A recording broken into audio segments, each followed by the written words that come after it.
Does this mean Hanabi-sama finally understands Kirara?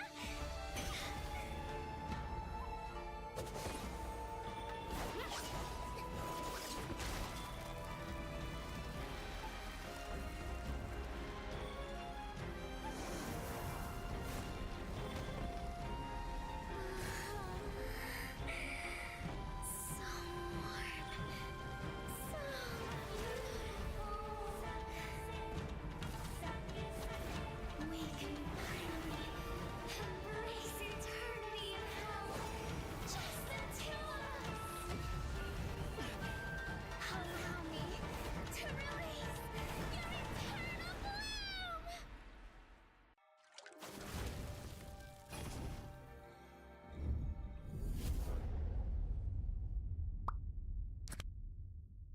The human body was built to move. Not trapped at a desk in one singular posture for 12 hours a day. It's time your chair evolved. This is Secret Lab Titan Evo. Ergonomically engineered for you, gamers, hybrid workers, artists, backing your every move.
this matter of beauty.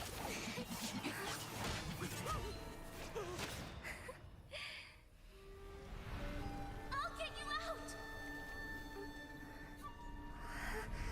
You finally come to me, Hanabi-sama! This madness ends now!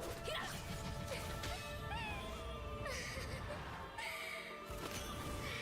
last, I'm shivering with excitement!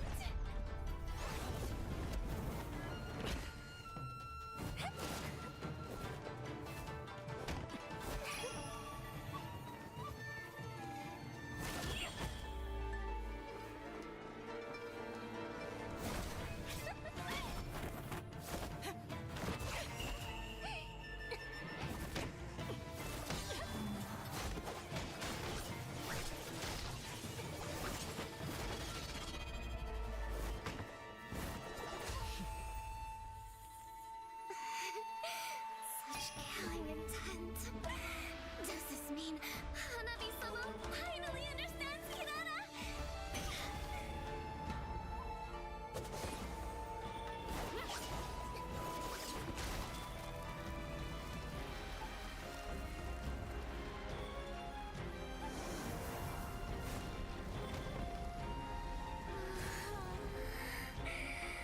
So warm. So beautiful. We can finally embrace eternity in hell. Just the two of us. Allow me to release your eternal bloom.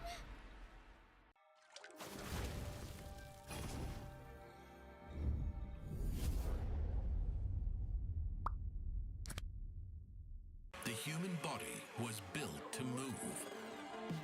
Not trapped at a desk in one singular posture for 12 hours a day. It's time your chair evolved. This is Secret Lab Titan Evo. Ergonomically engineered for you, gamers, hybrid workers, artists, backing your every move.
And of course, welcome to day number 3. This marks the start of the halfway point for our Asian Games Esports Mobile Legends Bang Bang qualifiers. And of course, my name is Jace. This is Shirls. We'll be your casters that will bringing you the action for today.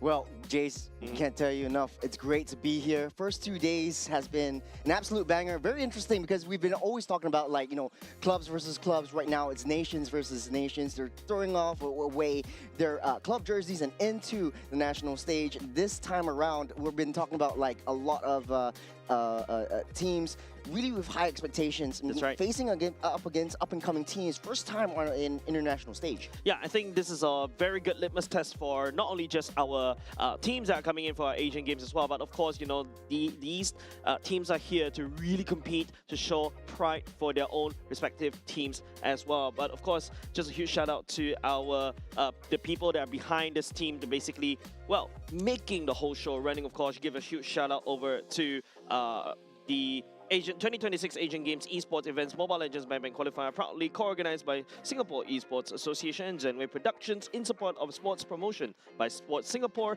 our official integrated resource partner, Resort World Sentosa, official partner Muntang Games, My Republic, and Secret Labs. Thank you all the partners for making the journey to 2026 Asian Games possible. Man, this is really a tough fought kind of qualifiers.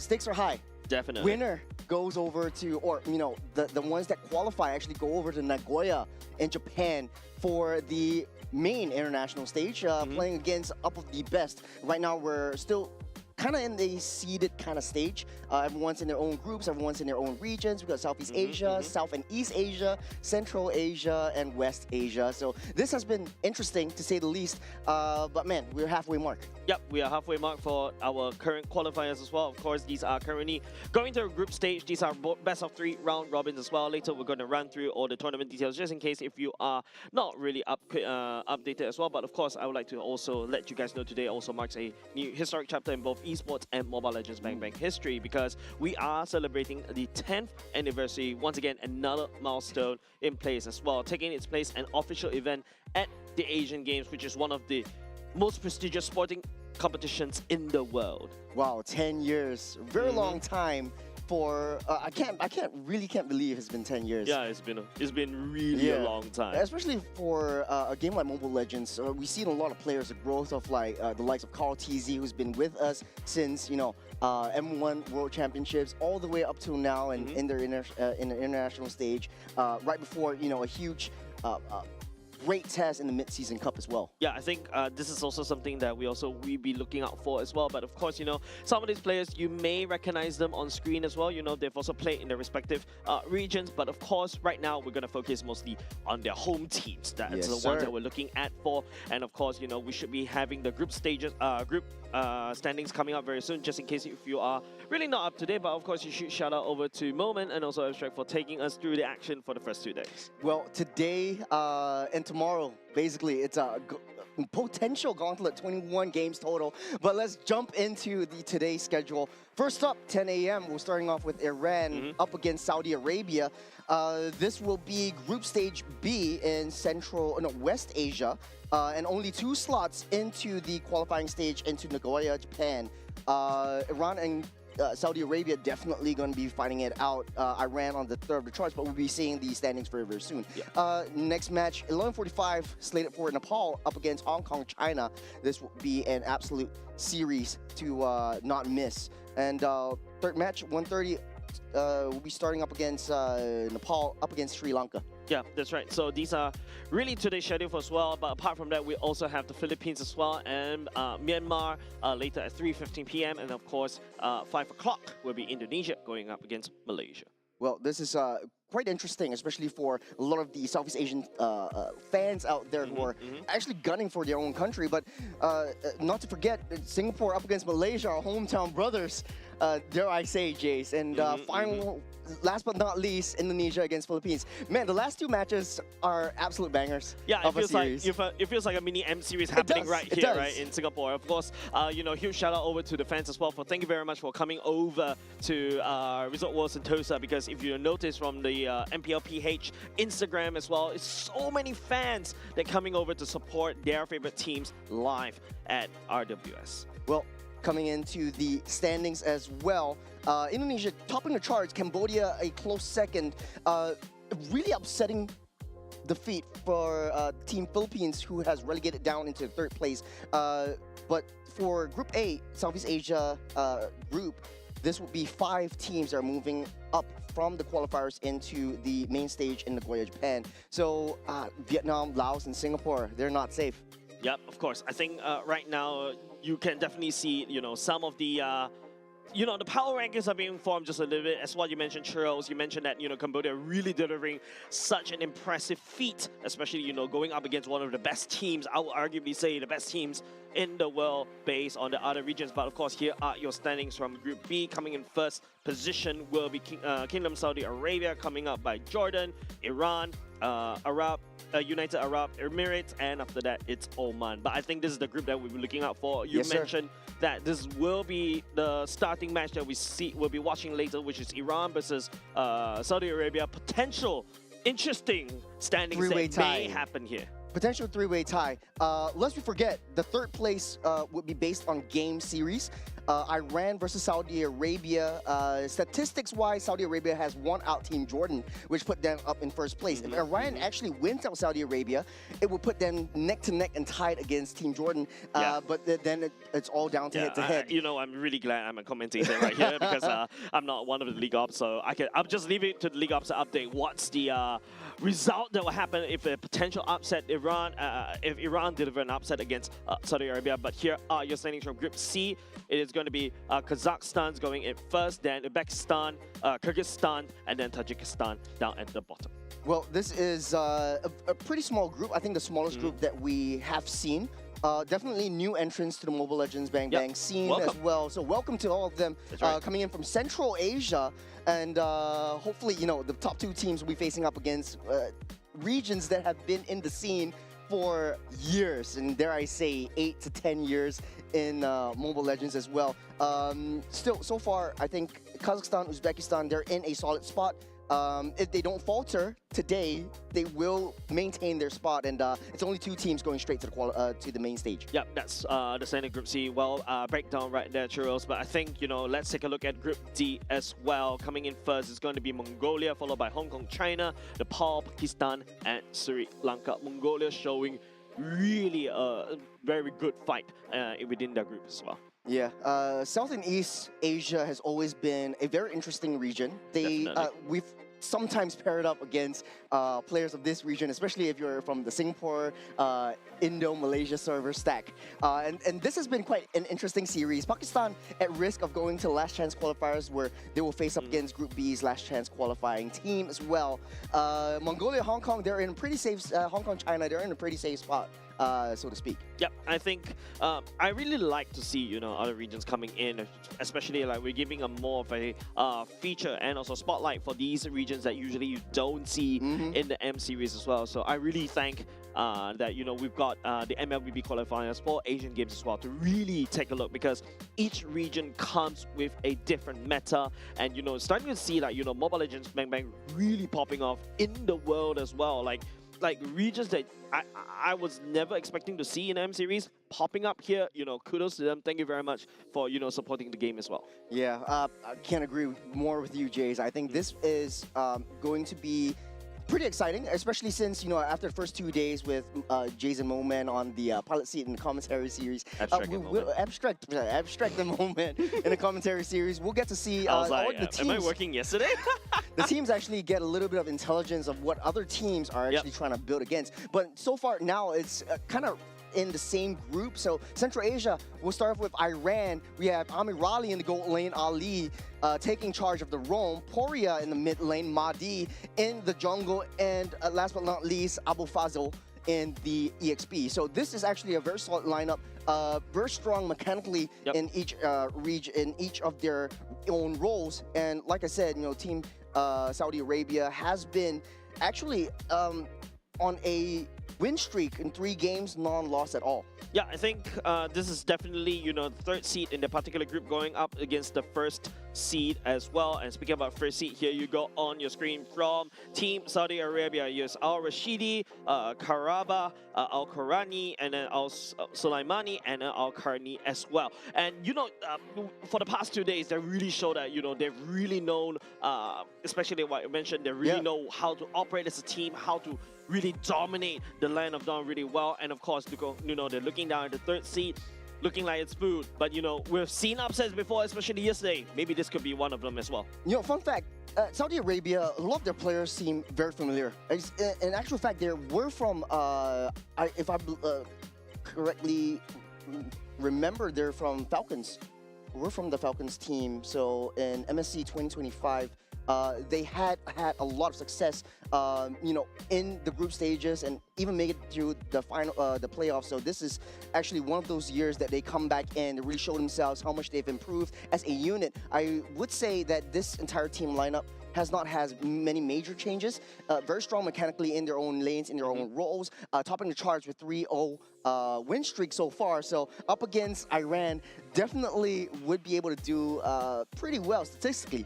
Yep, I think statistic is something that we are looking at. I think based on what, you know, not only just the fact that, you know, we're only streaming the main stages, there's a lot of action that's happening at the sub stages as well. So it's also really difficult to grasp, right? There's a lot of things that probably goes untracked because you don't really have the VODs for it. So I think, you know, you have shout out over to the coaches there to really have their work cut out for them. But it seems like we are going into the Expanding Rivers map for this 1st game.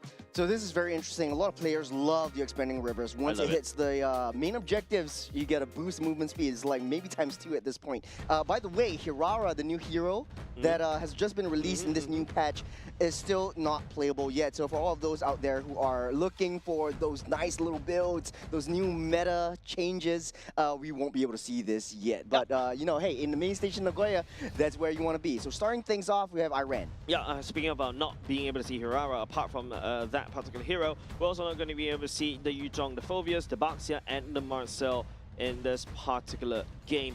Marcel received a lot of buff. I think, you know, Abstract and also Moment, shout out to them once again, have been covering the patch to pieces as well. Also shout out to other regions as well, LaFell, Risk Preview as well. You know, they're really solid in the breakdowns as well. And, you know, these patches have been covered to rest, but I want to see really whether there's a bit of a evolution when it comes to the meta, because this is, like what I mentioned, a bit of a sneak peek over to the M series that's coming up in Paris. You know, the Yuzhong has not seen a lot of bans, especially in the Southeast Asian regions, but in the Central Asia regions, I feel, in the West Asia regions, Yuzhong has been banned out because Valir has been on the rise. And in order to counter that, you use the Dragon, direct straight dive into the back line. Paquito and Benedetta also becoming EXP lane powerhouses. You got the macro gameplays coming online. Paquito just really hits like a truck when he hits his power spike in level 4. Yeah, albeit slightly nerfed just a little bit in terms of clear speed and damage reduction,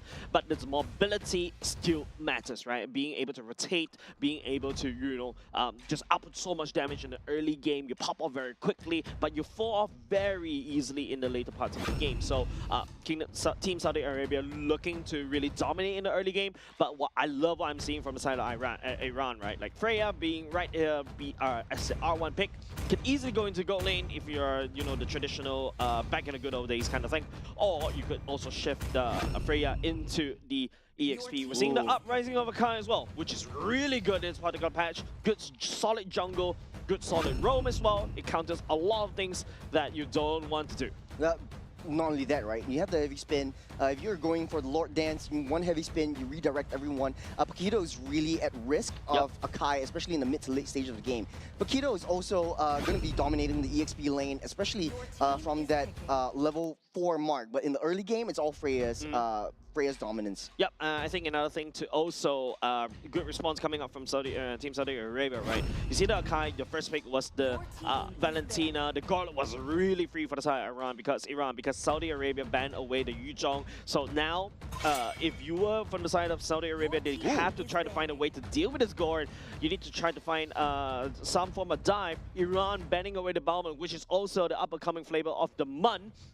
It's also one of the divey heroes, right? Yeah. And I think this is pretty smart from Iran. They noticed that Saudi Arabia actually has a lot of early game damage from Paquito and Valentina itself. They have the late game assurance in the form of Claude. Once you get that Balmon in, that's it. Basically objective lost, and Akai has to do the Lord's work in order to really mitigate that zone potential. So right now, it's really the roam as well as the jungle that Saudi Arabia has to try their best to pick up. A lot of the countries that actually try to pick up, or a lot of the nations actually try to pick up the Suyo first. I don't really see that in these two teams. Maybe Suyo may not be the way to go here if you're a side of Saudi Arabia, because don't forget, Iran can always change it up just a little bit, right? Akai go into roam, but this is a heavy lockdown warmer combo, right? You've got Akai to help you lock down somebody from a heavy spin, and after that you pack it with Gord at the same time. So this is something that they could potentially use. But Saudi Arabia do have their form of reaction and counter against what the Akai wants to do. The Valentina, to a certain extent. Just a Beyblade battle. Yeah, to a certain extent, but the Claude as well, right? The Blazing Duet options to jump into, to deny the Mystic Gush away from the God is also something that they can explore as well. Yeah, I like that. I like that analogy of Claude. Claude just needs a lot of time. That's just one straight way to play that Claude. The Belleric is actually banned out. We've seen that a lot in Southeast Asian regions where Belleric is sort of like a pocket pick as a soft counter to Claude. But also, maybe they're just doing their homework. They understand, like, hey, Balman is kind of like Saudi Arabia is kind of. But if you are on the side of Iran, right, you would be the one that is looking out for the Belleric, correct? Because you are facing against a Claude, right? So it's if based on what you're saying, that you're talking about how Belleric is really good against a Claude, but Iran banned it away. Maybe it's there to just deal with you don't want to basically get countered because they're looking for diving heroes. Speaking about diving, the national dive unit coming in as well. Matilda coming back to play. Matilda Airlines. We haven't seen that in a hot minute, but I love what Iran is doing. A lot of sustain coming in from this Matilda, a lot of zone potential from the Akai, and a lot of kind of frontline, backline split before. Oh, flying Freya. Oh, flying the actual Valkyrie. If the Valkyrie can fly and you enable the Freya to fly again, it's like a Valkyrie on rocket. Basically what they lack now is essentially that backline protection for the Gord and whatever marksman they want to pick up. But essentially Freya could always go into the gold lane, so they're actually sussing out for an EXP fighter as well. So if they have that EXP fighter, you have a sustain in the form of Matilda, that works out pretty well. KSA responds immediately with the Fredrin and the Cho, which I love. It's extremely tanky, very mobile. You have a lot of early game damage. You have that mid game to late game tankability in the form of a Daddy Fredrin, and you have the Cho to be able to get that pick off. Yeah, I think you're talking about dive heroes, right? The Cho fits that bill as well. The main goal of the Cho is to deactivate the Mystic Gush as well, and also to peel for Valentina and perhaps even the Claude. Speaking of peeling, they've got more peeling from the side of the Fredrin, the CC monster as well. If you're talking about Saudi Arabia's roster in terms of this set of heroes, I've seen this set of heroes. I feel like I've seen this roster over and over again back in the good old days. And speaking of which, it's going to be a Terizla coming on for the side of Iran. It confirms the Freya goes to the gold, Terizla into EXP, Akai into the jungle. I love how Iran basically keeps their cards up their sleeves and play it at the R5 moment. So what I'm seeing from Iran is basically that Terizla and Freya just pure zone out potential and trying to push back the back line. Essentially just find a way to deal with Paquito as well as Valentina to try to get Gord a safe distance away. Matilda for additional support, Akai just for backline defense. What I don't understand is the Belleric getting banned out when they're not going to be using a Hyper Marksman, but they have options right there. Yeah, I think the Terizla kind of fit what they're looking for because they're also kind of afraid of diving here, anti-dive, right? Because the Terizla is a dive, Akai is a dive, Matilda known to really dive. Yes, so sir. they're gonna really go for a diving spree as we go into the first game, the first match of day number 3. Potential upset in this particular groups. We shall see in game number 1. Game number 1 is afoot. A lot of win conditions for both sides. For Saudi Arabia, essentially buy time for Claude to power up in the late game and just become a monster. This is quite interesting for both these two teams. Starting off with the Lizard instead of the main colored buffs first. trying their best to disrupt that mid lane. Look, the whole reason why you start to see teams really starting from the Lizard first is because, you know, the Lizard, especially if in the red Spawns side, earlier. spawns earlier. Not only just that, you also have the support of your gold laner who also have a lot of early game damage to basically quickly clear and then move on, right? So I think that's why you start to see a lot of teams start to adopt this ever since the recent patch. Oh, very interesting. It's one for the notes, though. So, a lot. we'll be able to find it first blood. Give it over side. Al-Qurani. The Valentina is going to snowball. Well, good pick off from Saudi Arabia, immediately finding that Matilda off balance and just taking them out. So no roam for now, but Matilda hasn't even used any of these core resources. If we take a look at the gold lane matchup, I think they understand, like, hey, Paquito is definitely going to hammer and dominate the lane up against this Freya. So putting her in the gold lane definitely creates that space that they need to be able to push through. But Iran is definitely on a timer. You have so much early game push potential. If you don't have Matilda to have that roam in down to the gold lane to disrupt and try to cycle Claude from to infinity and beyond, that is going to be a problem in the mid to late stage of the game. Yep, Iran definitely looking to play around the bottom side of the map, whereas Saudi Arabia looking to play near top, right, because of Paquito. Really good start for the side of Saudi Arabia. You want the Valentina to start rolling. There's also a potential chance where the Valentina could be just like the same level as your enemy jungler as well, right? So there's something that we may be looking for. Mahdi looking for a pick-off, but Karava will be able to get on away. This is quite scary for Iran. You've got level 4 on the Paquito, a lot of burst damage. Fort got to watch his 6. Heavy spin activated by the Valentina as well. Shrilly, there's going to be a Beyblade up for Vasil. Will be able to go all the way in to try to dive, pushing Saudi Arabia away. Iran picking up first turtle. Great lockdown by Mahdi. Just try to push that Fredrin away with the heavy spin, secures that turtle, and starts the approach. So this is quite interesting from Saudi Arabia, because once you have that Paquito on that level 4 power spike, you want to be able to disrupt that backline immediately. Go straight for that gourd, go straight for the main damage dealer, but this is not what Saudi Arabia is kind of doing. Maybe Al-Qurani is not in the right position. Maybe Al-Qarni has a little bit of miscommunication. It's still the first game. Speaking of which, Saudi Arabia will be able to catch on to Mahdi. The dash away from the side of the sky allows him to dodge just a little bit, and I really love your breakdown, right? Like, it seems like Iran is just using pure damage to zone away Saudi Arabia from that turtle fight. Yeah, this is just playing to Iran's strength. For Saudi Arabia, they're hyper-focusing on, hey, let's play into the late game. Let's just wait till Claude comes online and then we strike. Very, very passive, very mature decision from their side. For Iran, though, it's a very broad fight. Any pick-up they can find, they try to take. Yeah, I think right now it's just like what you mentioned, right? Saudi Arabia, I don't think they'll be able to pick up the first turtle, especially when, you know, even though they've got Al-Qurani on this Valentina, but, you know, you've got solid level 4 power spike coming up for the side of Iran already. But I need to see a more aggressive Team Iran coming into this one, right? This is a roster that you're really on timer.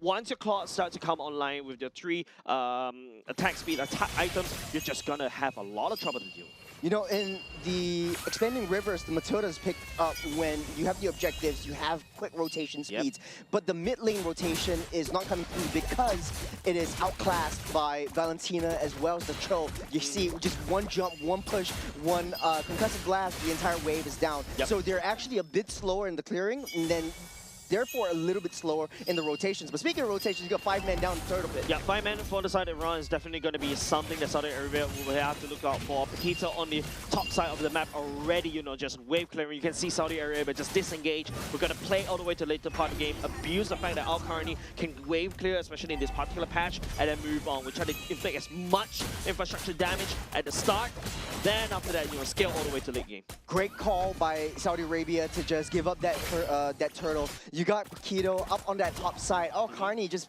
keeping busy with the turret plating. On the bottom side, you have Mahdi already used up the heavy spin. Oh, that's a critical resources already committed by the side of Iran, right? Probably a misclick, I would say. But Al-Qarni trying to output some damage.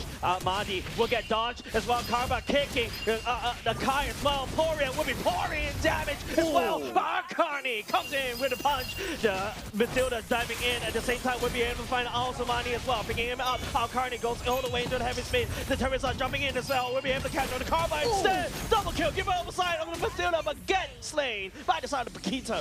Great timing by Saudi Arabia, knowing that Mahdi doesn't have that heavy spin, straight away dives for that but that is all resources already utilized for Saudi Arabia. Hold on a second. Oh, a lot of Valkyrie dive already committed by the side of Amirali at the same time. Members on the side of Saudi Arabia chasing down this Freya. The Freya in a spot of bit trouble right here, but we'll be able to dodge all the way back out.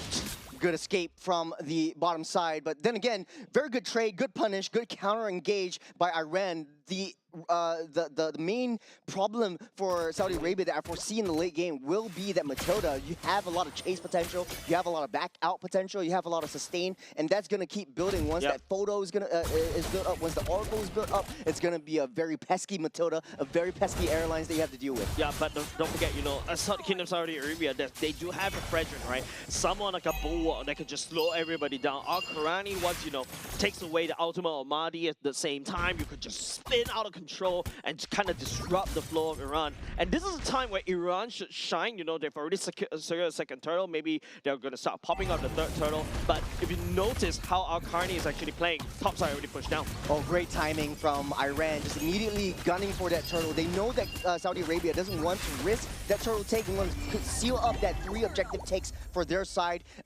Even though they have that 3 objectives, they're still down in terms of economy and down in terms of kills. Saudi Arabia is still keeping to their metal, keeping to their MO. And still waiting for Claw to come online. You see a lot of fights happening on the top side of the map. The bottom side, Claw still free farming. Yeah, I think that's something that, you know, for the side of Saudi Arabia is banking on. Rashidi will be committing to the blazing duet. Mahdi coming in for the flank will be scouted out by Karba.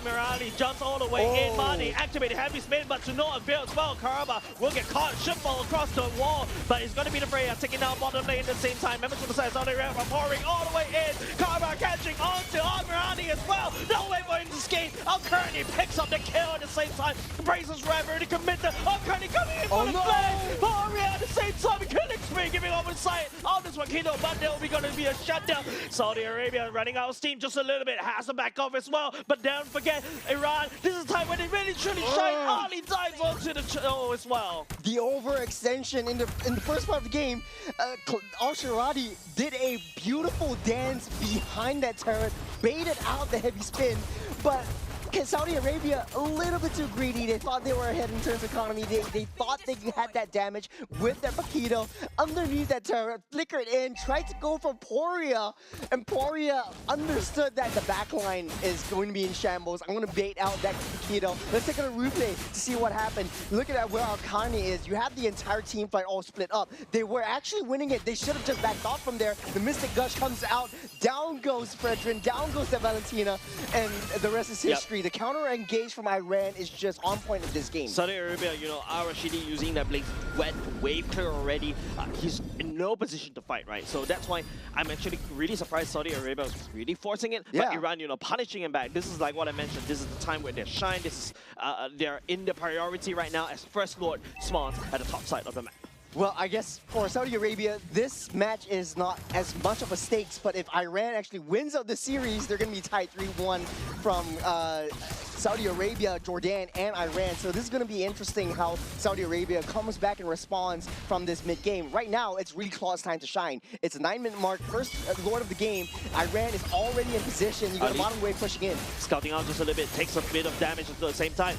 Carney all the way up top. The Teresa will be able to screen as well. Mahdi looking for the heavy spin as well. The Lord still taken by the side of Iran. That is absolutely wonderful, and that's what they're looking for. Beautiful find from Mahdi. He knows that the Lord was going to go down. He went into the tri-bush. He needed to seek out where Al-Somadi is. The Fredrin was not able to play this game. He's going to get it pushed out. He's not able to peel the onion coming up from the side of Iran because the overwhelming CC is coming at the same time. Don't forget, Poria could also land on the Mystic Bomb at the same time to scout it out as well. It just creates so much havoc, especially during these Lord fights. Great macro play also from Iran from the long side of the map, away from that Lord pit. You got a bottom side. Damage. Hold on a second. Coming in, we'll be able to catch onto Abu Fazl as well, but this is Teresa. This is the time where you are not trapped with him. You're trapped with me instead. Poria all the way back. Team Saudi Arabia, wonderful target prioritization at the same time. It's going to be a trade. Good find from Arcarni, straight from the back line. You have Arcarni still doesn't have that damage. He's able to sustain, but he's facing up against two. Bottom side, Lord is still hit up. Arcarni Oh falls. man, two members down for the side of Team Saudi Arabia as well. Lord would lead a charge all the way down bot. Iran just holding Saudi Arabia there. You know they are looking and inching for a fight, but the defense is not there, and Iran took full advantage down the bot lane. Great understanding of map awareness, great understanding of triggering the team fight up on that top side jungle to give Lord that space, so they're playing as if they have a 6-man. Yep. So good timing on Iran for that team fight, that skirmish. Even though Gord went down, they were able to split that fight so much. Valkyrie would be able to dive, but Iran tried to dive the turret at the same time. Madi, you know, isolating Karna. There's no way for him to escape. There's going to be a top side taken down by the side of Freya, and also two members from the side of Saudi Arabia as well. Saudi Arabia's entire roster is starting to fall apart just because of this one Akai. And even though, you know, Madi doesn't have any kills, his main job is to let's just split everything up. But hold on that line. Jumping on the back line at the same time. Al-Rashidi trying to up with the damage. He's getting shredded by the side. The blazing away. Coming up to Al-Rashidi to try to push Iran away. But three members from the side of Saudi Arabia already done. Iran is knocking on King of Saudi Arabia's doors. Very good discipline. They took what they can and they're out of here. Ali with the save, with the guiding wind, pulling everyone back out. This is what Saudi Arabia has to deal with, especially They when hit fast, they hit it hard. you have that front line. You have Claude trying to dive to the back line, but speaking of so, Claude in a little bit of a trouble. He's got a huge red cross on the back of his neck, and Iran is going to capitalize. A very good response from Saudi Arabia. Let's take a little replay. You got a heavy spin pushing everyone back. They're all staying as if a unit. Poria unable to be reached by Saudi Arabia, and that is going to be a huge problem. Yep. Once that laser comes up, everyone's going to melt. Iran starting to play the pick-off game already, right? Especially if we catch under the troll, nobody peels for the side of Saudi Arabia as well. There's no safety net for the side of Rashidi. Hey, that's good, right? I farm off from the troll. I am a 6k gold lead as well, and I've got a mid lane open against Kingdom Saudi Arabia as Iran works on the Lord. Good find. Iran starting things up. Don't have that top side open for Poria though, but he understands that macro play, the positioning, pushing it through. Oh! Looking for it, but still secure the Lord as well. And now it's going to be a full retreat for the side of Saudi Arabia as they concede the Lord over the side of Iran. In the macro game though, I think Saudi Arabia just putting Al Sharadi on side lane split push duty. You have a little bit of escape potential, but holy, his user BMI, he's went back. I'm not too sure. It's like, right, it feels like Saudi Arabia just grasping on straws right here. Iran, a snowball out of control in the mid-game. And now, even though Kingdom Saudi Arabia, Officer Fazil, tried to jump with the flicker ultimate as well. Penalty zone already committed. Al-Karni burn away the heavy speed. The Lord being pulled all the way to the other side. Then over to the focus. Remember, Al-Karni trying to look for the flank right here, but the members from the side of Iran already confound him. There's no way for him to find the flank. Madi will be trying to isolate, diving underneath the turret as well. Looking for the fracture. It's going to be Amar from Freya catching onto him one by one. Saudi Arabia is starting to lose manpower. Iran has so much discipline and so much understanding of their team's target prioritization. They know that Al-Karni is going to go block that wave. They don't have the minions coming in, but this is very, very tricky for Iran because all of their team members are very, very high committal. They need to dive. And speaking of diving, Teresa goes in the penalty zone as well. Al-Karni trying to but he gets a Mystic Gush from the side of Poria. It's just, you know, Saudi Arabia is constantly getting picked off by Iran. They don't really have a lot of wave clear though. Looking for a wave clear. Speaking about that, it's going to be Al-Rashidi trying to make a play right here with the blazing away. It's now or never, but it's going to be never for him. Unfortunately, as Iran knocking onto the base of Saudi Arabia as they pick up game number 1. Fantastic game. Iran definitely happy about that one. Very high discipline. Straight away from the first minute, they knew their objectives. They knew when to back off. They knew when to not be too greedy, which is what Saudi Arabia needs to come back from. Iran now taking the first game off. This puts the entire group stage kind of roster at risk because statistics-wise, if Saudi Arabia wins out 2-0, that means that you know, Saudi Arabia secured their spot. But right now, it's really in shambles. I'm really liking this group, man. It feels like, you know, competition is really tight, Juros. There's so many things that could potentially show Iran, you know, showing the fangs right there against Saudi Arabia, which is top seed, by the way, in this particular group. And now it feels like, you know, Saudi Arabia met their match.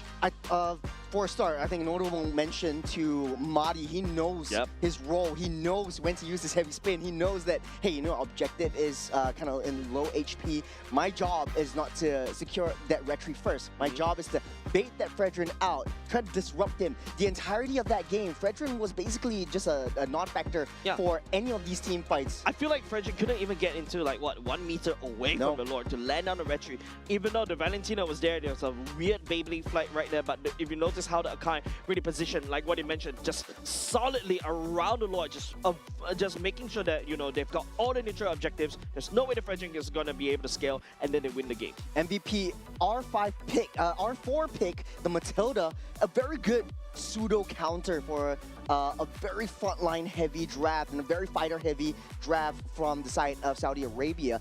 This creates a lot of opportunity in space, sustain coming in from the photo, a little bit of guiding wind to bring everyone back if they come a little bit too close. That is precisely the key to the puzzle if you're having a double fighter side lane. Typically, a lot of teams, they have that double fighter side lanes. They have a lot of ways to get in, but no way to get out. This is the key.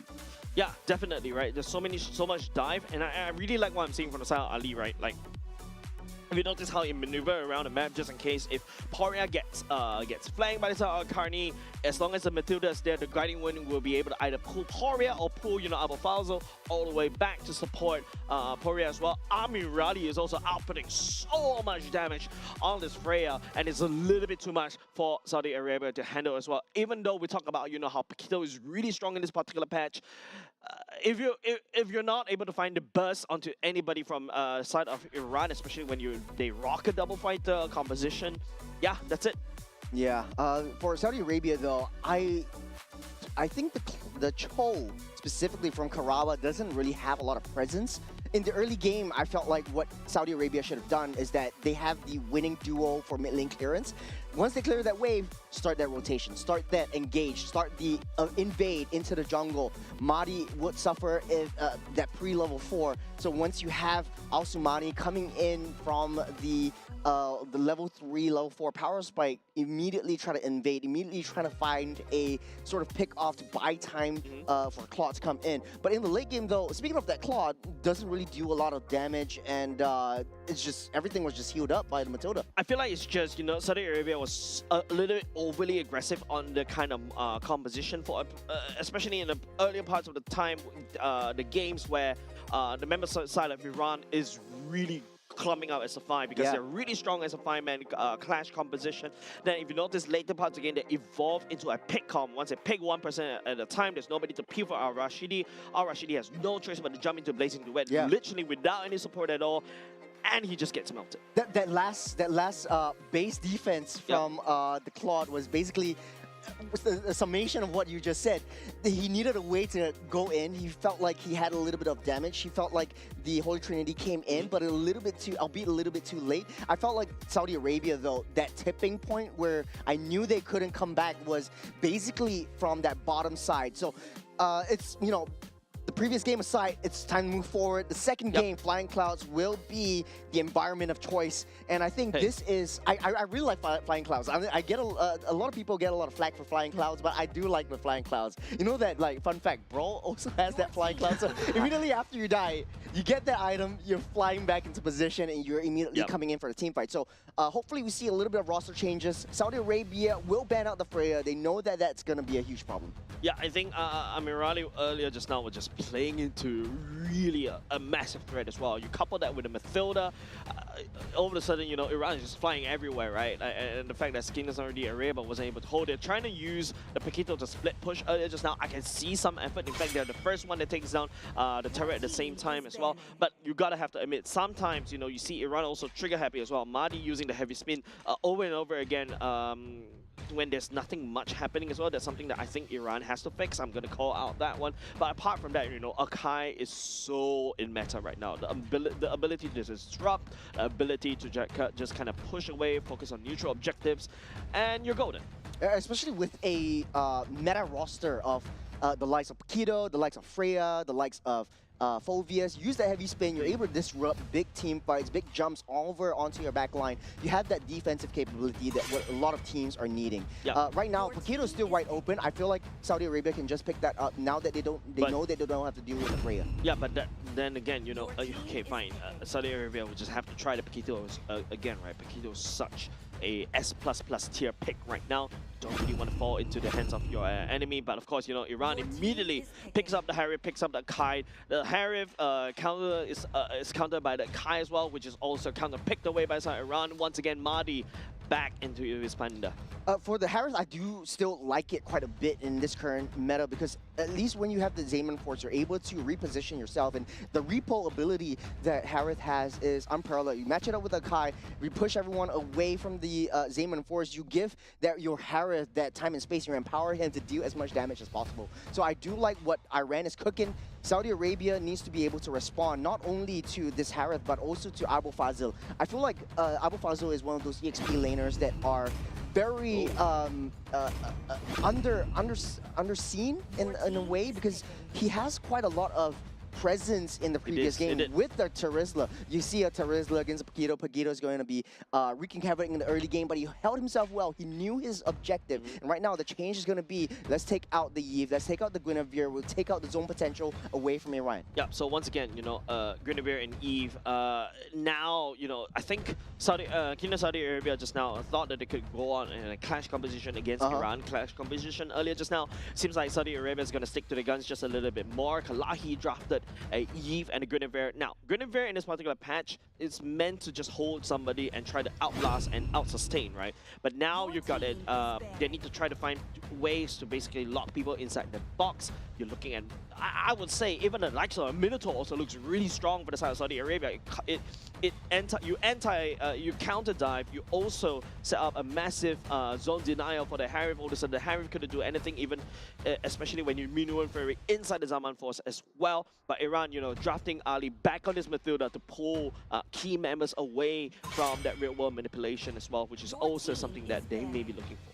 Well, this is very challenging. I understand what you're saying about the Guinevere, but it's going to be hard to catch. The spatial migration is not going to land. You're going to have Matilda with the Purify, you're going to have Harith with the Purify, and Akai basically invulnerability. So the Guinevere won't be able to set things up. You do have one of the faster jungle clears, so you need to be able to find your way away from the Akai, away from the heavy spin. Definitely, Kingdom Saudi Arabia is not going to be a huge factor in the objective takes, especially when Akai hits this level 4, the heavy spins in arm. It's going to be a very big problem for Saudi Arabia. You still, Iran leading to the early game kind of composition, right? Like, don't forget, Mathilda's recent buff in terms of her magic damage is just exponentially crazy right now. And of course, you know, they want to have the early game tempo. That's why, you know, Iran bans away the Hilda, bans away the Khalid. They don't want to give these early game roamers over to side of Saudi Arabia. If not, you know, your mid duel is going to rotate even faster. Now, Saudi Arabia, they're looking to perhaps ban away the Lapu Lapu. It's the previous game earlier just now. But, you know, there's always potential Terizla coming up. They're going to respond to it. They ban it away instead. 5 bans away for Abu Fazil. Oh my goodness. What is left? What is left for him? Technically 4 because Amirali was playing the Freya as well. Fair, fair. I mean, everyone is just a fighter. So I think Saudi Arabia identified that Abu Fazil is actually a huge threat to them. And I do agree with Saudi Arabia's kind of understanding of how to operate around this team. But then again, they want to give Paquito a winning lane. Once you get Paquito a winning lane, once you get hit level 4, you have that in-bait potential. You have the aggression, the speed, the rotation capability coming on from this pack. And this is going to be hard on Team Iran. This is going to be quite interesting also if they pick up the Lapu for themselves. There you go. Lapu, now question to Churros, right? Like Lapu versus a Paquito in lane. What do you feel about this matchup? Very even. Very even. Lapu's definitely going to win out pre-level 4. Paquito's going to have a little bit of an upper edge in terms of that level 4 power spike once you get that 3-hit combo. But then again, Paquito does have a much faster wave clearing potential. You have much faster rotation speed. Lapu just stays in that team fight. So Iran does have flexibility.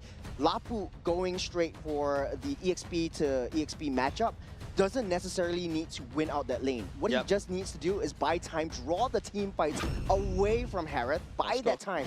I also want to say, point this out. Iran was actually, their entire ban roster was trying to suss out that Saudi Arabia, forcing Saudi Arabia to pick up that Claude, but they go for the Moskov instead. I like this because they have a little bit more options to send either Al-Karani or Rashidi into the side lanes. Apart from that, your Spear of Misery as well, right? You will be able to push your kite away as well. You also got a way to kind of slow everybody down inside the real world manipulation with the Glorious Pathway working against them. But if you compare this roster right now, I personally feel I'm still leaning over the side of Run. Lapu Lapu is a known counter against the Yve, just because Yve wants to open the real world manipulation. You're stationary. Lapu can just go in Bravest Warrior. You cannot lock him down during that form because he's CC immune. And of course, you got a Gord sending the laser down where the Yve stands. I do have to agree with you. This looks like a very difficult and challenging draft to execute if you're Team Saudi Arabia. For Iran, though, pretty easy. The only Achilles heel is that they have too much magic damage. Too much magic damage from the Gush, too much magic damage from the Harith. But we'll see. This is game number 2. That's when the Lapu Lapu really shine, right? Like literally, when everybody builds magic resist, there's nobody to, there's no armor for the Lapu Lapu. It's just gonna do a lot of damage. Yeah, I like that you point that out. A lot of people underestimate the damage that Lapu deals. Interesting rotation coming out of Karaba. We'll be able to find Mahdi right there down at the bot, but that's key information. Wave clear wise, especially in the first wave, leaning over to Al-Karani for now because it's just wave clear with the Void Crystal very quickly. Oh, good find. It's already 2 very big resources already used up by Ali and Poria, so the mid lane is definitely going to be in shambles. And for Saudi Arabia, the mid lane trio is extremely strong. I won't doubt that. The only thing is, how do they capitalize? How do they try to go for that engage? They're clearing up the waves fast. They need to be able to take out all the resources that Mahdi uses. Yep.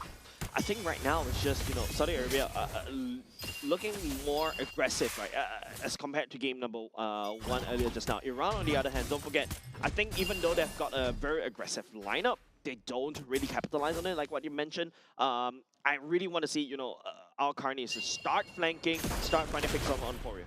I just want to talk a little bit more about this Guinevere. Al-Somani actually got a lot of adjustments. He started off with the bear, or Tubby, or whatever it's called, and went straight into the river, got the Lethal Wanderer, got into the jungle of Iran, and tried to adjust to that. He knows that he doesn't need to take that buff earlier on because then he has that full 2-minute duration of just getting that buff in for the first objective of the game. Yeah, but now he's going to be slightly delayed over to the turtle fight, right? Since I remember from the side, Iran looking at Al-Karni for now, but it's going to be Mahdi on site. Full buff as well. Look at Al-Sulaiman, doesn't really have the orange. Karaba will lead the charge for now. Al-Karni fighting onto Ali as well. Ali has to run. Missing buff will be able to lane. Mahdi does have the heavy spin, looking to activate right now on cue, but Al-Karni pick up first blood onto Ali. And now it's going to be Al-Sulaiman finding the turtle, and now Iran playing a little bit behind. The Spear of Destruction will be able to land onto Abu Fazl. A repeat, a bit of a revenge coming out from the side of Saudi Arabia. You know, Saudi Arabia is going to make us eat our words.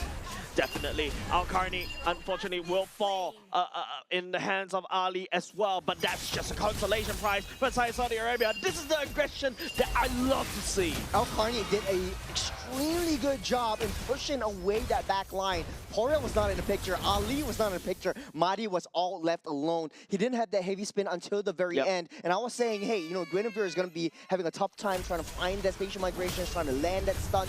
But hey, you know, they're proving us wrong. They have a lot of opportunities to do so because the backline was so split up by Al-Karni. Yeah, and the fact that, you know, the SOD actually lands at the last moment, allowing, you know, Al-Rashidi to join the fight. Abu Fazl may find himself a spot in trouble. Al-Karni sends a punch to his face. That's the beauty of the Guinevere. Early game damage, early game mobility, early game crowd control capabilities, and then you try to go for the kills. This is what I'm talking about. You make sure that you win out that mid lane, make sure that you have that rotation. Spear Misery will be able to find on Amirali at the same time. Karaba doesn't land the spear for now onto Amirali. Will let him go for now, but you can start to see Al-Rashidi picking up the corrosive scythe. It's going to start to scale. You know, I think I know what the problem is. Saudi Arabia is waking up right now. Maybe it's just a time difference, but hold on a second. I think it's a time difference, maybe, but Poria just landing down damage from afar. Al-Qarani just landing down real-world manipulation. Ali will be the victim right there. Madi at the same time. Heavy spin already used. No way for him to escape. Give it a kill over the side of Saudi Arabia. Beautiful execution from Saudi Arabia, at least for the early game. Right now, they're up a 2K goal. And the aggression that we want to see, the capitalization, once you clear that wave, start that early rotation up to the top side, delay the farms, delay Madi from getting the heavy spin, or try to bait that out before any main objective takes. And this is the Saudi Arabia that we all know and love. Yep, looking at the replay, right? Like, it feels like, you know, Madi is just getting isolated. Nobody from the side of Iran was able to support him, especially once Ali is down, getting bursted down by Al-Qarani. All of a sudden, you know, the whole escape route is just getting cut off, especially how divey Iran is. And there's no way to escape, right? Rashidi catching onto Amirali as well. Members, whoa, my goodness, 4 members will be able to dive onto Amirali as well. No way for him to go. All King's horses and all King's men couldn't put Amirali back together again. But then again, that was such a great push from Saudi Arabia. This is what we want to see. A 4-man engage onto that gold lane. You leave that long side for Al-Qarani to handle. And like I said, the Lapu Lapu's job isn't to take Al-Qarani down. Al-Qarani was just to keep at bay, right? Yep. At the same time, Madi once again getting catch out as well. Ali trying to send a guiding wind. Madi will be able to escape for now, but Heavy Spin already committed, especially for now. But there's still a long way to go for the third turtle to come out. What a great bait once again. Saudi Arabia really waking up this time around. Iran kind of seems like they're playing all over the place. Madi's playing his own game. Ali's not being the support that he needs, the support to empower Madi from doing his job. Madi's going for these really questionable engages and invades into Saudi Arabia's jungle without any backline damage at all. Yeah, I think Abu Fazl wasn't able to rotate, right? The main reason why is because Al-Qarani could easily start wave clearing, just pull out so much pressure on the AXP lane. And I think Iran really needs that Lapu Lapu, but the problem is Lapu Lapu losing 2 lives right there, right? Wasn't able to scale. And now, you know, also Limani, especially at level 10, he's actually coming from the long side, the glorious pathway. Looking very glorious from Saudi Arabia. Al-Qarani punches the Lapu Lapu down. That's so much damage coming from Saudi Arabia. And the fun thing is, Saudi Arabia doesn't really have to worry about that late game because they still have that Moscow. The issue right now for Iran is that they've hit their limit, their pivot point.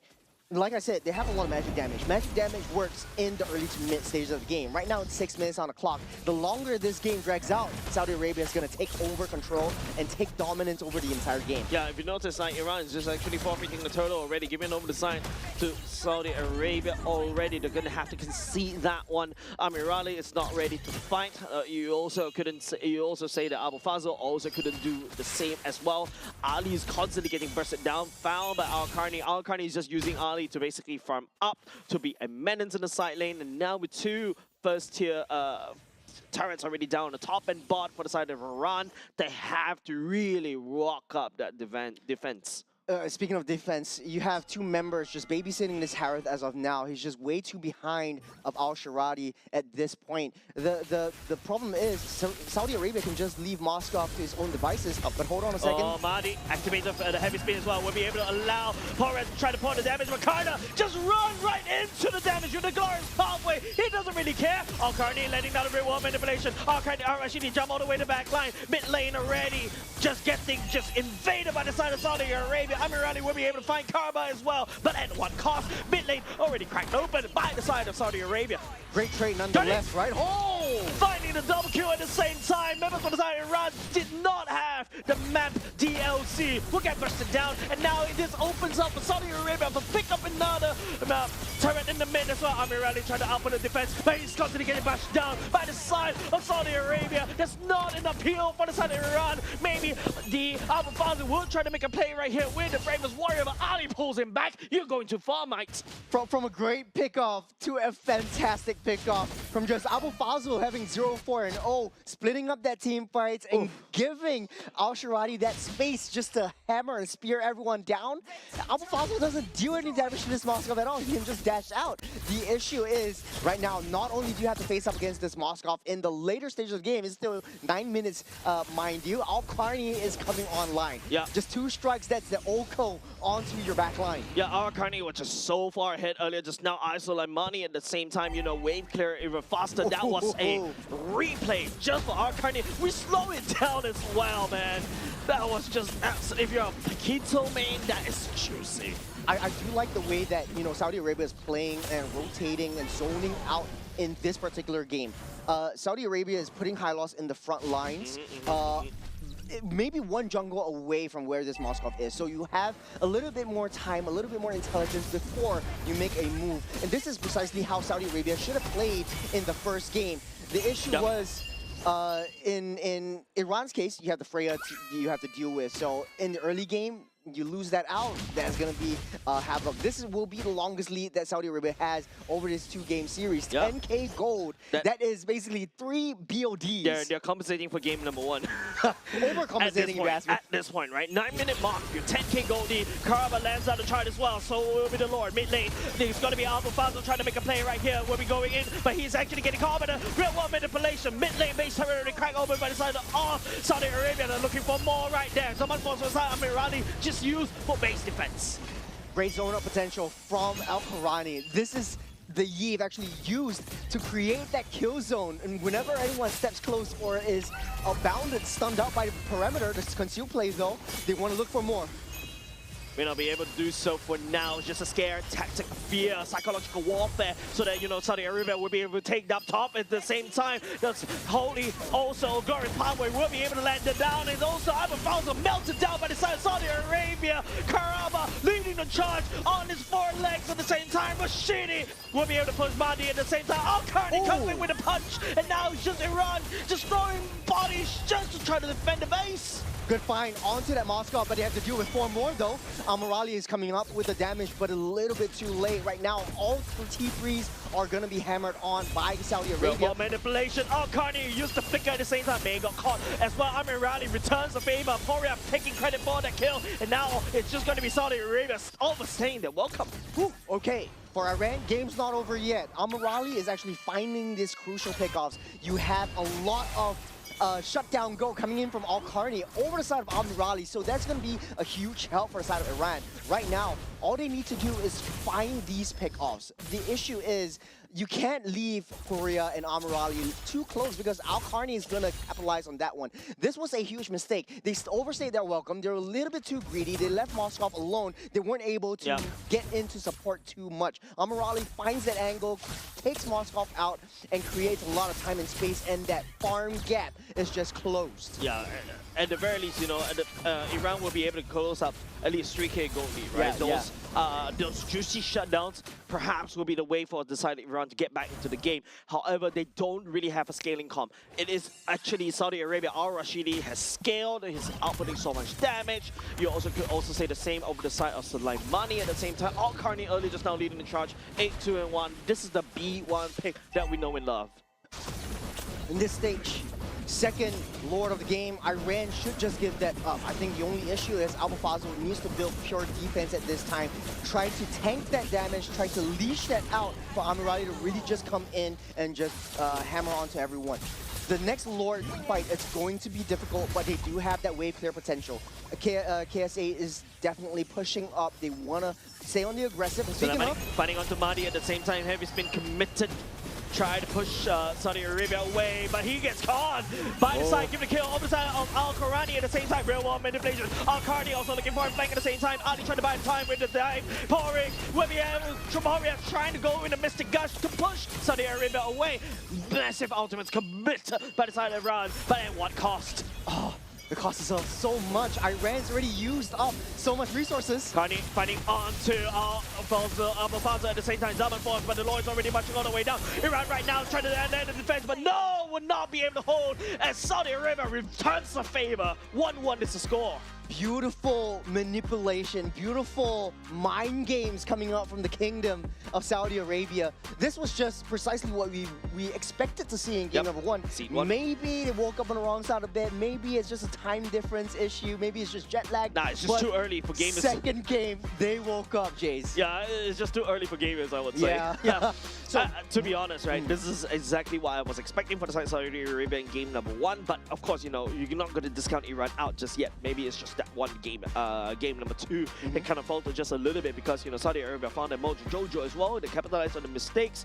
For the side of Abu Fazl wasn't able to rotate. Al-Qarni just going in ham. Yeah, the issue is for Saudi Arabia, and I can foresee this for game number three, they do have a lot of aggression.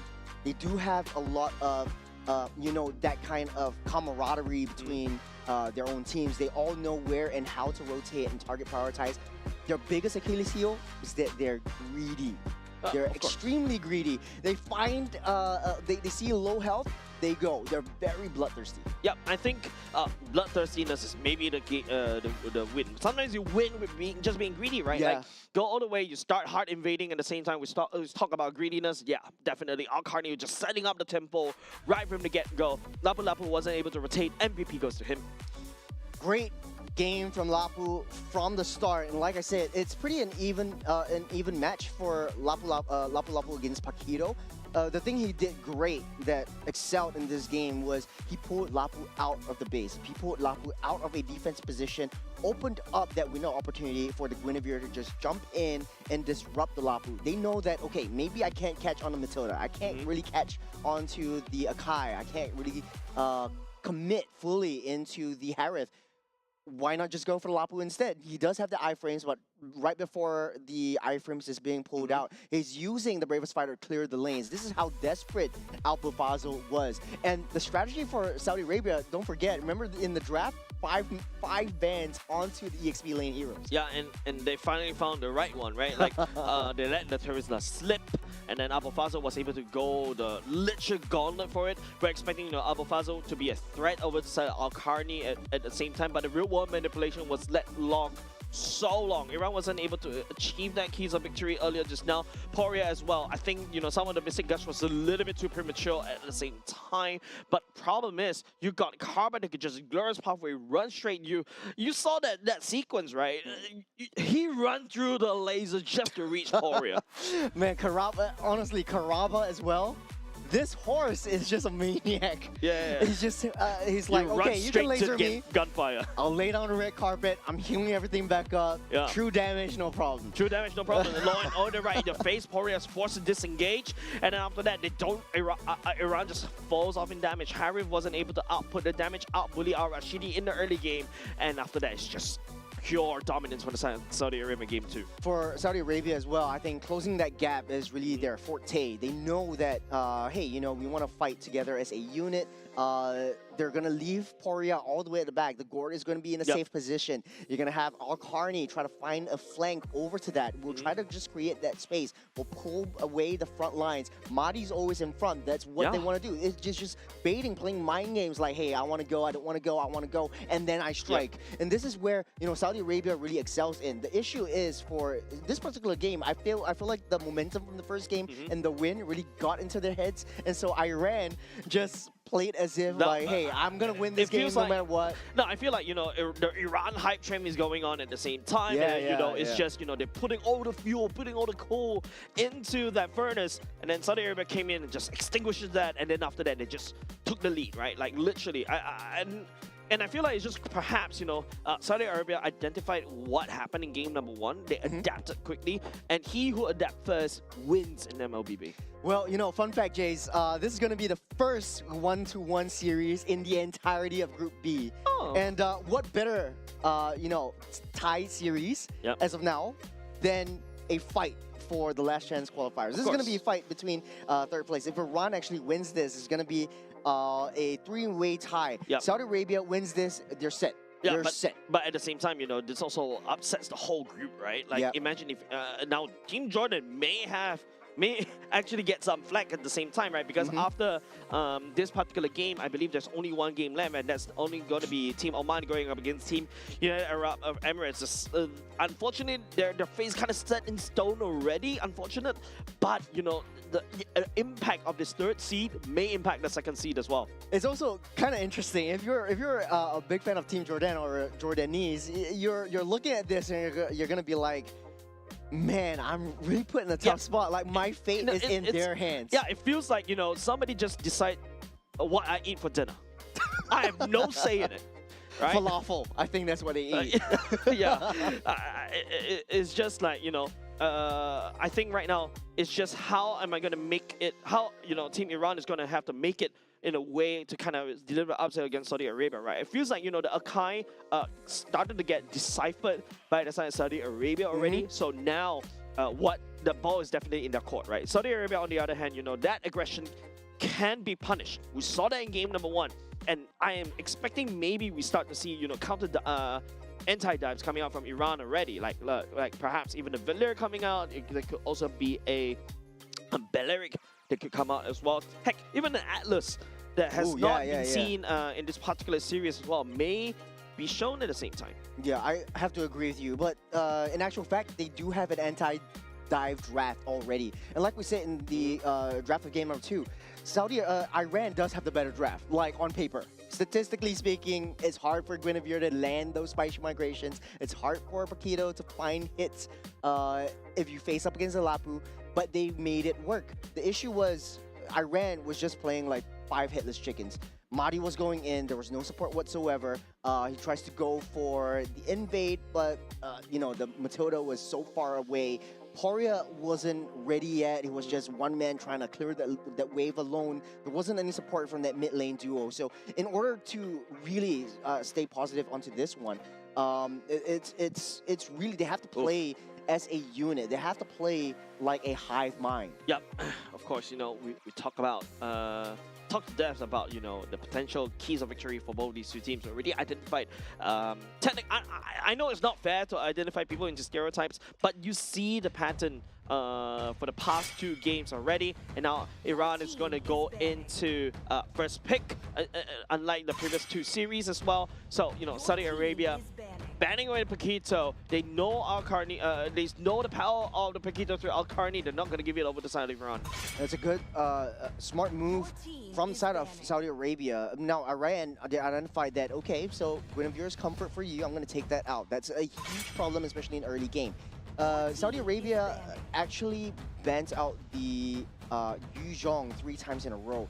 Right now, Iran is in the first pick, first ban, so they might be able to snap pick that one up. Maybe Albafazo is just extremely comfortable with one of his signature heroes in the form of that Yu Zhong. Yep. But you're trading over a Marcel, a Yu Zhong, and maybe even a Jusin for that. Yeah, Jusin surprisingly wasn't being selected. Oh, I think there's also one of the bans earlier just now. So yeah, just snap pick B1. Definitely Jusin is the prime pick, right? But now, of course, you mentioned about Marcel. Iran is not going to go for that one. They're going to ban it away instead. Usually, I'm expecting a Marcel ban from the side of our side instead of B side. Probably they're not equipped for that one, so they're going to have to just remove it. Because, to be honest, Marcel can be a boon and a bane on your side at the same time, right? Your golden hour coming in an awkward position also kind of disrupts everything that even your team may do. Well, I mean, Marcel is a very tricky situation, and like you said, it's really a coin flip, because if you pick up Marcel in the first pick, your opponent's just gonna generally just pick up the Valentina. Right now, Jusin is open. It's been banned out 2 times now. Iran can just snap pick that one up. It creates for a very steady kind of mid lane, but they go for the Boxer instead. All right, Bangsia, you know, a strong early game as well. Iran is gonna capitalize on what they're strong at the early game, right? You just gonna have to out-rotate, and of course, apart from out-rotating, making sure, you know, Saudi Arabia stays humble at the same time. And the best part is Saudi Arabia doesn't pick up Paquito as well. We may potentially see another hero coming out from our Carney, something that has an early game impact. I think that if Iran actually goes for the Matilda again, it's just a throwback to 2 years ago in M4. Basically just the Baxia Matilda combo. that we see in every single game. But then I think for Saudi Arabia, the ball's in their court. They have so much choices. They don't really have to face up against the Akai anymore. So right now, going back to basics, they're picking up what they picked up in the first game. Yeah, Harif was kind of interesting pick for the side of Saudi Arabia, but they're not going to go for that one. Eve, you know, real world manipulation. You can melt through Iran's basically their any of their ropes, right? Any of their thick HP tanks are just going to get melted away. Karba going in R1 pick on the Cho. I'm not a big fan of it. Cho is kind of iffy. It's a coin flippy kind of hero right now, right? It's either you do very good at the Cho or you're doing very bad at the Cho. I feel like at this juncture, it's a massive gamble that they're taking. Honestly, I think that in the first game, his Cho was okay. It just didn't have a lot of presence because Akai was right there. It was countered hard by Akai.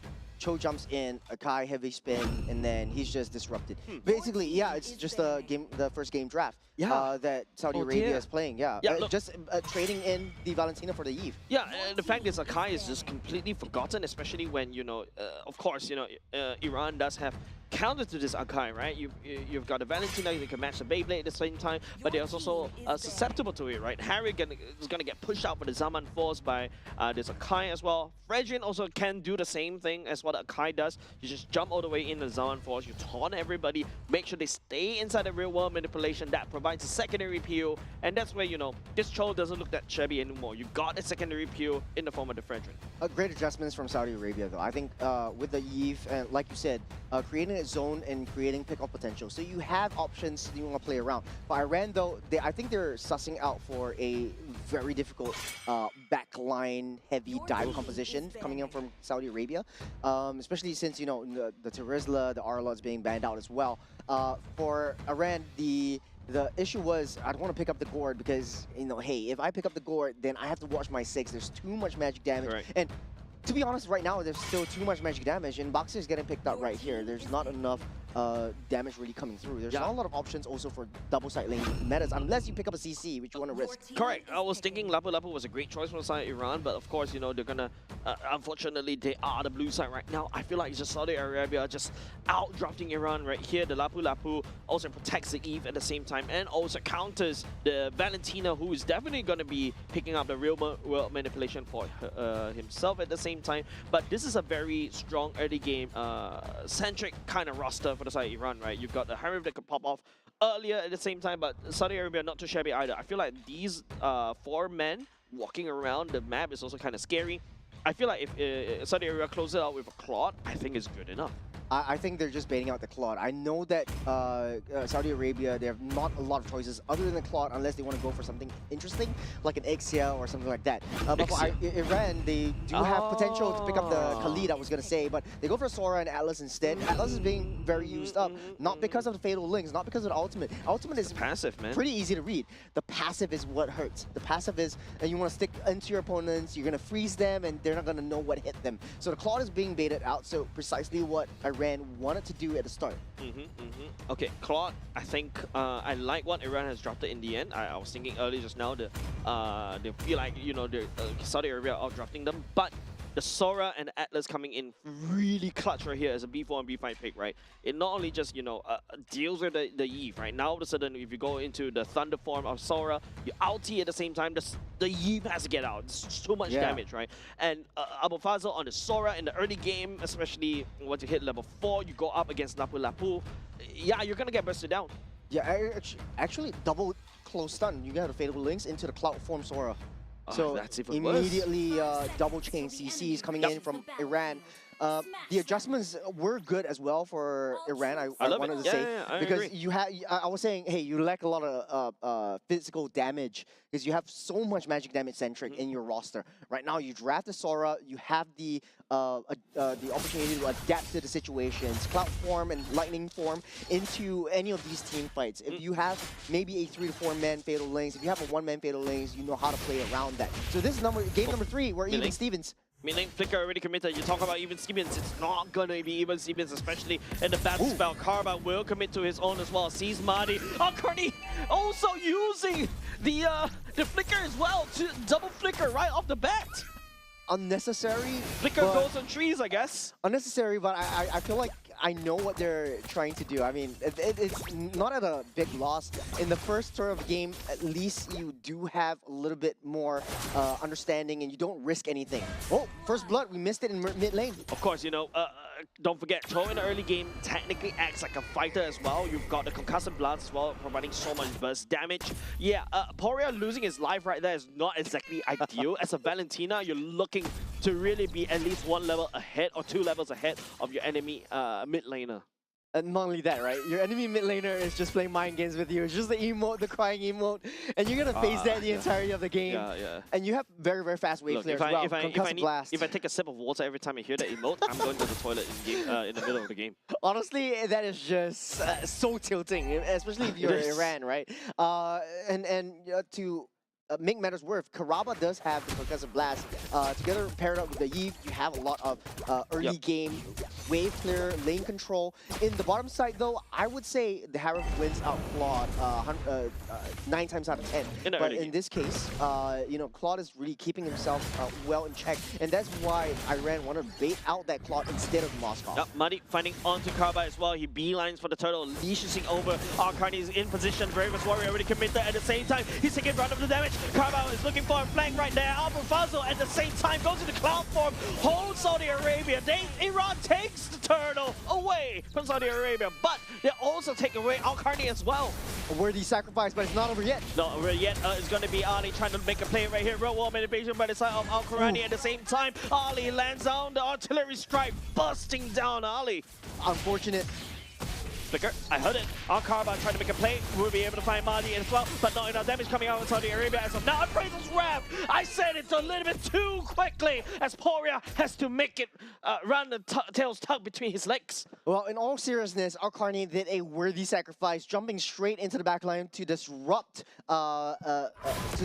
Mahdi. But Mahdi was still right in the midst of battle. Ali was just using that passive to freeze him, to make him unviable in that zoning potential. But funnily enough, every time there's a blue team, it's always bloodthirsty. They're so greedy whenever you're on the blue side, don't you think? Yeah, it feels like, you know, Saudi Arabia just take a nerf on the side of the aggression, right? But it is still worth it, right? For the side of Saudi Arabia, they pick up 3 kills, albeit losing 1 turtle as well. And don't forget, Saudi Arabia is on the scaling column, and this is something that, you know, Saudi Arabia will take full advantage of. Iran, of course, need to step up just a little bit more. I feel like the Valentina is really behind, and it's actually really concerning. Speaking about concerning, Amirali taking a lot of damage. Doesn't really have the mana to basically zap around. Al-Rashidi, take a good opportunity, take a good trade. I think, damn if you do, damn if you don't. The Blazing Duet used up to clear the lanes, and then starting that early game rotation at the 4th minute mark is what Saudi Arabia needs to do in order to stay online. That is Karaba being a little bit too aggressive. They know where that is. Real world manipulation, it's okay. As Poria buzzed the flicker as well. But Saudi Arabia, you know, using the aggression against Iran. Earlier just now, they were the one that poured water onto the hot coal. Seems like Saudi Arabia is not going to slow down that tempo. It's still pretty controlled, though. They set the aggression because they know that they're going in for the pickup. Karaba's going in because he knows that 3-man's going to back him up. And this is precisely how Saudi Arabia wants to play this. Bait out the aggression, bait out the fatal links, and go in for a counter engage. Ali. Saudi Arabia does great on that one. Looking for that one. Bravest Warrior already committed, but now Ali takes a lot of punishment as well. Abu Fasa will receive the Bravest Warrior stun as well. Goes into the lightning form at the same time, but will not be able to charge it up. Nice flicker for the side on Carney to kind of deny that. But Karana will be able to kick out Mahdi all the way back. Turtle given over side Saudi Arabia.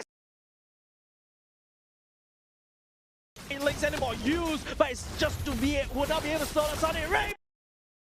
But Mahdi taken down by the Eve as well. Abu Fasa has to run. That was a quick backup coming in from Saudi Arabia. Not only did they take that turtle, they took up the purple buff as well.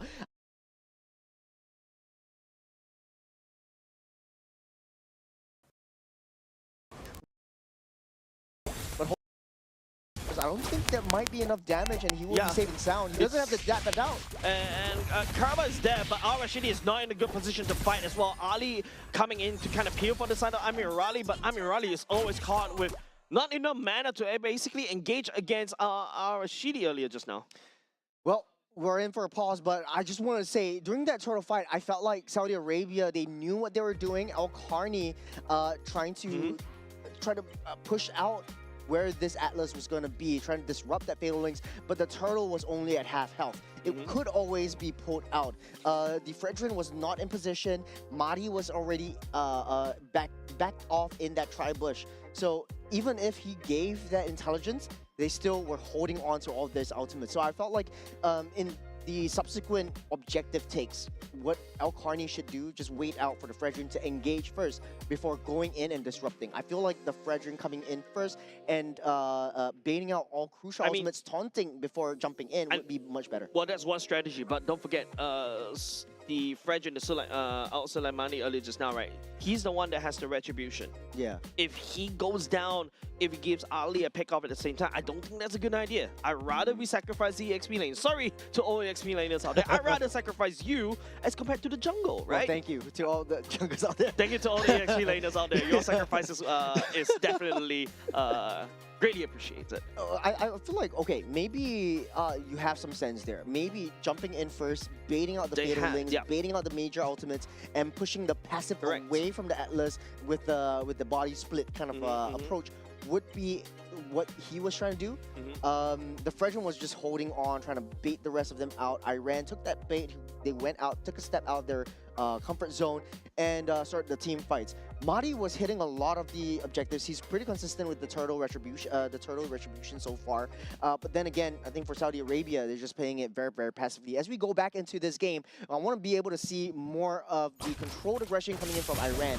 They know and they bait out all these hits. Alcarni takes the full brunt of the side. Absalfazo does have the shields to continue, but they both these two EXP laners will disengage. I feel like Karaba is also one of a very interesting choke right here, right? The main goal is to basically knock out Madi earlier just now, and then after that kick, here's the instant replay you were talking about. Yeah, Alcarni went in first. He doesn't have the ultimate anymore, and then they let that charge. So honestly though, not really a bad sacrifice, using that ultimate first just to bait out all the crucial resources away from Iran, especially the flickers, the damages, and the main concussive blast. Jumping on to the Harem at the same time. Rashidi not in good position, raising the weight will be able to activate, but Amirali actually zapping around. Alcarani catches Amirali. Just one more stab on the side, so like Mani will be able to do the job. Amirali falls down bot. I was gonna say a little bit too late, but then the box dropped and Saudi Arabia just turned things around. Underneath the turret they go though. Iran is definitely going to give this one up. Waited for the right time. I felt like Karaba knows how to get that hit, knows how to get that setup. And even the Fatal Links was used to disrupt Karaba, trying to pull Al-Sharadi in. But Al-Rashidi actually had that understanding of, hey, okay, let's pull back. Now Turtle Take is on, Ali is in the forefront. It feels like we've been here before. Alcarni activated Forever Warrior at the exact same place. Still Money picking up the turtle already at the same time, and now it's going to be Iran trying to make a play over here. But it's also going to be the Cloud Form. Will not be able to catch onto anybody. Trying to make a play, trying to slow the main damage dealer from the side. Saudi Arabia down, but he goes down, unfortunately. 2 members down. Saudi Arabia takes 2, and also the turtle together. Well, great pull away from Saudi Arabia. Al-Samani just focused in on the turtle. Al-Karaba tried to disrupt Ali. The next best thing is trying to send Al-Bafazo in for the Cloud Form, try to get as much as they can, but there wasn't enough backup. Poria is one of those, Poria on the Valentina is one of those heroes that you need a little bit of distance between yourself, but you can't go all long range. So if you put everything in one basket, Valentina's gonna go down, you don't really have a lot of damage. So now we see a lot of chinks in the armor, especially if you're Iran. Your magic damage is not coming through, and your physical damage is way in the forefront. You're disrupting that the Atlas, and Abu Fazl is trying to stay 1 man at a time, but they're doing so well in trying to split up that fight. To be honest though, as much as I'm like you, I want to sacrifice the EXP laner, if it's between a choice of a roamer and EXP laner, I sacrifice the roamer first. I feel like we've got our priorities really right. right. We got the chemistry in. Yeah, but at the same time, you know, don't forget, Fredrin in this current patch does a lot of damage. That Braces Wrath does a lot of burst. Karaba in a spot of trouble right here. Real world manipulation kind of just deny Iran for basically stepping forward as well. But hold on a second, concealed play, looking for a pickoff right there. People say Saudi Arabia has to run away. Karaba will be the punching bag for the side of Iran at the same time. Finally, so many ultimates! He's faking it at the same time. Amirani trying to back out his own boss, but Al-Rashidi coming in the back line will be able to fight off the Poria. The blazing the way out with the damage at the same time, and now it's just going to be Iran losing a little bit of headstrong, just a little bit. The Cloud Form, but the Abu Bakr will fade as Saudi Arabia, also Lemani picking up a killing spree. Call an ambulance. But not for me. This was Iran just going for the counter engage and going in straight for like, hey, you know, Saudi Arabia's used up all the resources. Let's just jump in. We've got the fatal links. We've got the flicker. Let's try to make something work. But then again, out of nowhere, Al Samadi just came in with a five-man taunt. I told you, the Fredrin in this particular patch does a lot of damage. Nice block coming off the side. Karaba trying to hold down the Lord for the side of Saudi Arabia. Members for the side of Iran. There's no way for them to get onto the Lord. Hey, I don't need a jungle. Give Rashidi the job. As also the money, he has the damage. He has the mega kill as well. The Abu Fazl trying to make a play all the way in the backside. But Al-Karani right here, still safe, still opening damage. The Cloud Form punches under the floor. But at what cost? Money also falls. One after another. Iran is falling back.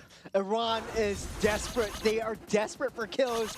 In the entirety of the game, 10-minute mark, 2 kills to their name, and it's just a dominant performance from Saudi Arabia so far. And like you said, he doesn't even need a retribution for the Lord. It's going to be dealt with by the Claude, and Al Sharadi is just going to BMI come in and join in the team fight. So why not just start things off first? I'll slow you down, the box drops, and then the rest is, as they say, is history. Iran was just, they were down in numbers, and they still went in. Iran literally just took a, I don't know, it just took a massive L right there, right? Everything that Iran is trying to really do right there to try to focus on the damage onto Sulaimani. But don't forget, this region has no threats. There's no natural predators for the side of Iran. Amirali, Poria, they can do damage to the region? I don't think so.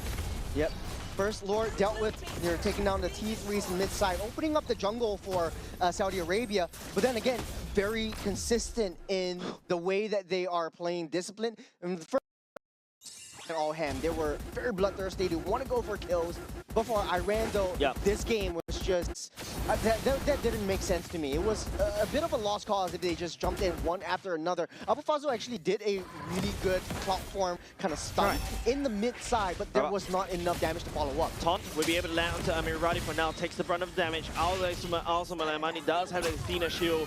And now he's just so confident because there's no one for the side of Iran who can basically do the damage onto the Fredge. And it's like that moment when you know that there's nobody from the side of Iran has the damage to deal with you. You could just step into the water and like literally walking, waiting around the swamp, knowing that you've got full knight's armor. The alligators will not be able to get to you.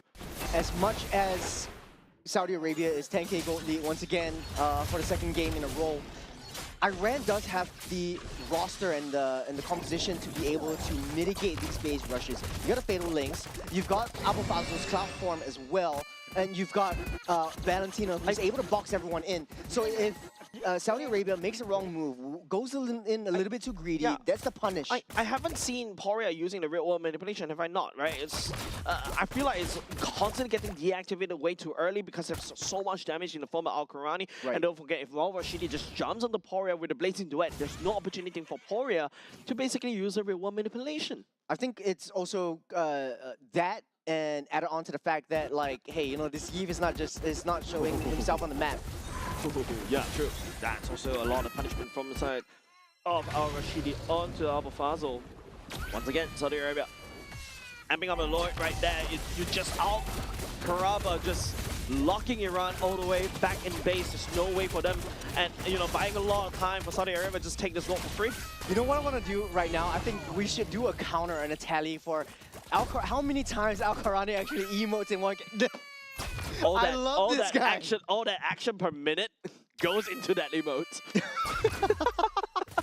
We should do a counter, like the entirety of the Asian Game qualifiers. And right now, almost securing the spot into Nagoya, Japan. Not gonna lie.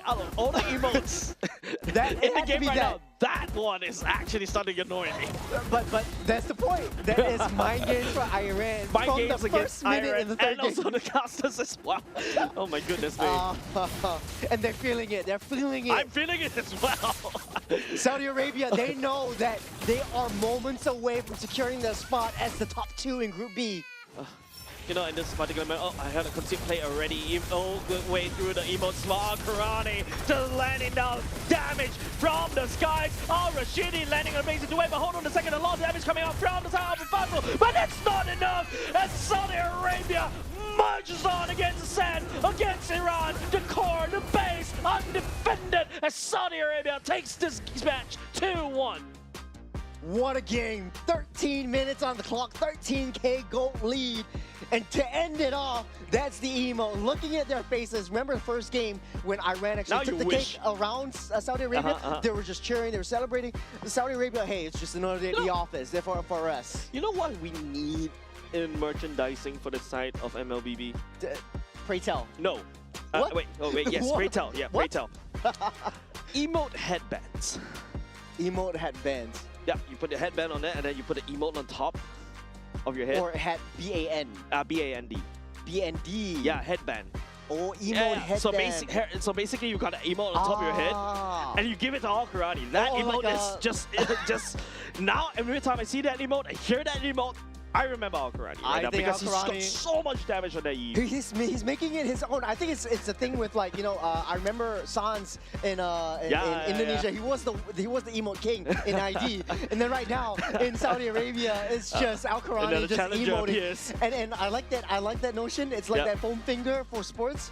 But when it comes to esports, there's that hit Yeah, crystal yeah. thing. So I love that. Congratulations once again to Saudi Arabia making their way, and I think it's clear to say it's solidifying good. their spot as the top seed in Group Stage B for West Asia. And Why- Al Karani Churros, why am I- emoting but putting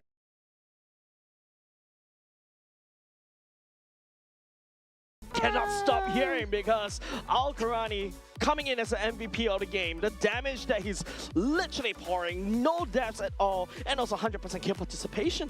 Yeah, enough said. I think this Yves knows how to play, especially around a composition like Valentina. You don't want to give that real manipulation to Valen at all. He just stays at the back. He doesn't show himself. He's just emoting to himself. He's just playing his own games in his own world. And at the end of the day, he does so much. 7-0 and 10 for this Yves. 100%. He's at every single Q participation and empowered by that Cho with the super fast wave clear and super fast rotation speed. I'm seeing Saudi Arabia as a huge threat in the global stages. Especially in Nagoya, right? Al Rashidi coming in, I really like how he plays this con. It's not meant to really also put, but of course, you know, the main damage coming out from the quad is to deal the damage against Iran, right? Like especially on Poria. But there are certain times in certain sequences from the side of Al Rashidi is to use the Blazing Duet within the real world manipulation. Not only just the fact that he also pours the damage against Iran, he also protects Al Karani. All of a sudden, you know, Amir Raleigh, all of a sudden Poria, or as to a certain extent Abu Fazl, don't really dare to engage onto this Blazing Duet. I feel like it's not only that. I think we spoke about this in game number 2. Iran always has a good brain for the draft. They always draft like beautiful potential combos that we hypothesize, like, hey, you know, Fatal Looks good on Links paper. into the cloud form. Look good on paper. It really looks good on paper, but the execution right from the start, like, okay, when we said, like, hey, okay, we're lacking physical damage, let's bring in the Sora instead of the Lapu right now. So this actually created so much opportunity for Iran to come back into the fights. But then Mahdi is, after the first win, the momentum, the win just really got into their heads. He's just playing away from his team. There wasn't any support when he goes for the invades. He tries to go in for that fights. And I know from that, the second to last team fight where everyone just started jumping in for the Frederick. It when feels he's like a at one sushi health. conveyor belt, right? It just did feel like a sushi conveyor belt. Yeah, They and the weren't really Frederick using their brains for thinking like and that. so Al-Suleimani is just gobbling them up at the end of the conveyor belt. Yeah. Nom, nom, nom, and one by one, just Iran just goes into his damage, right? You know, that fuel to that fire, he does have the taunt too. So like you jump in, He does he's have a taunting, and taunt. he just That's walks away. a legit taunt, not the emote taunt, all right? Yeah. Right, and you also pointed out also Lemani, right? Using that taunt to great success, catching onto 5, was able to peel, make Al Karani's damage as the Eve so much easy to do, and all of a sudden, you know, it's just the onslaught coming out from the side of Saudi Arabia is just unstoppable against Team Iran. Right. I think this entire game has been a blast. I think it's the first game also for Group B that we've seen a 2-1. It's generally just 2-0, so I felt like Iran kind of was like, yeah, we're celebrating. We can take Saudi Arabia There down. was a chance, not but gonna they lie. are still the kingdom of Group. They're still the kings of Group B. The kingdom of Saudi Arabia coming in as the top seed for Group B so far. I mean, there was a chance for the side of Iran as well, right? To There show was. it up. And it's always great to see, you know, the third seed picking up a very strong fight against the first seed as well. Because you know, to be honest, this was a blast to watch, right? At the very least, you get to see, you know, how Saudi Arabia adapted, and then you also see how Iran was so dominating in the early game, in the first game, albeit, you know, slowly start to lose a little bit of the tempo, the momentum given over the side of Saudi Arabia, forcing mistakes out of Iran, and then everything is just history. Well, we spoke a lot of you know, downfalls for Iran and all that, but it's still not out of the woods just yet. They have still a potential for a last chance qualifier with the other team, I would say, in Group D as well, which is also coming up next. So in the next match, it's Nepal up against Hong Kong, China. Yep. So this is going to be quite interesting because we will be able to see, okay, so this is how Iran kind of operates around. Against the top seed, they at the very least, they won out the first game. In Group D, though, where Nepal and Hong Kong, China actually stands is still at the top 3. Yep. So the Kingdom of Saudi Arabia topping the charts 4-0. Yeah, to be honest, I personally feel this is kind of already set for the side of Group B. For the side of first seed, Kingdom of Saudi Arabia, followed by Jordan.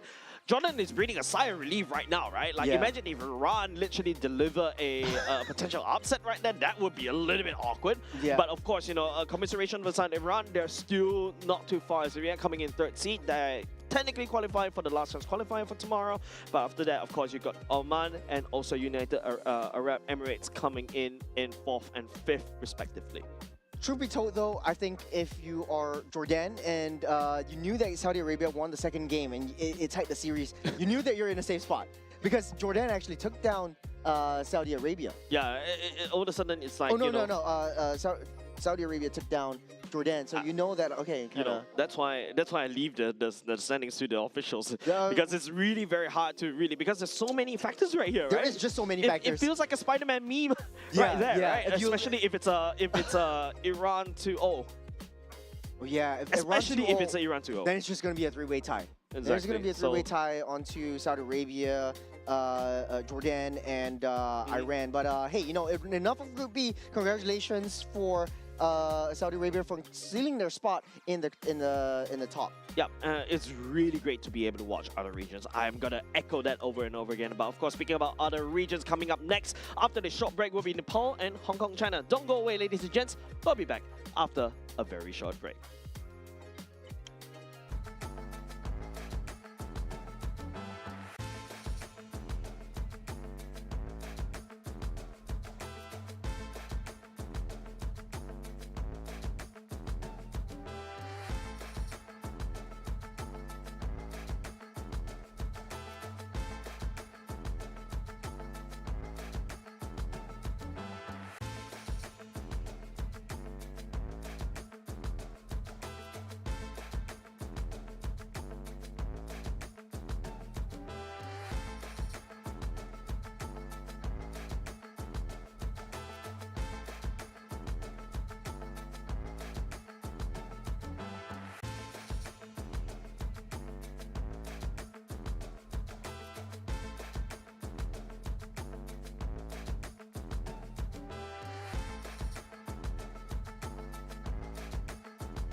moment.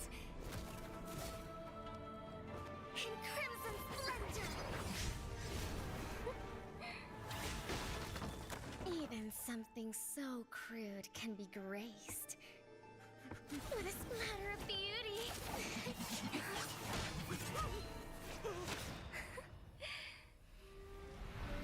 I'll get you out! You finally come to me, Hanabi-sama! This madness ends now! At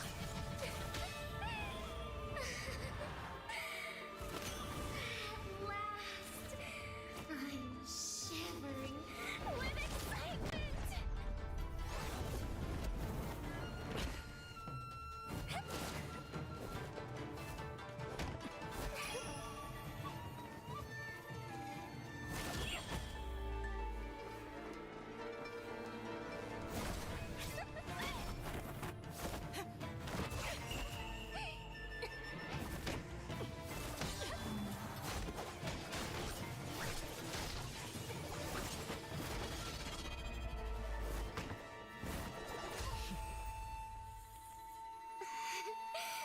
Such killing intent.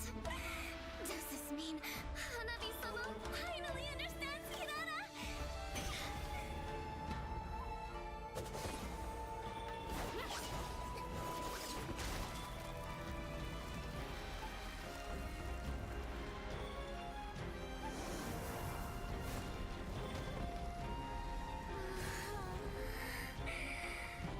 So warm. So beautiful. We can finally embrace eternity in hell. Just the two of us. Allow me to release your eternal bloom.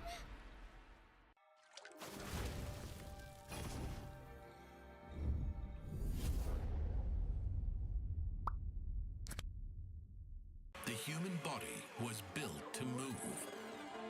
Not trapped at a desk in one singular posture for 12 hours a day. It's time your chair evolved. This is Secret Lab Titan Evo. Ergonomically engineered for you, gamers, hybrid workers, artists, backing your every move.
Hold up. Hold up.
Hold up.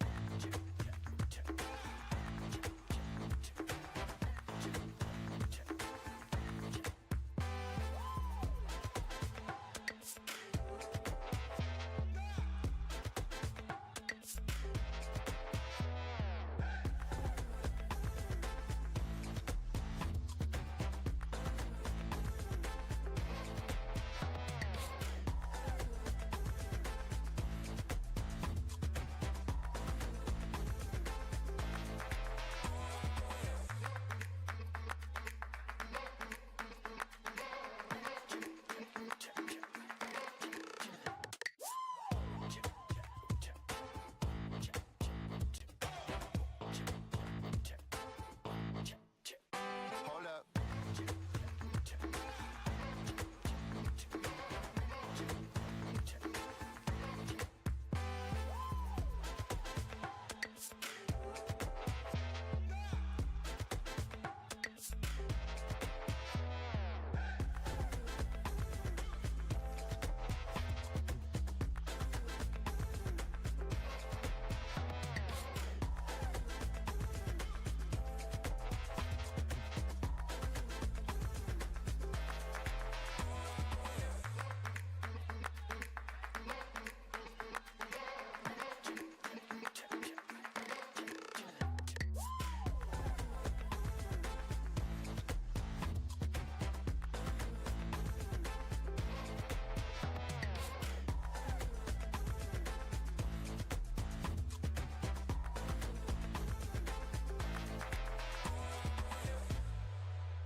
This is what we mentioned earlier just now. Day number 3, perhaps this is the time where you start to see power rankings start really setting down, or would there be, the rise of newer regions into the group stages? Ladies and gents, welcome back into the Asian Games, Esports, MLBB qualifiers as well. We just saw Iran going up against Saudi Arabia today, earlier just now, and now we'll be be able to watch Nepal going up against Hong Kong, China. Yeah, this is quite interesting to say the least. Group D being East Asia and South Asia being combined into one region has shown quite a bit of here's and there's. There's not really any dominant teams. Hong Kong, China has played 3 games, 2 wins, 1 losses. Nepal has played 2 games apiece. Today, they are having a 2-game conflict. So, fighting up against Hong Kong, China in the first game definitely sets the pace for them going up against next match against Sri Lanka as well. There's only one, common team that they have fought against, which is Pakistan. Nepal has taken 2-1. Win against Pakistan, Hong Kong with 2 zeros. But like we saying in Group B in the earlier game, that stats really don't tell the whole story as well. Yeah, I mean, this is the time where, you don't, even though you can start to say that, yes, there's some games being played as well, but the sample size is there. There's also a lot of external factors that you have to consider. If the fact that Iran was able to take out at least 1 game away from the Saudi Arabia being the 3rd seed going up against the 1st seed, hey, that is cool. But, I think we've been talking this to death, right? The fact that Cambodia took down Philippines, right? This is like the team liquid stack. Yes. Right? That's something that I feel like you couldn't count out these people as of yet, because right on the screen that will be your contenders for this particular match from Nepal: Binay, Ankit, Lilim, Mitoya, and also Kishore. I think most of these players are pretty new to the international stage as well. Pretty interesting to see how they would draft, what kind of heroes are one of their signatures, or what are their hometown flavors they're bringing onto the scene as well. They did have 2 games on and off streams as well that they have played over the past 2 days. So it will be interesting to see what Hong Kong, China has done their homework on against Nepal. And on their side, speaking of Hong Kong, China, we have KY Zhang, KK Chan, HL Law, CJ Wang, and MY Chung. But for the sake of simplicity, we'll just call them Zhang, Chang, Law, Wang, and Chung. Yeah, these are their surnames, by the way. This is, yes. Just take note as well. But of course, this is the 4th seed going up against the 2nd seed in their particular groups. Of course, with Hong Kong, China leading the charge as of now. So far, they've done a pretty good job. I feel like we don't really have a lot of data, and of course, you mentioned that hometown favorites is something that we may be looking out for, right? Especially, don't forget, every region plays the game slightly differently.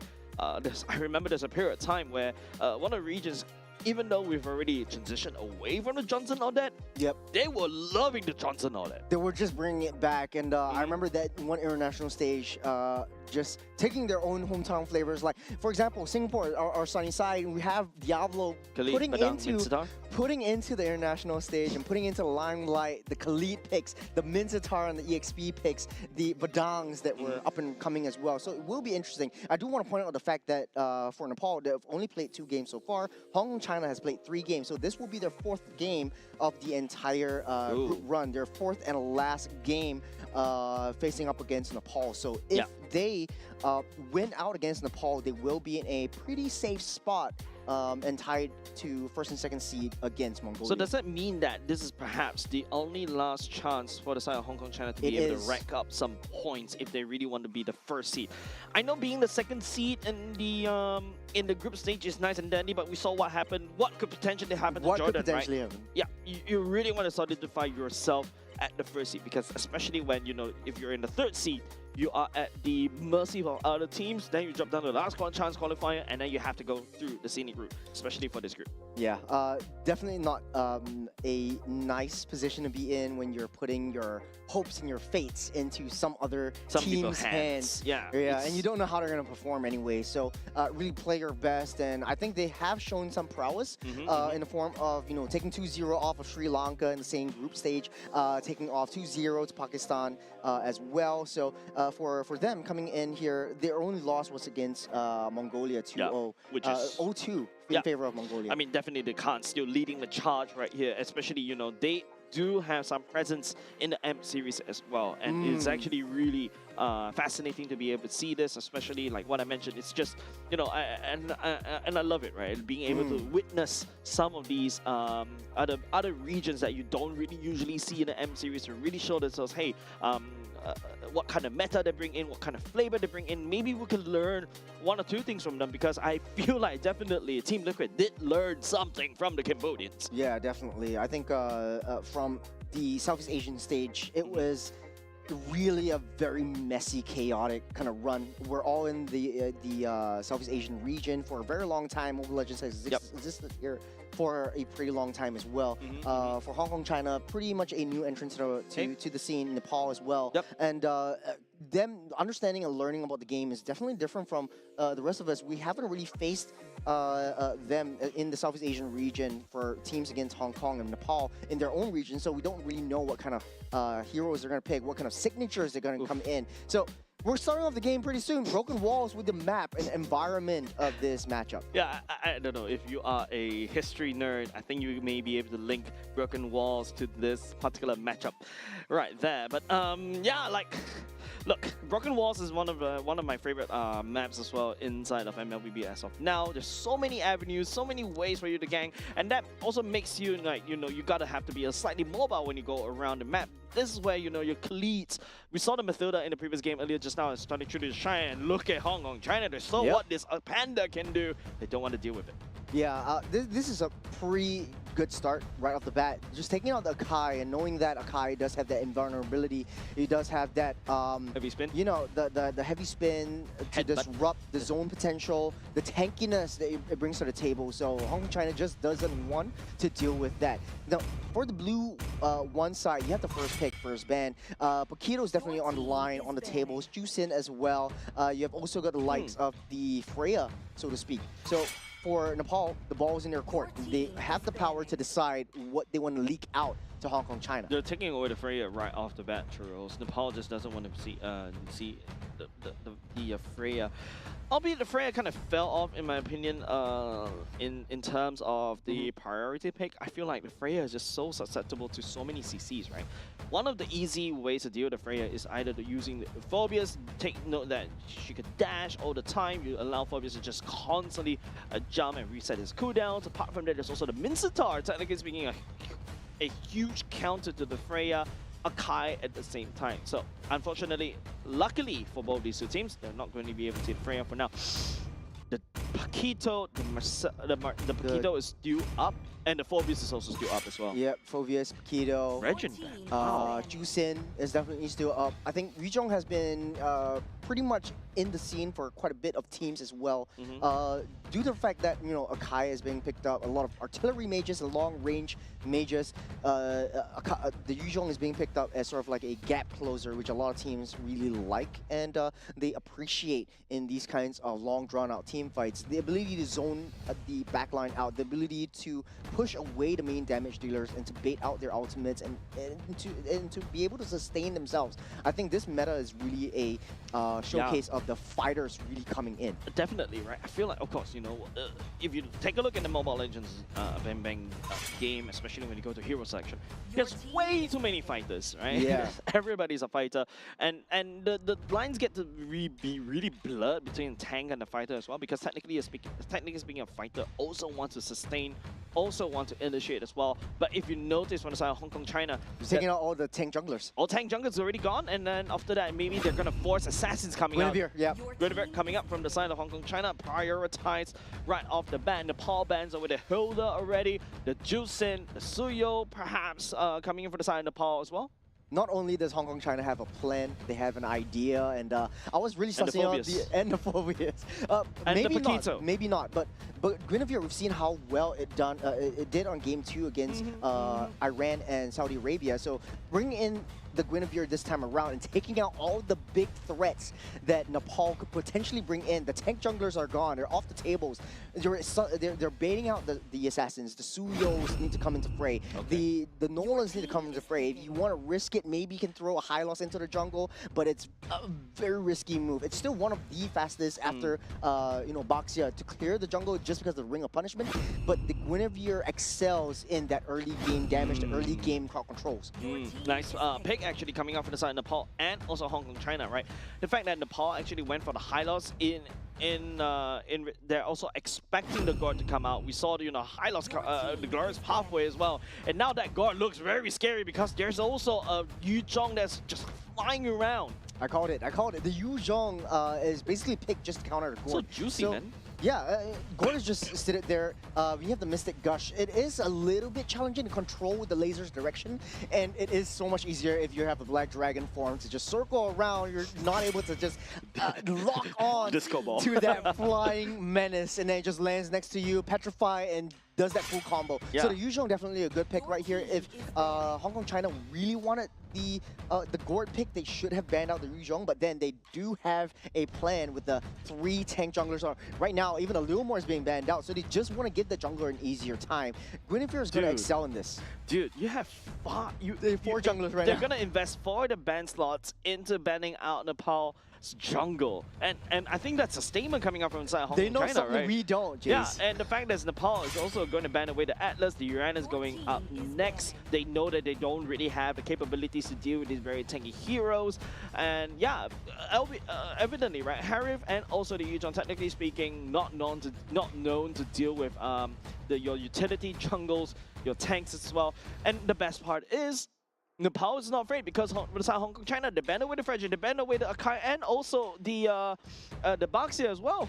So the Yves is being banned out. At least they have a little bit more diversity this time around. So Nepal doesn't have that holy trinity of zone control, being the RWM, the Red Carpet, and the Zaman Forest coming in from Harith, Hylos, and the Yves. So right now, the ball is in their favor. We have seen farces here and there, still an artillery mage. Juicin is still on the table, though. I'm not sure why they're not picking it right off the bat. And it does pretty well alongside the Hylos with the concussive blast, with a little bit of heal potential, and you have that Red Carpet to increase that speed and chase capabilities. Yeah, I think Juicin definitely fits into the... Oh, I love this Belleric coming up from the side of Hong Kong, China, the Lapu Lapu as well. This is your anti-dive.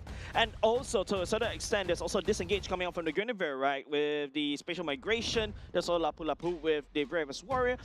I would say it's still not too shabby in terms of a roster, but I feel like your main damage dealer in the form of Gord is already kind of counted, unless the Belleric, the anti-dive, activating the ultimate to lock everybody down for the side of Nepal, and then after that giving Gord and also the Guinevere a lot of opportunities for you to burst people down. I think that's okay. I feel like Hong Kong, China needs to play around this Bruno pick, especially in the gold lane. But then, here comes the Lilia as well. Secondary line, big bursty damage. You also got the Suyo to clean it up at the same time. Yeah, this is a very scary roster coming up from Nepal, not gonna lie. Yeah, honestly though, both teams really showing their flavors right off the bats. In Southeast Asia, we're super used to Juicin being first our blue 1, red 1 pick. And right now, it's just the Lilia being picked up right here. Wave clearing potential, you do have a little bit more assistance with the high loss as well, and fast rotations, especially with the broken walls. You're just able to get from A to B using the hypotenuse instead of just really a straight cut into any directions. Hong Kong, China also bringing out when you said hypotenuse, the first thing that came into my mind is trigonometry. What's next? Yeah, the fastest point from point A to point B. That's what I'm saying, Jace. Integration? But for Hong Kong, China as well, we're talking about hometown flavors. They're bringing back the Bruno. We haven't seen that in a hot minute. We're seeing Keller actually bring it out in MPL ID in the previous season, but that's only very, very situational. They locked it in from the first half of the phase, and it does very well in the early game with a lot of high damage, especially up against the Harrow that is picked directly after. They have a mix of good magic and physical damage that we like to see. Yeah, and I like how I was really, if I remember Nepal as a region correctly, based on my past view, last time when I watched their games, they really love their assassin pick. That's why I see Suyo coming in. And don't forget, Suyo is looking to snowball. And if you notice, Nepal is actually pathing very aggressively into Hong Kong, China's territory. Yeah, now with the new rotations and the new timings for the jungle, it really changes and switches things up. You're not going to open up, or you're going to be basically opening up your colored buffs for your opponents to really dive in. And with a really tanky frontliner like the Hylos right off the bat, it creates that opportunity and space for the early engage. You don't want the Guinevere to get that level 4 ASAP. Because once that Violet Requiem comes in, that's it. You're locked up, you're stunned up, you're jumping around like trampolines, and it's harder to take down. Take a look at the emblems right here. That's the fighter emblems for the Bruno. This is really interesting because we see a lot of fighter emblems really coming up. The sustain that it brings to the table, the additional life steal and spell vamp that it just really brings to his kit. Really excels in that. Yeah, especially when the Bruno, right? One of the key items is the Hearth Claws, and now it feels like you already have half the Hearth Claws because you picked up that fighter emblem, right? Being able to sustain in lane, being able to stay a lot earlier. You can duel as well, especially against Binay on this Harif as well. You do a lot of damage once you get that up and going. But I also need to point out, right? Lilim on this Lilia is also a very interesting pick. If you notice Hong Kong China's roster, really stationary, especially when they do the ultimates. That's where Lilim could just lay down bombs after bombs. And I feel I've seen this before for the side MPL Singapore. It's really a shake and bake.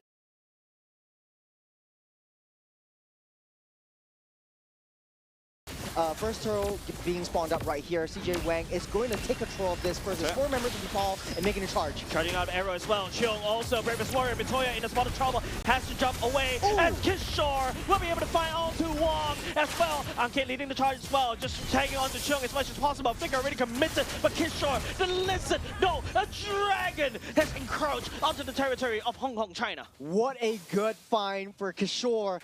Immediately identifying the spatial migration, coming in from Wang, going in for the counter re-engage, and the damage from Yu Zhong. So underestimated. Nepal, that gameplay reminds me of a ballerina. They dance around that danger right there coming out from Hong Kong, China. Hong Kong, China was outputting everything they could in that one as you take a look at this replay. Yes, Wang made a really terrible decision, going and straight away jumping in first. Chan wasn't in the right position and was way too far behind. I think that the idea was Wang tries to start things off with the spatial migration, at least try to get 1 or 2 members off the ground from Nepal, and then Chan goes in for the ultimate as well. But in actual fact, he's just throwing his bodies. He knows that the Guinevere is a little bit paper in the early game, so if you want to risk that, that doesn't really make a lot of sense at the start. But the biggest problem is Chan doesn't really have the ultimate, right? You're level 3 when you go into the turtle, and that's where I think the biggest difference between these two teams. Not just the fact that Mitoya just piloted into Suyo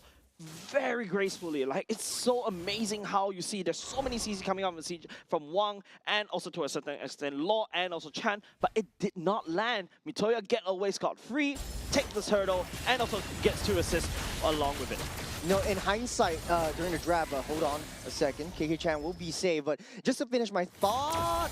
One, fighting on that, that's also going to be the Mystic Gush as well. Fighting onto Mitoya, 2 ultimates make it 3 at the same time, but Kishore coming in, landing in front of Havens on this massive dragon, also just wrecking havoc in the roster for the side of Hong Kong, China. Kishore is still dashing out, Cheong also absorbing most of the damage, but it is still Nepal unable to punish onto Hong Kong Chang to pick off.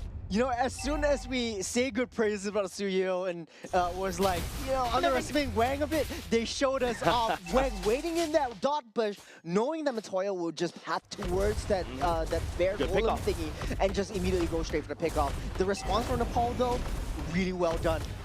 Even though they didn't get the counter kill and punish for Wang, at least they got some push off back. At least they had a little bit of, hey, you know, if you want to take out my jungle, I will take yourself back. Take a little itemizations right here. Skypiercer, first item for Mitoya. He's really risking it this time around. Yeah, he definitely needs that one. The Suyo really scaled so much on this guy. Piercer, I feel like Nepal was once beaten already triple shine, right? Giving the turtle over the side of Hong Kong, China.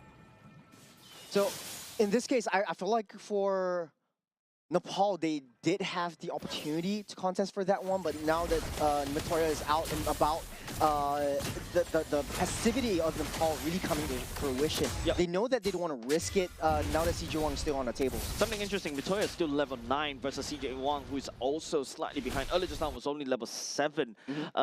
Even though they get, Hong Kong China secured that turtle, Nepal, technically speaking, just because of the jungle, they're still in the lead. The 3rd turtle still in the favor, well, at the very least, Nepal still has that advantage. For Matoya though, I think the Sky Piercer is just a means to an end. He does need a little bit more time to farm up, get at least a Hunter Strike, get at least, you know, maybe even a War X for a little bit more sustain before you go ham on any one of the other members, the loose members of Hong Kong, China. In this particular state though, I feel like if you're just comparing apples and oranges, you're comparing the assassins versus the fighters. Assassins are definitely going to have a much earlier, better time. Big damage coming up from Binay on the Zaman Forza, but you can see Zheng just instantly heals them back all the way back up using the Finder Emblem. Not only Fire Emblem, he's got a Has Claws as well. Has Claws as well, So yeah, that's right. Just one item away, just one, a couple of gold away from the Berserker's Fury, so that's going to be a huge power spike from that bottom gold lane. Yeah, Zheng is actually threatening onto Binay as well down bot. Members on the side of Hong Kong, China also starting to reinforce, looking for opportunity. Law just landing down the bombs will not be able to land, but if that land, that would be a dead Binay. Good pushback from Hong Kong, China. At least they secured that bottom side. Both teams are still hunkering down the bottom side for the gold laners. At least they want to make a 5-man play on that third turtle of the game. The early rotations already coming in from that top side down to the bottom, but Ankit is there for a little bit more reconnaissance, which I do like. Nepal does have the upper hand still. Still a bit. That's going to be a pick off. We'll be able to find the Kishori members for the side. Nepal just catching off guard, and now all of a sudden, Hong Kong, China is just leading guerrilla warfare against Nepal, and Nepal have to really start opening the map more diligently. Sneaky. For the Guinevere is just playing this fighter like an assassin.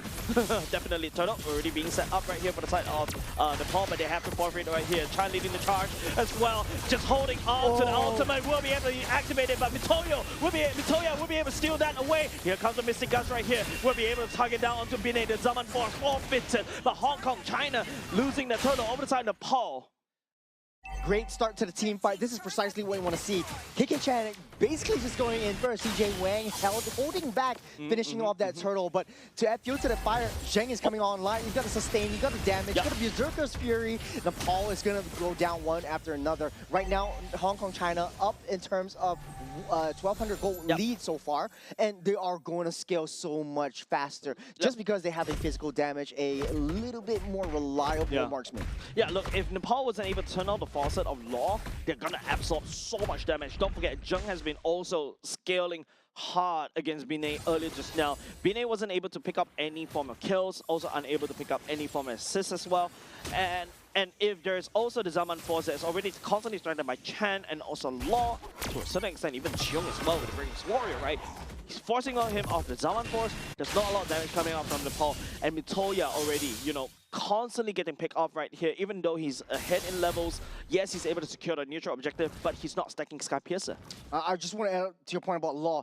In actual fact, Law's Mystic Gush is so hard to land. It's Nepal's draft is very mobile. But the fact that they took out Kishore right before the turtle fight just created that space for the Mystic Gush to push back the enemies and create some space and time to split up these team fights. And Chan as well, right, on the battery. That's a very long time. Technically, it's also going to be stunned. Kishore main target right now. There's going to be over the ground committed by Law. Mitoya will be able to find onto Wang. Bust him in down. That's the first Sky Piercer stack for him. Great find, great block off. Great block off, but hold on a second. Law using the Mystic Gush just instantly melting down Kishore. Another down as well. Ankit Cheong picking that kill up. Insane punish. Zheng also doing the macro game, sitting comfortably down on the bottom side as well. Binay can't even find a way to come back into it. And Zheng, not even in the team fights just as of yet. Hong Kong, China showing the damage coming in from Law. They know that, hey, you know what? Let's just put Law in the mid game. The late game is all Zheng's show. Yeah, but dude, Churros, I don't understand from the side of Hong Kong, China, how is Law able to get away with amazing Mystic Gush when, you know, Nepal has so many tools to deal against Law as Wang picks up this Lord? Simple. Kishore already used up that the Black Dragon. Immediately right before that. Take a look at the even a Glorious Pathway as well. Yeah, Kishore, no ultimates. Law sitting comfortably right on that one. You got the taunt up, you got the stun, and there we go. The damage comes through. So Law's just sitting happily at the backside. Used to have so much damage, and you don't have any disruption towards that gourd. Man, with friends like these, okay, sorry, you don't need enemies. Wrong application of idioms, but hey, with friends like Hong Kong, China, right here, Law, gourd, it's such an easy gameplay, right? There's so many avenues that Hong Kong China was able to do. Mitoya in the spot of trouble right now as Wang and also Cheong. This is just a Naruto Sasuke fight right here. Oh, that was such a beautiful chase, especially from CJ Wong, just finishing up that buff to get additional economy to her name as well. And Hong Kong China just, even though the kill is just 5-3, Hong Kong China is just dominating Nepal right now. Yeah. I feel like for Nepal though, Nepal, there isn't a lot of wave clear potential apart from this Lilia aside from now. The Lord is also pushing in. Hong Kong China cannot make a mistake. They have too many high committal heroes. Yeah, Hong Kong China, by the way, like legit, Law is getting away with these crazy Mystic Gush, right? And the timing for Law to use this Mystic Gush, you can see the confidence from this B2 pick, right? The fact that they're going up against, you know, even a High Loss, even a, to a certain extent, the Lilia, and also a Yuzhong, right? He still locks in this Gord and trusts his teammates to either land a stun. We're gonna pick him off one after another. You got Chen, you got Cheong on these ultimates that could just stun and also taunt. Yeah, all of a sudden it's so much easier for Law to execute. Yeah, and like we said though, you take a little damage dealt. That is the highest, top of the charts. Then again, I want to say that Hong Kong China has this kind of strategy where they don't like to fight as 5. They like to split up these team fights and go straight for the macro game. Very intelligent on their part. They know that, okay, let's just try to disrupt that team fight, draw the 5 members together, and then send someone up to the macro lane or long lane to deal with the turrets and the lanes. So you don't really have to go for these 5-on-5 team fights. And also, because of that, you know, your lane are fixed against Nepal's favor. Mitoya was sent to go all the way back up there. That's where the bushwhack appeared, right? Wang and also Chung just tag teaming, just taking out Mitoya. Don't forget, Mitoya on the Suyo is squishy. Speaking of squishy though, I think that Mitoya's first item, Sky Piercer, is really biting him in the foot now. Even though he's got a Sky Piercer first item, he's not sustaining well enough. He's still holding on to that one. At least he has that sustain in the form of War Eggs and a little bit more damage and penetration from the Hunter Strike. The main damage will come from Lilin as of this point. Kishore's only job is to try to disrupt that backline. But now it's going to be a lot harder now that Jung has a full Trinity crit build. I feel that Kishore also going in pure damage, you do need some form of tankiness, especially if you want to do. I feel like Kishore's main goal is not to kill. It's there to just disrupt team fights, disrupt Law, push him off, Mystic Gush. That's your whole duty right there. Any kill is kind of like a bonus to a certain extent. Yeah, basically just parachute down on top of Law, petrify him, disrupt the Mystic Gush, and just buy time for your team to really come in. Just Ball started to hurt at the same time. Hong Kong China will be able to secure the Lord as well. Now Kishore will be able to use the Dragon to just try to fly away. He's down low at the same time. One after another from the side of Hong Kong China. Zheng finds the kill onto Enkit. Look at this state of the team fight. Nepal can't even get close. Dude. Hong Kong China is just sending Wang just doing the Lord's work.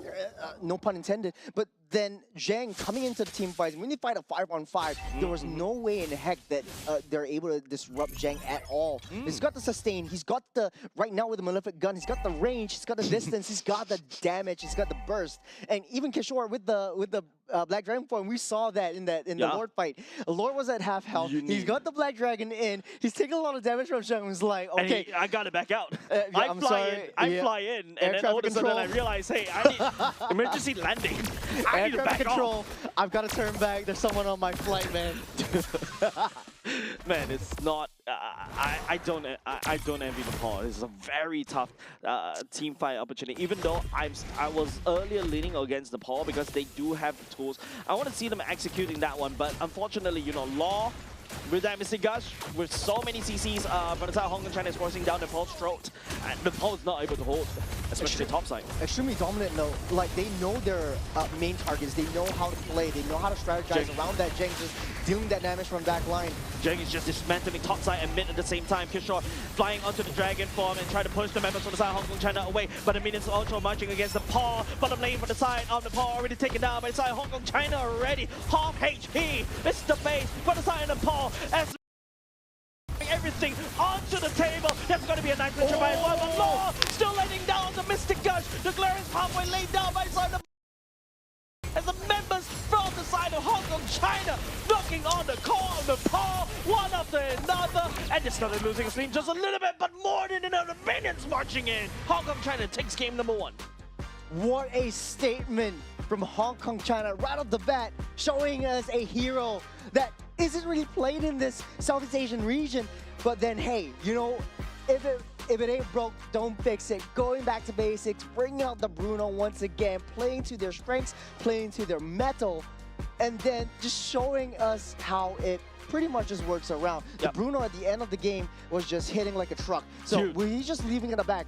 But the last Raptor Dryad from the Belleric held up 3 members. Black Dragon was just used way too panicky. It was just a trigger finger on their part trying to save that T3. But then again, pulling 3 members in and just decimating them with the gush as well. I think for the side of Kishore, I agree. You have to do something, right? You have to protect. But don't forget, you're going up against Zheng. Zheng and a Bruno with those, you know, Malefic gun. You're just literally tearing, you're just uprooting turrets one after another. You can see how with one fell swoop, 1 Lord is all it takes. Law is definitely feeling it from the Mr. Gush. Well, definitely feeling it. He's proud of himself. He's played a very fantastic Gordon, even up against one of his natural predators in a dragon. Yeah. And he showed that, you know, this guy on the surfboard is just killing it on the waves. It's like the chicken starts to hunt down the eagle. Usually it's the other way around if you follow the food web, but it doesn't make sense. Well, right? to that point though, the chicken used to be a T-Rex, or I might be mistaken. It's not been technically proven T-Rex as of that then. lost its tail, huh? But then again, this was an incredible board play right from the get-go. He's landing the stuns, he's creating that space, empowered by Chan's Belleric in order to find the approaches, find the kills, and Hong Kong China just played the macro game so much better than how Nepal actually counteracted that. They're not fighting as 5 members, they're not pulling resources in and throwing all their eggs into one basket, all their eggs into one fight. They're leaving Zheng on the side lanes, they're pushing in these turrets, they're creating space, they're creating control. There's a lot of times where legit, like what you mentioned, like fixing the lane, forcing Nepal out of position to basically deal with the lane, they surprise it, and once, you know, Mitoya was receiving it a bit, at least twice, all of a sudden Mitoya's priority fell dramatically. You don't feel the presence of the Suyu anymore, and it's just Hong Kong China's game. Yeah.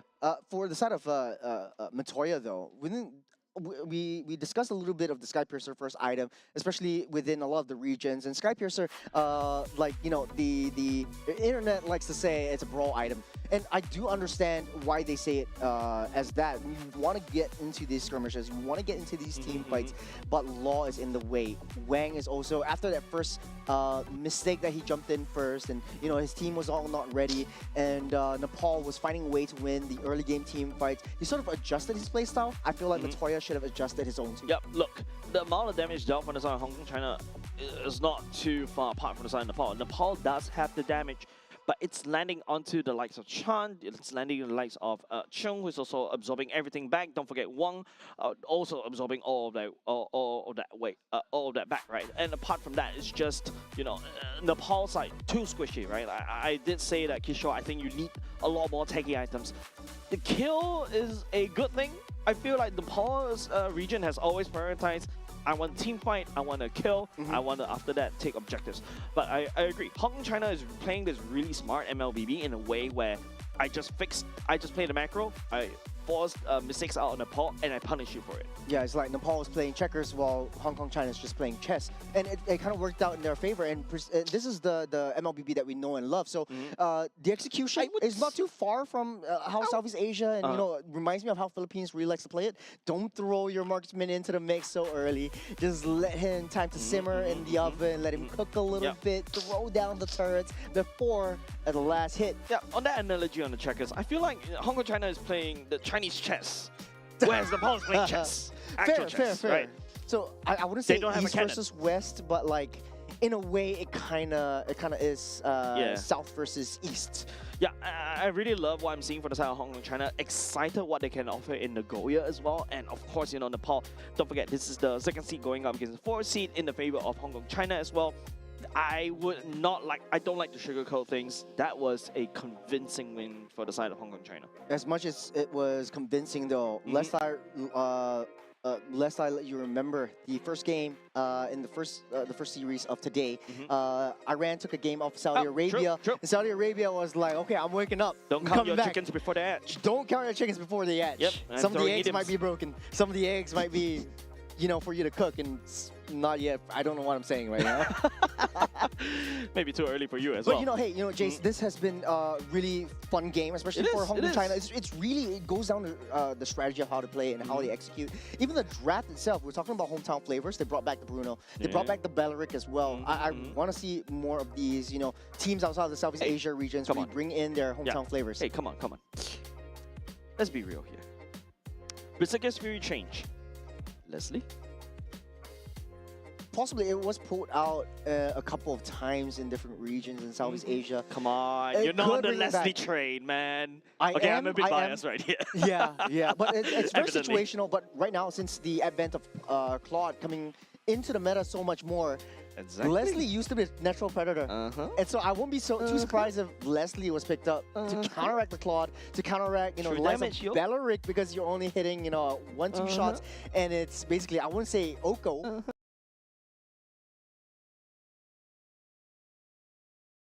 Moment, another fellow Leslie Enjoyer as well. Yeah, and it kind of matches what this roster, what the meta kind of needs, right? And once you start, Sky PS on the Leslie as well, and all of a sudden you I'm just trolling. Yeah. Could be a rank. Well, I mean, you said it, Jace. I want to see more of I this. want to see other I want to see others. I other want to heroes, see right? difference, and our wishes might be answered. Right now, Nepal in the blue, banning out the same heroes, but Hong Kong, China, Look, they're not playing the same thing Look, twice. unfortunately, not gonna lie, I'm a bit sick of looking at meta heroes. I want to see non-meta, How dare you. especially when it comes to the 2026 Asian Game Esports events, especially when you start to see other regions coming in and show, hey, you never know. Don't forget, Singapore showed off that, hey, the Khalid is really strong. Used till now as a role. And Guinevere's lived all the way until now. Shout out to Wise from all the way in the past, bringing that fighter jungler up, bringing the tank jungler into the meta. He was the one who coined it from the start, from his old teams, and then coming into the international stage, it's still been used until now. And right now, it's found so much viability. First pick going to be in the side of Nepal right now. Hong Kong, China banning out the junglers and don't want to risk giving the Guinevere over to Nepal. Paquito, Phovius. You mentioned also the Guinevere. Guinevere already banned as well. Juicin, we haven't seen Juicin in this particular day as well. Unfortunately, first pick Claude. Hey, is your just dreams so might be answered. Greedy. Your wishes might be answered, though. I was saying, like, Leslie? the conditions. Hong Kong trying to do it. Conditions for Claude. You Jung, want someone know with it. You know early it. game and late game kind of potential to counteract that Claude. Come in with Blazing Duet, you two-shot Oko. That's basically how you want to play it. Typically, a lot of teams like to build the Harith. It's a very safe pick, but we haven't seen Harith perform so well, at least for the earlier parts of the 2 days. Yeah, Harith, I feel personally has Has been off. forced. It's such a forced hero. Yeah, I feel like that's the case as well. And at the same time, you also you only see like the professionals really playing the Harith like a crazy monster that zapping around, landing on the shields. It's almost nigh unkillable. But now Alice coming in for the mix for the side of Hong Kong, China to deal with it, and of course the Gord's Law coming in for the side of Hong Kong, China as well. Lost Guard and Lost Gord's Law. Man, it's honestly a tongue twister, but I'd like to see him on that Gord once again. But this time around, it's not going to be Yu Zhong. It's going to be Paquito that he needs to face up against. So a little bit of a difference on how he plays. And not only that, you got Atlas as well. Yep, Atlas is a good way to also deny the area as well. You could dive onto the Gord, but at the same time, Atlas with the TOR also anti-dives at the same time. Paquito, of course, I'm surprised it's a B3 pick. Not even R2, by the way. Yeah, so coming in for the side of Kishore, Jung goes back into his Bruno. No more Leslie. Yeah, I was quite surprised. Honestly, I was quite surprised because the B3 Paquito picked up in Nepal. There is something that Hong Kong, China is definitely cooking up. Paquito in a lot of the regions that we've seen is super high priority. If it's open, just pick it up. Yep. But there might be something that they're teasing, that they're not saying, that they want to bring up. because you know the Paquito does have a lot of rotation speed. They have a lot of early game and late game damage. Your backline is going to be in shambles. It's going to crumble. It's going to tear cracks into your shoulders. But the Alice with the TOR creates that open opportunity for team fights for you that maybe Hong Kong China wants to bring into the table. I like how Nepal is reacting to the Valeric. Earlier just now, if I remember correctly, it was Chen, right? Holding on to the Valeric. It's just counter dives, especially right now when Nepal is all about dive. I think Hong Kong China, there's something else that could just do that thing. Like what I mentioned earlier just now, there's also a potential Minotaur if you want to pull that back to do it. Or to a certain extent, Kufra, right? Like Kufra deals quite well against Paquito. You shut him down with a bouncing ball. And don't forget the Phobias is also wide open, but they've already selected an Alice in the EXP lane. The pop bans over the high loss. And Chen is definitely one of those heroes that, one of those players that you want to look out for. He has empowered Hong Kong China so much in the previous game, albeit a rough start in the early side. Yisun Shin getting picked up here, definitely a little bit more late game insurance. Don't you think? You don't really have a lot of tankability. Alice definitely soaks a lot of damage, but you have to play your cards right. If Alice goes in straight away, you're soaking in that damage. You don't really have a lot of sustain. You're leaving that back line open. So right now what they're doing is, if Bruno goes down, I want to use Yisun Shin as instead. Yeah, I think Yisun Shin is still not too shabby either. Okay, this is gonna be a difficult game for the side of Hong Kong China. Harley, Nepal is gonna escalate so quickly with Harley, the Juicing Paquito and Atlas rotations as well. If Yisun Shin makes one misstep, he's gonna get busted down, and you know, Yisun Shin is basically Harley's food, right? So that's something that I feel like Hong Kong China need to play around. Hilda is a good choice. They need that tankiness, they need that hard invade as well. So yeah, now all of a sudden, you know, the Harley doesn't look as strong anymore if the Hilda is constantly invading against this Harley. On paper, I think Nepal does have a better draft. I mean, then again, they're meta creeping. There's basically just 5 meta heroes on the tables for them. And Hong Kong China is just playing their own game. Like, hey, you know, we do have our own signature, we do have our own flavor, and we want to show the world what we're made of. And I think that bring out that Hilda in the last pick definitely has a little bit more value in terms of opening up that map, giving a little bit more reconnaissance. It might be a sacrificial lamb since now you're gonna face up against the Atlas. But for Nepal though, the Harley, fantastic pick up against 2 marksmen. The Paquito, fantastic pickup against the 2 marksmen. Yeah, I mean, there's also a case where the EXP lane, especially with the Paquito, right, with the wave clear against the Alice, the Paquito does have the initiative to basically start rotating and start hard invading against Wang. So I feel like Hilda has definitely a lot of work to do, right? You at the same time, you gotta have to try to find to slow down Mitoya. At the same time, you also have to heal for Wang. And also at the same time, you know, there's so many things you do, but you're only just a Hilda. Yeah. And you're dealing with Bajusin as well, so you're gonna get picked up and tossed around like a ragdoll. We'll see the execution though. I think for Hilda, it's not too worried. Early game, at least until the 8-minute mark before the Lord spawns up, there will be some form of reconnaissance or active vision duty that the Hilda has to play. Hold on, Wang is on the wrong side of the map, was able to steal that away, ignoring the orange and also the blue. Oh, hold on, Flicker already committed by Chong as well. His shot following the same, but given aside with the Mitoya. Immediately saw the opportunity, immediately went for it. Even Chung was used up the Flicker as well. Now the Goon Squad is here. Nepal wants to go in for a little bit more towards Hong Kong China, but they're straight away. And I wanted to say, Wang actually started at the top side, moved straight away to the opponent's jungle, and then start rotating towards his map. This is because Chen to rotate freely around the map. Okay, look, I think this time around, Lilim on this Juicin, agreeable, right? Hilda is almost a non-factor. If Hilda is needed to constantly kind of babysit Law right there, all of a sudden you've got Mitoya just starting to rotate even harder as compared to Wang. Wang right now in the first turtle is not good, should not have a lot of priority because you are a Yisun Shin. You do need a lot more items, but you can farm very quickly. I mean, that was a solid mistake from the start of Hong Kong China, but we've seen this before. Shaky start, but they really show up this time around. In a lane-to-lane matchup, though, we expected this from the get-go. Kishore is already level 4, so that's a huge power spike coming in from Kido. Big mistake coming on the drone. Doesn't really have level 4, doesn't have a TOR, but Law coming in, flicker backwards with the Mystic Gush. Harley will be able to take down Chan, and also the Turtle following suit as well. Wang looking like it's moving for the side of Lilip at the same time. Wang, one down dash, but Kishore lands the jab onto the General. There's a lot of damage from the get-go. This is precisely how Nepal wants to play their entire composition, their entire matchup.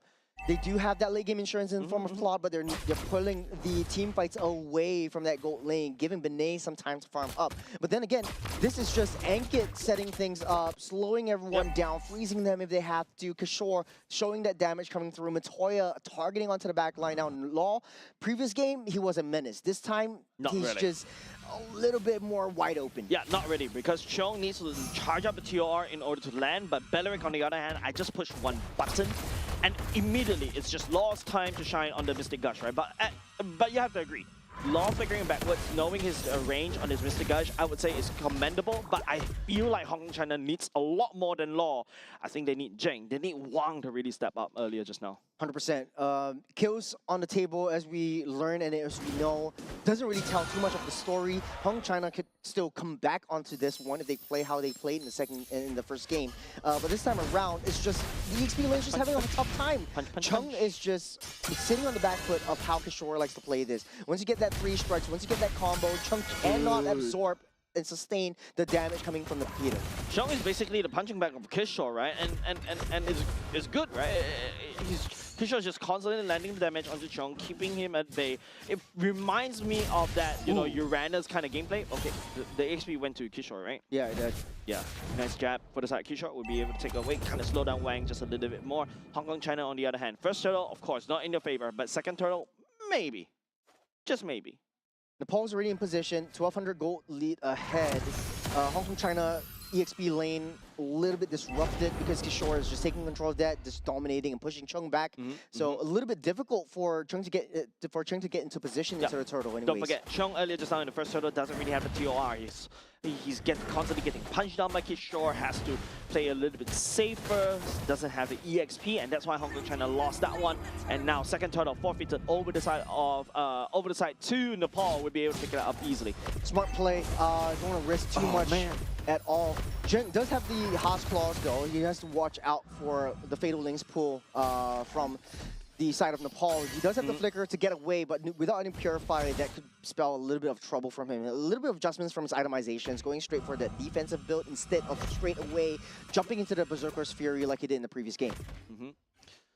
Currently, as of now, Nepal seems like they're leading the charge, especially in terms of kills, especially in terms of neutral objectives. Hong Kong China on the other hand, don't forget they're kind of like a smarter player. The Fatal Links, not very smart in terms of the housing as well. Lily picking up Chan, Binay taking down Jay. It's a massacre up top. Now the Mountain Shotgun doesn't even land a Kishore. Yeah, they can't punish Hong Kong China. They're playing a little bit on the back foot this time around. Nepal, like I said, everything that could happen did happen. Oh, Law is wide and open. Might be able to get chased down. No, Matoya doesn't have the ulti. Yeah, not only just that, right? Wang needs that level 15 power spike as of now. That Yushin is a non-factor over the side of Nepal. Nepal is going to be able to take it and run away like it's good money. Yeah, but it should be a bit more passive. Don't chase, don't push too much if they want to play into the late game.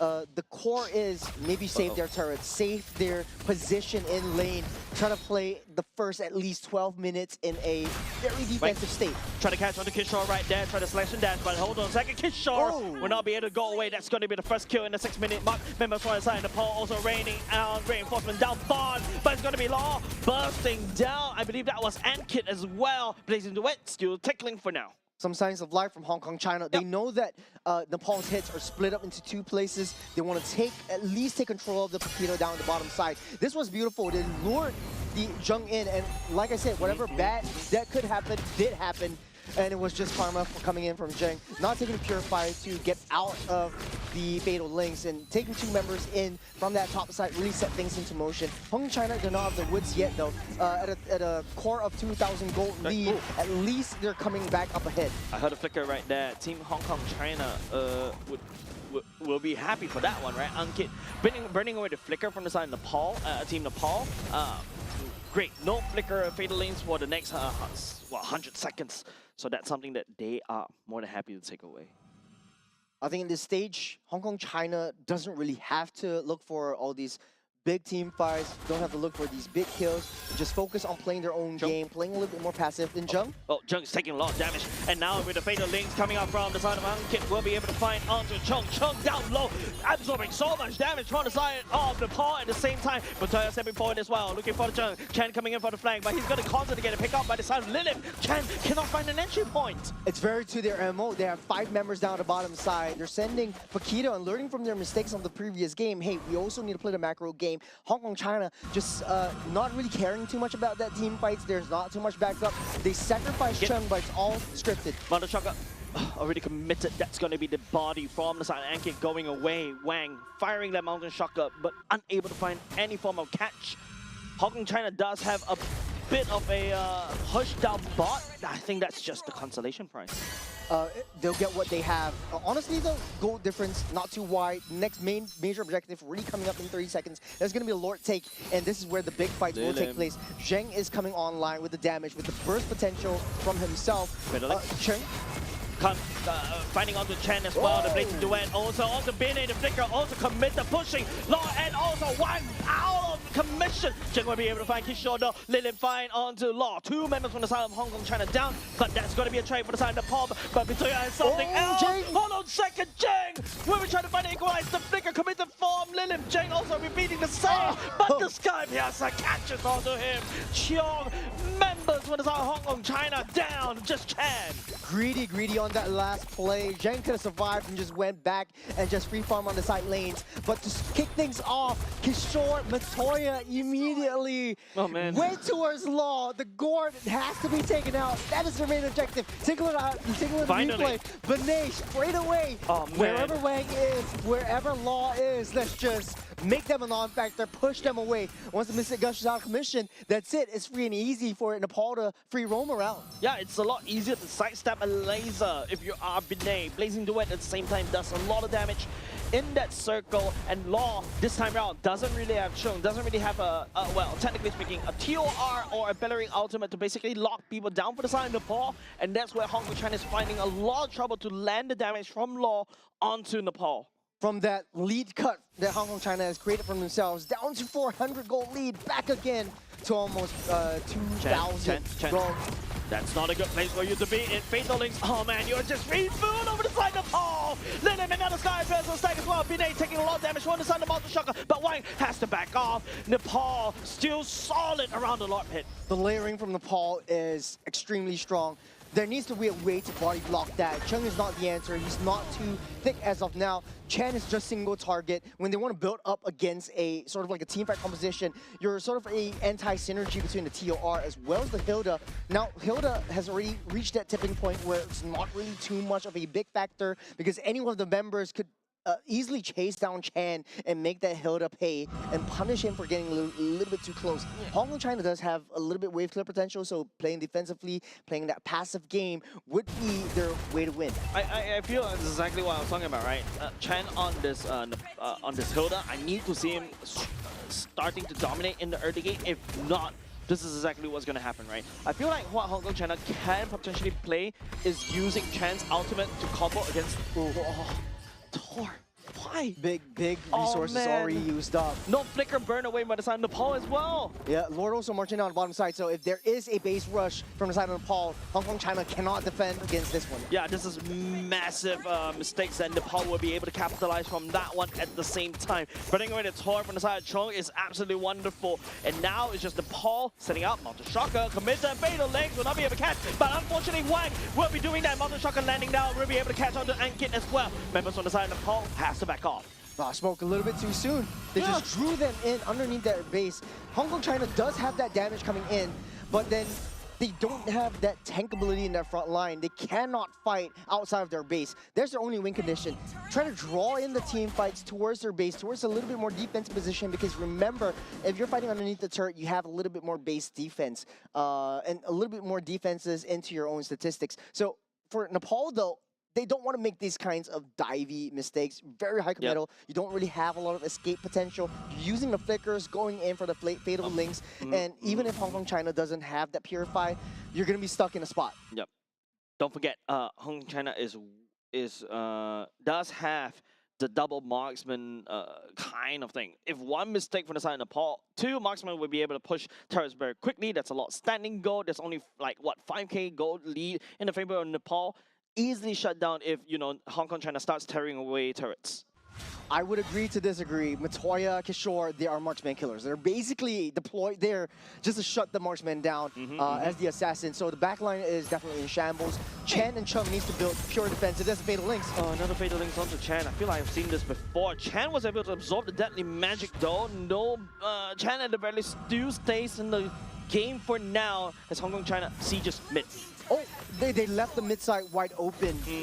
So I think that's a mistake on Nepal's part. I felt like they should push and engage towards a team fight during that period instead of trying to force a fight onto Chen in the bottom side. On the trucker, that's charge up. We'll be able to find onto Ankin. The fatal links, I think it kind of was channeling, but he gets busted down, and all of a sudden, the Lord swings over the side of Hong Kong China's favor. Oh, one misplay down to the bottom side river. And look at Chen pushing Lilim back. They can't even get close. Chen as well, and not a seeker. The place to do it. Wang will be able to secure the Lord for now. Never mind, we sacrifice the gold lane, but at the very least, we buy some time for the Lord. Kishore would be able to try to do the damage on the Chen, but members from the side of Nepal reinforcing, taking down Chen. Now with Nepal having that sizable lead, I felt like they should have just stayed in the upper side of that map, try to take control of the jungle, try to take all the resources away. Hong Kong China having free roam down to the bottom side and having Wang in that push, that's super questionable, look, Jace. Level 15 power spike, right? At the very least, you know, Wang... What? Exactly! Level 15 power spike usage in churros. This is just crazy. This train. This is just crazy because Nepal had so much lead from the get-go, and suddenly Hong Kong China having free roam of the entire map. They're just everywhere. Wang was just sitting heavily on that bush, and he's just super comfortable, even though Chen and Chung dies. Now, I take back my words, because now you don't really need a tank, because you're sustaining and you're healing everything back up with the Assassin Emblem as well. Look, if you watch the NA league, region, right, he who should not be named is right there. He should not be named. But I mean, like, Wang is just gonna have just really work it out right now. The way that Hong Kong China is just slowly solving this Rubik's Cube. It may not be a speed cube, but it is working. You have to threat lightly, don't TOR? TOR, but he lands onto 3, and immediately Law unleashes the gush onto Mitoya. But hold on a second, Hong Kong China starting to lose stability just a little bit. 3 members from the side of the ball going down. It's also going to be Kishore coming in for the flank at the same time. But Milim trying to land down the dream on the Paul, delivers a triple kill. Extremely punishing play for Hong Kong China. I felt like Wang could have just got out. The Skypiercer stacks from Lilim is just too much. 9-0 and 5. That's 4 stacks and a half for Lilim with 0 kills on the board. Look, you don't ever just chase a juice in like that. But to kick things off, I felt like Chen, that was the best play of the game so far. There's a 3-man stun up, so much damage. Law identified that Matoya came in. Even though not for him, he flickered back and out of the way. That was Benet targeting onto Wang. They know that things are in session. Zhang with the ball. That was just a lucky strike onto a Claw when he just BMI'd back all the way. Look, Lilim does have a Crimson Beacon as well, right? Members on the side of Hong Kong China just follows. Don't forget, that Sky beside for the side Lilim should be maxed out right now. Okay, so for Hong Kong China, one thing they should do is never make the same mistake twice. I feel like they still have kind of free reign, quote unquote, over the entirety of that map. So if Nepal doesn't take control and understand and get the intelligence of where Hong Kong China is at all times, they're going to lose their lead. They're going to get turned around. Yeah, look, the lead was, what, 5k goalie in the favor of Nepal. Right now, it's starting to dwindle. That's exactly what I was talking about, right? 1.3k, you have double marksman on the other side of Hong Kong China. They can rip apart structures. Hong Kong China has proven themselves very smart when it comes to these kind of gameplay. And now Nepal, this is going to be a very important lot. If they lose this one, Hong Kong China will strike. You have Paquito on the top side. Don't know where the Paquito is. They knew that they were taking care of that top side, but Flank. in any case, the Fatal Links would be able to land. Oh, They man. see, they get a sense of it. Wang, Mountain Shaka already reveals the position of the side of Kishore as well, and all of a sudden Nepal has to give a wide breath away, just waiting for the Mountain Shaka to deactivate, but the Lord still being pulled by the side of Hong Kong, China. Great reset on the bottom side. Choke. Lane is already pushing in. There's TR. TR will be able to L3, Law reposition onto the Mystic Gush, but Lilim will be still able to find the damage onto Cheong at the same time. Kishore finding onto Law, but Wang comes in with a Vinay, but Lilim, No. the Sky Piercer, pierces through Hong Kong, China, one after another. There might have been a misplay coming in from Hong Kong, China. They Right from the bottom underestimated. side, the TOR nicely read by Nepal, especially Binay. Binay was in a spot bother, but before he went down, immediately threw down the Blazing Duet. He knows that it can't be cancelled by the TOR. At least he got some damage off of Chong. And now, you leave that Paquito wide open. That was a big, big mistake from Hong Kong, China's part. They were chasing the Kishore out of the way, but they totally forgot that the Paquito was on that side, found the flank onto Law. And even when the TOR was at, was laid down, Law was not in the right position. He had to utilize a flicker just to reach that gush. Look at Oh, where man. Law is right now. Kishore is right open, got that free kill, dear. and then Fatal Links as a counter re-engage. That's something that I think Hong Kong, China cannot make the same mistake of. Very, very counter engageable. Yeah, and the fact that, you know, I really have to agree. Law needs to use the flicker to reposition to get to land Get down away defensively. defensively, but he's using it offensively. He has Yes. no choice. If he doesn't land down the damage from the side on the paw, he's Hong Kong China is gonna get cooked, right? But apart from that, I feel like Hong Kong China is also starting to underestimate the power of the Sky Piercer Lilim. He is rocking, I believe, with 80s, with full stacks right now. That's going to be full build for almost everyone. It's got a fleeting time as well for Ankit to... Oh! There we go, bushwhack position. While, you know, Hong Kong China plays this kind of bushwhack position, that's something that at the very least, a bit of a consolation prize. The Lord is still in the base. For the side of Hong Kong China, 2 lanes open in the favor of Nepal as Nepal backs away. They lost Kishore. Great find onto the Paquito. This opens up a little bit of the map for Hong Kong China to try to dive in. They don't really have to watch their 6 anymore because Paquito is out for at least another 20 seconds. Lord going to spawn up in 120, so that's going to be enough time for Kishore to come back. So a little bit more base defense. I feel like they do have the kit to defend against one more skirmish. Yep, I think this next Lord is going to be very important for both these two teams. Hong Kong China, oh! Almost finding on to Mitoya. Will be able to get away scot-free, but Wang burn off a little bit too much resources and almost his life. He's going to heal everything back up, but what a read from Wang. I feel like they should have known that the bush was occupied by the Harley, and that was a very risky play. I think they wanted to find out and wanted to take control of that map. Right now, Paquito's back into the picture. Hong Kong, China, down into the jungle. Very risky position they're in. As much as, you know, they're pushing both side lanes, this Paquito has free reign on that top side. Hong Kong China has to play together as 5. They do have a team fight composition, very heavily reliant on Chung's landing of the TOR, Law following up with the Mystic Gush, but that opens up that vulnerability spot from the backside. Yep, look, we are already at 60k gold territory, right? Items, technically speaking, is about how you build them. It's not whether you have the items or not. And apart from that, it's also how you position yourself in these team fights. Now, Cheong's TOR has been critical for the past 2 team fights, but Lilim is just there. It's just so big. Don't forget, the Sky Piercer stack, I would say, is worth at least 2 to 3 items, especially when it's maxed. Jeng. Will not be able to find the damage onto Jang. Will be able to just at least dismantle, but a lot of flicker already committed by the side of Hong Kong China. I'm starting to fear just a little bit. Lilim is already going in. Massive, but Mitoya coming in. And it's now going to be Wang. Trying to wave clear this one very quickly. Mitoya focusing fire onto the core. This is going to be a base rush. Wang denies this Mitoya. But then again, the members, what is our Hong Kong China losing 1 member in the main fight earlier just now? Great defense. Hong Kong China might be able to turn this around. They still have Zheng and Wang, but they're facing up against a 14-kill Lilim. The Lord is wide open. Ankit already has Fatal Links back up and ready to go. Don't forget, Mitoya is down, but don't forget about Kishore. Kishore can also do the same as well. Chen has to sacrifice himself for that kill, giving the kill over the side of Lilim once again. Hong Kong China losing 3 members for Leah, and that's going to be a 50-second kill, downtime. And for the side of Chan, Hong Kong, China is just throwing bodies at the problem, hoping that they can solve the problem.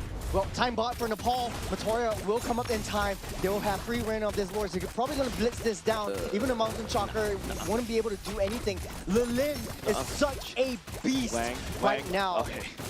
I saw the Mountain Shocker coming in from Wang. No, he's not going to attempt it, right? That was the old Yisun Shin that we were thinking of. No. Like, he could actually swoop in with the Mountain Shocker, try to steal the Lord away, but he's too far. Kishore was a threat over the side of Hong Kong, China. The fact is, if Kishore showed himself all the way up there, Hong Kong, China needs 2 members to deal with Kishore at this point in time. To be honest, this could turn out much worse if Wang didn't recall before anything went even worse. If Matoya wanted to throw everything in position, might have just sold every single item, buy 6 different Windtalkers in order to burst that base down, but Wang was just way too strong at this point. Can't manhandle a level 15 full build Yisun Shin. Right now, the base defense will come in. Hong Kong, China, this is their last shot. That's gonna be it. Mitoya finding onto the dead magic onto Wang. Wang hides in the base for now. TOR try to land, but Binay responds. Binay is all blazing the way, and with the crowd trying to also absorb so much damage. Remember, Hong Kong, China does have a bit of the defender's advantage, but Lennon is there to shut one after another. Nepal equalizes against Hong Kong, China. The first 2 games, an absolute banger. In the first game, Hong Kong, China was way too dominant. We all thought like, hey, Nepal had no shot. In the entirety of the first two days, it was generally 2-0s all across the board. This time around, Nepal really showing up, and they're such an even fight. It was a push and pull. There were some things definitely that Nepal could have improved on. They had such a lead. They should have just held on to the lead, cycle Hong Kong, China at the very least, or take control of the jungle so that they don't prance around all willy-nilly anytime they want. A little bit of a counter engage from Nepal could spell disaster for Hong Kong, China. I mean, so a lot of learning points from that game. And look, it could go both ways, right? Yeah. There is a chance because Yisun Shin has farmed up, has already hit critical mass, and then all of a sudden you also have, if members from the team Hong Kong, China starts picking up Nepal one after another, especially Mitoya, and also to a certain extent, the TOR start coming in really clutch, but the Blazing New Winter Crown one-more combo coming in for this Claude is working wonders, especially at the last fight. And don't forget the Skypiercer. Nepal had a beautiful draft. Lilim had an incredible game. And I was always sussing out, hey, Jusin's open, why not pick it up? Last game, it wasn't picked up at all. Lilim, your MVP of the game, 17! 0-6. He's going diving. He's scubaing. Not only that, you have so much defense coming in from the Jusin as well. So hard to take down. I mean, and that's a lucky number, 88% participation as well. I mean, he's more than happy to just dive into these team fights, right? If you notice, his Crimson Beacon's on point, his Skypiercer, that's max stack. He's scuba dancing all the way onto Team Hong Kong, China earlier just now because, man, he's just... Who fed him? Yeah, hard to reach, hard to take down. He's healing everything back up. You got the slows, you got the Skypiercer. Once you reach a critical mass, basically you're just decimated and you're out of here. Look, can I interest you with this new item on the market? Skypiercer and Mech Stacks, right? Man. You can see how Hong Kong China is trying to shut this Lilim down, but the Brace might come in clutch, the shields from the Crimson Beacon coming in clutch. Then they forgot about Binay, they forgot about Kishore, they forgot about Mitoya. They also have Hansu, they're throwing it against Hong Kong China, and unfortunately, there was a bit of opportunity for the side of Hong Kong China to really bounce back, but Chan is just giving himself way too much over the side of Lilim. To be honest though, that one team fight at the bottom side where Wang was way too hyper greedy and tried to take down Lilim. I mean, I don't fault him. Lilim was like 1-2 hits away. Yeah. But the Skypiercer was just way too much. Like immediately once he reached that, I feel like 12%, 10% of his health immediately just gone. He didn't have any time to escape, didn't have any time to do that much damage to come even close. Lilim also got the ultimate on as well, so dealing constant damage, a lot of mobility coming in from the Jusin as well.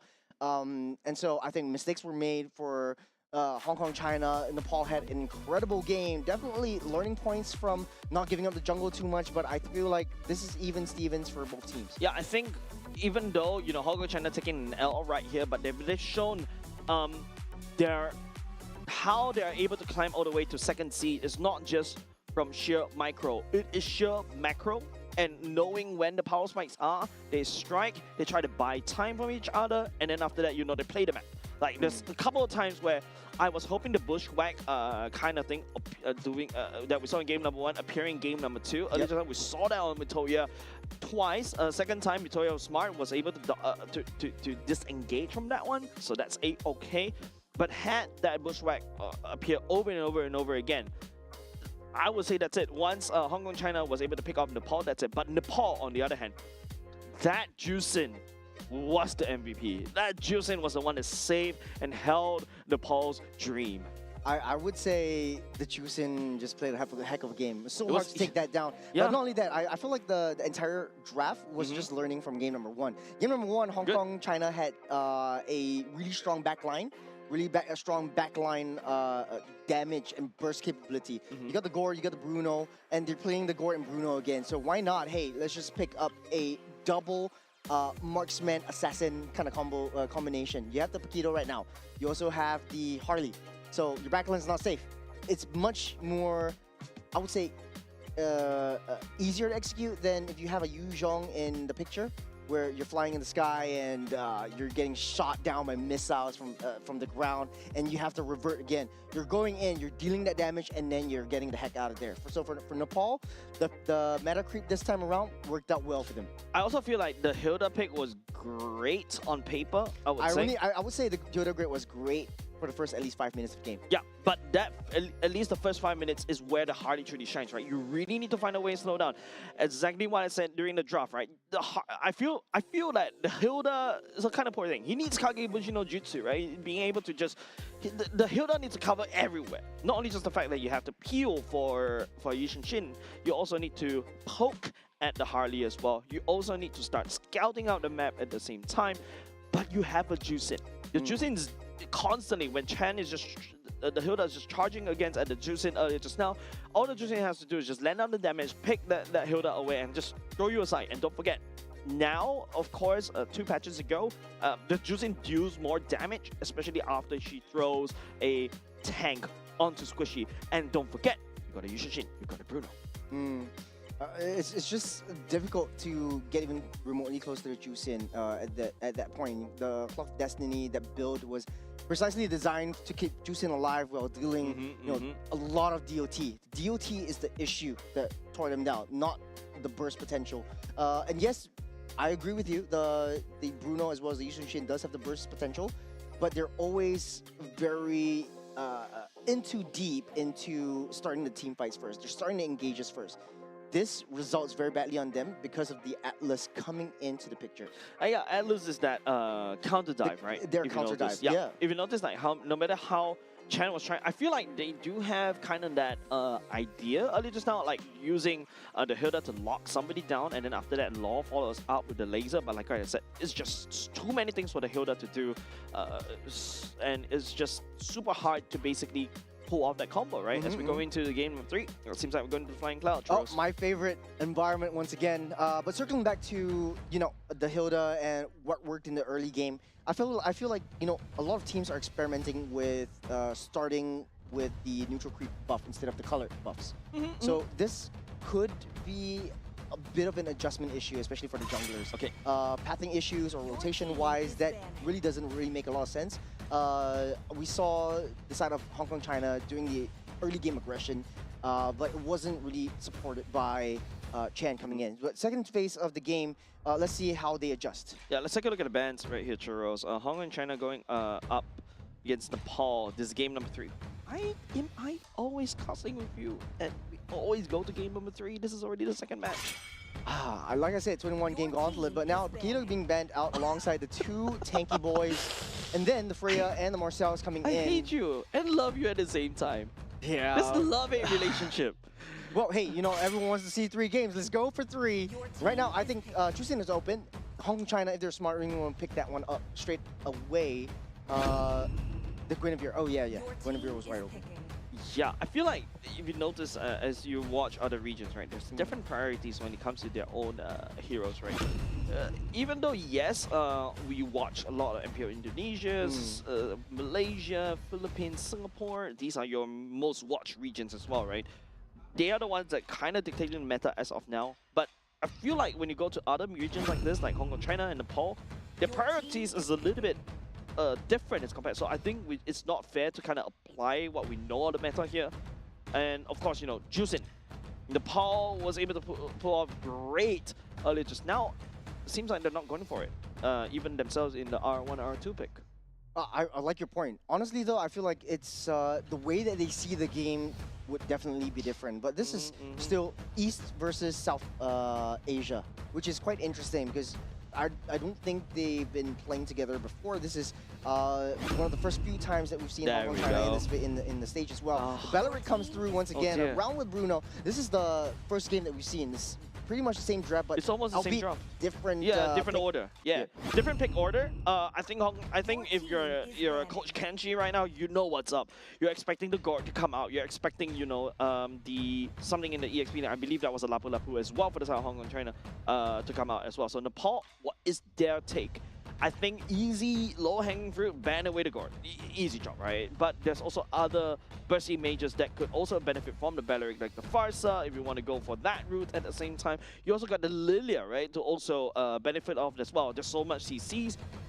And I would say something, I will give you a crazy idea, number one of the day. Nepal, if they haven't picked up the Atlas, they can even go for Diggy, right? It just denies what the Bellerik wants to do and the Guinevere wants to do. But Diggy wouldn't work. I mean, both roams were already picked up. But the Bellerik was actually just baiting in. You want to do a counter skirmish kind of gameplay. Alice goes in with Fatal Links, and then you throw it on the Wrath Dryad, and you're throwing everyone in. And Nepal hasn't picked their fighters yet, so it's yet to be seen. I'll do you one though. I feel like Nepal doesn't want to ban out the Gord because they want to force that Gord in because they found a way to deal with the Gord. It became a norm factor in the game number 2. Yeah, but that's game number 2, right? With the Yishinchin and the Hilda. But this time around, Hong Kong China is packing the Guinevere and the Bellerik as well. So this is when, you know, it enables the Gord a lot. I would say that Nepal, if they are kind of concerned, I think just ditch the Gord, we reset the board just a little bit, and we go in fresh, right? Game mode 3 is when, you know, this is gonna be very important. Don't forget, you know, Hong Kong China is currently leading in 2nd seed. Nepal, on the other hand, 4th seed. If Nepal takes this one, it's gonna shift the group stage, a lot. Yeah, tough. I don't want to think about the rankings because it's going to be a mess as of now. Nepal, though, I do want to point out that, hey, this is the first of 2 series that they're going to play. And the fact that this is their 3rd game of the first series. So there's a lot of opportunities for Nepal to show, right? So every point matters. In fact, game number 3 is going to be very important for them. And now there's going to be Yuzhong Ban coming out from the side of Nepal. I would say it's strange because I feel like Nepal in this stage would be better in betting out. Then I agree with you. Ban out the Gord and pick up the Yuzhong for yourself. Maybe. But then maybe the Valentina actually comes up, and then Hong Kong China actually picks up the Valentina. So you not only get the Wrath of Dryad, you also get the Fatal Links. And you get the double reach because of the double dash. Oh, why not? Why not? Oh, okay. You're not playing the Gord. Hong Kong China self-bans the Gord instead, throwing a bit of a... At the very least, throws the plan for the side of Nepal out of the window. Means that at the very least, Nepal now knows that they're going to go into a bit of a surprise in the B4 and B5 pick. If you are Nepal right now, do you pick your mid here or do you pick your EXP here? I'll go straight Valentina immediately. At least I do have the Bellerik's ulti and the Atlas ulti. So I feel like the high priority right now for the mid lane would be the Valentina. You have early game clear with the Bellerik and the Atlas per se. Great rotation speed down the mid lane, mid game as well. And you get double the ulti. Yeah. Couple of seconds left on the clock for this one. What's Coach Kenshi gonna lock in? Farsa. Gonna be the Farsa coming in. Pairs well with the Atlas. And also strong early game, right? Technically speaking, a Farsa, if you play it right in the early game, she's not an artillery mage yet. She's an assassin. Yeah. If you play it right. I was teasing this for the previous series. And right now, we won't see the Valentina at all. Eve. It would have been interesting, though, but it's back to the age-old artillery versus artillery. Still, it's the same it's the same game plan as game number 1, right? We lock everybody in the box. Now, not only just the box that Hong Kong China is going to build for You them. have the roots. You're planting the roots. They got circles, they got a smaller circle, and they've got a long rectangle. Just because and I started balls. with saying hypotenuse, and then you were like, okay, I was thinking geometry. Geometry. Well, you know, my middle name is a mathematician as well. Oh, really? Yeah, well, we don't say that on stream. So back to the draft. Oh, really? Terizla getting picked on right here. What's the formula for to solve x in quadratic equation? Is it the plus minus? The plus minus one, yeah. Yeah, plus minus. So I like the fact that we, even on Asian Games esports events or MLBB qualifiers, we are still giving education, not only just in MLBB, but also preparing for your O levels. Hey, I'll do you one. If you go into the game and you see like, okay, you know, the damage counters coming up, you're like, okay, this damage is coming in from the 25% damage from the War Axe, and then the Hughes factor coming in, and you calculate the damage from there. How do you want that? I think that needs differentiation. I need calculus for that. But hey, you know, we're just gonna watch the game. We're gonna enjoy the last game, Yeah, and this potentially the last game for Hong Kong in Group D. Dude, we forgot to talk about Terizla. We were just so caught up. But now, you know, now on top of the fatal links, you got the penalty zone as well to lock somebody down. That is somebody who got locked down by the penalty zone and the fatal link is not gonna have a good day. You know, there's so many combos that both these teams can play out. So I'm going to take the next 5 minutes just talking about that as well. We'll start off with, you know, Hong Kong, China. You got the Guinevere, you got the box, you've got the triangles, you've got the circles, you've got the hexagons, you got the polygons, and everything coming in. Where's the hexagon? Which one? Let's see what I can throw it out with. But anyways, you know, to my point, you're setting things down. You're playing around a kill zone. This is Hong Kong's meta, Hong Kong's MO. Yep. For Nepal though, this is slightly different. You're going in with the fatal links. You're coming in with artillery strikes. You're following up the penalty zone. So it's all circles for the side of Nepal, including Blazing Duet. Hey, even Ankit can have a Venn diagram of circles as well. Don't forget, once he goes into a perfect match, right? Landing the first kill as well slows down. There's a lot of wide range where it's getting free. Oh, hold on a second. Wang jumping on. Lilith will not win. One more tick will do the trick, but Hong Kong China doesn't find it. The burn won't find its mark. Lilim still up and alive for now. Very risky play though. They know that they're not around, so Lilim can just clear up, get a little bit of economy before heading back. So good call for Nepal, trying to suss out a little bit more information. But Hong Kong China's mid lane duo dealing so much damage just with one jump from CJ Wang. That is the power of the Guinevere. Yeah. I think, you know, Hong Kong China feels like they've kind of found their mojo again. Game number 2. Oh, Lord, Flicker. He's scared. A little bit panicky on desperate times. Call for desperate measures, man. You don't want to make any wrong moves at all. But Flicker like that when there's no threats just to get over the wall. Speaking of threats, though, you have the engage. A bit of engage. Wang got caught, but that's just a spatial migration for now. Mitoya landing down that melee magic onto Wang for now. Healed up by Chan. Revitalized, committed by the time Hong Kong, China. Massive resources already committed, even before the first turn of fight. Very smart rotation and pathing from Hong Kong, China. They know that Chung needs to go down to the bottom side of the right side of the tri-bush to try to deny Kishore from coming in. Right now, Mitoya can't even get close to the objectives. I feel like with the current lineup that they have, Wang does have an easier time taking the turtle objectives. Mitoya is just going to give it up. The reason why Nepal wasn't able to take the or even challenge the objective is because Mitoya is already committed to the deadly magic. Lilim doesn't have level 4 as of yet because of that that burst, but real world manipulation. Hong Kong China does have the ultimate for himself, laying down onto Lilim. Force the wings by wings. Yeah, CJ Wang is just in the vicinity, but I don't think they want to commit to this one. Both marksmen on the fighter emblems. Oh, hold on a second. But extra committed, but at the same time, Wang jumping onto Ankit first blood, giving on the side of Law already on this Yeve. There's law and order for this part. Good find by Wang as well on the top side. Both marksmen have the fighter emblem, so definitely sustain will be there. Mitoya will be able to find onto Zheng as well. Wang getting pushed out, and find the Requiem at the last minute onto Mitoya at the same time. Ankit does not have the fatal links, doesn't have level 4 yet. It's only just taking out all the way there. Nepal is in an EXP deficit. Good find, good chase, good damage, good punish. Onto Mitoya, can't even get close. Now Zheng is in a tough spot. Okay, the Venn diagram will be able to catch onto the fatal links. Catch nothing but air. Nepal, that's not how you want to come back in game number 3. A little bit too desperate in this measures for Nepal though. Real world manipulation as well, just to zone, just to provide Zheng with even more gold energy. Bine doesn't have the Blazing Duet as well. BMI already committed just to get all the way back. Hong Kong, China, this is a dominant early game. Nepal is making a few massive... Oh, they know! No! Oh, Kishore! Oh, the bushwhack, it comes back. Beautiful find. Honestly though, Wang is just optimizing this farming so much. He's one level ahead of Mitoya, 2 kills ahead, but that doesn't really tell the whole story. Now they know Zheng doesn't have the flicker, he's trying to rush for it. I think they want to blitz it down. Bine already using the Blazing Duet to no avail. Right, Zheng is easily going to heal everything all the way back up. Hong Kong, China has solid control in the total priority. Mitoya is not even like a mile away. Forfeits that away. Nepal has no choice but to look to scale to late. But Lilim on his Farsa needs early game kills to be relevant. I do agree. Kishore though, again. Oh. This warrior already committed, but Cheong flickered. Good trade. Ooh. Lilim, oh, land down onto the damage as well. There's gonna be the ramp for the Dryad as well. Chen in a spot of trouble. 3 members tagging onto him, but Chen is soaking so much damage, buying a lot of time for Law. Real world manipulation pushes Enkid away. There's 3 members up on the top side. No, Staying a little bit too long, Lilim. The Void Crystal's almost catching onto Lilim as well. Has to use wing by wings and the flicker just to get away. You know, in Southeast Asia, we usually say, oh, hey, what's this? What am I watching?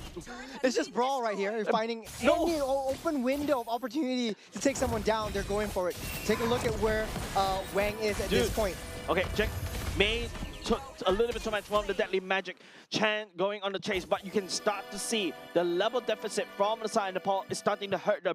Hong Kong, China also, you know, pushing down bot will be able to have an open lane against Nepal as we take a look at their items. Yeah, Wang is just sitting heavily down on the jungle side, just doing fishing, or should I say, just jumping in and catching the fish herself.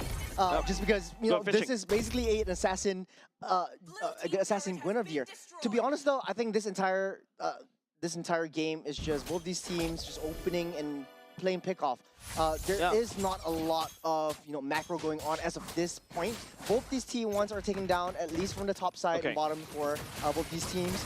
But then any opportunity they see, they're go in. Oh man, the Valeric is just doing wonders against Bine. Bine is actually hitting and hurting himself more often, and here comes the fatal lane. But Wang fighting onto Mitoya with the Valeric whim. Amki goes down, lagged by Zheng's footballs. Not only do they have to fight against a football, they have a big Wang to fear against it as well. Man. Nepal did a very good showing game number 2. I am not too sure where the momentum goes. And now Kishore flank getting cut off by Wang and Cheong.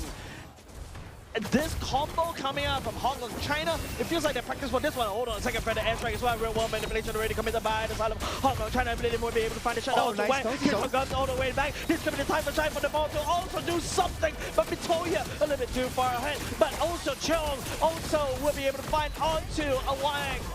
Man, what a brawl is coming up for these two teams. Trade for trade, blow for blow. They see an opportunity, they pounce. The flicker used to position aggressively. And it's all 5-on-5.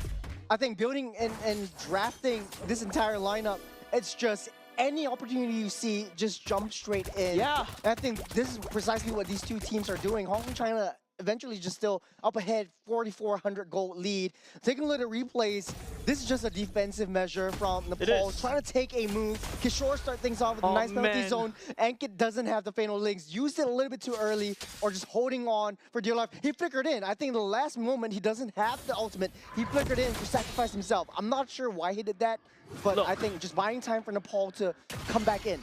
Look, this Valeric pick is the one that's keeping Nepal humble.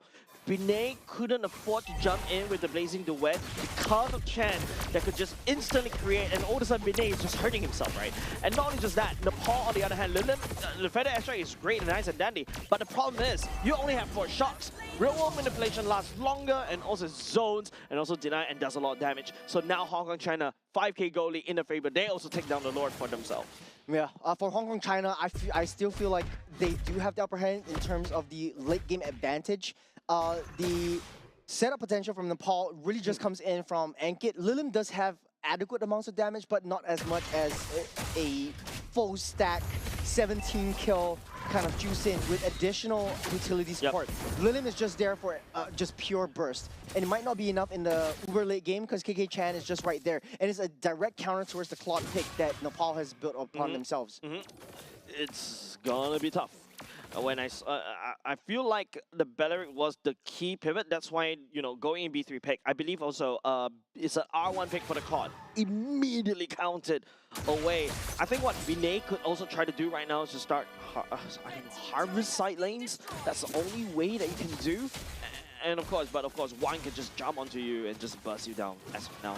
It's still kind of greedy, right? You want to give adequate amount of farms to Lilin. That is the corrosion side being built up by Benet. Maybe having the full Holy Trinity. Hopefully we see the itemizations soon. But the top side already, the Lord will be marching down. Nepal does have base defense capabilities for now. Dude, Mitoya is level 10. And Chan is level 10. The enemy jungler is your jungler is the same as the enemy roam in terms of levels. All of a sudden, that denies you from a lot of neutral objectives as well. And you know, it's just Hong Kong China delivering a almost perfect game number 3, right? Game number 2 was maybe them just trying a bit of luck, just a little bit with the Hilda, but now they're back in game number 3. So, taking a look at itemizations, you see the Belleric already building the Chastis, Aldrin as well. So, reducing the attack speed coming in from not only the Claude, but the Harley as well, because you have the additional 1-2 strikes before you jump back into your former hat. But Benet still doesn't have the full Holy Trinity. It's just 2 out of 3 of the 4 items. There's not enough damage as of now, but who does have damage is Lim, able to keep that the turret at bay for now. Lilim is just using the feather airstrike just to wave clear. You can see it landing onto Chen. Chen's just laughing it off. Usually you expect the Farsa feather airstrike to be an airstrike. Up with the Belleric themselves, Zhang has that damage already. That's the Trinity for the crit Trinity already built for the Bruno as well. Yeah, and the fact that Hong Kong China is not even hard pushing until the last minute of Lord. This is perfect textbook in terms of macro play, right? You draw the Paul out, especially when they're, you know, 7k gold lead behind. You catch onto somebody, you burst him down, and after that you just snowball, right? You starve the Paul all the way out. You deny the farm for Binay. This is just 101 ABC macro textbook. Yeah, I do have to agree with you. Ankit in a very interesting position right here. Doesn't have a lot of support from Nepal. Wang does know where Ankit is at that time. It's a bit too far. Perfect match already committed. Wang already focusing down on the Lord at the same time. Zheng using it. Wang doesn't even need the retribution at all. The issue is Matorio doesn't have the free roam and versatility that the Yisun Shin had in game number 2. I remember at this point of time, Hong Kong China was still fighting their way out of their base to try to sit heavily onto the bushes, play the bushwhack combos, albeit a little bit different in terms of draft. I feel like Nepal should find ways to try to push in the waves, try to at least get some form of reconciliation. Yeah. Hong Kong China is not going to make mistakes. They're not going to leave their mid lane wide open. They're not going to go for your tanks. They're going to go for the ones that do the most damage. I feel like, you know, Hong Kong China feels like they're very comfortable on this Guinevere Belleric combo, right? It feels like they practice this in scrims over and over again, and I think a wise man once said, I fear the man that practice a kick over and over again. That's right. I mean, Vinay also has a core power spike, so if any time they want to come back, this is now. They need to find the right moment, the right opportunity. It's all about Ankit. Fear the 1,000 kick from Hong Kong China. Yep, I feel like it's all down to Ankit, right? Ankit and Binay need to work together. Ankit sending it up, looking at Chan. Binay letting down real world manipulation, cutting on the 2 feather airstrike for the side, a little bit too shallow. Law is just landing onto the damage, onto the Paul. Ankit down. They're holding on for a little bit too long. Ankit was in the right position. When Ankit was there, Hong Kong China, they kind of know that, okay, when Fatal Links is coming, let's just back off just a little bit. We'll put Chan in the corner. At least if they pull Chan in, you use the Rapid Dryad to pull everyone back in. Yeah. So that is the strategy right here. Hong Kong China looking for the full stop to this long essay as the Paul throws the body to try to defend. But 2 members from the side of the Hong Kong China already down, but the core is still being worked on by Wang as Hong Kong China takes game number 3. A dominant performance from Hong Kong China once again. A little bit of a shaky game 2, but in game 3, they're not making any mistakes. Yeah, the sign of, you can see that Hong Kong China, the face, the sigh of relief was there. Game number 2, they're like, what just happened? Let's just, you know, just wipe that from our memory because here, that's a 2-0. No, sorry, it's just 2-1. I'm just using the MLBB reference. But then again, it's not only 2-1 for Hong Kong. This is their last game of Group D. This is 3-1 in their match score. So I'm not too sure about the seedings. I'm not going to care about that as of now. But the last game, they went out with a win. Went out with a W. That is huge for Hong Kong, China. So props to them. For the side of Nepal, though, back to the drawing board, because not only did they have to play previous three games against Hong Kong, China, they're up next against Sri Lanka once again. Yeah, and I think this is when, there's not a lot of time to basically go back and dissect, because there's not a lot of time as compared to, some of the other matches, right? But of course, kudos on the side of this Guinevere on Wang. He's just bushwhacking, first pick Guinevere. Now we know why. That's an assassin, fighter-ish Guinevere thing. Woman, player, beast, animal, you name it. This was just Guinevere at its best. I think in this game, he played it to the T. Played well to the draft as well, with Bellerix pulling everyone in with the Raptor Dryad, just waiting for the right opportunity. He's going to places, and he has so much potential leading up into potentially Nagoya in the international stage as well. And hopefully we see how Hong Kong, China really does around the rest of the world and the rest of the other groups. Yep, and that's it, right? For the side of Hong Kong, China, they've already played with everybody in the... everybody. Yeah, they played with everybody in the group stage already, so their points are kind of locked. But Nepal, on the other hand, right, there is a bit of chance for them to be able to, at the very least, get into the last chance qualifiers. So right now, 1 win, 2 loss. If they get a 2-2 for Pakistan, will be a little bit difficult for that.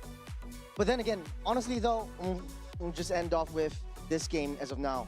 Okay, so it's immediately updated right here, and then Hong Kong 3-1.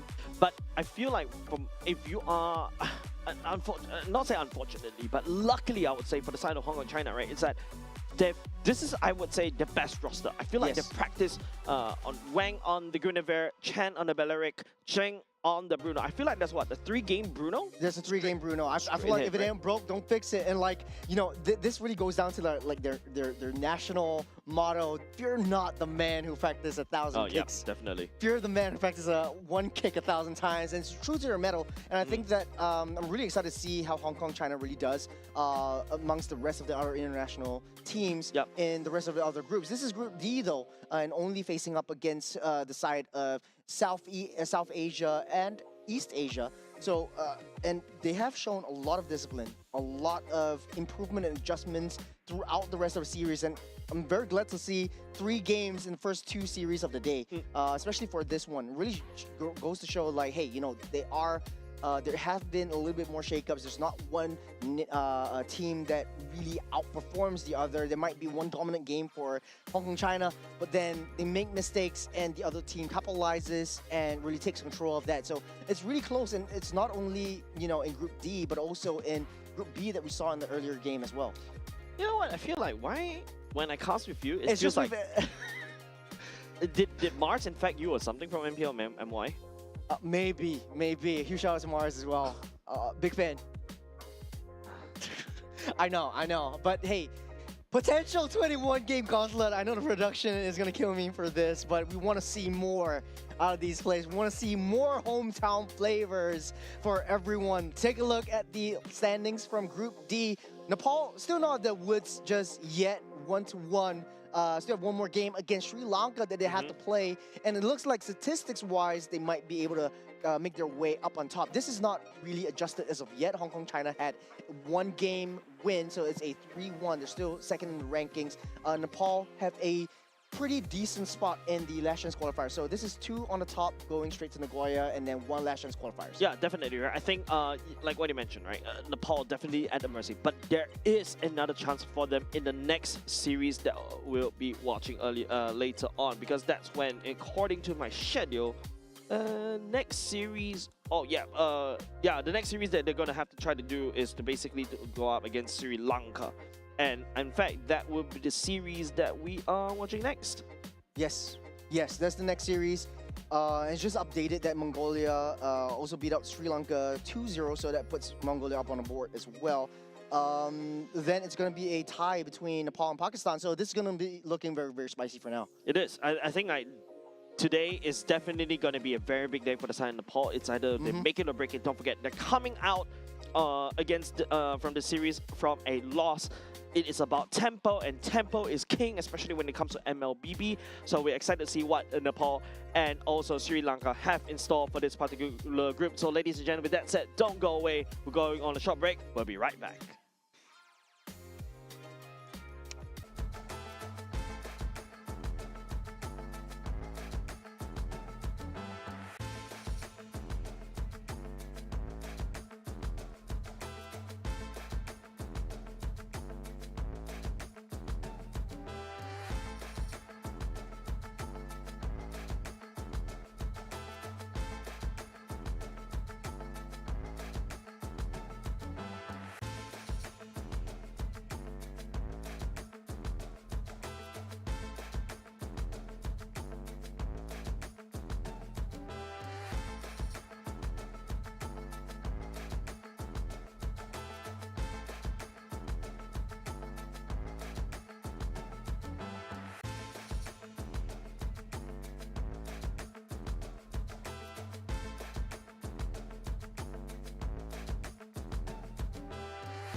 If all that bloom are fated to wither,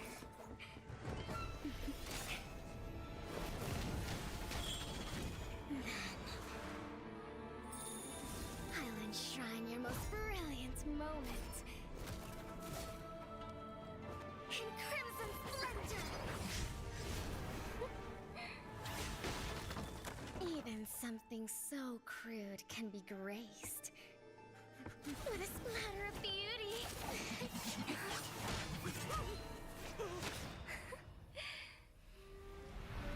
I'll get you out! You finally come to me, Hanabi-sama! This madness ends now. At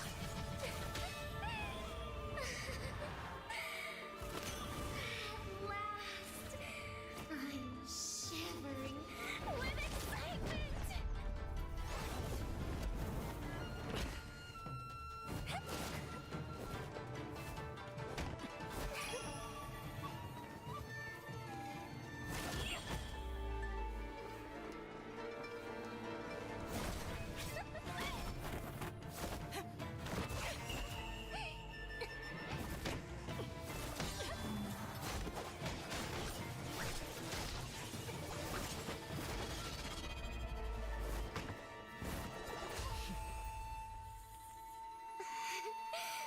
Such killing intent. Does this mean Hanabi-sama finally understands Kirara?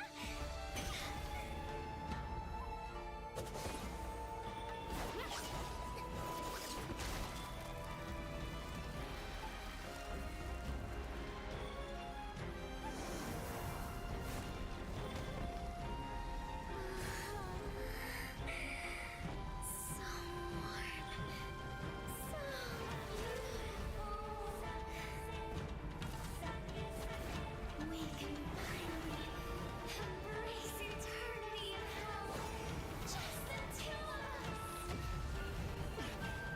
Allow me to release your eternal bloom.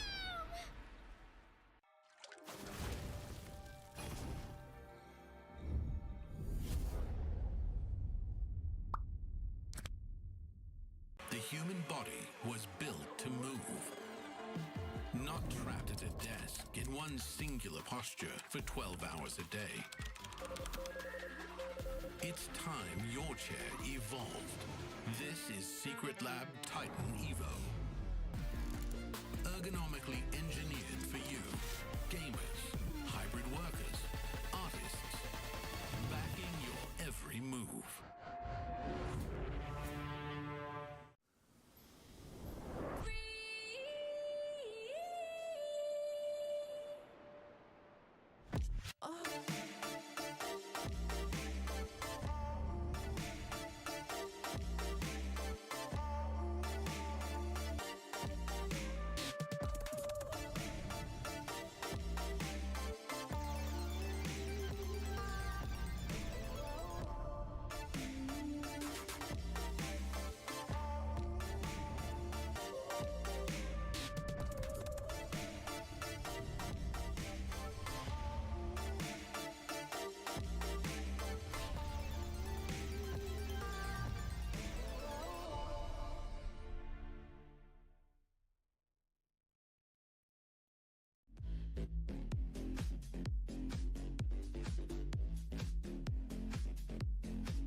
so crude can be graced with a splatter of beauty.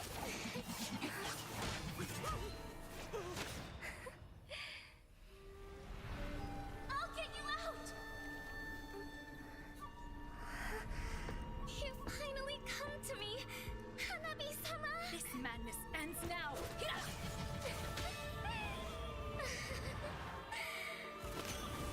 At last, I'm shivering with excitement!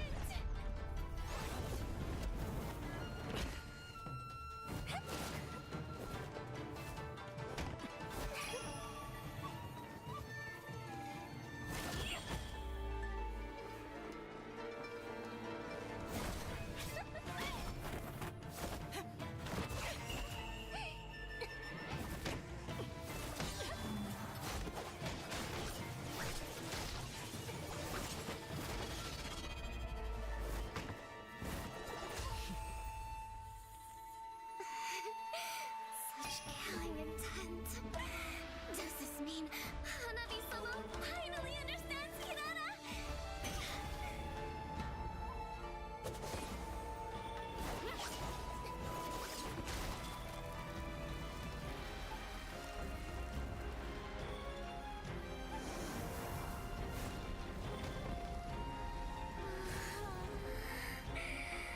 So warm.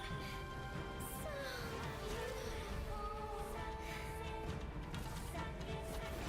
We can finally embrace eternity in hell. Just the two of us. Allow me to release your eternal bloom.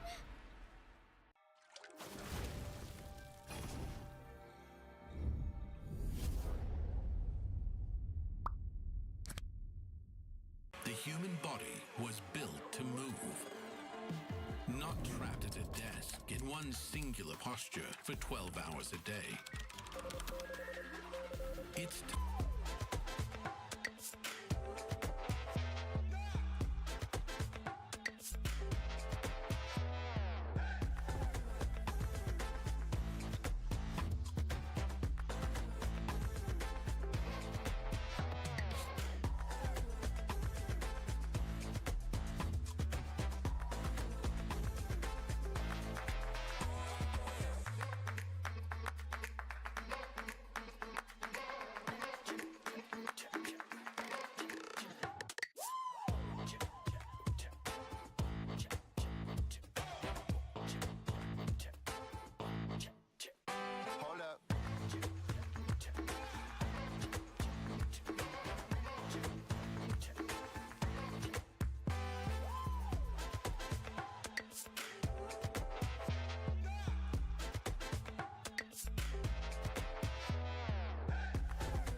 And we are back once again, ladies and gents, to the 2026 Asian Games Esports Mobile Legends Bang Bang Qualifiers. This is still Jace, this is still Churros. We are your caster, well, for the next few hours with us.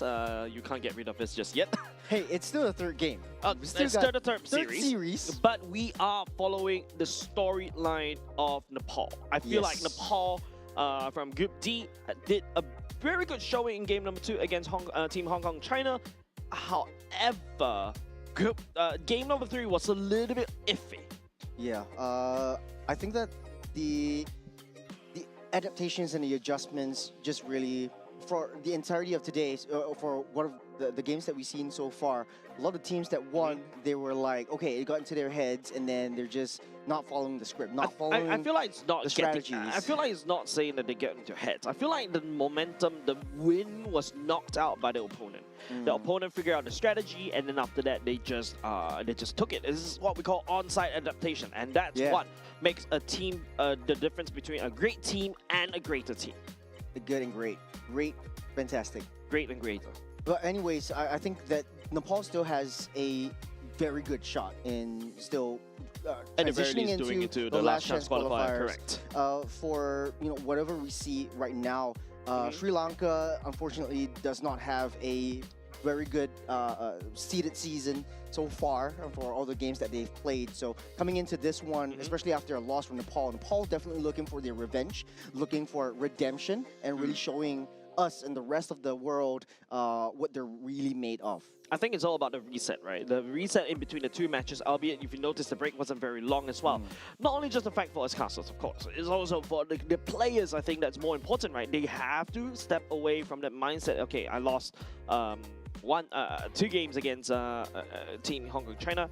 How they're going to go back? Don't forget, at the very least, I would say for the side of Team Nepal is that they're going up as a 3rd seed, going up against Team Sri Lanka at the 5th seed. There is a chance, there is a parallel world where, Sri Lanka will get a 2-0, and then, all of a sudden, that whole scenario, the whole storyline of Group D changes as we look at the roster from Nepal. We have Binay, Ankit, Lilim, Matoya, and Kishore. I just want to point the attention out to Lilim. Had a very phenomenal showing as a Jusin. Pretty consistent player from what we've seen in the 3 games from the last series. Matoya is a very strong jungler as well, albeit he needs to be empowered by his team. He needs that support. There is sort of like this Achilles heel and this weakness that the jungles from Group D kind of is a one-man army. They want to go towards that invade. They want to go charge into the opponent's jungle, show that aggression before any support comes their way.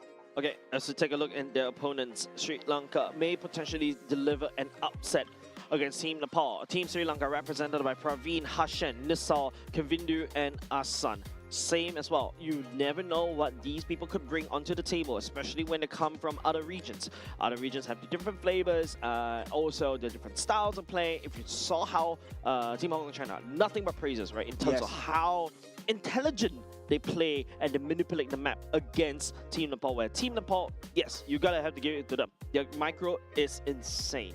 Yeah, for Nepal though, they did have a couple of mistakes that were made in game 2 against Hong Kong, opening up that map, really not cycling and holding on to the lead as much as they should have. And you mean the lighter part of the sequence, in the lighter part of the sequence. And I think that in this game, it's really just for Nepal to really fix those mistakes, try to play their game to the T, go towards their strategy, put their hits together and just play together as a unit.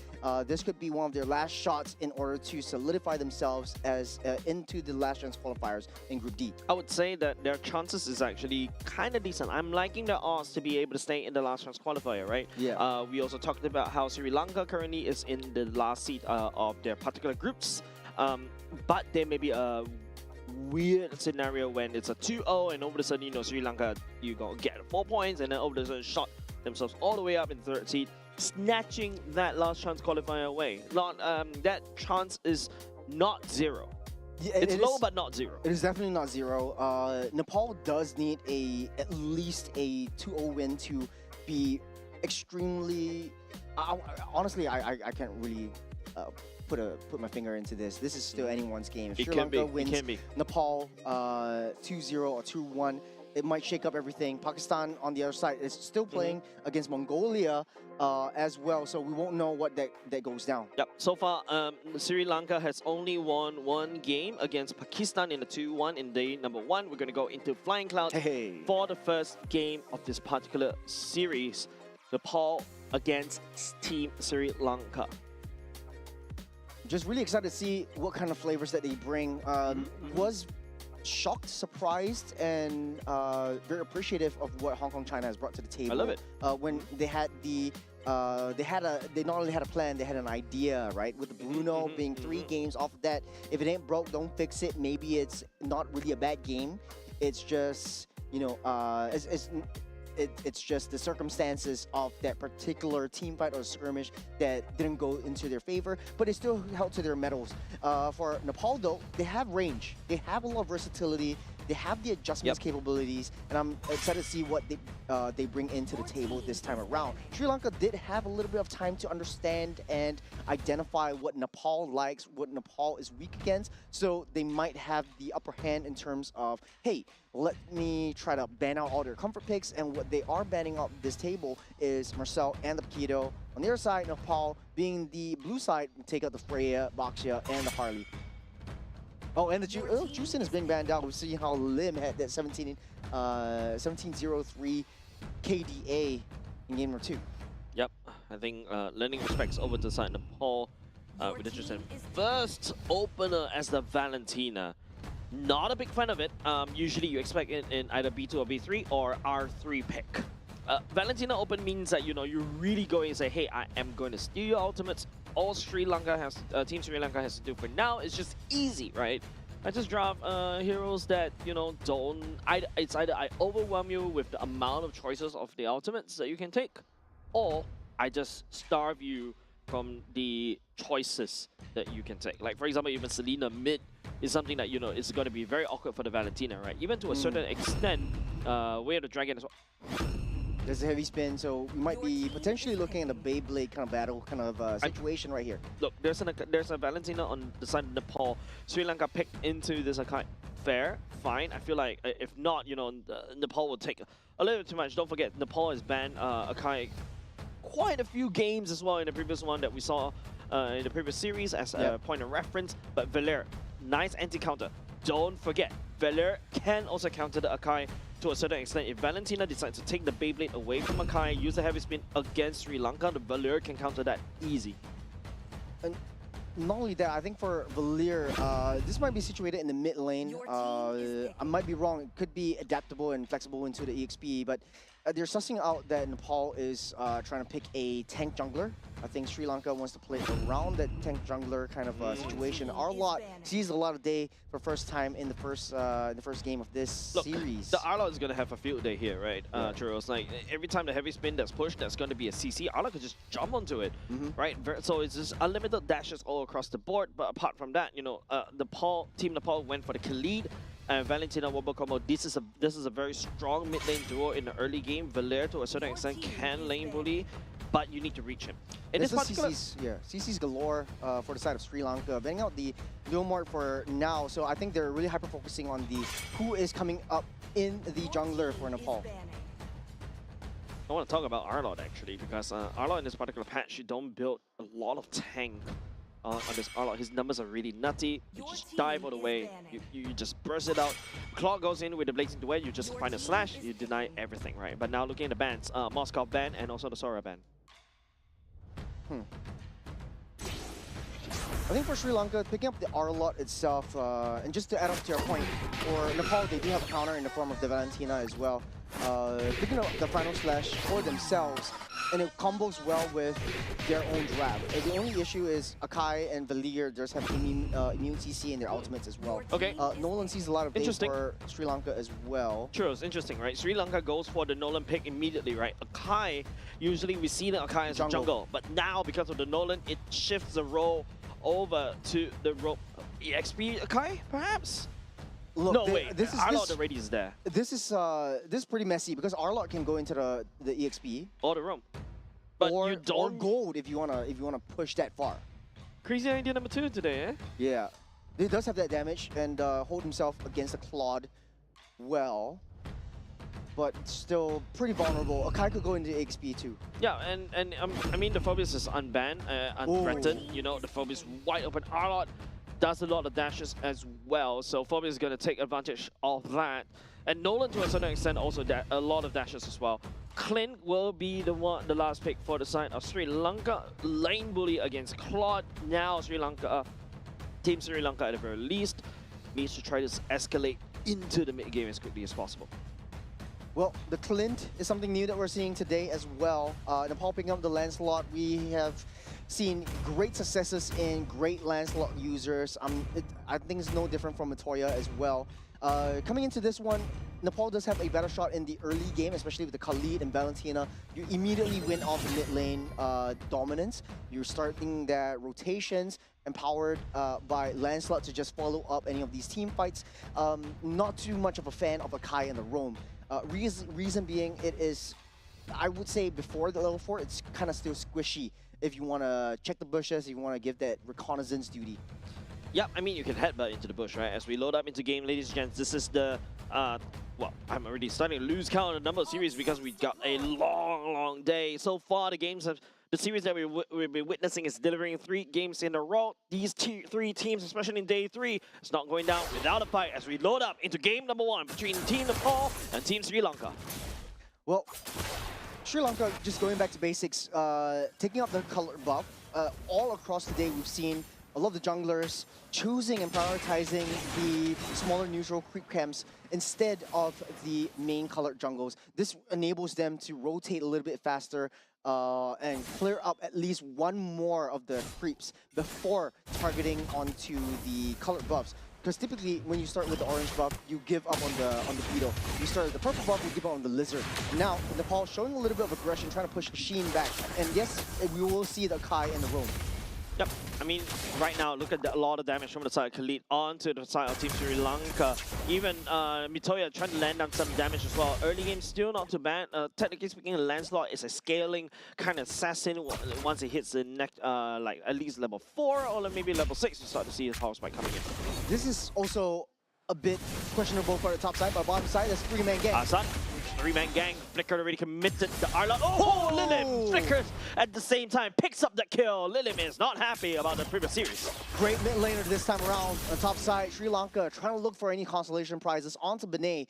But it is strange, as I was saying, because you have a Claude who is known for that late game potential, not too much of early game. For Clint, it is an all-rounder. You have a bit more range in early game. You have that passive that you want to build on, especially with additional enhanced damage from your basic attacks. You're able to zone out Claude. And we typically see Clint being picked up as a pseudo lane counter towards this Claude, but being pushed back by Benet, not a good look in the early game. I mean, yeah, I mean, it's all about how Praveen plays this, right? I think not only just the fact he got a lot more poke in the side of Benet as well, but now, okay, Ankit setting it up, will be able to spot out him, Hashen, and also Nissal as well. Kishore, then now Mitoya working on the turtle. Yep. Kavindu might be able to steal this. Oh, final slash, trying to actually steal the turtle away, but it doesn't hit anything. That phantom execution coming out from Mitoya. Kill, give credit over to Lilith. Extremely dominant performance from Nepal, at least for the first objective take. They know how to zone out the rest of the members of Sri Lanka. They know and give vision to where Kavindu is. Once he took down the purple buff, he knew that he was kiting down. They were waiting for him on that bush to try to take him down and pick him off before anything goes south. There's Lilim with half this health already gone from Praveen. This is the Valentina that I was expecting in the previous game, previous series game number 2. You have to be dominating. You have to start lane bullying. You have to rotate along your team. Just point damage, try to escalate. Ankit escalating. Hashen doesn't really have the heavy speed. Mitoya uses that phantom execution, disengages. Nepal picking up that pace and just being extremely aggressive, trying to lure out and bait out all of these big ultimates. Nissal already used up that ultimate. You have his hands hits, but no more CC immunity. A bit of a damage landing down the side of Kavindu. Lilim using the heavy spin. The shields coming in a little bit clutch. Nissal flickers. Lilim flickers as well, just right of cooldown. It was on a precipice of being sent to the graveyard, but great play from Lilim to counter-engage to counteract the engage coming in from Sri Lanka. Very, very aggressive mid laner, and that's what I like to see. I mean, then again, he knows how his escape route is going to be, holding on to the flicker until the very end. I like how cute that that whole interaction is, right? Lilim using the heavy spin as an ultimate every time Akai lands uses a skill. There's a shield. Lilim just literally saved by that passive from Akai.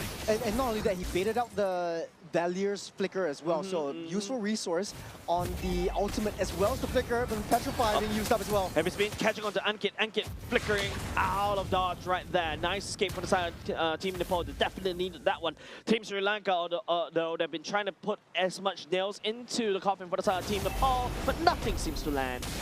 Very aggressive. I think if you're Sri Lanka, and it's easy to say, I want to play defense, I want to play it safe, play underneath the turret, but then you're picking up that scraps. Your jungle's in shambles, and Kishore jumping in the air for the pursuit, recommitted Mitoya securing the turtle for his retribution and also the phantom execution. Asan, that's going to be the final slash, jumping in, will be trying to land down the damage. Mitoya still escapes. Nissa also commenting onto the fireballs, and ultimate nothing sticks onto Team Nepal. smart for Kavindu. While all of that went down, purple buff already taken away by that Nolan. He knows that he doesn't want to be a part of that team fight. On the bottom side though, Mitoya flew too close to the sun right there. Kavindu as well, finding onto Bine. Bine really blazing the way. Will be able to tag onto Kavindu, take him down.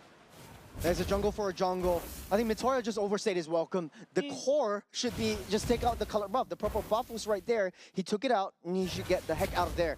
Sri Lanka identified like, hey, you know, this Nolan is in our jungle. Let's just take him out. We're up ahead. We do have that damage. We'll just pick him off. Nepal's draft, like I said, early game, extremely high damage, especially with the Khalid and the Valentina in the mid lane. The mid lane duel, rotation speed, extremely fast, extremely strong. Praveen is taking a lot of damage from the top side. I wasn't expecting that Bine and was able to hold his candle against the Clint, right? Clint, right now, based on his damage, especially if you land the first kill, should be able to do quite a decent chunk of damage. But Bine seems like, you know, with the 2 kills in his pocket, he's able to escalate even harder as compared to Praveen. Praveen, on the other hand, I think have to play it safe right now. Like what I mentioned, really just scale back just a little bit. His team is slightly behind, but Team Nepal is very active around the map. Yeah, and I think for Nepal, they did a very good job in trying to push the team fights towards the gold lane. Benet knows that, hey, I'm winning that lane. Let's go for more team fights, more ambushes on the top side to try to disrupt Praveen's farm. And as much as, like I said at the start, Clint is a very all-round gold laner right from the get-go, and it's basically used as a soft counter towards the Clint, towards the Claude in the earlier parts of the game. But now, being a Claude, being a late game marksman as well, but hold on a second right here. Big battle in a choke point. This is getting very dicey for both these two teams. Williams, the one that steps up, will be able to pick up onto Harshin, but Kishore all the way deep into enemy ground, but will be able to take down Kavindu along the way. Asan trying to make a play right here, will be able to land down onto this stud. Mitoya goes into the Thorn Rose as well. Will be able to iframes out of it, but it is still 2 kills, given over side Team Nepal as of now. Great call by Kishore. He started things off. They knew that they were coagulating around that purple lizard. And Kavindu was right there. That's a nice final slash to kick things off. Final slash, but lots of damage onto Lilith. Thorn Rose from the side of Mitoya. Harshin trying to look for a heavy spin, but doesn't really have the ultimate to pin Mitoya down. The power of Sri Lanka, though, is that they have a lot of CCs. You have the CCs coming in from Hashin. You have the CCs coming in from Nisal. You have the CCs coming in from Asan. Kavindu just throwing his body. And it's just 0-3-0. It's very unlike and very unkempt for a jungler as well. Taking a look at this one, the heavy spin was used to disrupt. First, trying to keep everyone away from Kavindu. Because Kavindu was trying to force his way into that lizard. In order to play a little bit more passively, learn how to give up these neutral creeps. Yeah, I think Team Sri Lanka is trying to find, like what you mentioned, they're scrounging for scraps, right? They're scrounging for any form of advantage that Team Nepal is trying to give. The Nolan is unable to scale. Praveen should... Okay, that's a decent chunk of damage, respectable amount. But Kevino come in, try to look for a pick-off right here. Bidet still BMI all the way up. Hashin will be able to find Ankit though. It's going to be Praveen picking up that kill. That's exactly what you need to look for. But it is still Team Nepal taking our bot side turret. There is chinks in the armor for Nepal. Very aggressive but this is a controlled aggression. They Yep. identified that, hey, Sri Lanka is opening up that top side. Then this is the power of the Clint. You have a lot of enhanced damage from the Clint's passive itself. So if you want to play around that Clint, you have to body block him. You have to soak up and leash that damage before he comes through. Praveen just needs to stand safe. There is not a lot of heroes on the side of Nepal that could easily get into the back line to try to disrupt Praveen. Unless, Matoya just dashes and weaves through. Yeah, Khalid Kishore is also known as a dive unit as well, can easily just knock out Praveen. But of course, you got Pio coming out from Team Sri Lanka, right? Hashin with the heavy spin, you also got this other can disengage. But it seems like, Matoya finding assassination up top is there. But it feels like, Team Sri Lanka, even though they are stock packed with CC, but those CCs are not landing down onto Team Nepal. Speaking of which, Nepal is in a very good position to take this first blow of the game. Sri Lanka cannot risk taking this one out. Hashin is at half health. If he goes in, immediately sacrifices himself for nothing. There is not much that Kavinu can do to get close. Standing around, the heavy spin from the side, Hashin, a little bit too late. Trying to catch on the Ankin. Ankin will return the favor. There's going to be the Raging Sandstorm coming in from the side. The disengage from the side Nissal. The fear Shearing Torrent as well. But Matoya goes in. Oh, the Thorn Rose! And also the Phantom Execution! It misses! Oh my goodness, give it a kill over the side of Kavindo. It flew too close to the sun, but that was a beautiful play. If that would have landed, then Matoya would have just taken 2 members out. He was taking the kills off of Nissal, is able to dash out, buy some time for Thorn Rose, but the damage from the Valir itself was just way too much on mid lane though. They're trying to find a pickup onto Lilim on the top side. There's another backside again. Oh man. Blazing Duets just does so much damage at this stage, especially if you're Praveen with and you do have the key items already, but dude, Binay already has the max stack. This is exactly what a healthy Claw needs. Yeah. I think at this point of time also, it is questionable that Praveen is left all alone. There's Hashin, there's a tank. Taking the brunt of the damage from Binay shows how far this Claude is away ahead of that Clint. And don't leave Clint alone. I feel like he has decent amount of damage. Just keeping it at bay, save the heavy spin to protect Praveen. Don't go straight for the objectives. They know that they are way up behind Nepal. Asan couldn't do anything against Kishore, right? Like, look at Kishore, just way too close. Just ignoring Final Smash come out, but the main action is happening right here. Binay busting out Kavindo. It is still going to be Unkick credited for the kill instead. Team Nepal cracked open mid. The Lord finally dealt with down the bot side for the side of Team Sri Lanka. I think Sri Lanka is just forcing their way to protect the objectives, throwing their bodies and the objectives in order to save their objectives, in a bet to save their objectives. So I think that this is the issue. Sri Lanka really needs to identify like, hey, let's just sacrifice this, let's just play in another way. They need to be more adaptable. I'm glad at the very least what we're seeing from side Team Nepal. It seems like they have managed to reset just a little bit. Here's the instant replay. Oh, against Nissal, I think this is just the mechanics coming in from Matoya. Kavindu just found that one. He had the ultimate ready, but unfortunately, I think the dash fell short of the escape. Now, Team Sri Lanka, base defense time, right? Nissal, technically speaking, with the fireballs, is able to wave clear very quickly. But if, Mitoya could do something like that, Kavindu! Where do you go? Where do you run from the Mitoya? Hashin pinning Mitoya all the way to the wall. Sri Lanka wasn't able to capitalize on that one. Man! That was an incredible find from Matoya. Kavindu was just left alone to his own devices. He's just way behind of what this Lancelot can do. He's also 1-5-1, so not a lot of anything at all. Yeah. No farms, no kills, and not a lot of support coming in from the team. I sympathize Team Sri Lanka right now, right? Your jungler is not able to contribute as well, especially when you're an assassin jungler. You can't even assassinate Binay, you can't assassinate Lilim, you're gonna get busted down. What do you do as a Nolan? Split push? Possible, but you have to deal with the Claw, or you have to deal with Natoya itself. Binay and Natoya is just drafted here in order to just push in the side waves. Even if you leave Ankit into the side, the long lanes, Kavindu can't even deal with the Khalid. Your jungle is basically the same level as Ankit, and he's 2 kills at 1 kill ahead. This is looking very dire for Team Sri Lanka. I'm not going to sugarcoat it.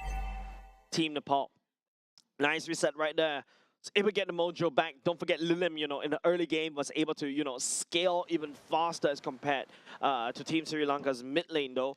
But now it is all about this defense. Ashan is forced to build Athena shield against Lilim. Only Lilim. Yeah, there is a lot of heavy magic damage coming in from Valentina itself. Not only that, you have to deal with the ultimates coming in. And like you said, the final slash from Lilim itself, if it's able to find Asan, this creates a lot of havoc for Sri Lanka itself. Binay Mitoya just cracking a lot. Oh, it's an Oko! Mitoya. Okay, at the very least you trade for that one, but that's, I would say, not... Okay, luckily it's not exactly a shutdown goal, but Sri Lanka may be able to do something out of it. Reggie Sands off for the side. Ankit, Harsha, heavy spin to try to disengage. Harsha dashes all the way back. Kishore stepping forward as well. I heard a flicker as well. Committed by the side of Kishore as Team Sri Lanka still defend for now. He can't tank, but silver lining is Praveen does have the damage. Look at the itemizations right now. You have 4 core items for that Clint itself. The only issue is you got the Akai, you got the fleeting time for the Akai as well. You know that you're not getting the kills, you're not getting the assist. I would say sacrifice the fleeting time, get something a little bit more tanky for yourself. At least like a damage mitigation item. You got the 2 cores, at least maybe a anti-cuirass to mitigate that damage from the Toya itself, or a little bit more empowerment. So I think that the Sri Lankan team, they do have a shot if they are able to protect Praveen. But it goes to show Vinay's damage onto Hoshin itself, the tank of the team, is just way too much damage for him to leash for enough time. Yeah, there's also a threat from Mitoya, like just literally dive onto Praveen. You can see the amount of damage of Thorn Rose is always already doing at this juncture. Don't forget, Mitoya is also secured VOD already, so that's a lot more burst damage that Team Sri Lanka needs to look out for. And now it's just, Team Nepal slowing it down just a little bit. Having a bit of a meeting, spamming recall, showing, looking at each other's recall right there. Because there's nothing much to do, they're just hoping Sri Lanka step forward out just a little bit. They're just, at the very least, learning from what Team Hong Kong China did to them earlier just now. Yeah, this is a smart move and good adaptation at this point. They know that if Sri Lanka has, at any one upon a time, stays in their base for too long and they keep pushing and try to drive them into their base, they might be able to turn things around. Praveen's damage is really starting to hurt, and Nepal knows this. If they draw them out, they would have a better shot. Mitoya is able to find angles, able to find flanks. Kishore is able to kick things off within the jungles. There's not a lot of escape routes for Sri Lanka, so that's the best possible option for Nepal at this point. Yeah, even Team Sri Lanka, right, they're just focusing on base defense right now. Team Nepal is gonna have to, will be able to take this Lord scot-free. Kavindu, I don't think. Oh, they're luring. No, they're luring them in. He may be going for that. No, Mitoya lands down the Reggie, and now with the Reggie Sandstorm for the side of Team Nepal, the Heavy Spin to try to deny right now. Binay also jumping in with the Blazing Duet. Oh, take a lot of damage from the side of Praveen though.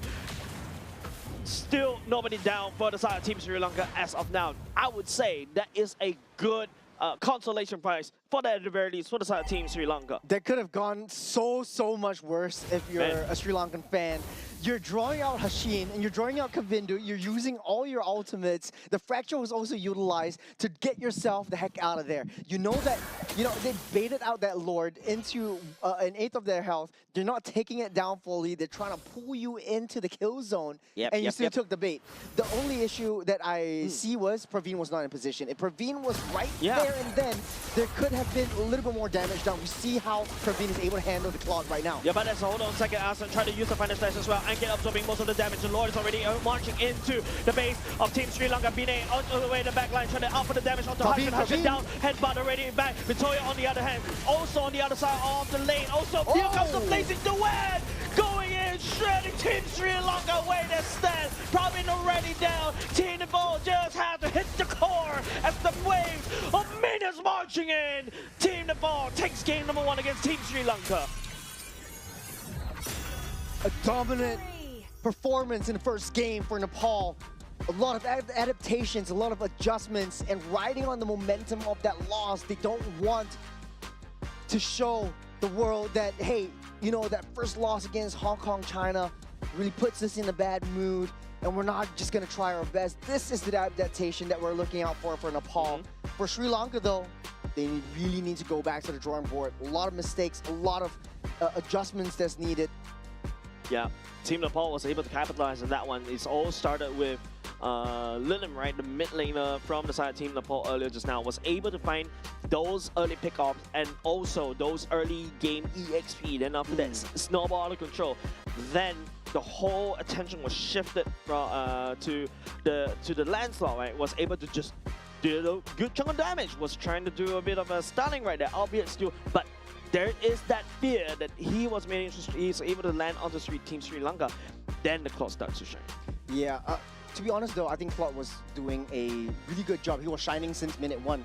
Especially for a late game hero, we don't see that as much. He was pushing in the lanes, he was dominating the lanes, and there wasn't a lot of support for Praveen because Victoria was doing a very good job with the Lancelot, trying to push the team fight away from that top side. There you go. While the entire side of Nepal was trying to fight into the gold lane, and Hashin didn't really babysit on top of Clint. He knows that Clint is able to have that damage and deal the damage onto Benet, but at the end of the day, just a lot of mechanical prowess from this gold laner. Again, with the Fighter Emblem and the Festival of Blood, this is a truly painful and sustainable tanky Claude. Yeah. The pseudo tankiness coming from his regen, right? From his DHS and also to a certain extent even Rose Gold Meteor as well. But you can start to see the damage racking up from Praveen. We needed to see that even early game, even packing the Assassin Emblem, trying to get as much of the armor penetration early on, trying to lane bully. I would say that, hey, if you're even greedy, especially you know that you're this lane bully, go for Master Assassin, right? Ditch the Mystery Shop, get the Master Assassin, you deny Binay from actually scaling all the way up, and now what?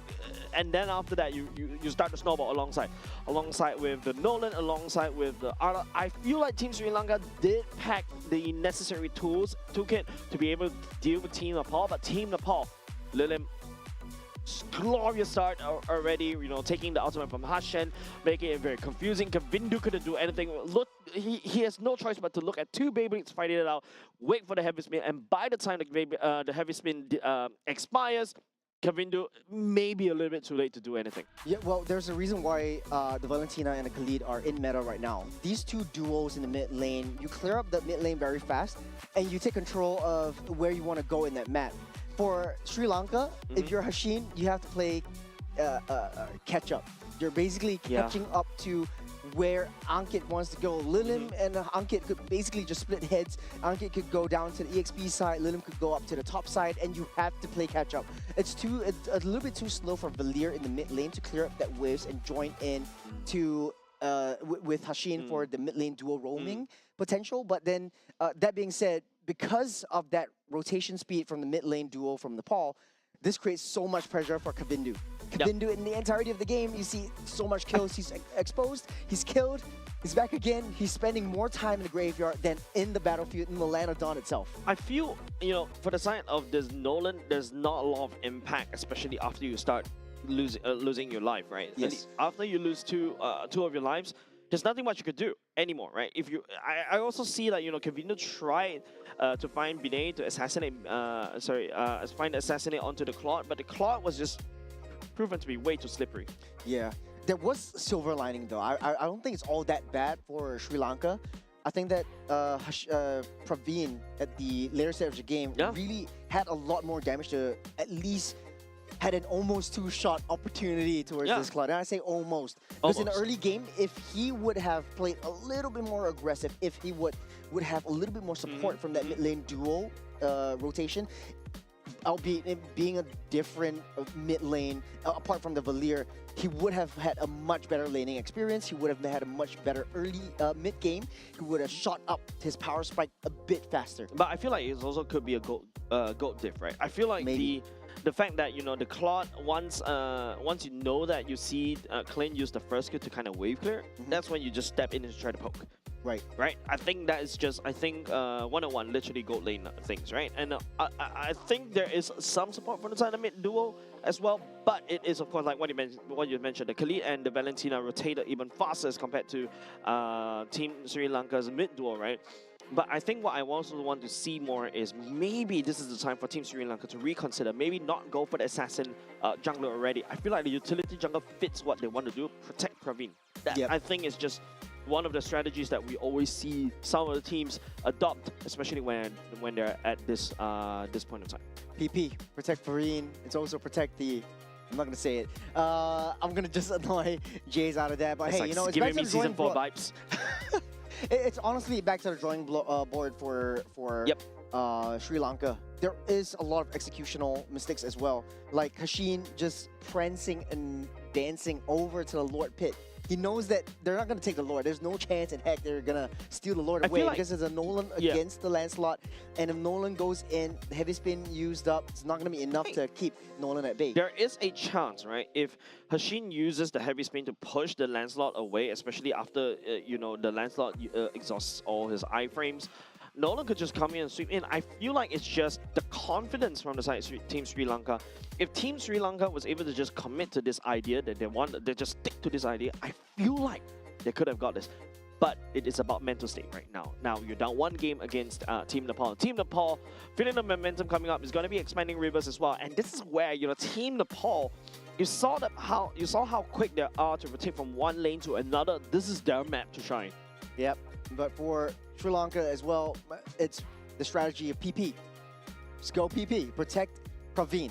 That's all we want to do. We'll see how they adapt to this one. If we see how we adjust towards the aggressiveness that Nepal likes to bring into any of these games. We're starting things off the Jusin, Paquito, and Valentina banned out, so we won't see Lilin with the Valentina at all.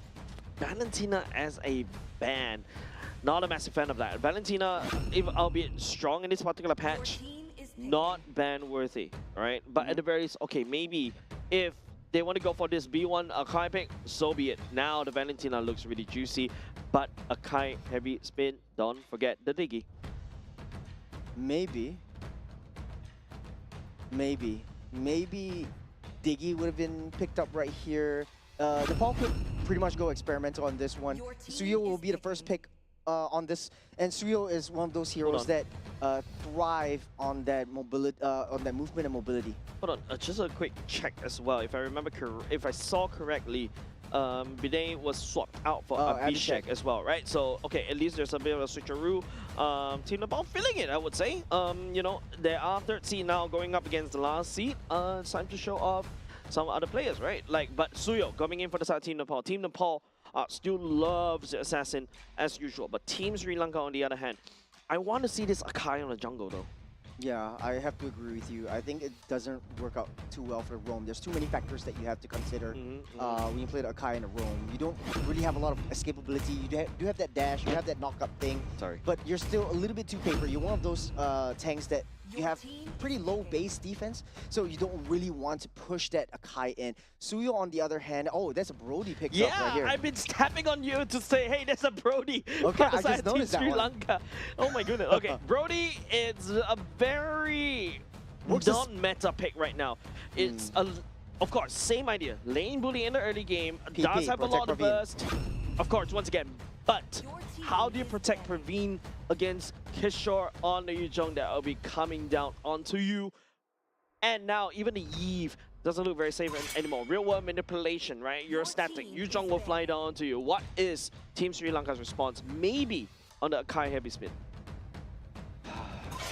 I don't think that might be enough though. They need a lot more tankability. Right now, the main damage dealers are solidified. Kavindu cannot go for an assassin anymore. I feel like they want to play towards that late game, which is sort of like counterintuitive since Nepal's lineup so far is super momentum based, a very high early game damage, very high early game mobility, and also the late game insurance in terms of that Claude. So Abhishek honestly doesn't need to do anything in the early game, just needs to farm up, play a little bit of a farming game at least for the first 10 minutes, try to go for the side lane split push, and just let the rest of the team do their thing. Suyo is one of those heroes that is known for like, hey, if I know I'm going to be hyper aggressive, let's just pick up that Suyo. High early game burst damage, high elimination factor in terms of the S2, the Sever.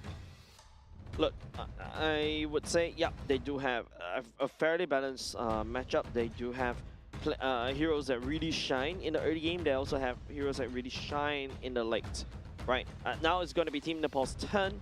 Mid laner is still open. The Farsa, I think, is a good idea.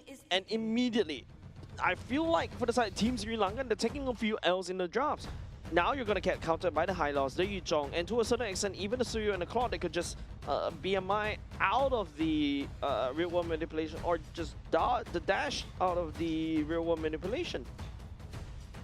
Yeah, this is extremely difficult to deal with. Now, you know, like 3 out of 4, the 4 members that has been picked up by Nepal is super highly aggressive. Yu Zhong clears the lane super fast down on the EXP side. The only thing that can deal with him is probably is already banned out. You have the Freya, you have the Paquito being out of the picture right now. If you want to do mano a mano and try to keep Yu Zhong in the lane, you could always go back to the Terizla pick, but the Ruby, honestly, the Ruby looks good right here. I love to see the Ruby come back. This is precisely what they need. And the Gourd, man. This is Lilim on the Gourd too. Yeah, and if I remember correctly, based on what I saw, Mystic Gush range is almost similar to the real world manipulation. I don't think a guard will stand inside that real world manipulation, but Leomon is a threat. The Ruby is a threat. There's so many ways that, you know, Team Sri Lanka could easily dash. But if you look at the draft once again, the high loss is a good counter against what Team Sri Lanka wants to do. Even if Leomon is chasing after you, you do have the glorious pathway to either engage or disengage. Well, game number 2, I would say Sri Lanka, going back to their MO, still has quite a bit of crowd control capabilities from the EXP and the roam side. Not a big fan of the Kai roam. Brody takes a bit more time to really pop off with the core item builds as well. And Nepal, on the other hand, they're playing speedrun. I mean, it's a lot faster to scale compared to Claude, right? Claude needs 2 items, whereas the Brody, if you get his skill hits right, you get the blade capacities, you can out-bully lane. But I think another key factor we've also got to see is something that I pointed out earlier just now, right? If you are clean, you go for Master Assassin, you're looking to dominate in the early game, that's a way that you can potentially snowball against Abhishek on this Claude. But yeah, we have to see based on how Team Sri Lanka executes this one.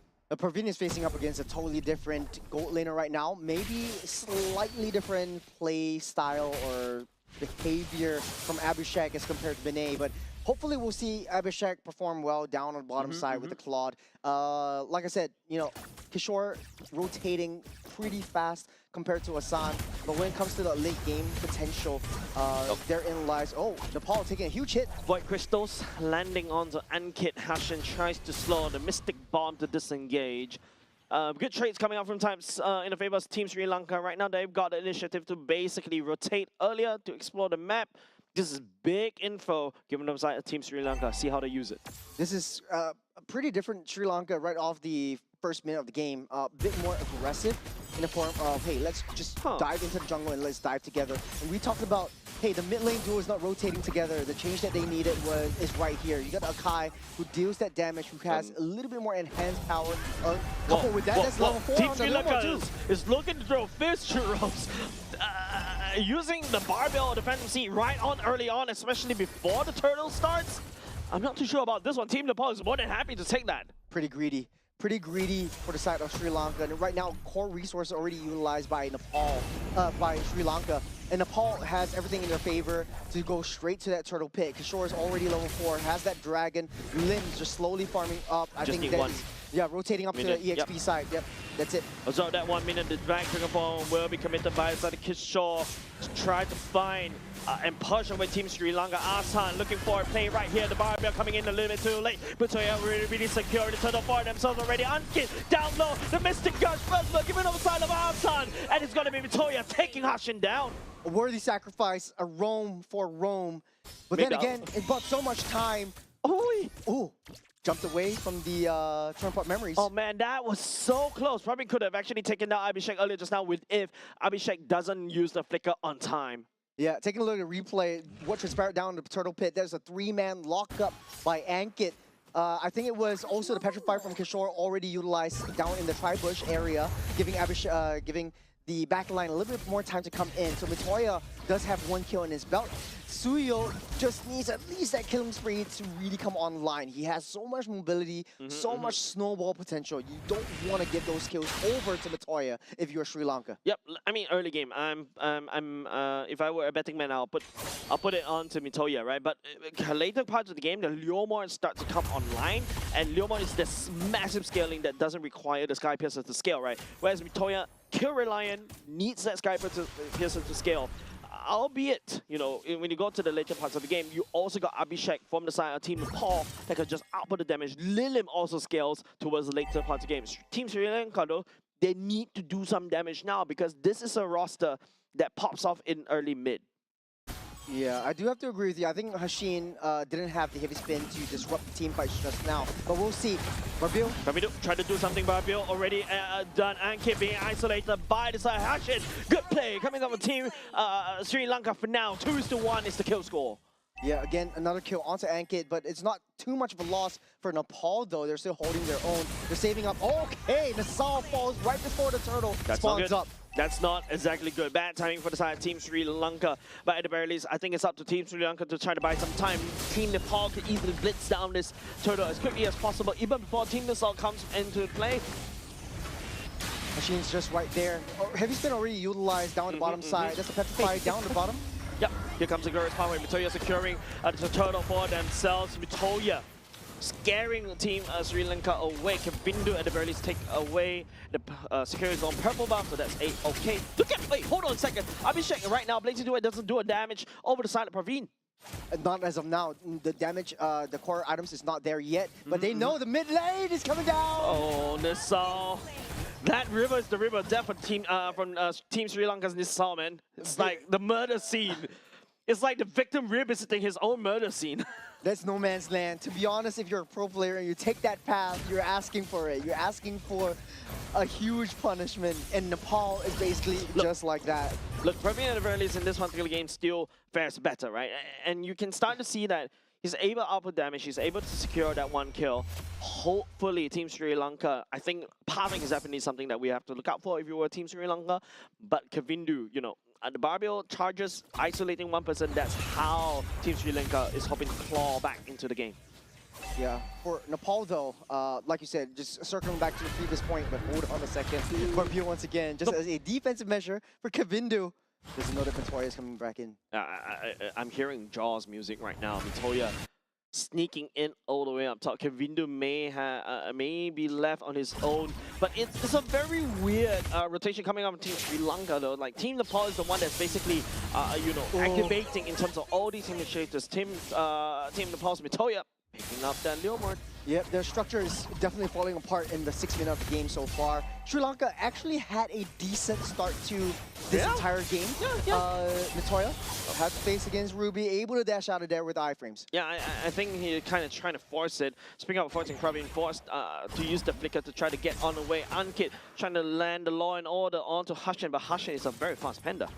Well, again, like I said, Sri Lanka's structure is really starting to crumble. I think that, you know, sometimes you have to really learn how to give up some objectives, hold on to your core items, hold on to your core skills before any major skirmish. Wow. Praveen, that's a huge gambit right there with Sky Piercer. Hey, I've seen Grand just coming back because of the Sky Piercer, right? I remember that as clear as day. It's scary. That item could come in clutch for the side of Team Sri Lanka, but Hashin, heavy spin, doesn't pin anybody down the ground, but this time he's the one gets the pin. Lilim letting down the Mystic Gush onto Hashin. Nisa also going down once again. The river is not safe for this man, and Team Nepal will be able to secure. No, actually, Team Sri Lanka secured the turtle instead, sitting down from Team Nepal, but it's just a consolation prize. They lost 2. Beautiful split fight.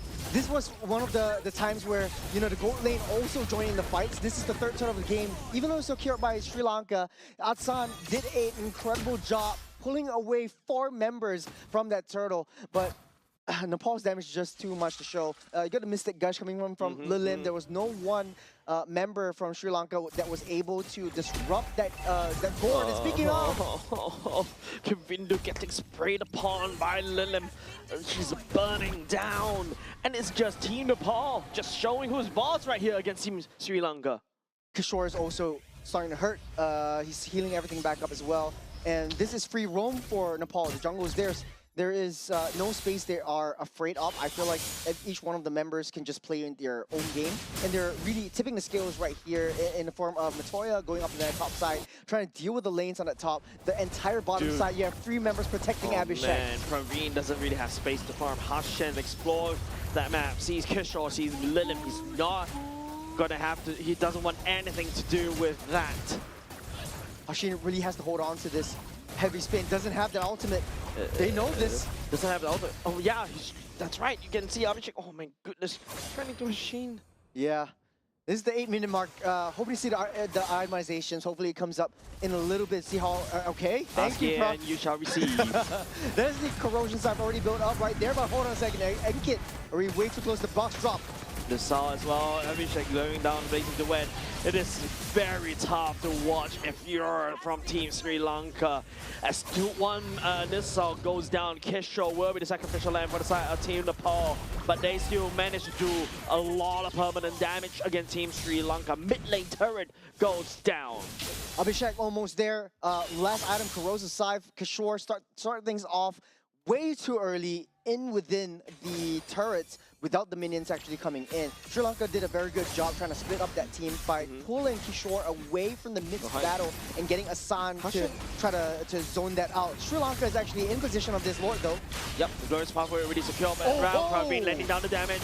It is going to be, Kavindu stealing the Lord away, but at what cost? Mitoya picking up a double kill already, 2 members from the side, Team Sri Lanka already down. Mitoya leading the charge right here as Team Sri Lanka is more than happy to steal that Lord away from Team Nepal. Silver lining though, Nepal a little bit too bloodthirsty, but it's a wasted Lord.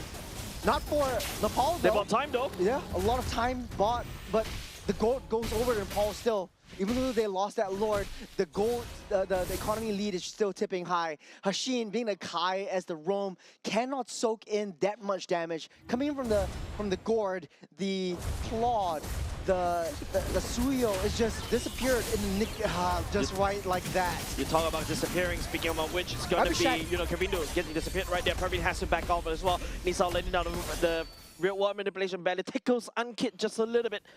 Team Sri Lanka bought a bit of time, but who are you buying time for?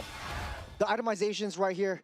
And speaking of buying time, it's just Hashin pulling everyone away. You see Asan also in the midst of battle, using the I'm Offended to try to pull 4 members away. And Asan actually, honestly, playing the greatest game that I've seen him play this time around. The Ruby is definitely super annoying to deal with. You got the chain CCs with the turns. You got the chain CCs with the pulls as well. Gave that time for Kavindu. It bought time for Sri Lanka, but how much more do you need? There's nothing to buy time for Team Sri Lanka. They don't have the scaling com that Team Nepal has. Abhishek, by this time, as what you mentioned, probably already has all 3 items. Nisal is forced to kind of buy the Wishing Lantern against the Ankit as well. One more kill onto Matoya, and that's a full stacks onto the Sky Piercer as well. Not looking very it's looking very dire for Team Sri Lanka. Team Nepal, on the other hand, just slowing down just a little bit. They've got 6k gold lead, and it could easily turn this around. Praveen still holds on to the Sky Piercer. That item is annoying, right? And also Kavindu is on the scaling Leomord, right? At the very least, Kavindu can tank just a little bit towards the later parts of the game, but I need to see more HP under Team Sri Lanka Hashin. I think that Sri Lanka does have ways to claw back onto this one. Praveen having a much safer game as he did in the previous one. Shield. He knows when to give up these turrets. He knows when to back off, and he's basically the saving grace of Sri Lanka if they want to at least, the very least, equalize the score line. But it does look like Nepal is overtaking, dominating this game number 2. Athena Shield built for the side of Hashin. I feel like Radiant Armor could Radiant Armor would have been much better, yes. Would have been a better choice against Lim, right? Like, yeah, you just need to be able to absorb. You can basically stack from Unkit, and then after that be slightly tankier against Lilim. Right. I think that's one way to do it. Mitoya has already, secured the Demon Wings already, and now the Lord spawn. Team Sri Lanka, can they steal this Lord again?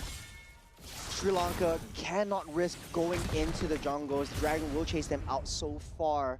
But look at the bottom side also. Matoya just keeping busy on a long lane. You're just leaving that Lord towards this Claude. Not in position right now, but the Barbu is right there for Kavindu. Might be able to steal things in. Ankit spotting out, Law and Order already committed. Asan immediately melted. That's also going to be another Sky Pencil stack given over the side of Team Nepal. Kavindu rides his barbell to run away. Solid bait from Nepal. Took down that Lord. Bottom side pushing in. Split up that team fight. Forced a mistake from Sri Lanka. And the biggest mistake was Asan going in while they know that they cannot fight this now that their heads are split. And Nepal is very good in manipulating Sri Lanka's movements in this particular game. And Sri Lanka, as much as, you know, Protect Parveen is essentially the strategy, it's just not enough. Not like the Claw, who has AoE damage from the Blazing Duet. It's a single target. It's a lot of damage. Oh, there's going to be an IM offender as well. Revitalized, committed by the Sun, and get to try to peel the Mystic Gush to disengage, but there's still a Lord marching down against Team Sri Lanka. The defense is not over yet.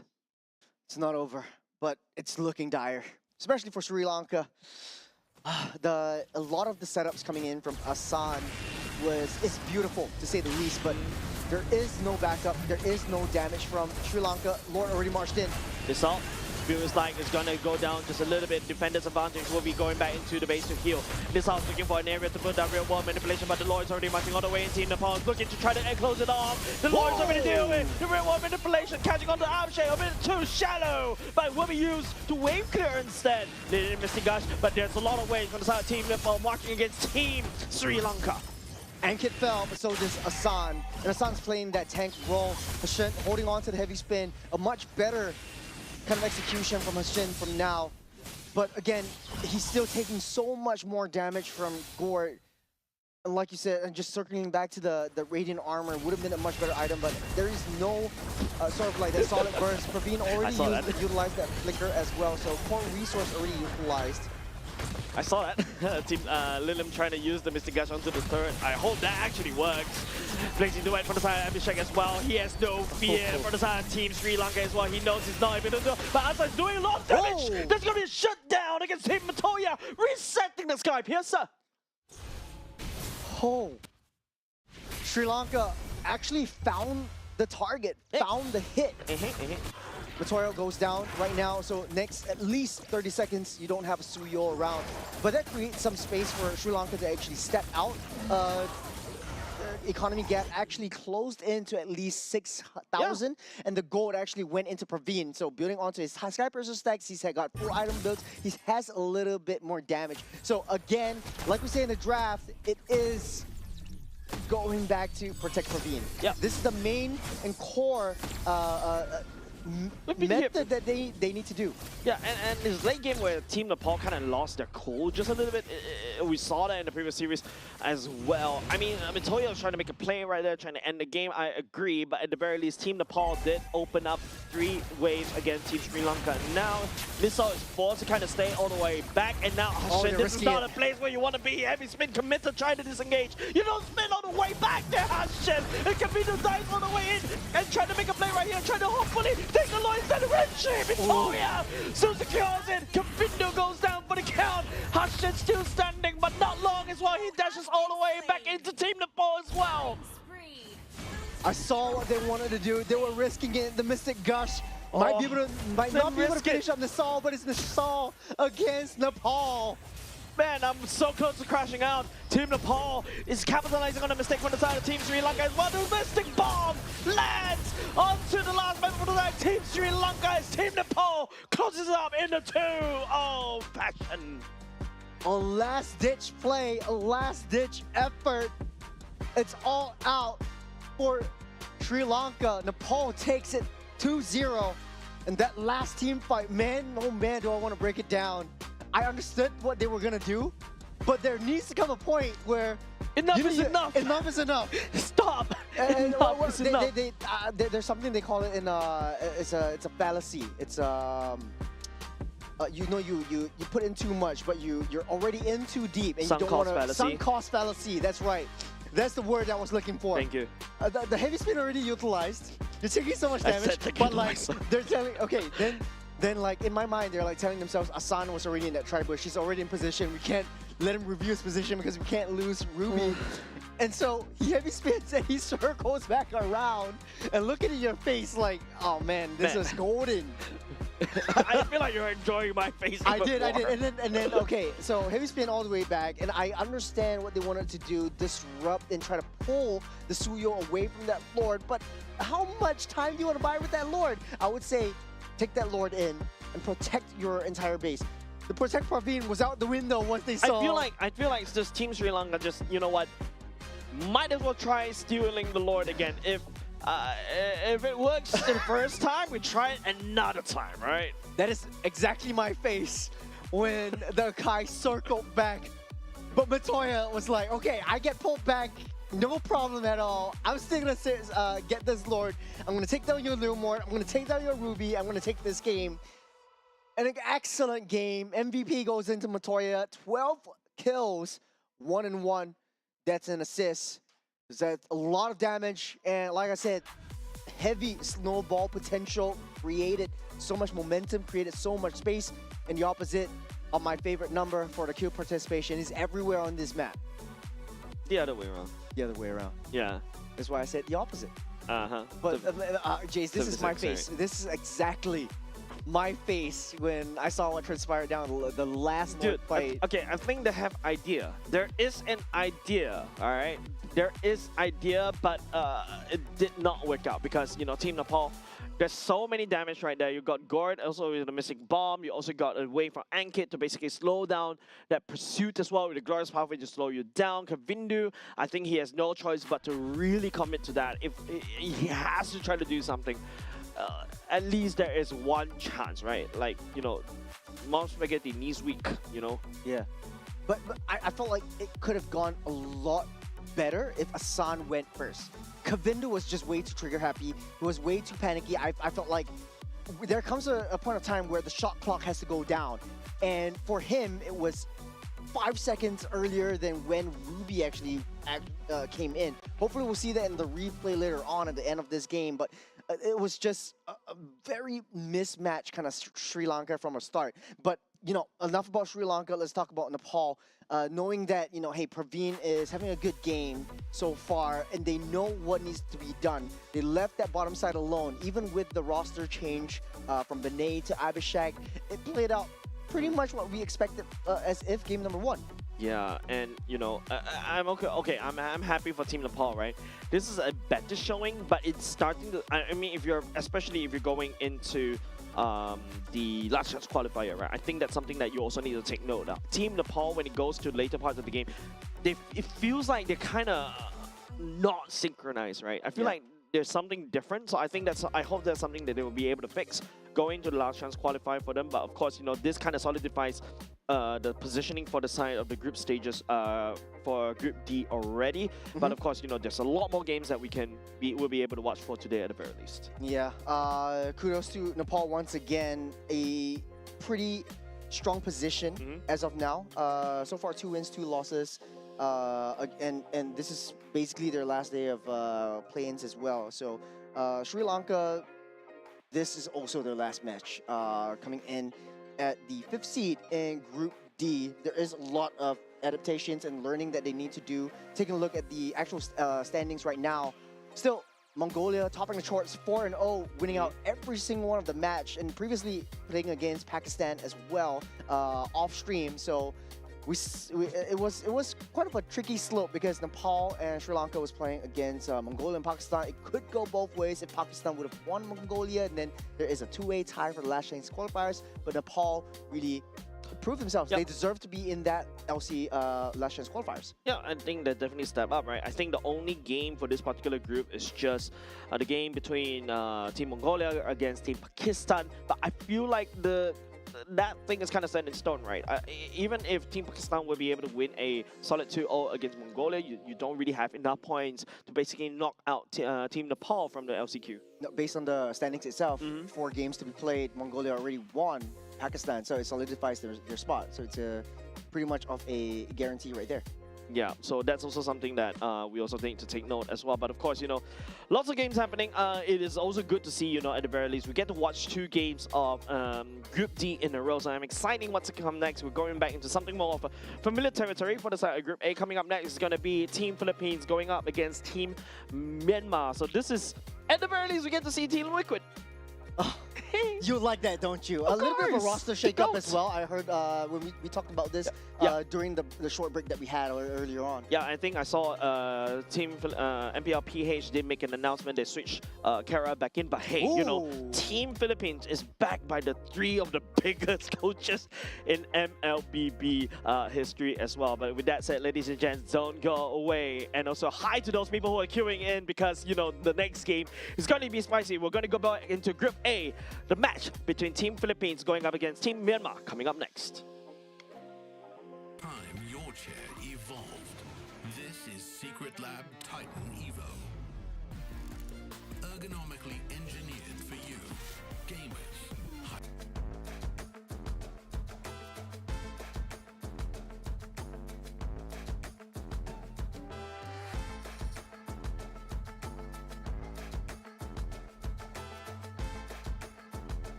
so crude can be graced with a splatter of beauty.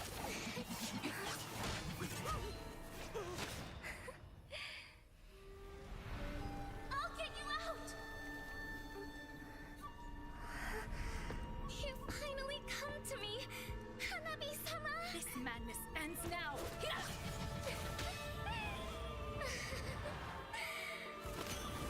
At last, I'm shivering with excitement!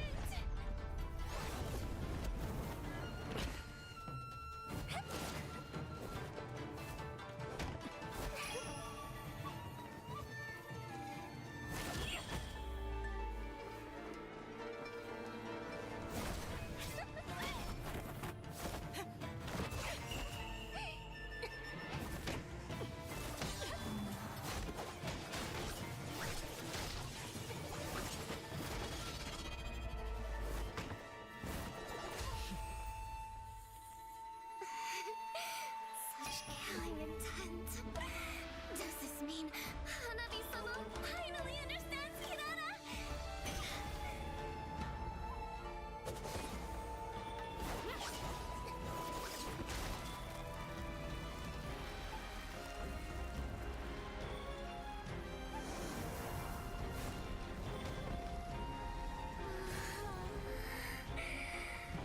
So warm.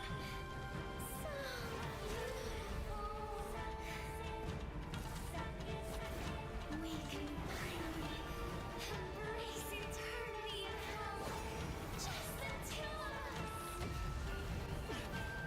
Allow me to release your eternal bloom.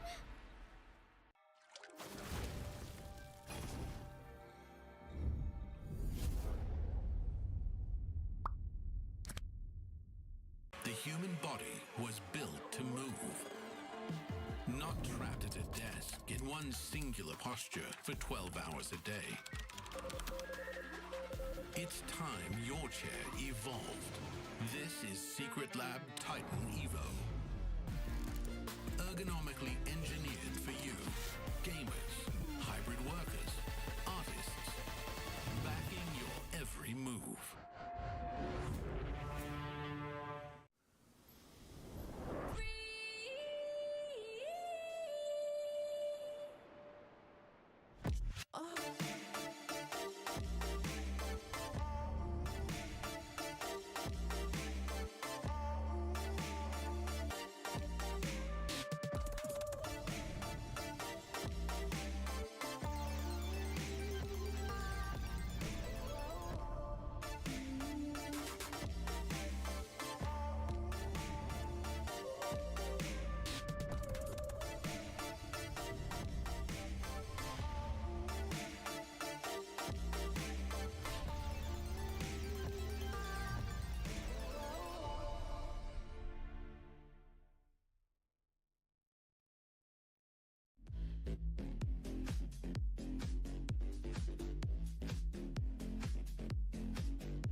Something so crude can be graced with a splatter of beauty.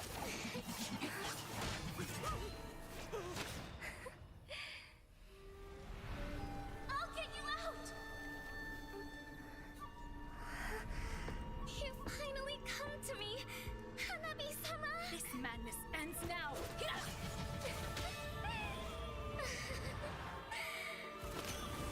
At last, I'm shivering with excitement!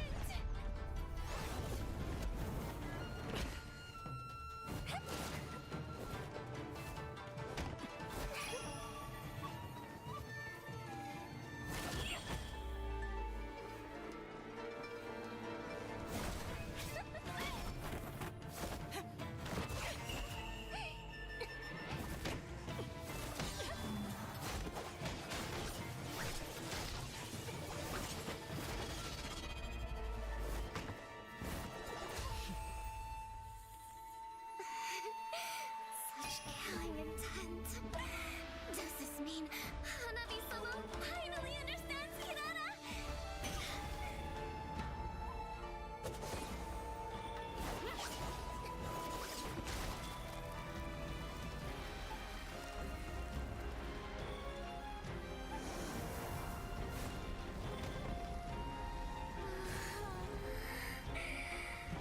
So warm. So beautiful. We can finally embrace eternity in hell. Just the two of us. Allow me to release your eternal bloom.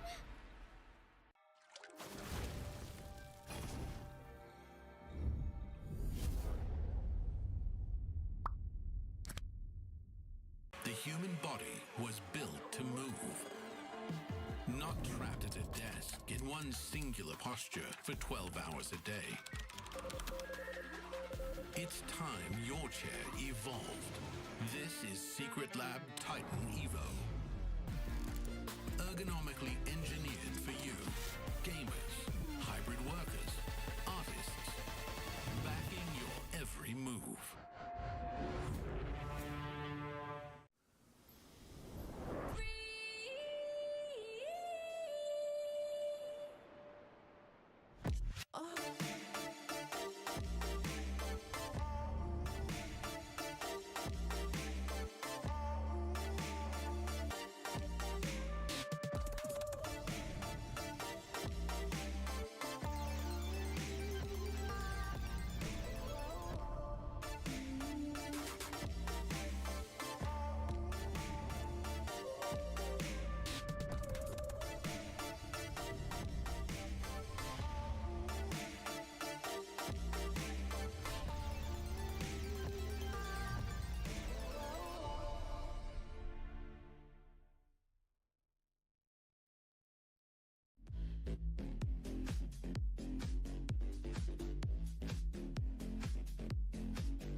Day 3 of the 2026 Asian Games Esports Mobile Legends Bang Bang qualifier continues. Of course, this time around, we're back in familiar territory. We're going back into Group A. It is going to be a match between Team Philippines going up against Team Myanmar. Always comfortable being back in Southeast Asia. Yes, definitely. We've seen them grow since, all the way back when Mobile Legends just started. We've been one of the first couple of regions in the scenes, and Philippines undoubtedly crowned one of the, if not the best regions, multiple international accolades, and everyone's always saying like, hey, without a Filipino import, you can't win, and yada, yada, yada. And we will see that this team will, it goes to show that this team has a lot of high expectations. That's not to say that they're not invincible. Yeah, I mean, the fact is, don't be surprised if I stop calling their government names. I start calling them by their actual ideas, because this is the Team Liquid that we've known and loved. We talk about they're solid in their own region, and now they're here going up against Myanmar. But of course, we have to also talk about, if you guys missed out that game yesterday, yesterday, right? That wound from Cambodia can be quite strong, but hopefully they're able to kind of tighten them up just a little bit. It's just another fluke, maybe it's just another day in the office, because don't forget, this is Team Philippines. Yeah, I mean, on the other side of the table though, Myanmar having a pretty strong showing. So far, still 1-1, 1-1, 1 loss. We'll be playing 2 games today, and then another 2 games tomorrow. So this will be a pretty long run for them.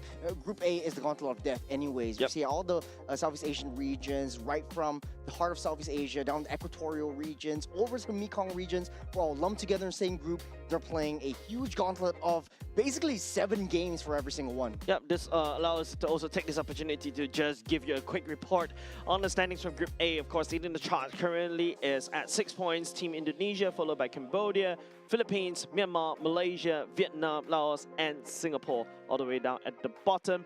But hey, you know what? This is just like what we mentioned, the group of death. I would say this is where top 5 will be going into qualify into Nagoya. Yeah, this is really exciting, especially to cast a game from 2 teams that have shown international prowess.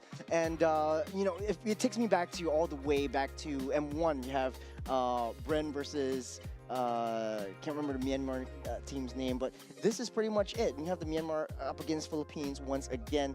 Really shows a lot of growth amongst these 2 regions. And back in the day, Myanmar has been on the limelight for one of the best teams out there as well. Yeah, but of course, this is a very exciting team as well.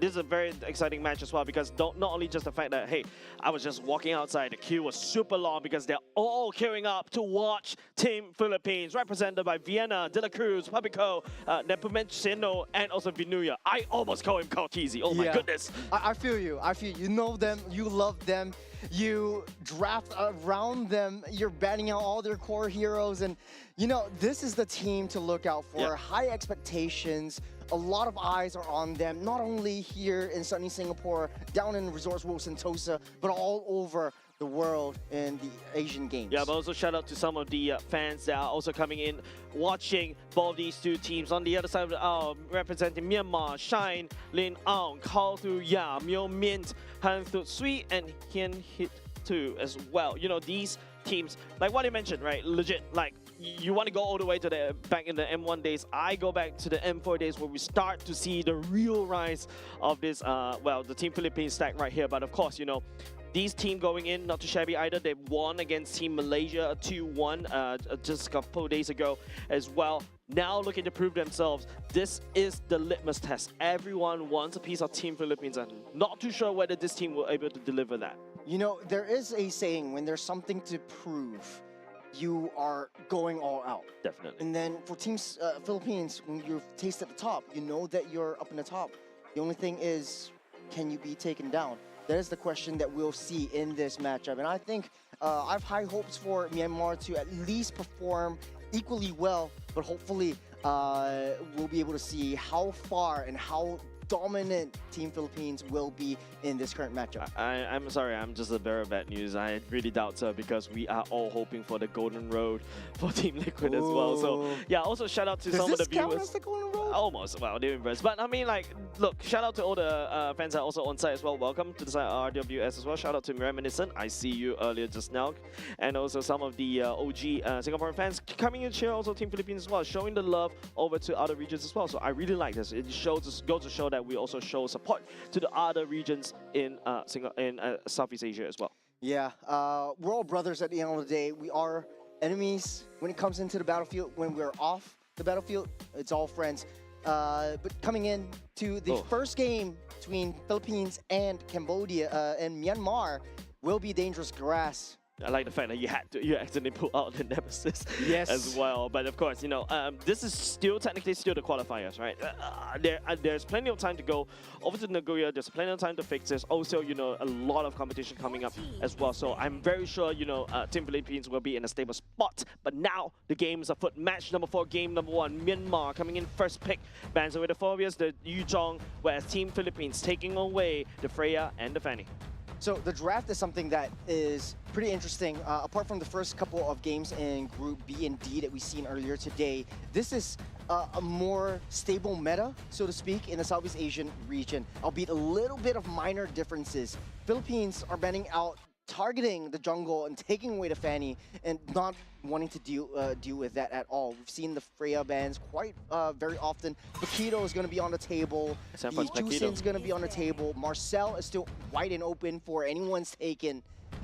I'm surprised, right? Like the Khalid being banned right off the bat, the third ban as well. So many picks out. I feel like Team Myanmar is really trying to open up as much picks as possible. You've got a Marcel, you've got a Paquito, you've got the Jusin, and now it's up to Team Philippines to kind of figure this out, right? Now, how are we going to be able to do this? Do we try to go ahead and ban away something absolutely open? Okay, you know what? They're going to force Team Myanmar to pick it. They ban away Jusin. Now, Team Myanmar, it's your choice. Marcel or the Paquito?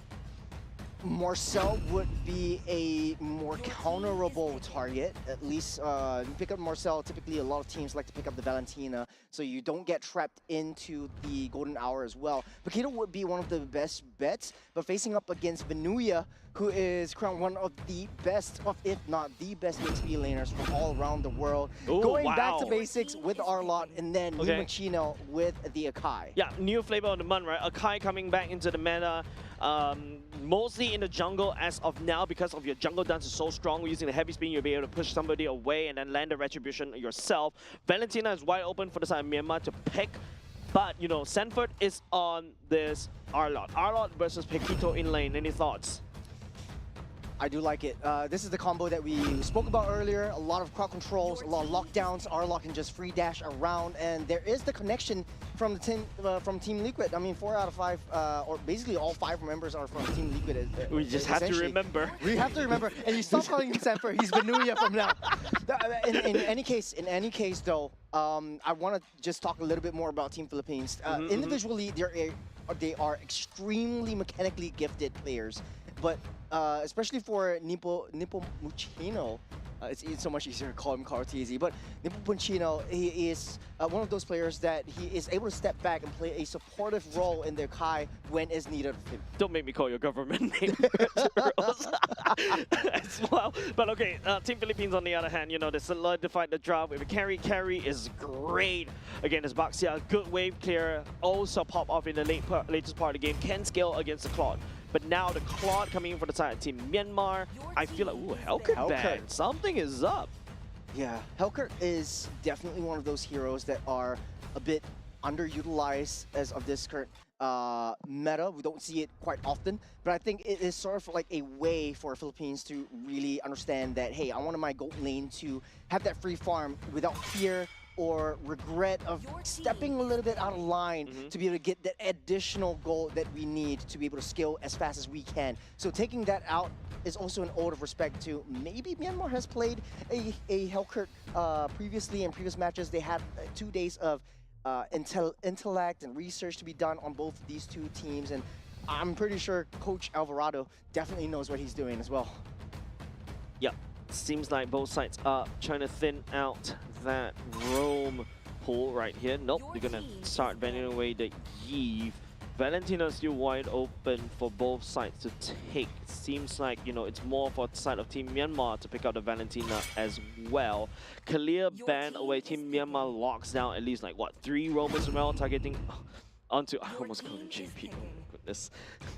Do you think it might be possible though for Nipo Muceno to pull out the assassins that we all know and love from him, and then you throw a Kai into the hands of De La Cruz?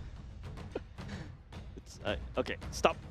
If not, I'm gonna start calling you and I'm gonna dox you right here on stream. But okay, Gore being selected by the side of Team Philippines as of now. Now is, I think, on side of Team Myanmar, right? Like, look, the Valentina, I think, feel like it's a low-hanging fruit. But I feel like Team Philippines probably prepped for that one. The Marcel get leaked out all the way here, but instead of going for the Valentina, they opted for the Lilia instead, Churros. There was a very intelligent draft from Myanmar. They know that Valentina is off the tables. Marcel is getting picked up right here. Unless they want to risk it and go for Valentina in the jungle, which they will not. De La Cruz will pick up the Matilda for himself. We've seen the Matilda and the Kai paired up very well nowadays. Combo with the R-Law, there's a lot of CCs galore for the side of Team Philippines. On the side of Myanmar though, this is a tricky situation because you have quite a bit of dive-heavy heroes like the Boxia, the Paquitos. When you throw that Golden Hour on, that is the risk that you need to take. Yep, this is a very squishy draft, not gonna lie, right? Like, I can see why the Matilda was kind of preferred right here because, you know, you've got the Marcel with the Golden Hour that could just, like, go drop it all the way down, and then after that, you know, your combo's gonna get broken. You need somebody to pull somebody out in an awkward position, allow to reposition, and don't forget, you know, Nepomuceno and also Vinuya going in for these kind of dive-heavy kind of heroes, and of course, to a certain extent, the Gord, right? Maybe a second up. De La Cruz going for the Matilda, a wise choice coming out from Team Philippines. Yep, the sustain is definitely important if you're Team Philippines. They like their turtle dances, they like the Lord dances, and they like to stay in the team fights for as long as they can. Yep. So don't be surprised when they plump up in a death ball and try to go as ham as they can. So again, a lot of teams still opting to go for that side neutral creeps. We see Tuya already in the position of the opponent's jungle, giving a little bit more information, but I don't think there's too much they can do as of now. Yep, okay, gonna get scouted out by the Marcel instead. Of course, these champs are gonna go on into game number 1. Team Philippines against Team Myanmar right here. Interesting picks coming up from Team Philippines as well. We can see Team Myanmar denying the pick from Sanford's pick. Vinuya's Paquito. This is gonna be a mouthful for me. Again, going back to the emblems, a lot of marksmen opting for the final emblems just because of the heal ratio. You want to stay in the lane a little bit longer. In the late game as well, you have that sustain. So all you need to do is just kill the jungle creeps. You don't need to recall all the way back. And if you're a good marksman, you don't even press that recall button at all. So at the end of the day, though, going back to it, Vinuya versus this is going to be quite an interesting matchup because the Paquito definitely wins out in terms of the lane-to-lane matchup. But this is Vinuya that we're talking about. Yeah, but De La Cruz on the early game on this Matilda, right, does have a lot of damage, especially above. You can take a look. If last time Matilda does a lot of damage, she does even more right now, Churros. Yeah. This is also a way for De La Cruz to open up that map, check, and give intelligence to the rest of the team. Philippines is one of those teams that are very, very calculated. They don't take unnecessary fights, and they don't make mistakes if they don't have to. Myanmar, you're going to be able to capitalize on that one. Play a little bit more passively, play it to their strengths. Philippines knows when Paquito and the Lilia's power spikes are at as well. Yeah, it seems like Team Philippines was kind of gathering around the top right there, kind of setting up for that turtle fight. Unfortunately for the side of Hane, he's not able to join the fight. He will finally hits level 4 though. Turtle getting chunked down half HP. Boxia rolling in the D, trying to look for a pickup right there, but gets stalled by the side of Brunoya, the heavy spin. Viceno going around the world. And Pico letting down the Mystic Guard. First one, give it aside to Hayden though. As Myanmar finds on a stable footing. Double kill over the side of Team Myanmar already. As Team Philippines has been routed. Great save from De La Cruz. Pabico able to get out of there alive. Everything transpired when Vinuya was in the right position, got that final slash onto Kientet-U, and it created a lot of space and opportunity, but they were hyper-focused on the Paquito and protecting the Paquito from that gourd, which is the main damage from the back line. Kyotuya was the main guy that was in the back line just being such an annoyance. to be able to split up that team fight. So great start from Myanmar. We'll be able to take a look at the replays and able to draw out all these team fights from there. Baxia was the first one to be in the midst of battle, and with that, just took down one hit at a time. Yeah, I feel like unfortunately Papico was just a sitting duck, right? And Mathilda was forced to kind of use the Guiding Wind to pull. The threat coming out from Hane is just way too much for Team Philippines to handle. They have to back off. You can see the missing gush was really just turned off very quickly. And this is exactly what I want to see, right? Teams knowing how to deal with the Gord. Finding a way to kind of flank to basically slow down. But hold on a second, call. Engaging. Guiding Wind being so annoying. De La Cruz coming in clutch. Yeah, there's just one way to sum up Marcel. On the bottom side, Viana takes a bunch of damage though. Even the Toto's Poisson's already used by the side of Han. We'll back away for now. De La Cruz already there for backup. They know that something is going to go down on the bottom side. Once that top side is all cleared up, they might be able to find a way to push up that team fights away from that gold lane, give Biana a much better time in the farming lane. On a main lane-to-lane matchup, though, this carry should have a decent time up against Claw. They do have that late-game insurance. At the same time, Corrosive Scythe already built up. They opt to go less for the boots and immediately jump straight for the core. I feel like going to the later parts of the game, both teams does have the comms to scale. But in terms of tankiness, right, if you're looking at how Vinuya is already building, skipping the boots like what you mentioned, and also going for a lot more damagey items, right? And this is the kind of the new Arlot. You really have a lot of damage, and you hope to try to dive all the way to the back line, burst down, shine, and then just rotate. I think big threat would also be coming in from Marcel as well. Oh, seems like Papico landing down missing gush would not be able to hand. I think that's a bit too shallow for the side Team Philippines. Now the turtle will be reset. Team Myanmar letting it go though. No flicker, no Mystic Gush. They're going to try to reset, try to play around this turtle, try to draw this out before committing anymore. Myanmar still has everything in their arsenal. They could go for a deep strike down the flank, find out Gord, find where Gord is, and basically just take it out. This is not a very comfortable position for the Silent Team Philippines, I have to say. De La Cruz getting caught right here. Here comes the Mathilda Airlines already committed. Find a slash coming up on the side. Vinuya catching onto Han, but the turtle still in the possession for the Silent Team Myanmar. They're still tanking every single thing. They're still staying in it strong. Oh, whoa, hold on. Nepomuceno finding the steal away. That turtle, I was actually already dismissing it. It should be going for Team Myanmar. However, it is sneaky Nepomuceno finding it. Yeah, everyone was just way too hyper-focused on Papico. That Nepomuceno was able to just sit comfortably down that turtle pit, able to get that orange buff and get out of the way. Matilda Airlines to your service. Wait, hold on a second. Yeah, that was the orange buff already. This Nepomuceno is literally being a thief in the dark right here, stealing everything from the side of Myanmar as well. Okay, De La Cruz getting frozen up just a little bit. Here comes the blazing duet from the side of Shine. Viana activating the ultimate as well, trying to duke it out, but it's gonna be the gold lane as both the touch and go. That's going to be a lot of damage down the bottom side. The flicker already used up top from Vinuya, but that was a very smart play from Team Philippines. They know how to play that map. They know how to play the macro game. Now, team fight coming out of the top side. Nepomuceno heavy spin already committed, trying to pin Mia all the way into the wall, but that is, I would say, not the main target, but it seems like Vinuya's doing so much damage. Find a slash, reposition, Nepomuceno picking up the kill, giving over the side to Team Philippines. Smart final slash coming in from Vinuya to be able to secure the first kill for Team Philippines. But man, Myanmar's Marcel is definitely going to be a huge annoyance to Team Philippines. He's just running rampant around this map, able to lock two members down, and you have to force in your basically all your core resources, your flicker plays, and everything else. Vico in a spot of bother.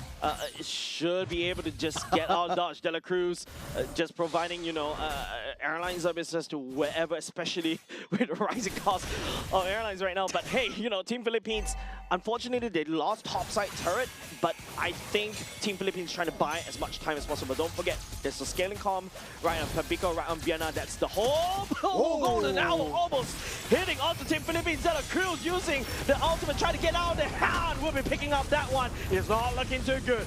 Team Myanmar has a priority right now. Myanmar at least sacrificed their roamer to keep Viana safe. So De La Cruz, that was a worthy sacrifice on Matilda's part, but that golden hour dodge was definitely perfect for Team Philippines.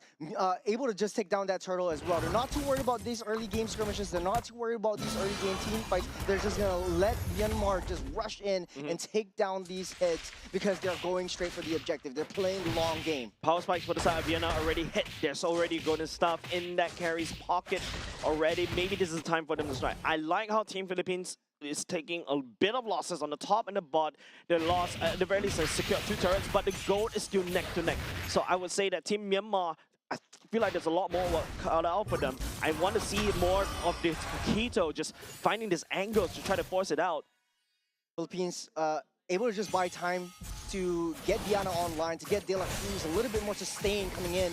And this is the babysitting that we like to see. De La Cruz and Diana just sitting heavily together and very comfortable, just free farming every single one of those creeps, every single one of the resources just funneling into Diana. Once that carry comes online, Myanmar with basically a full dive potential lineup, it needs to be able to commit down into Philippines' throats. I agree. The priority for the Baxia and also the Paquito is starting to fall very, very soon, right? Especially when Team Philippines is just doing stuff like the Nepo Viceno is just showing himself out right in the face of Team Myanmar's jungle. He's not afraid. He's an Akai. Nobody for the side. Team Myanmar is there to burst except for Shine, and Shine needs to farm all the way down bot. And now, maybe because Team Myanmar has already unlocked Shine, maybe there's a way for them to start using him in massive team fights. Yep. In the mid stage of the game, though, Myanmar kind of seems like they are trying to force over the side lanes, try to push it in. If they want to play macro, Myanmar's going to play macro back. And Team Philippines, it's sort of like Nimpo Mucheno is just sitting in their opponent's jungle, taking all the resources that they hold dear, and no one is committing into the team fight that Akai has. This is the passiveness that we know and love from the Southeast Asian teams. And both of these teams, they know and they respect each other. They've seen each other play for a very long time as well. Yeah, I mean, you don't really need to force it right now. Because Viceno, the hold on second call, trying to make a play right there. Would not be able to find anything though. You can see how Team Philippines super disciplined about that one because the Lord is up. They're looking for a play, but there's a lot of things that, you know, Team Philippines have got to do. Top side defend at the same time. There's also another lane open at the same time. And it feels like, you know, Team Myanmar is the one dominating most of the river parts as well, especially the positioning from Claw. Yeah, as much as Claude is just 200 gold ahead, but hold on a second, that's an hour. Already tried to buy some time, just a little bit heavy spin. It's going to be Han securing the Lord instead. Members on the side of Team Philippines trying to fight onto the punish. Vienna tags onto Cure. That'll be going down, but final slash from the side of Nagoya stalls the escape for Team Myanmar as they will pay the price of this Lord. 2 members going down for the side of Team Myanmar. The sustain also coming in from De La Cruz. As long as Matilda's in these team fight, there is not much that Myanmar can do to break through to their defenses, and they're protecting their back line super efficiently, super effectively. Nimpo Mucheno, even though he started off with that Lord, he knows that the back line, he knows that Papico is getting assaulted on, he knows that Diana is in the spot of bother. He ditches that Lord, goes straight to that team fight. He's protecting his team to infinity and beyond. Taking a look at the replays, using the heavy spin to try to push everyone back, protecting the back line so effectively. Diana just free hitting and just getting the auto attacks on, and Venuya. Enough said about this guy, man. How do you do that? Like flicker, final slash, right underneath the enemy's turret and still get 2 kills, right? This is just pure discipline. I would say pure micro coming off from Team Philippines. That is really crazy. But then this problem is still here. Team Myanmar does have super minions rule. Was able to crack open mid. Crack open top. Team Philippines, on the other hand, that mid looks really weak. Myanmar could just go over there, burst it down very quickly. But Team Myanmar is on a timer. They saw the power, the damage coming on Team Philippines, and they know it. That's a 5-man. 5-man for the moment, try to buy some time. There we go. Crack open mid. Okay, smart move, very passive, very defensive from Myanmar, and also very disciplined. And they know that their draft is definitely not going to be able to take down a 5-on-5. So they're sending the Paquito down the bottom side. They're sending the Claude up to the top side to be able to push down those lanes, creating that space. They don't really need to fight a full-on team fight and just fight around the objectives when they do so. But they're trying to crash in. Oh, Viceno taking a lot of damage though. Heavy spin already committed. Venuya, 3-man final slash, but would be a little bit not. Papico landing down onto the Mystic Gush. Doesn't hit anybody though. Myanmar gets away scot-free. They just need a little bit more time. Right now, at this stage, Carry and Claw definitely has a lot of damage when it comes in. So both teams are actively trying to avoid team fights at all costs. What they can do is try to go for pickoffs. Nagoya has been phenomenal with the Dino Slashes, finding not one, but at least 3 members on the side of Myanmar. And all they can do is just, at this point in time, just try to split push. They're winning the macro game. They've got at least 5 turrets off of Team Philippines, able to crack down that base and wait for the Lord again. So pretty much back to basics on this one. Yeah, right now, you know, Team Myanmar, even Shine has already secured the Winter Crown already. Viana has responded with the Wind of Nature. Right now, I would say those are your gold laners already activated. This is the late game territory that we're talking about right now. Team Myanmar, I feel like, you know, ever since the first 2 kills earlier just now by the side of this Paquito from the side of Team Myanmar, nothing has been done so far trying to fix the wave over to the other side. Paquito is left all alone. You always see a 3-2 split from Philippines, which works very well for Viana. You don't want to risk too much getting your marksmen taken down and opening the floodgates for Myanmar to come in for the approach. Remember, here comes the golden hour, buying some time, and the laser still not activated. Han securing the Lord instead, and then Moseno pinning members of the ground. Nagoya joining the fray at the same time, trying to dive all the way back in. The members of the side Team Philippines coming for the flank. 2 members of the side Team Myanmar already out. Same could be said with the side Team Philippines as well. But Team Philippines, they found the critical mark. Vienna, there's going to be a shutdown, a double kill. Wait, a triple, a wipeout for the side of Team Myanmar. Philippines started off strong. Even though they were trapped on the golden hour, it was a little bit too fast, too soon. Nippo Machado wasn't able to get that Lord, but able to buy that time with the heavy spin. Nagoya coming in with the support. But Viana and De La Cruz all the way from that top side, flying down with the airlines to clear up Myanmar. The Lord Marshall on the top side. They need to be able to go back. That's the recall. Yeah, that's not enough time for the side of Team Philippines, but at the very least, the cracked open bot. It is crazy, not gonna lie, that Team Myanmar was the one to secure 2 Lords, but it seems like Team Myanmar wasn't able to capitalize on these objectives. Myanmar really desperately has to play the macro game. Take a look at this replay. We see, okay, you took the Lord, I'm going to take your heads. You lock down with a heavy spin. You get the Matilda Airlines coming in with Viana, having a VIP slot, a VIP for a first wipeout of the game so far. First class ticket, I would say.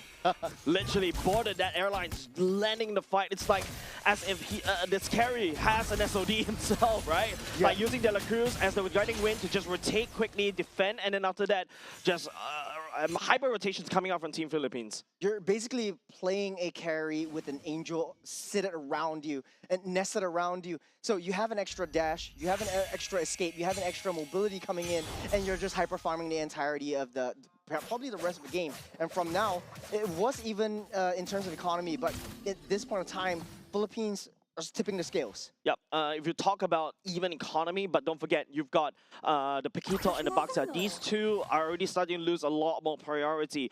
You're looking at Team Myanmar. Hopefully the Claw was able to do a lot of damage. Is Myo on this Lilia was, well, okay, Vicar already, that was a jump. Luckily was able to just BMI all the way out to safety. But you can start to see the damage right now with the Ice Cream 1 from the side of Pipico. Those movement speed is gonna be a problem. Taking a look at itemizations, looks like Viana is online, ready to go. That's a full item build. Might be able to sell that boots for an additional item slot. So is Claw. So these are the 2 main heroes that I'm looking out for in terms of damage output. The fact of the matter is, when we talked about Marcel, we talked about also the risk factor that comes into play. But hitting the golden hour really takes timing, and it has to be impeccable when it comes down to these objective picks. Yes, Myanmar can secure the Lords, can secure the turtles, but how do you convert that into the kills? And how do you plan your escape routes? Because Philippines, they're playing the traditional Ube strategy. It's the ultimate botting experience. As long as they're 5, it's so hard to get into the back lines, get into Pabico's face, get into Viana and try to take him out.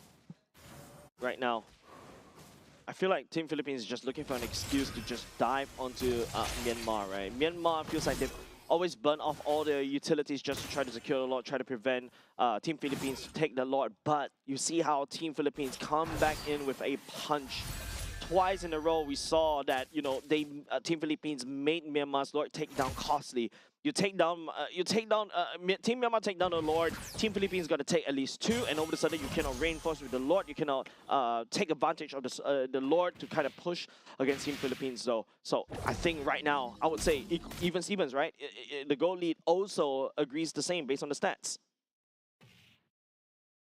In the macro perspective, though, both teams are not touching the Lord, waiting for the enhanced Lord. This is the 18-minute mark, and it does look like the 3-2 is working extremely well for Team Philippines. Mid-side! That's not exactly where you want to be! There's going to be Shine taking down De La Cruz right here. Vienna, massive damage coming up. Vienna trying to scale. The Wind of Nature coming in really clutch. It's a trade of a roam. Again, like I said, the 3-2 composition, they know that at the top side, Philippines has, they see Nepomuceno, they see Vinuya. So now, on the other side of the map, that's where Viana and De La Cruz is. They've identified that, try to take that out as the final slash. Oh man, there's no way for him to get on away. That's going to be the laser committed. Nepomuceno picking up that kill as well. And now 2 members down. It's going to be Team Myanmar trying to make a play right here. But there's 4 members from the side of Team Philippines still locking down the Lord. Mio tried to land down the bomb, tried to zone, but he's going to run out of steam very quickly. Team Philippines looking to blitz this Lord down. Beautiful target prioritization, just taking one at a time. This Vinuya. All the way in the back line, he's taking a lot of damage onto by the Shine, but he's hopefully trying to buy some more time. Vienna is outputting a lot of damage for Biko. That laser coming out, resetting Mio, but it's going to be blazing away. Vienna secures the Lord instead for the side of Team Philippines. What a play by Team Philippines, just baiting out that Claude away. And Vinuya just starting things off. Yes, that Claude hurts. Yes, Vinuya is in a spot of bother. He's able to always find a way out. So Philippines, they are 2 steps ahead. He knows how to engage. He knows what time to engage, and he knows their way out. Nepomuceno is left all alone. Heavy spin already utilized just to get get back to safety. And all this time, just because of Viana and De La Cruz earlier on, down the bottom side, pushing in the waves, you have a fat wave with the enhanced and involved Lord marching down the bottom side, so Myanmar has a lot cut out for them. Yeah, like literally, this is exactly what I'm talking about, right? Your early game priority is already gone. If Myanmar wasn't able to get a lot more, I would say, infrastructure damage against Team Philippines, they're gonna hurt a lot. And now because of that 2 Lord fights earlier just now before this one, they lost a lot of members and they're unable to capitalize on more. Lord, this may be a bit too late. And now as Team Philippines just marches in to the base of Team Myanmar.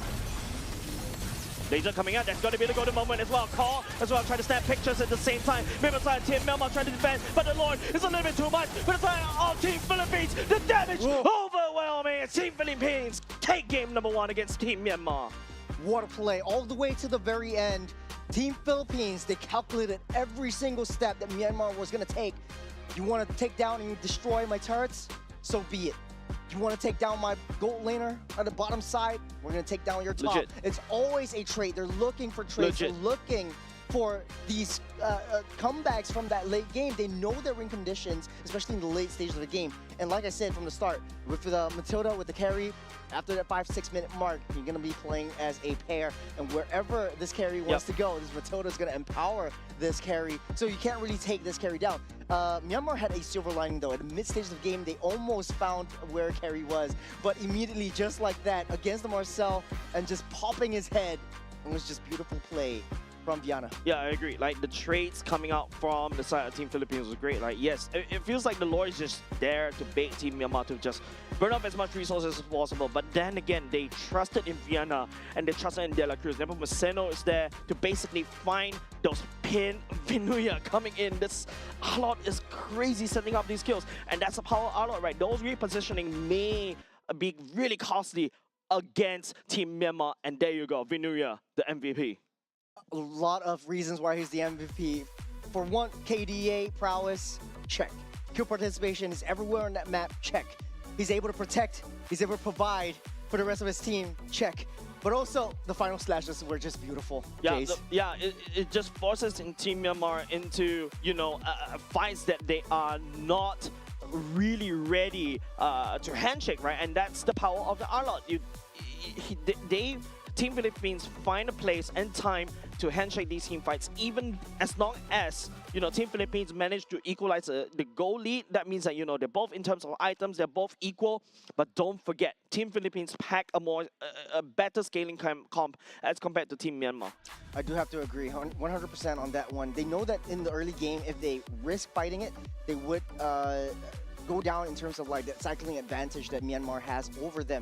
And so Myanmar, they were on a timer, and they knew they were on a timer. Yeah, they were trying to speed run that one, especially with Kyokuya, with the Marcel going straight in, trying to find intelligence for what the rest of the team is. But he can't go alone in the late game. There was quite a bit of a good strategy in terms of splitting the heads of the Claude in the top, in the long lanes. If you have the Claude up there, then you wait and you show your Paquito down the bottom side. So you're tipping the scales quite a bit. Philippines understands that. So they turn this team fight heavy composition into a 3-2 type of composition where you also have some alleviation pressure from that side waves with the carry instead.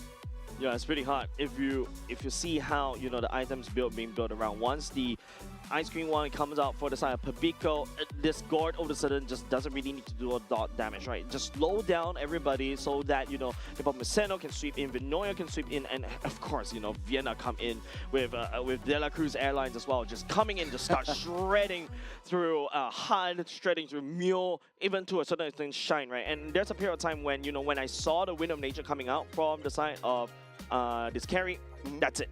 The claw is going to be a little bit useless, so it's got a lot more pressure onto Mio on this leader to output the damage. But Mio cannot get close, because if Mio gets close, he's going to eat a lot of Mystic Gush. Yeah, I like that you pointed out as well, because the Blazing Duet that the Claude was actually trying to push onto Team Philippines was pretty much individual. He's always trying to find solo opportunities to clear everything out. Less the last Lord fight of the game. He was trying to find an opportunity, throw in the Blazing Duet, and yes, the Claude had a pretty decent game this time around. It wasn't like he was, you know, throwing his own body for no reason. He was able to plan his escape route, but the team itself didn't have a lot of AoE crowd control for them to fight against a traditionally team fight heavy Ube strategy. And I feel like Team Myanmar tried to do it.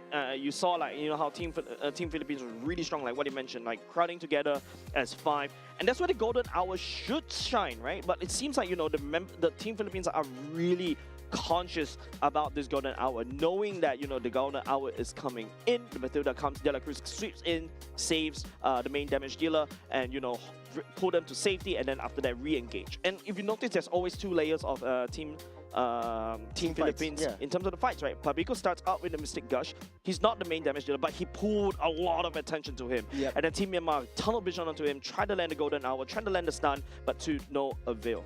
You got a lot of options for Team Philippines. You can always go in with Nepomuceno first with the heavy spin. If that doesn't work, then Vanuya comes in with the final slash, and then the Mystic Gush comes in. Mystic Gush is also kind of used as a way to deter any of these team fights, especially in the crucial moments of these objective stages. And that's how Philippines likes to play around this Lord Dance. So incidentally, the first 2 Lord fights were taken by Myanmar.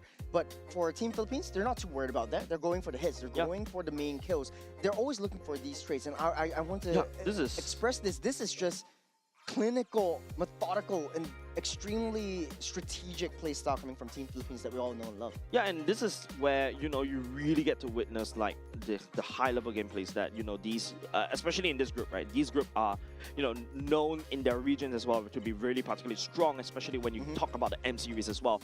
But if you notice how oh my goodness, I keep saying Team Liquid because every time I see them, it's Liquid in my head. Team Philippines, right? Like the way that they really punish the overextension to try to secure these neutral objectives.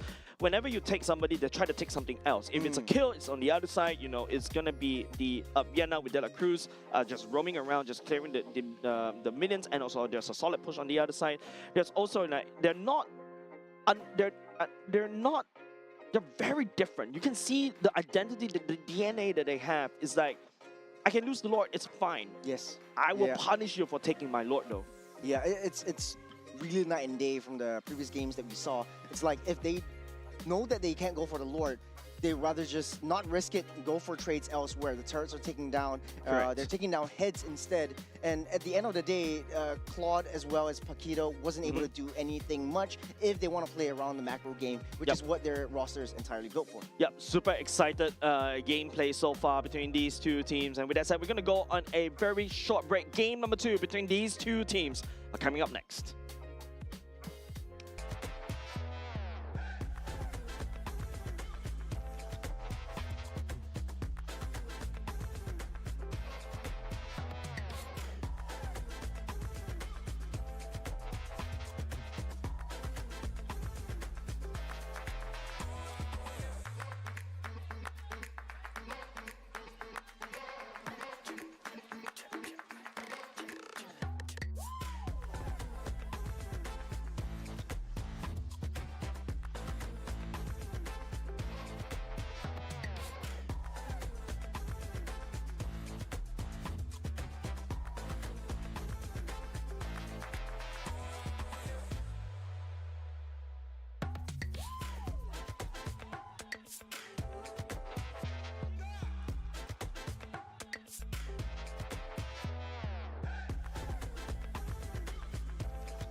And we are back, ladies and gents, after a technical break. But glad to get the show on the road because, whoo, that Team Philippines show was really exciting, eh? Yeah, not to discount the fact that Myanmar actually played really well, holding themselves well in the first half, and did a little bit of digging. They are actually part of the Yangon Galactico squad, which won the MSL Myanmar champions this season around. So it just really goes to show the differences between the two regions, how they execute the game, and how they play their game. So this is really going to be a huge test for them coming back into the second game. Will they be able to come back from the big loss just now? I feel like because you know how Team Philippines, I'm like, okay, fine, sure. Team Liquid, right, is one of the best teams in the world currently as of now. Then you start to see a lot of the other regions is using them as a comparison, as a yardstick, right? Like how good am I? So far, it seems like it was really convincing in the early parts of the game, but that's because they've got the early priority in the Baxia and also the Paquito.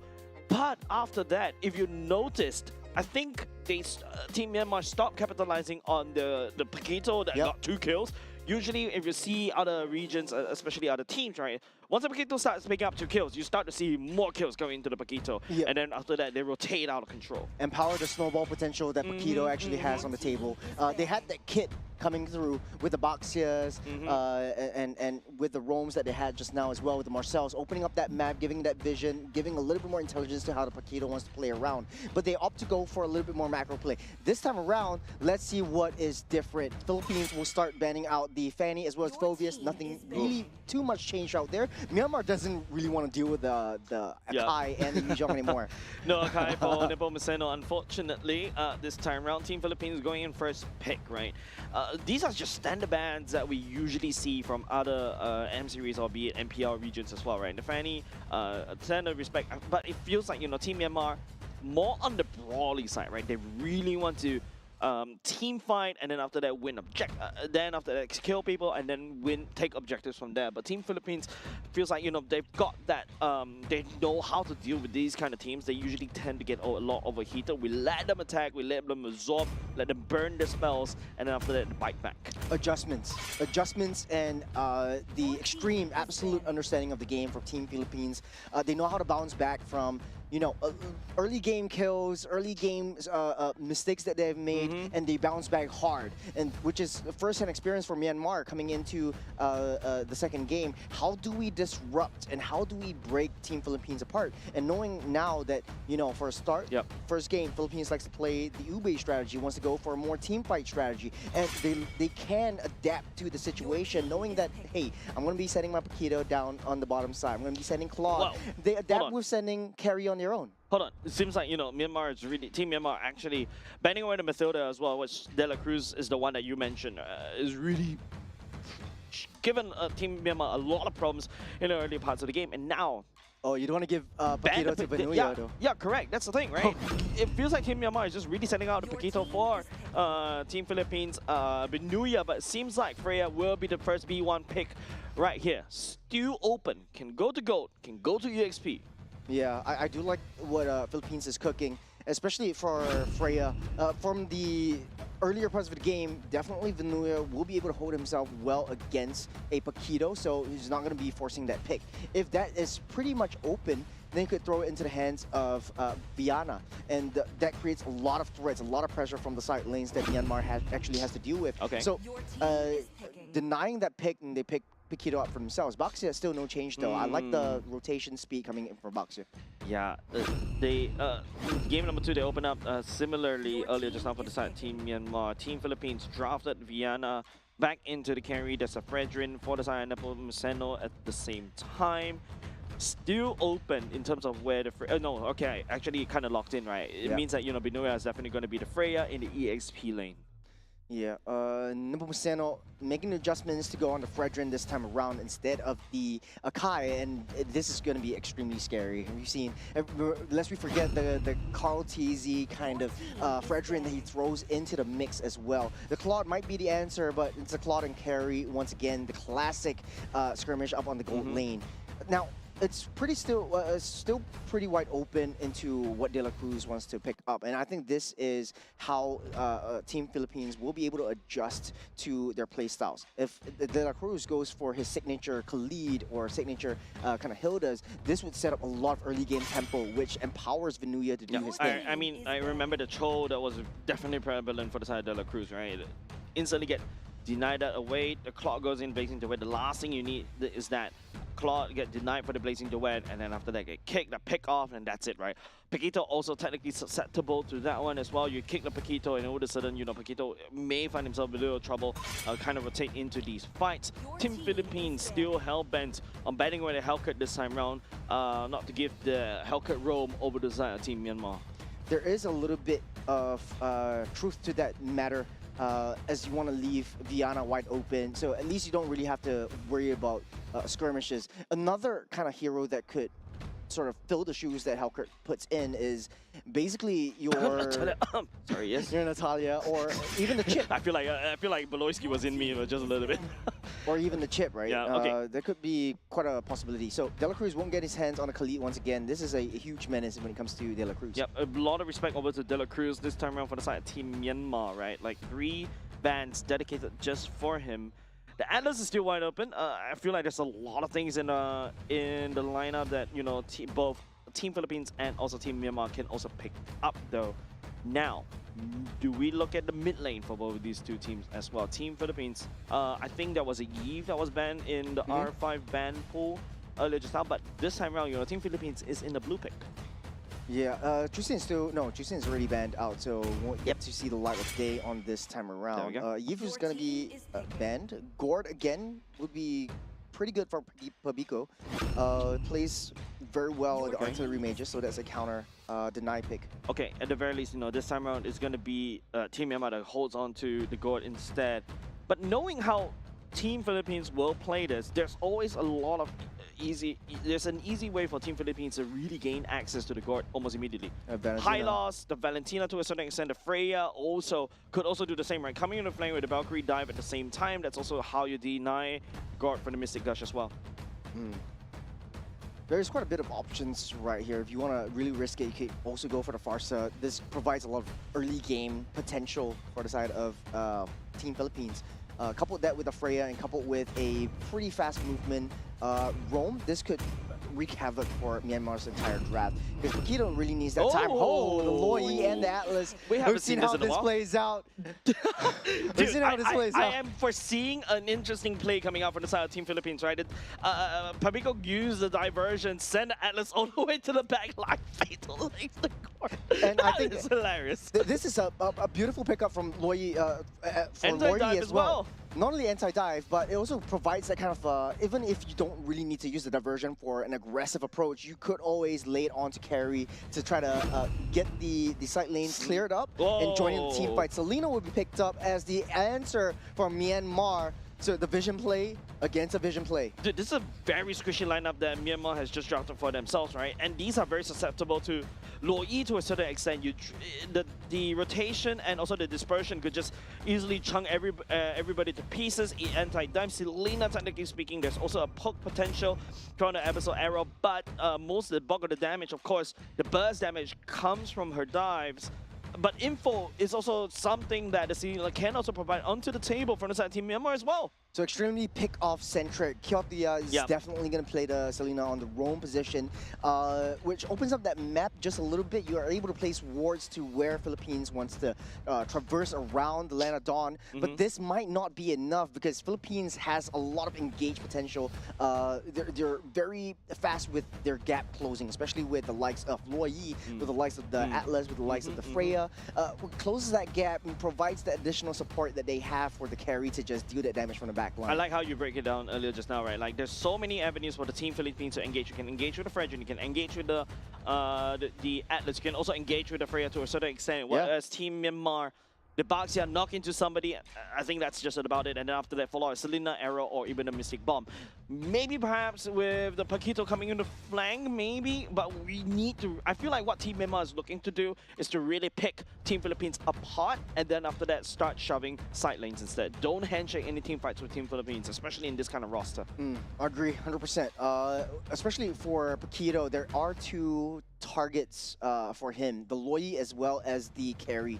We often underestimate the damage that Loyi actually brings to the table, but the crowd control is just insane. It's so nutty, it's mental.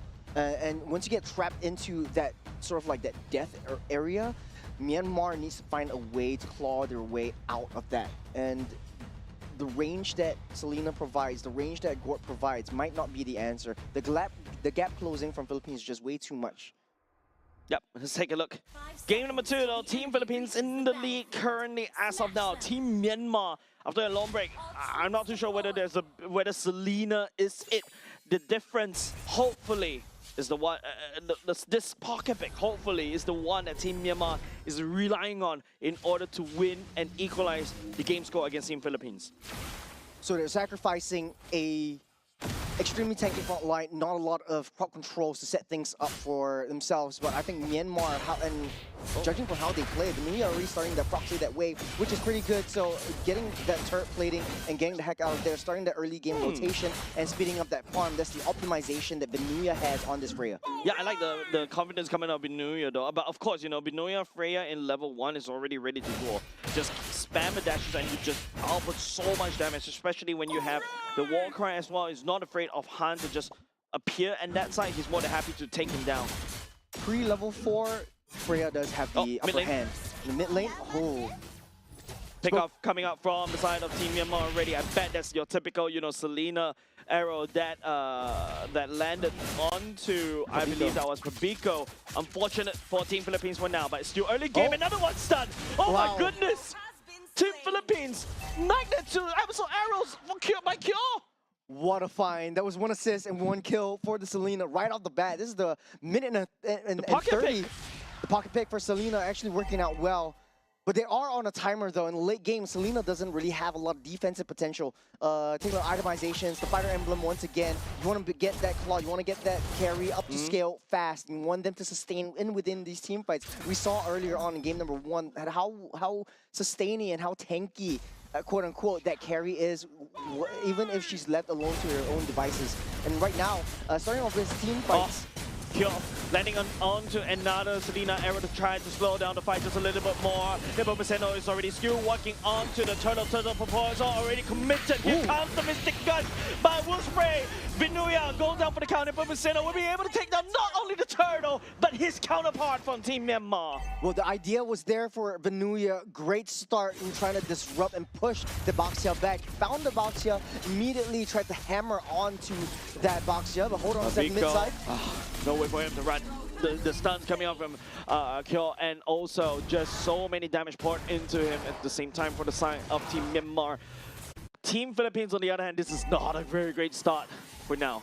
Well, they have a plan, and it's playing into the long game once again. I think it's more of fighting around that team fights. But that being said, I feel like Selena is definitely a very sneaky target for them. The Mystic Gush eventually comes out, targeting onto Vinuya, but a good job in trying to secure that first objective. For Team Philippines, though, it's the same MO as in the first game.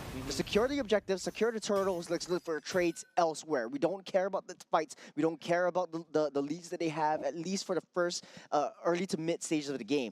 What we want to do is try to fight around the objectives. They know their power spikes, and they know how De La Cruz likes to set things up. Pabico hasn't come online with the diversions as of yet, but he is being punished for, you know, for the later stages of the game. Speaking of which, my goodness. Another death for the side of Pabico as well. Fatal Links coming up from the side of Team Philippines, trying to slow it down. Myanmar, Myo Mien going down at the same time. And you can see Nepomuceno is not happy. You take down Pabico 3 times. Will not be able to find Selena though. this is very unlike the Loyi. Typically, Pabico has a absolutely phenomenal kind of positioning when it comes down to team fights, when it comes down to, you know, your rotations. But I think the Selena was picked up by Myanmar because they identify where Pabico will be at, what kind of bushes he likes to sit at, what kind of areas he's at. And with that added kind of like vision play that it gives with the arrows, you don't have to hit it, you just have to be around the vicinity. I think that's a problem with, right? Like the fact that your games are just being analyzed all over across the world because you are the gold standard. Team Myanmar is taking a leave out of that one. A lot of damage landing onto Paquito for now. De La Cruz looking for a target for the Fatal Links. Perfect match already denied. Binoya dodge around there. Kyo will not be able to find it. Here comes the Mystic Gush as well. Binoya grunts all the way in. Will be able to find onto the goal. The turtle still secured by the side of Han. De La Cruz bring out a hand at the same time. Members of Team Philippines working on it, but Han does have a lot more damage, especially in the box here. 2 members down just for this particular fight. That's the version. Will be safe getting out of there. That fight specifically just targeting onto the Boxia wasn't the right move for Team Philippines. I think they know what to go for. It's just the distance between themselves and Gord and the Selena throwing that arrows and getting that stun up. Taking a look at the replays, it's just in the midst, in the middle of the Mystic Gush, which created so much space for Team Myanmar to actually get even remotely close to the turtle and take that out. Yeah, and even the rotations activated early on by Shine all the way up to the mid lane, catching on to Vinuya earlier just now, right? I think Vinuya's gameplay was correct. Tried to target down onto Mio, tried to deny, but another arrow coming out from the side of Kyo. Man, he's landing these very crazily. Yeah, and he's all over the map. It's super slippery. They needed to give up that T1. And to that respect, though, Paquito's just getting out of harm's way super fast. Praises Wrath committed very early on, trying to out of Nebo Menseno as well. Mio letting down Mystic Gush. Vinuya trying to dodge. We'll be able to find out Mio. That's a standing guard kill given aside Team Philippines. Smart play by Vinuya. The mechanics is just impeccable. He knows that he's down low. He knows that he does have a little bit of sustain if he hits the creeps. They're saving the Beetle for this Freya, and then he's going back for the counter re-engage. So for Team Philippines, it's just a matter of time before they really come up online. But for Myanmar, the challenge now is to hold on so crucially to this lead. Yeah, this is the awkward mid stage for the side of Team Myanmar, right? Earlier just now in game number 1, you notice that they're not also very confident and comfortable in capitalizing onto the leads. They are able to secure themselves in the early game. They were a little bit too passive, allowing Team Philippines to really take a little bit too much. As long as, you know, Team Philippines manage a bit of a goal lead that's around, I would say, less than 3K, I think, you know, Team Philippines could easily turn this around, but Team Myanmar, I need to see more coming out from them in order to basically capitalize on this lead. Well, we talked about gap closing. Turtle at a quarter. Nebo Menseno taking that turtle into his hands. Easy pickings from the side of Team Philippines as well. Wait, hold on. Is that a diversion? Oh, wait. I'm not too sure. There's on the top side. Links, the concealed play, and Pabinko returning the favor against Team Myanmar. And now it is Team Philippines striking back. I thought the diversion was going to go back to the base, but it went into the mid lane top bush. And they concealed in, got that Fatal Links, and Myanmar definitely was not expecting that one. Yeah, definitely. And this is the time when Team Myanmar may caught off guard just a little bit. Pabinko pick up and they can't kill it as well. Nebo Menseno landing on the Precious Wrath right onto hands. 2 members down for the side, Team Myanmar and Team Philippines equalizing the kill score. Well, Pabinko having that early 3 deaths. Definitely not happy about that one. This is the response. He redeemed himself. Pabinko redeemed himself already. Biting off a little bit more that they can chew, not understanding where they're coming from. Pabinko is changing his pace down in the midst of battle. Take a look at replay. We see the chase coming in down the mid side. And you have Diana joining in the team fight, so that's an added damage boost from that carry alone. Dude, the Fatal Links one more combo right into the Loi dispersion is just so painful, right? It's just, you know, burst damage for days. There's no way to run because you're really getting hooked in by the side of De La Cruz at the same time. And now Kyo, those linear arrows, you gotta have to land them even more better, especially going to the later parts of the game. You really need to find the damage onto Pabinko. If not, Team Philippines would take you and run with it.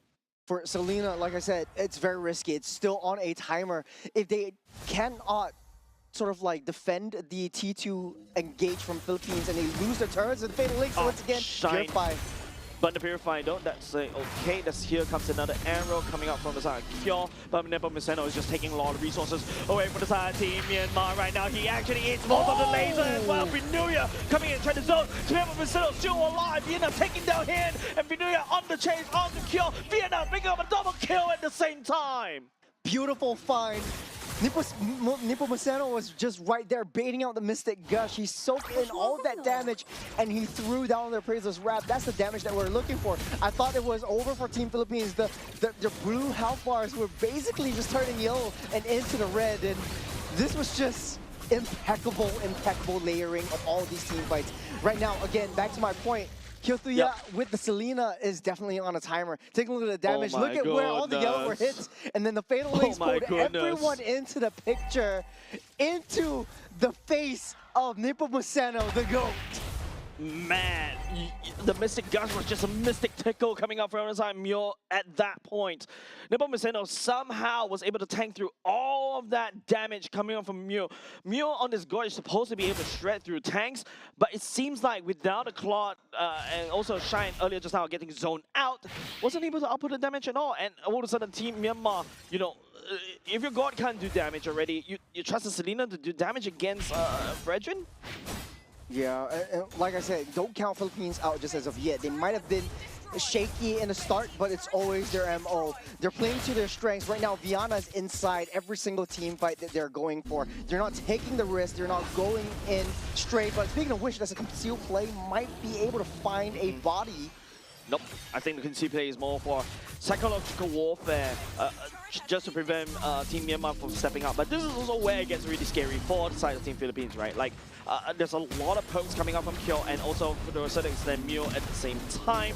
So if Team Philippines were to just dilly-dally like that earlier just now, De La Cruz eats a arrow as well. You can start to see some of the damage also being poured onto the side of Vienna as well. Man, these arrows are annoying. Yeah, but it's better him than everyone else on the team because he's the main setter.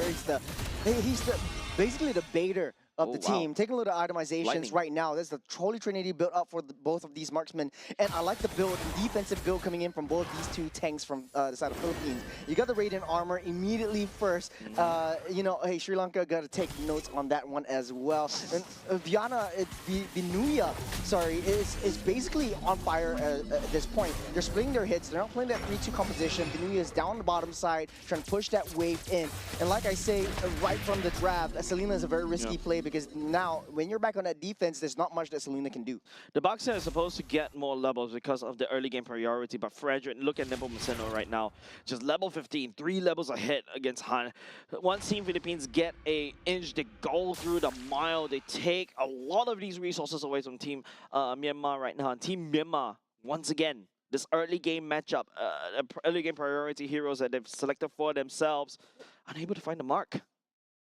Well, speaking of Mark, I feel like the Paquito should be able to find the back line and play a little bit more sneakily at this point. But Philippines is just roaming together as a unit, playing a 4-1 composition. They're on the opposite side of the map. So for Team Myanmar, it would be kind of easy to read. If you see where Viana is on that map, you kind of know where Binuya is on the opposite side. So plan your routes carefully, plan that approach a little bit thread carefully. That's what I'm saying. Yeah, at the very least, you know, I appreciate how Binuya is zooming in, but hold on a second. Kyo may find himself in a spot of trouble right here. De La Cruz crashes onto him. Here comes the Fatal Lanes. Normal roll for the side of Team Myanmar as well. The Appraiser's Draft, half HP onto this guard. The guard lands on the Missing Gush at the same time, but this time around it may be a little bit too much for the Frederick. He limps away.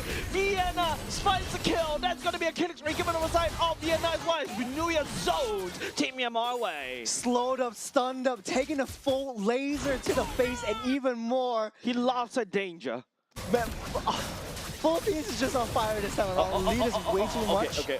A little bit too much damage from the Lord. Right there. But they're layering it in. Mortality already built up by Nipo Maceno. So the second Lord of the match will be in the hands of Team Philippines and looking for the approach. And if we play our cards right, Philippines waiting out for that Lord, marching in the top side.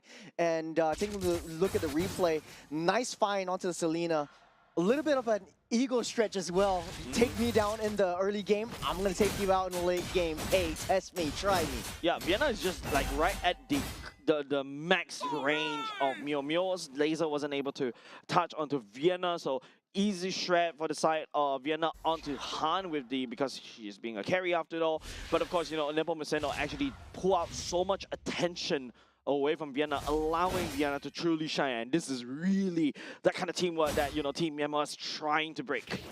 Yeah, and speaking of teamwork, there's so much opportunity, so many angles that they can come from. Right now, it's the base rush. You can always find the diversion up on the top side. I don't think Team Philippines wants to commit into big major team fights. They might want to wait out for the next Lord opportunity. Now, not looking for style points. Unfortunately, the Lord will be dealt with by the side of Team Myanmar for now. Vinuya jumping in using the Valkyrie descent right there. Dashes over to kind of zone. I would say yes, at the very least, they take down mid. Good defense, good discipline. This is the Philippines that we all know and love. You have that lead, let's just maintain it. For Team Myanmar though, you're just picking up that scraps. Yep. I think, again, in the early game, there's so much kill potential because it was just the laning phase. And once Philippines just huddle up together, it's so hard to tear apart. But there are still, even if there are still weaknesses into Team Philippines, if Myanmar is able to find a good stun, if Myanmar is able to find the right target onto maybe Pabiko or Viana, they could have an opportunity in. Diversion all the way down bot and over the center, the whole squad for the side Team Philippines. Vinuya picking up a double kill as well, denying the Mitch from the side of Team Myanmar as well as Team Philippines crack open bot. What a play, and they're going for it. Selena trying to buy time, but might not be enough. But at the very least, the waves are already cleared by the side of Team Myanmar for now. But hey, it's unfortunate that we're not able to see on the minimap where Pabiko decided to use the diversion. That's why. Because it's not in the minimap, it's outside the minimap. You're playing out of bounds now, and Philippines, they're pushing it through. Yeah, and now because Team Myanmar doesn't really have any form of peel, the only peel that they probably have is this Selena, which is getting guarded and screened by the side of Nebo Maceno right there. But the members on the side of Team Philippines trying to walk on the court, and another way, marching down top. It's up to him to try to secure the Mystic Gush, pushing Team Philippines away, trying to defend as much as they can. They come in the nick of time, and Philippines, they're still all so happy and healthy. 10 seconds until Lord spawns up. It's just a reset for now. What a good start and what a good cycle, pushing Myanmar back. And they know they bought themselves 30 seconds of pushing power. Look at how far the base is stand. It's on the precipice, and Philippines, they know it. Yeah, we talk about scaling composition. Philippines has completely scaled. The Fresrin also, it's so thick right now. You also got Vinuya that also output quite a bit of damage. Could dive as well, but hold on a second. Nimiceno finding on to Gyo as well. The Selena, no way for him to run. Mega kill, given over the side of Vinuya already as Team Philippines works on the Lord without Nepomuceno. It's a statement. They're giving up the kills early. Selena's getting them, but Philippines are saying, I feel like I'm going to come back to the diversion. version. Once again, goes all the way up top, straight to top, base. top, all the way back to base, but there's no minions. This is annoying to see Pabiko just instantly sends everybody. And Team Myanmar, even if they see the diversion, they're not ready for it. Yeah, Philippines is just intimidating all of them as the Bigglings onto the potato. This 5-man collapse. Oh man, it's so tough to watch if you aren't from the side of Team Myanmar as well. One after another, Team Philippines find the pick off, especially at this critical stage. 30 seconds from full strength. The ball of blue coming in. Mystic Gush already laid down. Mystic is laying down at the same time. Vinuya also hack and slash onto Han at the same time. Dela Cruz already has to disengage just a little bit. Cure running for the hills at the same time. Francis Ryan barely hits. He tried to pull the Lord all the way to the other side. As Vinuya with a bunch of meters trying to work on the core instead, but that's going to be shut down. But more than enough. Team Philippines closes up into 2-0 series. Shaky start, the beautiful finish. And like we said, Team Philippines, they are artists. Painting it on a canvas. You don't know what's really gonna show up, but until the end, you're just in awe of what they're able to accomplish. Once again, showing us the dominance they have in the Southeast Asian stage. It's just literally showcasing the gold standard, literally, right? Like, they're on the way to the Glory Realm, rooting for them, especially in the M series as well. But dude, you can see how, even Pabiko getting taken down 3 times in the early game, they're still unfazed. They know the power spike. As long as you don't give too much in the early game, you don't allow to have, like, in the early game, 5k gold lead, okay, fine, that's over. But as long as you maintain 1 or 2 gold lead, especially if you allow Vienna to start farming, there's a chance for them to return the favor. Yeah, not only do they have an idea, they have a plan. And their plan is just play late game, play Ube, and they're always together. The way that, the thing that really inspires me in this five-man team, and this is the perfect team in order to have that layer-in team fights. They're all jumping in one after another, and they're all getting out in time. Even the last minute, it's all empowered by Mr. De La Cruz. Yep. The Atlas being annoying. Actually, no kills, no deaths at all, but 14 assists with 94% kill participation. Damage taken 144.229k. I bet you this De La Cruz has been eating most of these arrows, making sure Pabico is safe, sets up for the whole team. If you are a Loyi player, right, you see an Atlas on the other and on your side, and if the Atlas is strong, you're gonna have a field day. The constant reset of the yin yang at the same time is just so juicy immediately. And the worst part is, Team Myanmar drafted a very squishy team. Yeah, and the way that Team Philippines likes to play this, it's I would say medium risk. De La Cruz typically, or not De La Cruz, but most Atlas players that we've seen in the previous matches, they immediately get the fleeting time, even if they're not getting kills, even if they're not getting the assists. But now De La Cruz is not risking that. He's going straight for all defense. He knows that, hey, the biggest threat is coming from that Gore. Let's get that Radiant armor down, then we strike. Let's try to get that item build for the Claude, and then we strike. So the Chesties Pauldron was being used as a reactionary measure, and I think he's definitely going to have a laugh at Pabico. Hey, haha, you got 3 kills down the early side. You're not protecting me. But it's all part of the plan. Yeah, I mean, it's really hard for Pabico as a Loyi to really try to dodge these arrows, especially if, Kyo.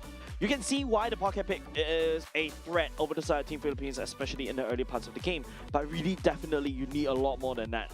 You give it to any other team, Team Myanmar may have to take the goal lead and then after they start to scale. But once again, it still boils down to the fact that if Team Myanmar doesn't know how to capitalize on their early game strategy, they don't know how to capitalize on their early game rotations, I need to see him to start rotating and start helping around the mid lane, maybe punch Pabico all the way out, and then after that, try to snowball them. Maybe that's a way to play it. But Vinuya on his Freya is threatening the top side turret and forcing Hang to stay in lane. The 4-1 composition worked out really well for Philippines this time around, and I just want to sum this up by Paquito can't really chase up or find Pabico. And this was essentially a very big issue right from the mid stage of that game. He was having a field day in the laning phase against Venuya's Freya, but then again in the late game he wasn't too sure whether he should step out of line to basically find better angles, better flanks. They had a good start. I don't doubt that. They had the potential to really take this juggernaut down in the form of Team Philippines, but it was, call it intimidation, call it fear, call it respect. But Philippines really knew their power spikes. They really knew their timings. And this is what really sets, like you said, good from great. This is the greater to almost perfect. I feel like right now it's just like, Team Philippines, I feel like that was I would say, if you want to know when to start handshake team fights, Team Philippines definitely knows when is a good time. When Vienna is ready, they start fighting. As long as they, start continuous farming, you use Vinuya to buy time just a little bit more. Don't forget Nepomuceno as well. It's just this thick Fredrin that ate so much of that Mystic Gush and still able to walk out of it alive, burn off all these utilities. That's absolutely wonderful. But of course, I feel like the draft from the side of Team Myanmar, like I said, a bit very too squishy. I'm not like, I see why they want to go for the Selena roam. They really want to go high and dry to basically try to cheese it. But this is Team Philippines that you're talking about. Yeah, it's very hard to break the familial bond that Team Philippines have. Not only this team, but the rest of the whole country are also backing them. And it really solidifies themselves as one of the best, if not the best, in the game of Mobile Legends Bang Bang so far that we've ever seen. And this team has been just sitting on that hefty throne for far too long. They need someone to try to take them down, and gods can be killed as well. I mean, Cambodia did try a little bit, but of course, that was yesterday's game. I would say a bit of a wake-up call, I would say, for the side of Team Philippines as well. So, hey, I mean, at the very least, we do see some form of, I would say, not retribution. I can't find that word in me as well all of a sudden. You're saying retribution just because of battle spell? Yeah, maybe. But Yeah. of course, coming up next, ladies and gents, this is going to be another Group A match. Coming up next, it's going to be Indonesia going up against Malaysia as well, that we'll be watching on the main stage. So pretty excited to see what, you know, we're literally jumping from one region to another, like switching channels very quickly from one to another. Yeah, but we're still in the Southeast Asian region. It's still within the core equatorial region as well as the Mekong areas. But we see that the play styles and the execution is not too far apart from each other. I'm just pretty surprised that Team Myanmar, one of the reigning champions of MSL Myanmar, is able to hold themselves pretty well, at least in the early game. The late game, though, it's all Team Philippines game. But now, on the other side of the coin, man, it's Indonesia versus Malaysia. This is going to be a pretty fascinating match to watch. I'm really excited for that. Yes, definitely. And of course, you know, I think it's also relies on Myanmar drafting those early game priorities. You need to find these early game priorities. But of course, you know, enough of that one. Coming up next, ladies and gents, is going to be Team Indonesia going up against Team Malaysia. Don't go anyway, ladies and gents. We'll come back after a short break.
intent.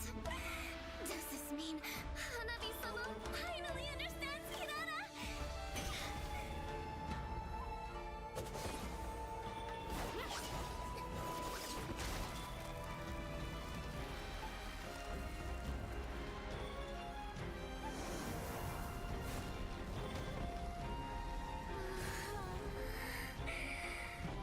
So warm.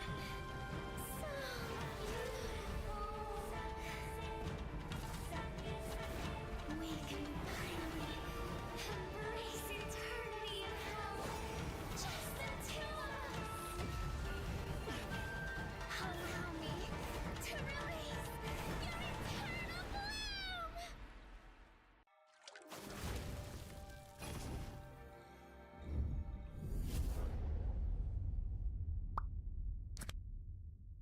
The human body was built to move. Not trapped at a desk in one singular posture for 12 hours a day. It's time your chair evolved. This is Secret Lab Titan Evo.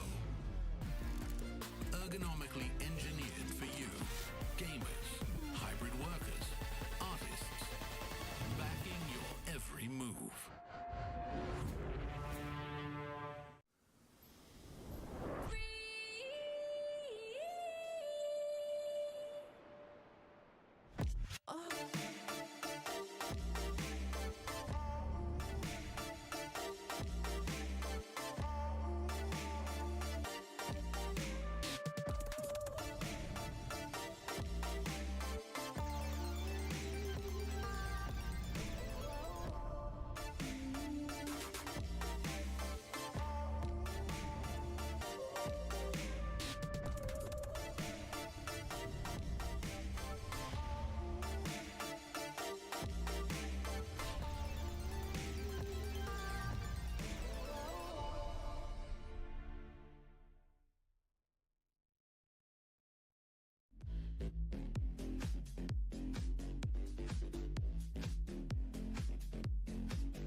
in crimson splendor.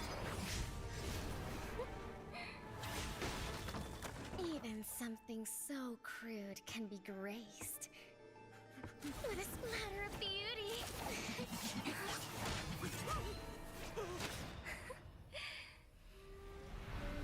I'll get you out!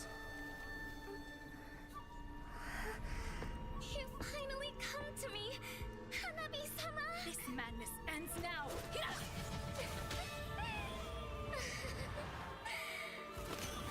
At last, I'm shivering with excitement!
For day number 3, this is the 5th match of the day for the Asian Games Esports event, MLBB.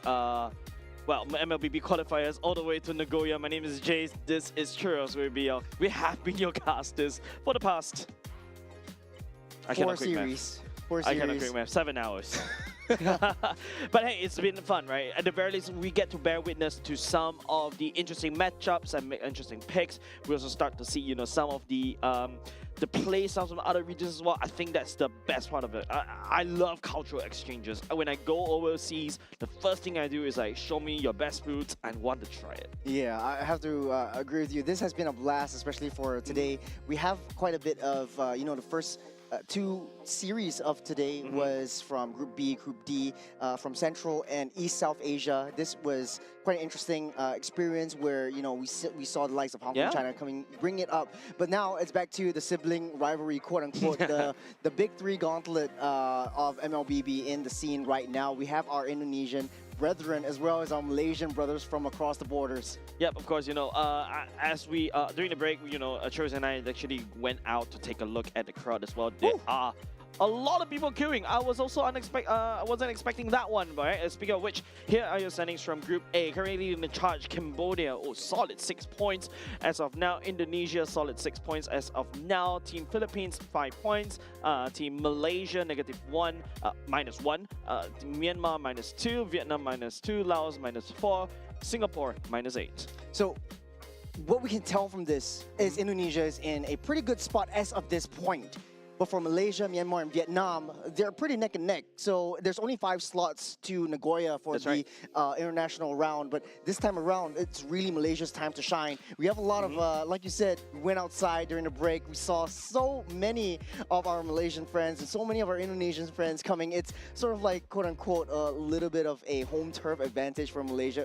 Malaysia, Singapore, it's kind of same, but different. I think I would. You really sure you want to say that in front of me? Hey, okay, I used to be Malaysian too, and then I rebelled against the country and came to. No, I'm just kidding. Okay, you know what? I think right now it's all about teams. The teams right here. Let's take a look at Team Indonesia right here. Team Indonesia represented by Dingarai, Alexander, Delvin, Afan, and Xiaoyuki. By the way, this is the stack that did quite decent in the M7. This is your alter ego stack, albeit MPL Indonesia did not make it into the playoffs though. Yeah, but that's okay. This is a new time to shine, and like we like to say, it's always redemption in Asian game qualifiers. You're throwing away your club jerseys and you're donning the national jerseys. This is not your club pride anymore. This is your national pride. Yep. And on the other side of the table, we have our brother from another mother. This is Malaysia on the table. Elton, Akif, Amar, Najan, and Razif. Welcome to Singapore. I'm playing this game right here. With my mic. All right, but of course, saying hi to my homeboys. Well, technically, no pun intended, right there, homeboys right there. Oh man, I miss home already. But of course, this is a very interesting stack because this is Team Ray with Chibi as well from the side of Vamos. So technically speaking, this is a bit of a mismatch team as compared to Team Indonesia, right? Team Indonesia, this is a stack that played really well during the M7. They've been working with each other very as well. But Team Malaysia on the other hand, this is kind of like they take a few. Take a few people from each team and then they form this dream team from Team Malaysia. Well, honestly, for both sides, they have their pros and cons. When you play together as a team for very, very long, you build that chemistry. But then again, we've seen it in other sports all around the world. You're taking the best players from each of the other different squads in your region and throwing them together as an all-star team that really speaks volume to them. So haven't really performed well in the other matches that they had so far. 1 win, 2 losses so far. Indonesia and Malaysia hasn't played a single game, only 1 game against the same country, which is Laos. Both of them won 2-0. So not a lot of statistics to really decide, like, hey, which is the better team. So we're pretty even on this front. Yeah, but of course, I am on the of course, Team Malaysia, right? Bigatron and also Team Vamos, right? And also Team Ray. That's where their home clubs are. But of course, this is the time where I really want to see how they can gel together in terms of the chemistry, how they can be able to work each other. They were kind of rivals back in their own region, but now they're here. They're representing Malaysia, Satu Malaysia. how are they going to have to deal with against, don't forget, this is a stack that second place M7, by the way. Yeah, but M7 is a couple months ago. We've been through a couple of Meta patches, changes, maybe yep. changes, maybe a little bit of a chemistry shifts between each of these teams. And I think that for both teams, we're coming in with a clean slate. We've seen all throughout the first 2 days of AGQ, we've seen what we've seen today. Stats don't really matter. You might be able to win out against a different team, and you lost to a different team, but you are still pretty even in terms of the matchup when you come together as a new kind of a series. So we'll take each game as sort of like a new, fresh slate where they can craft their art upon. Yeah, I think the best part is that this is best of 3 round robin set. This is where, you know, I mean, especially for Group A, which is like a massive group of 8 countries as well. Technically speaking, Team Malaysia and also Indonesia are already like, you know, this is the 3rd versus the 4th placement, right?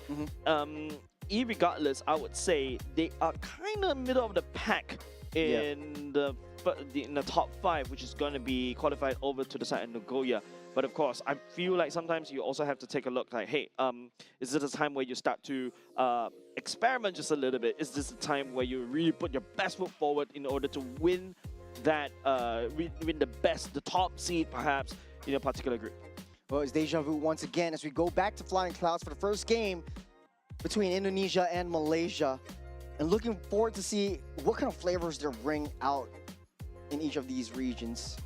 And I know, understanding from how Indonesia likes to play, pretty fun play style. They have brought a lot of Philippine imports in their respective MPLs as well. So a lot of these very structured play style, clinical, methodical approaches to the gameplay has been drawn into their soup, into their montage. And so I think coming into this, it's more of what kind of playstyle do you want to see, or what kind of heroes do you want to see? Again, the Fanny getting banned out. We were seeing a lot of Fanny bans this time around, especially from Group A's, right? Yeah. Especially from Group A's. If you notice, most of the Fanny bans were coming from Group A's.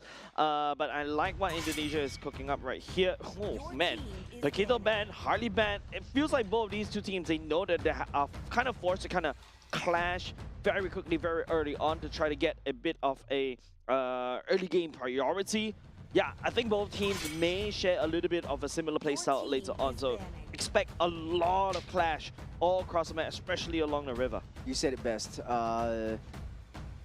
Hopefully, calculated clashes, calculated skirmishes. Malaysia opting to target onto Afan to take out most of the jungle heroes. It's still quite open. You got the Marcels, the Fovias, the Jusins. They're up for grabs.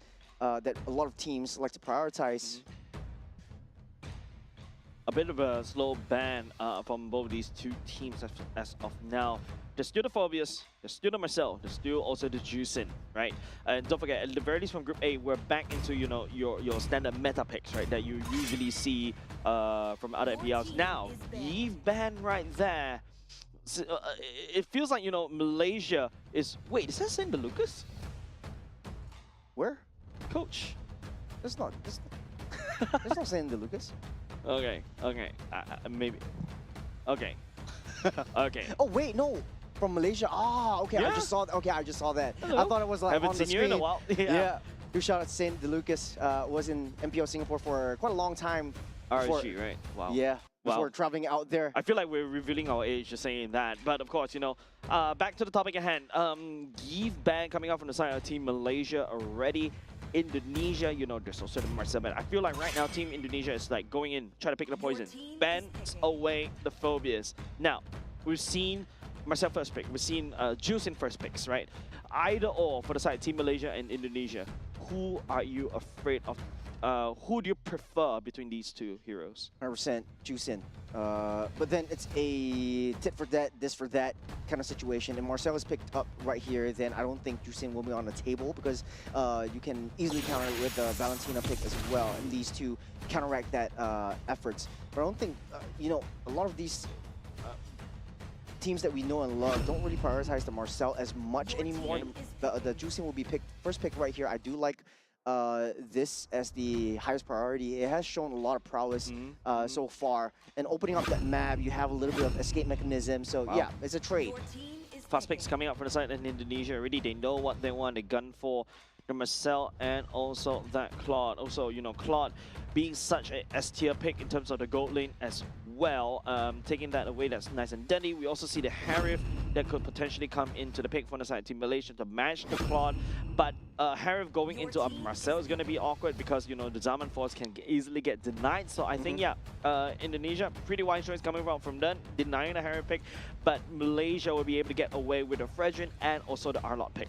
I know that the Moskov definitely is one of those heroes that do well against a lane-to-lane matchup against the Claude and has equal, or if not, dare I say, better lane opportunity in the late game.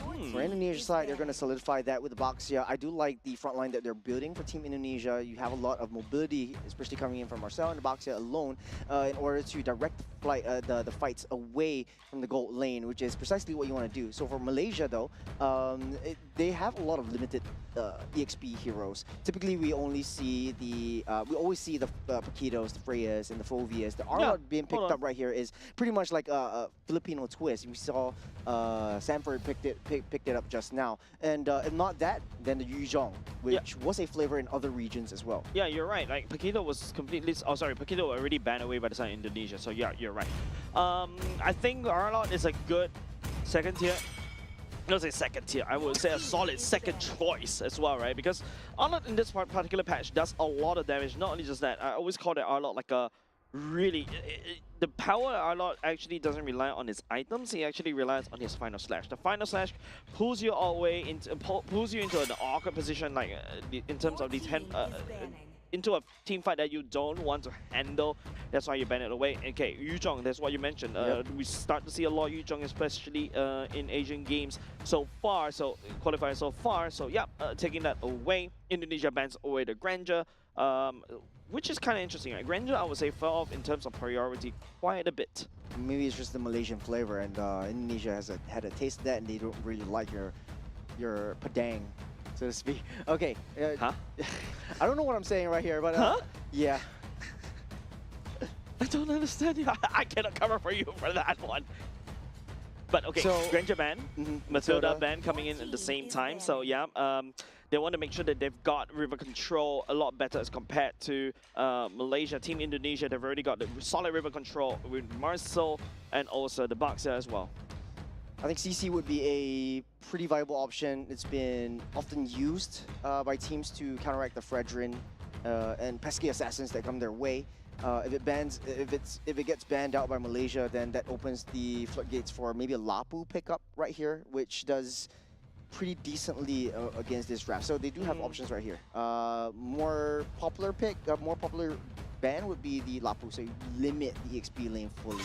Yep, I think Lapu is great. There's also a Sora that is also a threat. Sora is solid mid-game onwards. Early game, yes, once he hit level 4, he's just a menace to your enemy, but yeah, just don't want to deal with it. Don't forget the cloud form, especially, is just so annoying. Like it just stun locks everybody. It's like a mini implosion as well. So yeah, so right now, if you're Team Indonesia, I feel like, yeah, you're right. Lapu looks good for them, especially you got that early game as well. You were able to deal with the Arlot as well, but no, instead Indonesia goes for the Atlas.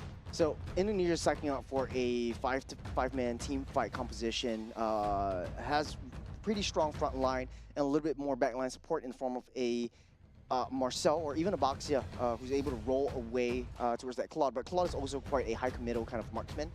If he times it right, Blazing Duet could wreak a lot of havoc. We've seen the Claude against the carry before. Malaysia, for the side of Malaysia, this looks like a carry game. You're able to melt down the Marcel, the Baxia, and the Alice, who is known for their tankiness. Unless you want to, go for least like the long lane plays with the Moscovs. I feel like if you're Team Malaysia right now, carry works very well against Team Indonesia, right? Yep, they're gonna snap pick that as well, and then after that, all they need is a solid roamer. I mean, Khalid is I would say, one of the best roamers right now in the current meta. You wave clear very quickly, you got Raging Sandstorm, you got a thick body at the same time, and all of a sudden you just heal for carry, peel for juice in, and then you're solid. Arlot, I would say in terms of Team Malaysia, I think you expect this Arlot to go slightly more damage. I will expect, the likes of Hunter Strike, as well. But now, if you're Team Indonesia, you're missing a mid laner. The Eve is already banned away. This, far as technically speaking, could also work. What do Lilia? you think about Lilia can also work as Yeah. well, but what do you think about Kimi? To shred. Typically, the Kimi has been picked up to as sort of like a direct counter. Just a towards crazy the idea Chu number Sin. 3, by the way. It does work, and they are going in. I see you jumping up and down the tables, man. I know you got that right, but hey, it's all down to execution at this point. I agree. To be honest, though, I think that for Team Indonesia, this looks like a very, very scary draft. You have quite a bit of tankiness. You're able to set up. You're able to have that fast rotations. Kimi Marcel clears the lane pretty decently fast and open up that map for Baxia to try to get that engage. So it kind of is a fight fire with fire kind of situation in this matchup. Yeah, I think right now for the side of the Team Indonesia, right, I think there's a potential weird interaction that you will see. The Marcel with the golden hour. If the Claw decides to jump all the way in, it's going to get stung out. The question is, does the Blazing Wire get deactivated? I don't think so, right? You still continue on. It's basically like a free Winter Crown, right? Unless you get knocked up. No, your stun also gets disrupted, yeah. We shall see whether that is going to be an interesting interaction. We shall see as we load up into game number 1 between Team Malaysia and Team Indonesia, though. I am currently leaning over to, of course, Team Malaysia. The carry pick, definitely one of my favorite as well, especially in this particular patch. There's so much shred. They can just easily shred through either the Addis and also the Baxia. I like the fact that when starting off in the neutral creep camps, you're having that leash from both of your sides, and Frederick needs it a lot more than Baxia. Baxia being one of the fastest tank junglers around, creates that opportunity for you to clear it fast, rotate in, and get that early level 4, and then it looks like it's pathing towards that top side, opening up that space towards the turtle pit, which is precisely what Indonesia wants to do. Draw the attention away from the gold lane right from the start. Man, Marcel runs really fast in his match as well, and not only just that, now it also applies a slow instead of a frozen moment for skill. So a bit of nerf, but at the very least, the golden hour is getting reworked. Oh, lots of damage coming off and Delvin already onto Akif. Nazhan will not be able to catch anything for now, but still, hey, okay. Yeah, the Khalid is one of those heroes that you want to put him in a position where he's always engaging, always finding intelligence, and always giving vision to where everything is at. It provides that space for your gold lane to, hey, the Khalid has an eye, has eyes on Afan, and I don't need to push in too deep. We saw just now that the carry is pushing the lanes and having that strong lane advantage up against this Claw. Down needed the turret though. They can already burn for both these two mid laners as well. I keep taking a lot of punishment from the side of Delvin. Will be able to heal all the way back. Afan also. Certain Poseidons already used. Right now the bat right there, even before the turtle fight. Risky play. We know that Akif was down low, doesn't have the flicker, but forcing out the flicker from Amar, that is crucial, especially for this first turtle fight that's popping up. Now, we're getting that recall. Afan needs to take some time to come down towards that turtle pit, but it should be an even game as 3-on-3 fight will ensue. Yep. To the fight, like what you mentioned, ensued. Nazhan controlling onto that. Afan's looking for the crash. Here comes the ultimate from the Kimi. Nazhan still securing the turtle as well. The praise is right. First blood, give it a side. Akif. Afan will be able to take down Nazhan as well. As Delvin just free hitting from behind. Razif trying to make a play right here. Will not be able to fight Afan nor Xiaoyuki. As Razif just dives all the way in. Final to Delvin. Delvin also burned the flicker. What a clash around the what a clash around the turtle. It was extremely messy, but what transpired there was starting things off with the traction pulse. So Delvin actually pulled the trigger on the traction pulse to pull in Nazhan. Nazhan had that one frame of opportunity to take that turtle down with the retribution, which he did, but then they pushed in the fight a little bit too long. Yep. Razif came in a little bit later than I would expect, throws in the final slash, created that opportunity for Malaysia to just really gun it down. But I felt like this is, like we expected, extremely brawly, extremely skirmishy. They want to cycle both their members, and precisely how Malaysia likes to play. I think right now it's just most like, well, it's a stalemate, right? So far, 3 minutes in, you don't really see any of these two teams to have a bit of an advantage, right? I would say a lot more pressure on the, oh, hold on a second, thing, right? Blazing Duet will be able to heal all the way up, back up. He's safe for now, but Alexander coming in with the golden moment will be able to start out Akeem. Second skill to try to buy time, but not enough because Afan will be running him to the ground. Alexander, good throw on the golden hour. I felt like Elton had that damage to take Dingarai down, but I think it's a little bit too early. The photographer, man, in Team Indonesia upping the tempo as well. All of a sudden, Team Malaysia, they're playing from behind. Not happy about that first turtle skirmish. They're going in aggressive, diving into that top side, which is what Malaysia wants to actively prevent. Razif down on the bottom side, a little bit of a 1v1 action, but Malaysia needs to find a way to break past from this. They are down in terms of those kills, in terms of at least 1,000 gold economy, but they need to be able to play a little bit more passively. Don't try to force these team fights if they know that they can. Amar, we'll be able to walk out a fun. Oh, I feel like we've seen this before. Shago dives all the way into your wall, already committed. Blazing the way coming over to right as well. Also jumping over the wall. El Tono right here trying to spin for the win, but he's a little bit too late because the main fight is being controlled by Omar. But he's going down. Dingarai outputting the damage. It's not enough for the side team Malaysia. It's Indonesia just overwhelming a triple kill over the side of this cloud already. Beautiful start to the fight with the TOR from Shauki. Able to lock down at least 3 members, and Lejean had nowhere to run, nowhere to hide. Afan took down that turtle. It bought a lot of space for him as well. So he came in, layered it out, took down that turtle, joined in that team fight, soaked up that damage for Delvin to come in with a traction pulse. So that was perfectly set up for Indonesia. Yeah, Elton wasn't able to join the fight, right? It doesn't really have the mobility like what a Claude had. Blazing Duet, and after that, don't forget, with your Art of Thievery, you're just literally zapping around. Alexander is just holding out a fight earlier because of these. It's so annoying. Look at my play, right? Hitting it right, picking up a mega kill already. Oh my goodness me, Churro. Great pickoff onto Jusin.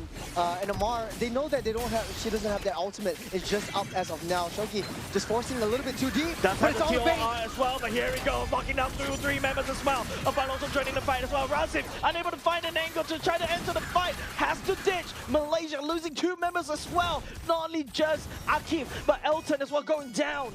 You're punishing Indonesia. They know that Malaysia is trying to force a team fight, force a sort of like a counterplay from them, but Indonesia is not taking it lightly. The final slash already utilized, but they're able to get out of there. Great play from Indonesia. Yeah, Indonesia cracks open mid already. Dingarai finds onto Akif. Akif all of a sudden, you're as his Khalid. You have to be careful. Dingarai has picked up 4 kills already, and he hurts. Take a look at the map. It kind of seems like Malaysia is still in the farming phase. Akif just throwing his bodies right there, 1-4 and 1. We don't really see this as often. You just want to give a little more intelligence, give vision to where everyone is at that map before making a move, making a decision. Just with one turtle fight, Indonesia was able to turn things around from a 1,000 gold lead to a solid 6K in the 7th minute mark. Yeah, it's a exponential increase when it comes to, well, not say market share, but in terms of gold lead, right? Indonesia capitalizing, I would say, quite a few mistakes, right? Team Malaysia was constantly getting caught off guard by the side of Indonesia, right? Elton wasn't able to join the fight. Dingarai is already there, and you can see a few moments when Razif is forced to go the long way around because, Akif and also Elton is already down. Okay, there's going to be a pickup kind of side of fun, but I feel like Team Malaysia needs to look a lot more because Dingarai is wrecking havoc all the way up top. Yeah, you have the opportunity for the split push capability if you're a side of Indonesia. You already almost bring up that Holy Trinity. You're also buying a speed boot because of getting out that slow potential from Amar. So that was a good itemization adjustment coming in from that Claude. On carry side though, this is just not looking too good. If you're a marksman, you have 2 kills down. You should stay happily down in your lane, try to pick up that scraps, not try to fight any farm whatsoever. But this is not looking so well for Malaysia at this point. I think, Elton definitely is gunning for that golden staff. That's definitely going to be one of the core biggest item, a power spike item for the side of a carry for now. But Shiayuki, I felt like this Alice has been left unchecked and was able to just, absorb so much of this gold and also be very tanky.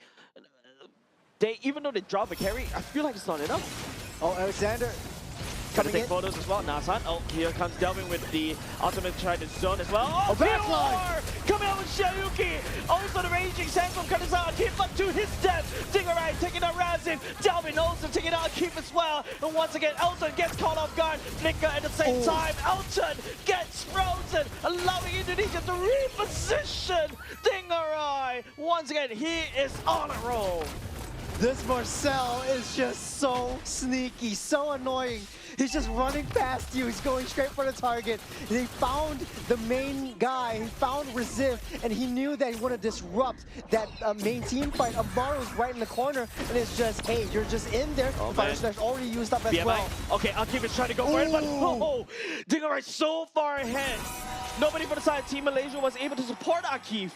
Very, very greedy. Coming from Akif, 1-6-1 on this Khalid, and Indonesia is just pushing it through. Take a look at this one on the back line. Shauki with the TOR, just locking down 3 members, and looking at how Marcel or Alexander actually plays this, his ultimate. He holds it on, and he knows that he doesn't want to use it unless he wants to secure that kill. The Golden Hour is used to save Afan, but not only that, lock down Elton. There's so many CCs, right, that Team Indonesia are literally throwing at Team Malaysia. Team Malaysia is the one that constantly getting caught off guard. Not only just the fact that you also have a TR to worry about, you also have the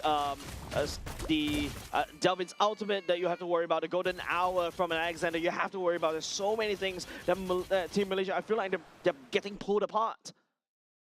Speaking of which, it's all back to that defense.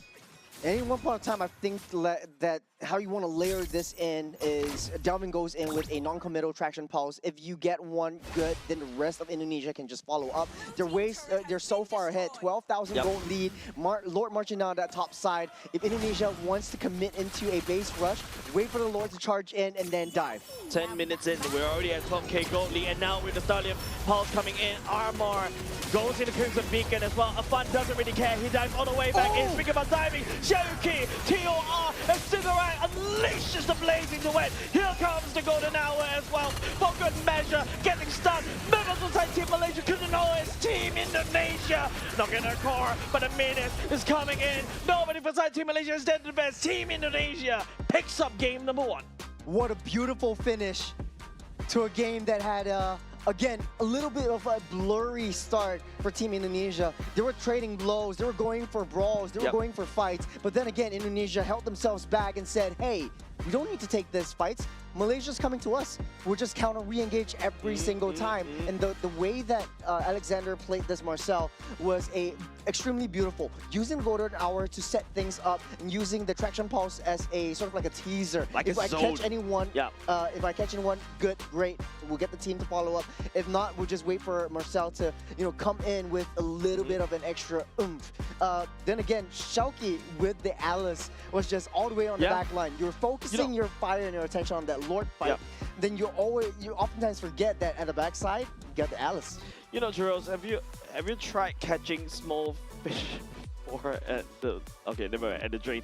I'll come with the energy later. MVP giving over the side thing right here. Is just so far ahead on this clock. It started from like what minute? I think a second minute onwards when when Dingarai was able to find double kills as well, and then after that he just explodes onto Team Malaysia, and of course a lot of people are doing the scuba dance as well. Strong lane dominance from Dingerai. From the start, Carry does have a little bit more priority in terms of that laning potential. Claude suffered a little bit, but once things get rolling, once Indonesia found their groove, they're always finding that targets on that top side, opening up that space, opening up that time. And as a Claude, you have that BMI to bring you from place to place super effectively, that you're able to maximize your farm so far ahead. Ethan not having a good time, 0-4-4 on this, 0-4-0 on this carry itself. So at the end of the day, I felt like it was the best pick for Malaysia, but it just wasn't played to fullest potential. Akif was also throwing bodies. Amar was there for backup. Akif was just trying to get any loose kills. Yes, there was some moments of brilliance, but then no follow-up, and he's just going in ham. I think it's just because there's like so many big ultimates, the big circles that you have to look out for, like what I mentioned, right? Like the Marcel ultimate, the Traction Pulse, the TOR. It's like exactly how we used to catch fish in the drain, right? Like you use a TOR to kind of push the fish towards the net, the main net, to be Alexander's ultimate, right? If that ultimate doesn't catch anything, hey, there is still the Starling Pulse that could potentially get caught. Right? Most of it feels like Xiaoyuki is the one with the net, catching members from the side of Team Malaysia, and then after that it's just Indonesia with Delvin and Dingerai just pouring in the damage. That's the power of a 4-1 composition, and with the Lord, it gets very, very messy. In the team fights, you don't really know where the Alice is going to come from. You don't really know where your loose member is going to come from. So if you have a flanker like in the form of an Alice, you really have to watch your six. You really have to split your bodies. Don't throw every single one of the 5 men over onto that Lord skirmish. I think they do have a little bit of the wave clear potential and the defensive potential, but Elton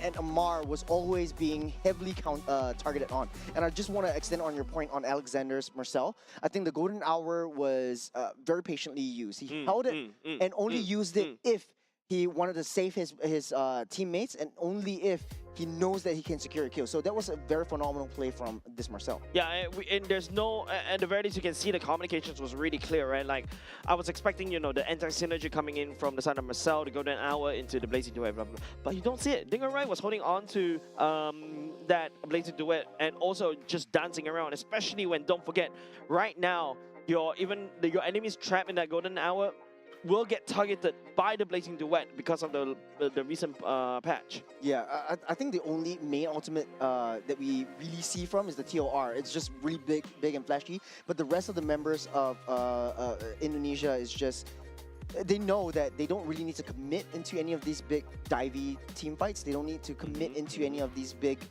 ultimates. They can just free hit from that back. And at the end, Dingerai was just so far ahead of what this carry is, 9-0 and 4. He's just free hitting, auto attacking, doesn't need to commit to the Blazing Duet. I think it's also a part where the draft mobility comes into play. There's a lot of times when you start to see, you know, whenever Team Malaysia wants to fight, there's always one member short because of the mobility coming up from the Bucks here. They could just rotate around. Marcel runs very fast as well. Technically speaking, the Kimi does have a gap close, a way to gap close the BMI as well. Everybody just dives all the way in. There's no counter dive to that one. So, of course, Team Malaysia getting caught unprepared in a lot of these team fights. It's always one of the 2 pickoffs, and then after that, it's just rest of history. I think also I just want to point out the fact that the way that Malaysia played in at least the first 2 minutes of the game, that was pretty solid, the way that they layer in that team fights. But once they know that they're down in kills, they have a tendency to just throw their bodies. Akif was trying to look for members, and he's trying to at least 1v3 Team Indonesia, which is kind of questionable at times, especially right before a major objective fight like the Lord or the Turtle. And it's just, they see a loose member, they're going to hammer in, they're going to try to fight in.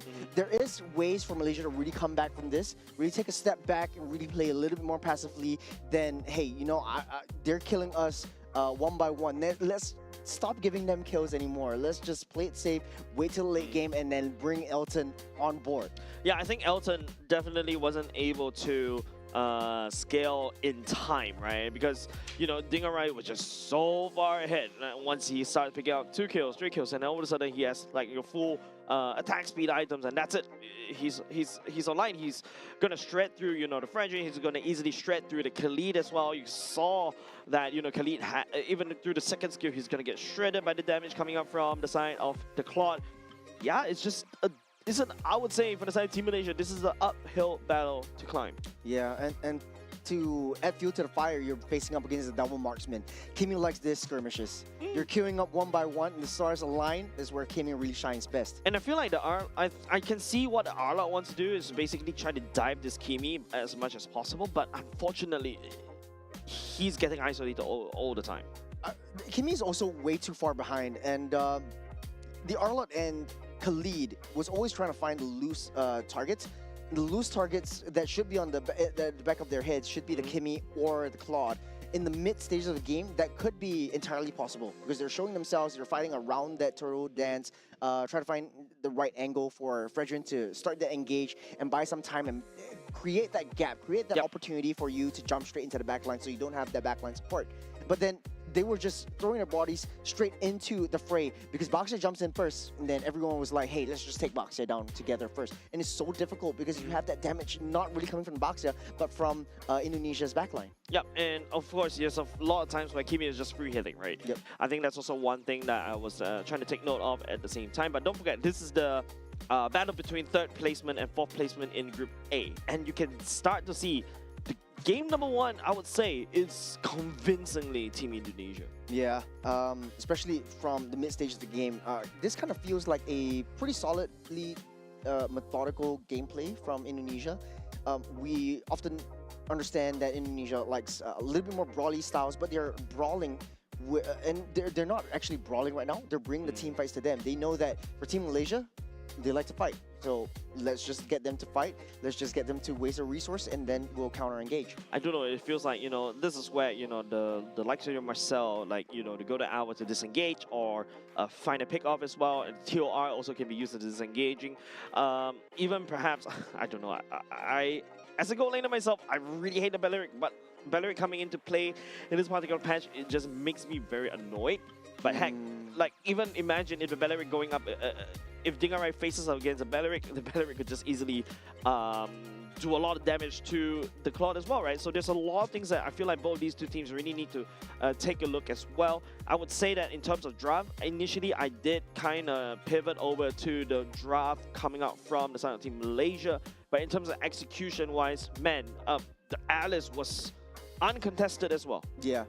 Not only uncontested, but there was not a lot of heroes that could take them down except for the carry in the later stage of that game. Alice is one of those heroes that really likes to get into your face. The closer you are, the happier Alice would be.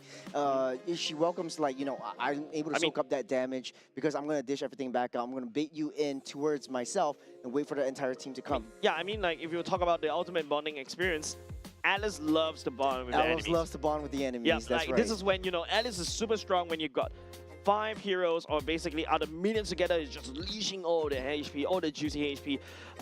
You really need to treat the Alice like a raid boss, and not just the fact that she is like a raid boss, right? The fact that, you know, your TOR could just instantly change the tide very quickly, and unfortunately, Team Malaysia was the victim to that end. Again, game number 2, Flying Clouds, will be the map once again. It's also quite, I would say, improvable upon the execution, whereby Elton doesn't take 4 deaths to the face. And it could start with Keith being that sort of accelerator, that form of support towards that carry, defend from any harm's way and not trying to start the engage, not trying to force any engage whatsoever. Again, going into the draft, Malaysia will be on the blue side, Indonesia on the red. First pick. Once again, I think in terms of draft, Hellcat ban in the 2nd slot. I feel like Team Indonesia is really trying to open as much S-tier picks as possible. Yep. And it's also a huge disruptor towards an assassin jungler and an open gold laner. So if you want to pick up an assassin, you want to pick up an open a gold laner. Basically, you're putting yourself in a extremely vulnerable position, and you're opening up, like you said, opening up quite a bit of options for yourself. You got the Phobias, you got to juice in once again. The Freya is still not being banned out right here. Marcel is still wide and open for anyone's taking as well. I think a lot more pressure for the side of Team Malaysia. Instead, losing that first game is not looking good. I bet in terms of morale as well. Oh, Zorn being subbed in for the side of Team Malaysia this time around for the side of the Rome. Yep, Hisham is taking over Akif in the Rome as of now. That might change things a little bit. Zorn does have a very protect your family kind of playstyle about him, plays around that team, tries to slow down and wait for his team to come in for support before committing into a team fight. Yep, Freya ban. Coming up beside Team Indonesia, the Juicing ban as well opens up the Marcel. Does have the Phobias in hand as well. Which one do you first pick? If you are Team Malaysia, you first pick the Marcel, right? Because Indonesia, Alexander was just using that Marcel to great success. Yeah, it's still pretty open in options. I think that there's still a lot of ways to counter this Marcel, one of the ways that a lot of teams like to do, what a lot of teams like to Wow. do, is pick up the Valentina instead. So Malaysia on the first pick with the Claude. We've seen a lot of high priority on the Claudes because of the insurance that it brings. The takeaway first, Claw first pick and B1 pick is definitely, I would say, a little bit foolhardy. Yeah, that means that, you know, Indonesia, if they really want to go for that Phobius Marcel pick, that's great. But at the very least, I feel like if you're Team Malaysia, you just really want to counter pick Dingerai's Claude away. It feels like he's too comfortable with this particular hero. It's open for options. There's, I think, yeah, I agree with you, Phobius. And the Marcel pick for Indonesia would work out well, and then hold on to a carry in the late game, and then play against that carry once again. But no, they're trying to open it up. They're trying to bait Malaysians taking that on, that one up. Okay, Marcel is still open. Phobius also not in the book as of now. Indonesia, Team Indonesia, going for the Baxia, prioritizing early game rotations as well. The Eve real world manipulation is also something that's been coming back. Could just shred through a lot of these tank junglers that we're seeing a lot so far recently, especially from Group A. I think Malaysia might not want to change too much. They might go for the Fredrin instead, and maybe even pick up the. Gonna get shredded by Eve though. There's a choice. I think you either pick one, either pick up the Marcel or pick up the Phobius. But no, they're going for the Akai and the Gord. Because I was saying, like, hey, you know, let's open up that Fredrin. Let's pick up the Fredrin once again. But Akai seems like a much better choice, which I would say I forget. Akai definitely coming back into meta right now. But if you're Akai, I mean, yes, you can kind of catch onto Eve before she really opens up the real world manipulation, and you're also seeing a lot of teams starting to pull off the combo on the Akai and Gord. It's similar to what we saw back in MPL Singapore, right? The Gaja kind of wombo combo, right? You pin somebody down, and then after that you just let Gord just unleash the Mystic Gush. But again, if Yi goes into the real world manipulation already, the Kai can come in and try to push, but albeit, you know, you only do nothing. But of course, you know, Akai is still solid in terms of turtle takedown, in terms of neutral objective takedown. The heavy spin is definitely going to be great. Don't forget, unfortunately, Indonesia has already picked Yi. I would say Valentina is a open pick for the side of Akai. But Akai, you know, feels like unconsensus right now if you're a side of Team Malaysia. Typically at this phase, Malaysia would try to whittle down the EXP pool like they did in the first game. So the first game, you don't really have access to a Sora, the Yuzhong, the Freyas, and Paquitos. Right now, it's still quite on the tables, and I felt like the EXP for Indonesia actually had a lot of issues.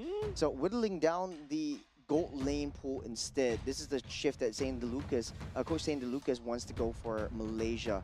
But you do have a way to counter and deal with this Harif from the side of Team Malaysia, though. You just want the ban for Harif?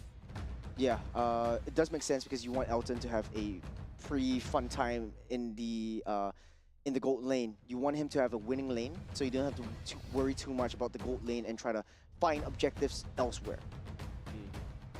Maybe that's the case. I feel like right now there's also, you know, other things that you can also look out to ban, right? Lapu Lapu is something that I feel, especially when you're going for a god. Don't forget the Yuzhong as well. That is still open right now. It's also very... it also opens up Gord to a very vulnerable position, especially when you got the Black Dragon form to fly around, land on a Petrify, and then after the yada yada.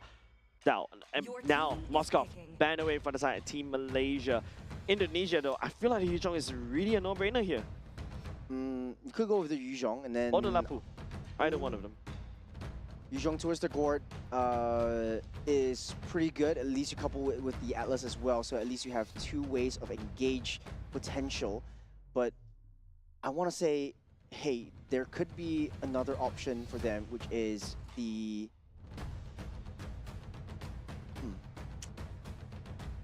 Leslie. I know, a little bit of a dramatic pause, but it kind of looks Crazy pretty idea good. number 4. Crazy idea number 4, but it kind of works out well. You're dealing with a lot of range from the Gord and the Claude as well, so it kind of works in, but Talk no, about over to range. Granger. Talk about range. Granger was interestingly banned by the side of Indonesia in game number 1. Seems like they know what's up. This is also a tale as go as time, especially in the previous patch. Granger, albeit giving way over the side of Harif in terms of the prior picks as well. There's also, you know, some of the teams rocking in to a certain extent the Bruno as well to really start the lane bully the Claude out of it. There you go. Hisham on his signature choke. Yeah, we're always looking forward to Zorn's Cho. And he's playing it on an international stage. This might be the change that they need in game number 2 against Indonesia. Lapu Lapu will be picked up, so Indonesia still, again, Yuzhong would be one of the best picks right here. Unless they want to try to go for Sora, which is works. a little bit risky. You do have a little bit of cloud farm, cloud control onto the back lines, but do you want to risk it with the Sora instead? I feel Sora works to a certain extent because of your cloud search. The whole idea for the side of Team Indonesia right now is to try to put everybody inside the box and then Granger to shoot into the box. It's basically like Granger shooting fish into a barrel, right? But there's also disengage coming out from the side of Team Malaysia in the form of Way of the Dragon on the Cho. There's also the Bravest Warrior from the side of Lapu Lapu, which deals really well against There we go. There you go. The Sora that you mentioned, Churros, Indonesia picked that up. And there you go. It's the same thing. It's similar, right? Atlas Fatal links into a Sora Cloud Ultimate. Man, I feel like there's so many things that Team Malaysia has to look out for once again.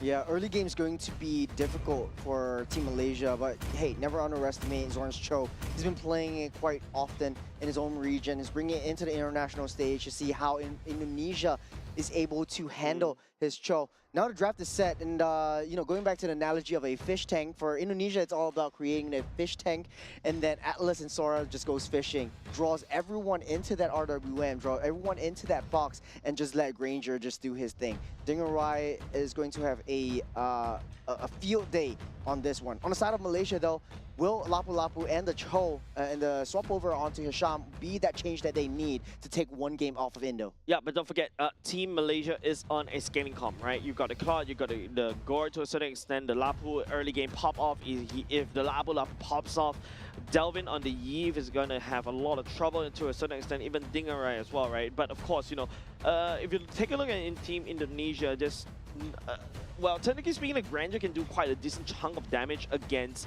the Sakai, but apart from that, I feel like the only way that Indonesia will be able to deal with it is through this Eve, right? The Void Crystal could just shred through HP, especially after you secure the Glowing Wand. Yep. Indonesia does have quite a bit of utility, not only from the Eve, but from the Atlas as well. You're able to slow down a lot of the approaches that Malaysia will bring to the table. Great gap closer in the form of a Sora, who's able to find nice little flanks and push them back into the core of the skirmishes and the heart of the skirmishes. And Granger is one of those heroes as well. You don't really need to bother about him during the laning phase. He does have quite a bit of higher base defense than Claude, so he will scale up a little bit faster, but at the late game, Claw's damage is just unparalleled. Just melting potential is right there. Yeah, I mean, it's a lot easier to land the Blazing Duet as compared to your Rhapsody, right? Rhapsody, you only shoot straight for Blazing Duet as long as you are in the vicinity. You're doing a lot of damage, right? And of course, you know, on the Granger, don't forget, once you hit the Sky Piercer, maybe you could just snipe down the Gore even before that could happen. There is also, you know, for the side of Dingerai, you got your Cho, and also to a certain extent, Akai that will beeline to you. I think that's also one way for the side of Rhapsody to just land its mark. So we're jumping straight into the game. This is game number 2, Malaysia versus Indonesia. Will the changes that Malaysia bring to the table and the substitution from Hisham into the room make a difference? We'll have to wait and see. Yep, going into game number 2. Currently, as of now, it seems like, you know, NASA is going to start at the Lizard and also the Beetle for the side of Team Indonesia. Yeah, it's just like, you know, teams are starting to really react to the new patch. I love it, I like it. But that also means that both of these two teams will end in the EXP lane after one rotation. Yep, Hisham making a lot of damage onto Delvin right from the get-go, splitting up that team fight, splitting the heads to try to disrupt that early game, mid-game potential from Indonesia. With the Atlas and the Eve, I feel like this is pretty decent wave clear potential, and then start that rotation towards the mid side of the map. Yep. Early game potential, definitely going to have to give it over to the side of Indonesia, Team Indonesia, right? The Granger and also Delvin, not too shabby either in terms of wave clear, but Afan looking for the clash onto Hisham right there. Alexander takes a bit of a missing bomb stun coming off from Amar for now. Hisham still tempting his fate right here. Shunpo in and out, saying hi over to Alexander, saying hi, giving the welcome mystic bomb, and it's going to be a first blood, giving the side of Team Malaysia. Right off the bat, Hisham making a huge difference, just showing that prowess on that Cho, and he's just playing mind games towards Indonesia, but still a little bit too soon to say. Literally. Alright, so great start for the side of Team Malaysia. Already 1 kill over the side of Amar, allowing him to scale just a little bit more. But of course, you know, Team Indonesia, currently in the goal lane is still equal so for now. So yeah, definitely Indonesia, I think they have to start to play a little bit more tighter, especially around the gold lane. But seems like both these two teams already met down the EXP.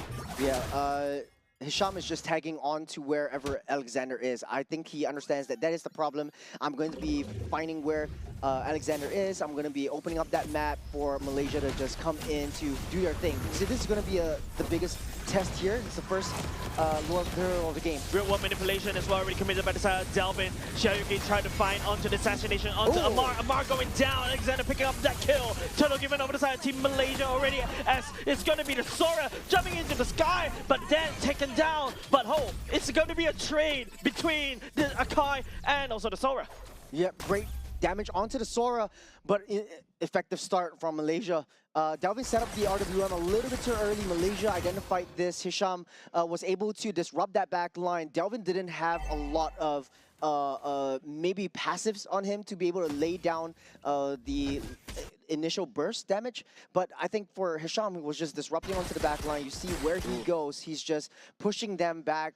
Indonesia wasn't able to follow up.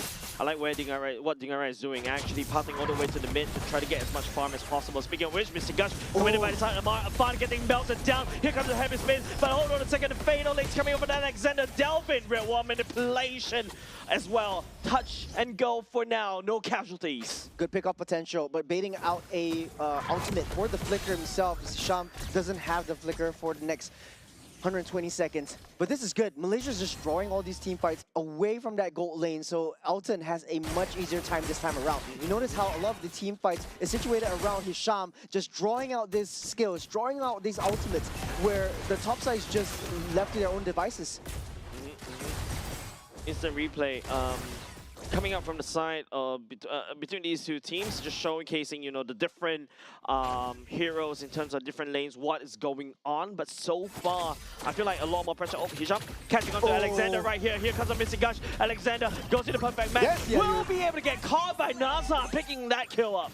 Great alley-oop from Hisham. Now, this is starting to hurt Indonesia quite a little bit. There's not a lot of ways to deal with that Cho, especially when Zorn is piloting it. You have to deal with someone that's so sneaky, someone that's so slippery. And Alexander, yes, you do have that fatal links, but Hisham can just mitigate that with the immunity. Yeah.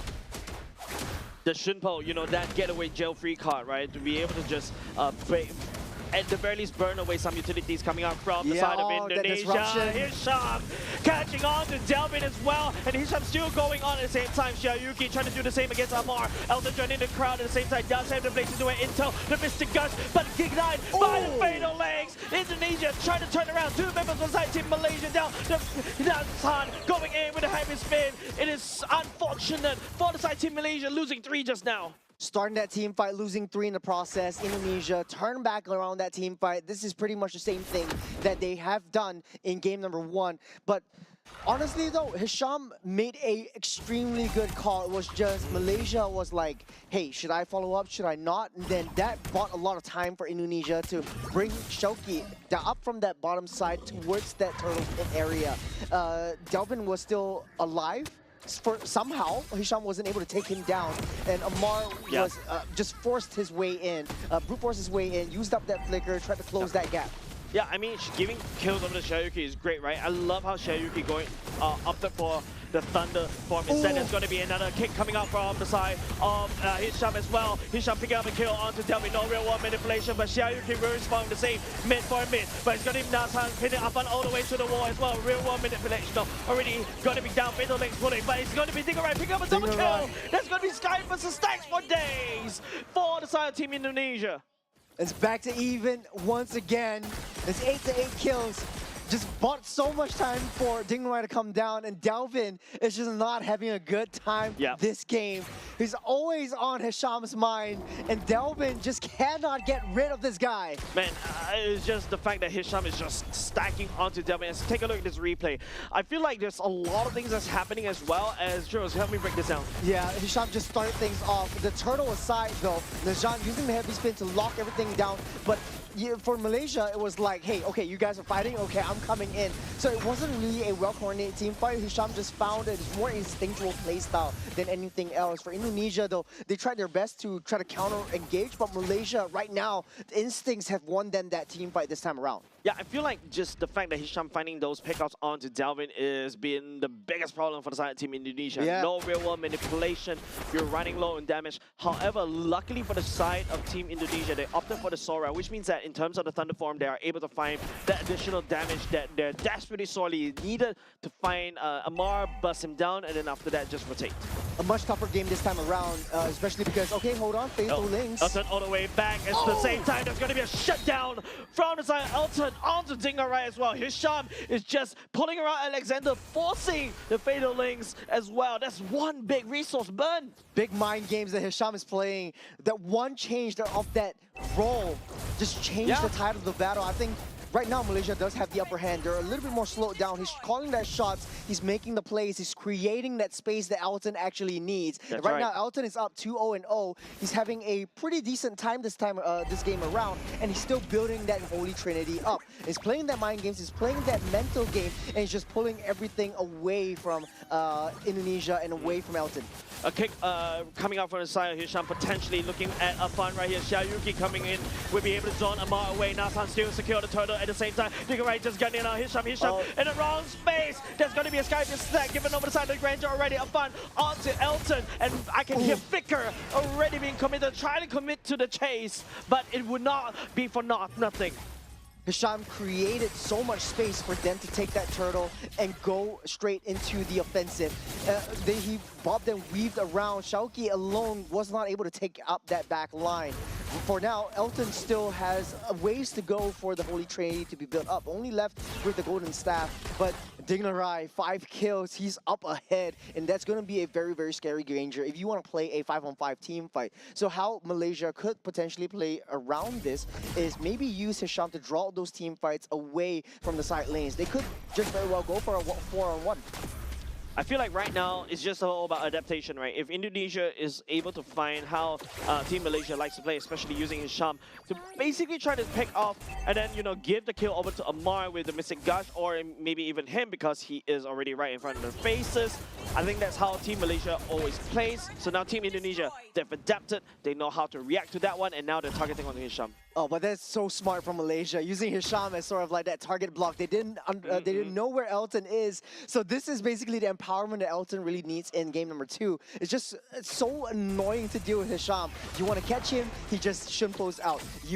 He goes in straight for your back line, and then the rest of Malaysia just really comes, and you're taking a fight that you're not ready to take. Look, Nasan, taking a brunt of damage, counting us out, Dingerai for now. But Team Indonesia, it seems like, you know, they're trying to climb out as far, trying to find a good pickup, but of course, you know, when you climb up like that one, it means that Hisham could always easily come in with at least a 3-man knockup, a potential heavy spin, and then CC all the way to Dev, and that's where the Amar, Missing Gush come in.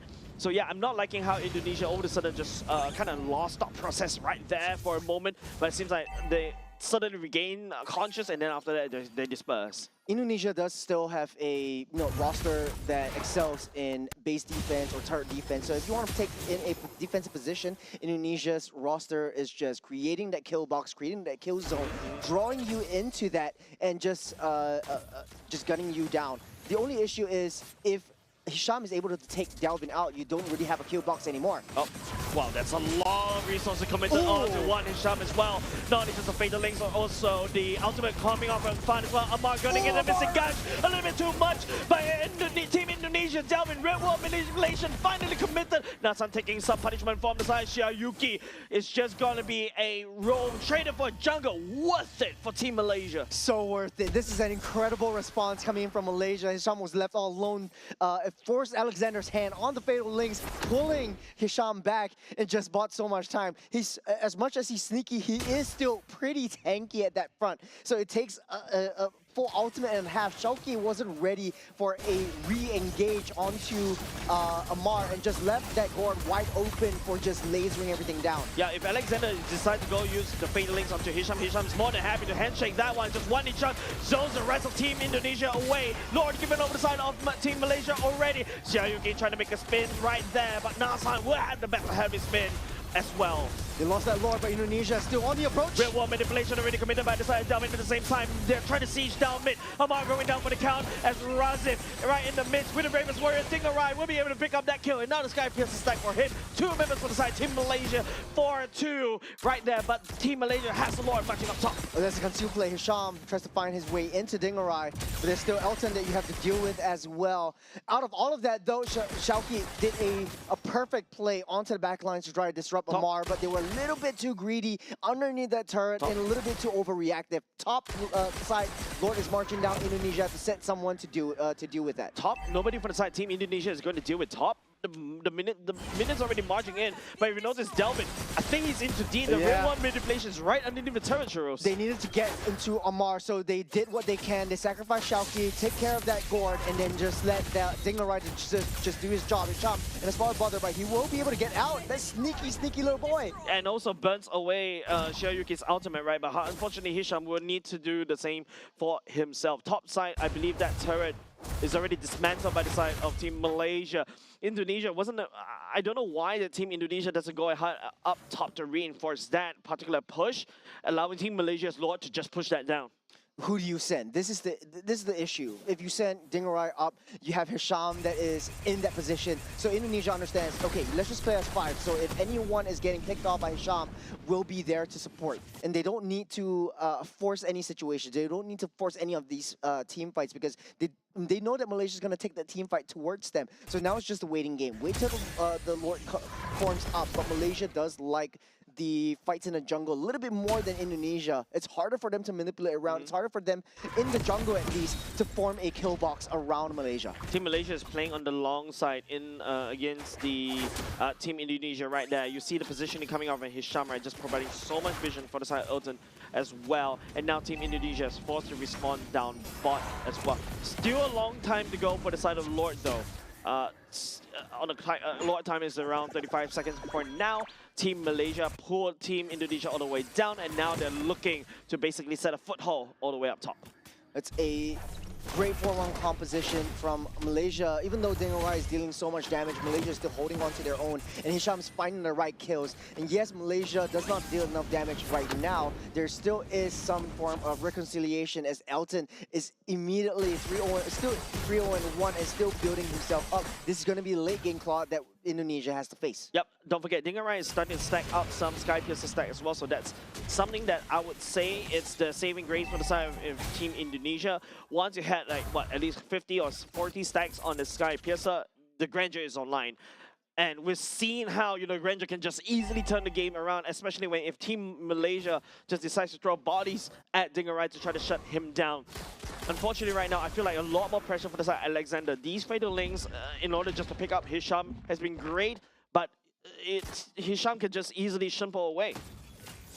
Well, that being said, though, it is still, in terms of scalability, Elton has the upper hand, and it deals so much better in terms of the tankier you are, the more damage you deal with the DHS as well. Lord, still going down 1/4 HP right here. Members of side Team Indonesia getting pushed away by the side of Amar. Fatal Links already coming to the Lord. Still secure by Team Malaysia as Elton dives all the way to the back. Dingarai in his one shovel, shut down. Give it over the side of Elton on to Dingarai as well as the fight gets peeled apart on 2 sides. but it seems like Avon is still healthy. But Hisham and Amar will be the lone survivor for the side of Team Malaysia for now. They split themselves up too wide. I think everything really started out strong when Malaysia started things off. They had Elton, they had Amar in the right position, using that Mystic Gush just to push everyone back as a zone potential. But Afan found his way in. That caused a trigger onto the heavy spin to try to push Afan away. Even though Malaysia took down that Lord,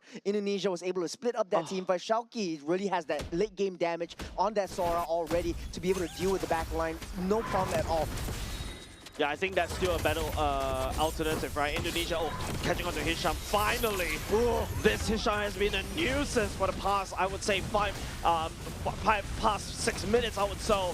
But now, as Team Indonesia deals with the Lord, that Team Malaysia fought so hard to secure. Let's break this down. Yeah, look onto the back line. There's 2 members directly onto Dingarai, including Elton. So that is the main target that they wanted to deal with. Smart play from Malaysia, but it was split way too wide. You left Shauki all alone onto the back line. You don't have Mazan, you don't have Rasif there as an additional sort of like tanky backup that you so desperately need if you are a Claude. Afan, taking a lot of damage from the side of Elton already. He has to bug out of there. I'm not too sure what he's doing there. Trying to bait out things from the side of Team Malaysia. We hit, right?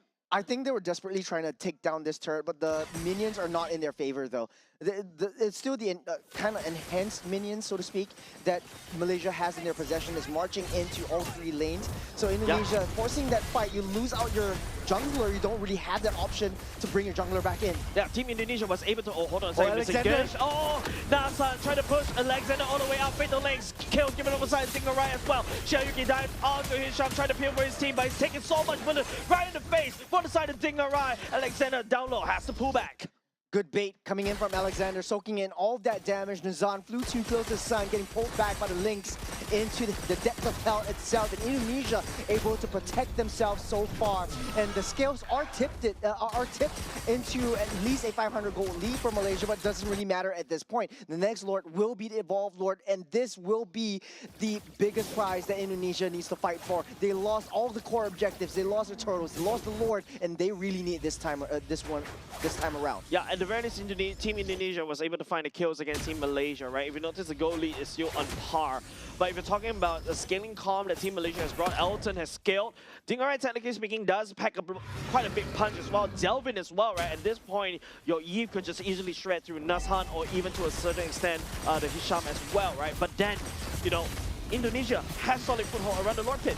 They want to blitz this though. They don't know where Hisham is. He might be able to find a nice little angle on the backside. Look at where that Cho is going to go. Oh my goodness. The flank of a lifetime coming off the side of Team Malaysia. Elton tags onto Dingarai. With the blaze in the way. Fights onto Dingarai. Amar going to Mr. Gun. Xiaoyuki finds him as well. And now it is going to be Team Indonesia. Alexander using the fatal links right there. But the blue HP bars are looking so healthy as Razi finishes off Xiaoyuki. Team Malaysia wins that particular Lord Brawl. It was just not enough damage. Even with a 5-man fatal links, Shauki alone couldn't control what Malaysia is bringing into this fight. It's just Atlas against the world. Alexander against the world indeed. Mr. Gush as well doesn't really have the fatal links to buy time. And now the men's side, Team Malaysia looking to equalize the score onto the core as it is going to be a 1-1. Team Malaysia wins game 2. A huge sigh of relief. What is that flank, Churros? Man, I was sussing this out. This is how Zorn likes to play. This is the power of Hisham. He's not Zorn anymore. This is a new form that that Malaysia is bringing to the table, and that was the change that they needed. We saw how he was sitting heavily on that bush. The entire Indonesia squad didn't know of his existence. They were like, okay, let's just jump straight into the Lord Pit. And we sussed that out. He was using the concealed play, going straight to the back line. He found Elton. Elton found Dingarai, and you know, Claude versus a late game Claude versus a late game Granger. Granger is only a one-directional thing. You use a Blazing Duet or your auto attacks. Basically, your Claude just overshadows this Granger. Especially towards the later parts of the game. That's why I was saying, right, the Granger falls really hard in this particular patch. And man, I want to see that. I hope to see that that flank from the replay, because Zorn, his Sham, I would say, you know, bringing Elton on a, I would say, around the world in 80 days kind of flank. He goes back to Malaysia, but he passes through Indonesia, he passes through the Philippines, goes to Thailand, and then lands into KL. He's just bringing bring it around a walk around the park. Bring his son on a walk around the park. That's what I would say. And Elton really, I think this was the change that Malaysia really needed. I think Zorn really gave that potential, and I think it's still an even game from both sides. Able to equalize that scoreline, and right now it's still Malaysia, Indonesia 1 apiece, and it's always a 3-game series with you, Jace. I don't know what's it with you. I think it's your. I think it's you. I think it's you. You inherited Mars's curse. It's you. Then remember the last time we did Challenges Bracket? Yeah, it's you. Man. It's not me. It's you. The problem is you. But of course, congratulations over to Team Malaysia. It feels like in this particular game, there is a plan. In game number 1, I feel like, you know, there was no plan. There it's was just no throw plan. your bodies. Go in, let's just roll it out. That was the kind of narrative that we kind of set up going into game number 1. It did happen, but this time around, Hisham on this show makes Delvin's life miserable. Delvin couldn't find a right position to use the RWM. Even if the RWM was laid down, if he stood there, Hisham was just directly on top of him. Taking a look at the turret damage, it looks like Malaysia was able to force it through. And all throughout the entire 19-minute game, Indonesia was trying their very best to push down the T1 in the mid side, and even sacrificing Afan himself to be able to do that, but to no avail. Yeah, the damage dealt, Churros, it's almost equal, right? But it feels like, you know, Team Malaysia was able to find the damage onto the right targets, right? Once you take away Dingarai, you're just left with Delvin. You're just left with the Sora. If the Sora isn't able to, like, if the Sora goes into cloud form, it doesn't really do a lot of damage, right? And then you do have a lot of CCs, but you are reliant on other people to pour in the damage. Once Dingarai is out of the game, I would say the only better person is that Eve, right? But if that Eve is constantly getting threatened by Hisham, it's nobody from the side of Indonesia to consistently dish out the damage. Yeah, I do have to agree with you. I think for Indonesia as well, you're throwing Shauki onto the late game backline gourd. And if you notice, the entire Malaysia team fight, Claude wasn't in the back line. Claude is a part of the front line. I'm elsewhere. He's elsewhere. He's front line. He's just following Hisham around, walk around the park, walk around the gardens, whatever you want to call it. But this is a front line Claude that you're talking about right here. There isn't any back line. And once you throw Sora, who is very reliant on the ultimate, very reliant on the heavy damage that the Storm form actually brings, and at the very best, you take down that gourd, there isn't any sort of a secondary re-engage scenario that the Sora could bring to the table. We saw that earlier on when the Alexander actually throws in with the Fatal Links onto the Sora's engage. But hey, you know, it's back to the drawing board for both teams. I think Malaysia had a lot of time to change up. Yeah, I feel like the introduction of Zorn, well, Hisham coming in, is definitely a refreshing placer coming off of Team Malaysia. With that said, ladies and gentlemen, we're going to go on short break. Don't go away. Game number 3 between Team Indonesia and Team Malaysia awaits.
A switcheroo of roams in between game number 1 and game number 2 delivers a solid performance for the side Team Malaysia. Team Indonesia, on the other hand, struggles to adapt because Hisham comes in with a Cho. And man, you can see a very different Team Malaysia from there. You know, I'm still smiling from ear to ear after that previous game. The entire break, I was like, man, one player change just changed everything Was about this this the entire Zorn effect? lineup. The Zorn effect basically coming up, especially if you're a Malaysian fan. You're seeing Zorn coming in, and from our brothers in Johor all coming into Singapore watching this match. I've heard the crowd, even with the earmuffs on, the headsets on. We were always also able to hear their calls. And this is just, you know, the power of family. I feel like this is also, you know, how MLBB actually brings all of us together as well to really come in and cheer for your favorite teams as well. And of course, I believe there's also, you know, some of the Singaporean fans that also came over to take a look at Team Philippines earlier just now. But of course, enough of that. We need to talk about game number 3. Game number 3, I think Team Indonesia feels like game number 2. What is that thing that they're not hitting? I felt like their execution was really well done, but it was just the Zorn effect. Like, they weren't expecting how slippery Zorn would be. Dalton was caught absolutely off guard with how he wanted to play, how he wanted to position himself. He was always in that position where Zorn was able to land a very easy We Have the Dragon into the team fights, forcing up all of these skirmishes that Indonesia does not want to take. Indonesia is one of these teams that they do like their skirmishes, but if it's only towards their favor, they need to find a way to set things up. They need to find a way to get the pickoffs that they really need, and I repeat, not try to be too greedy over taking down the turrets. And yes, in the previous game, there were three separate instances where minions was rushing in down to mid side. They wanted to take down that T1, but then Amar was left in no man's land. Yep. Let's go in, watching the battle station. This is Team Indonesia that you're seeing right here. Don't forget this, the Alter Ego stack, right? There's a lot of high hopes for the side of the Indonesian teams, from the Indonesians onto this team. But game number 2, I said, I feel like the execution was a little bit wonky, but I don't know whether it's a forced error coming up from the side of the introduction of Zorn on Hisham.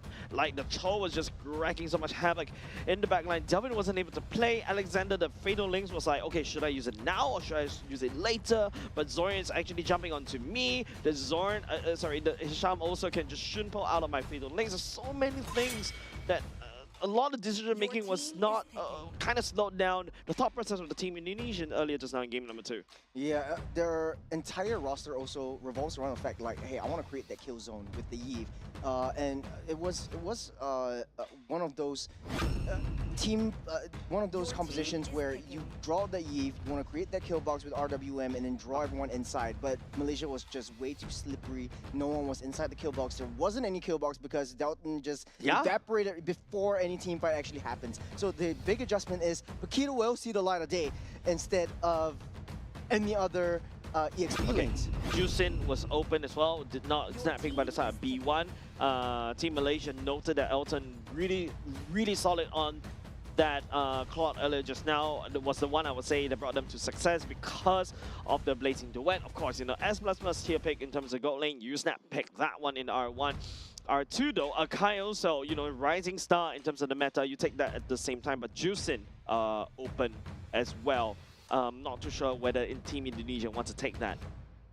Jusin looks pretty juicy right here, and it's, you know, one of those heroes where you can't really go too wrong with it. At least you have a little bit of vision game with that. The Kai being picked up here is a solid counter towards the Paquito, and you don't really have quite a bit of the EXP lanes as a lane-to-lane counter towards that Paquito. Less for the Phovius if you want to actually pick that up, but it's actually banned out by Indonesia themselves. Marcel and Jusin getting picked up.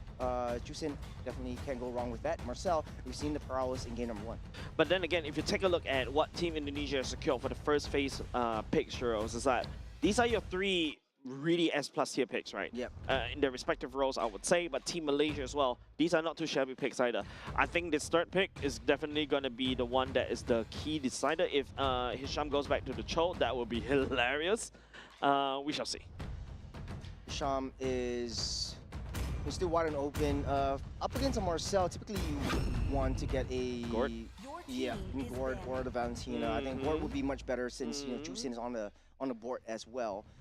So now Sham can just throw in a pocket pick once again. Marcel would be a bit trickier to land with the dragon on. Jusin still pretty much much different from the way Yves is played. Yves is a little bit more immobile.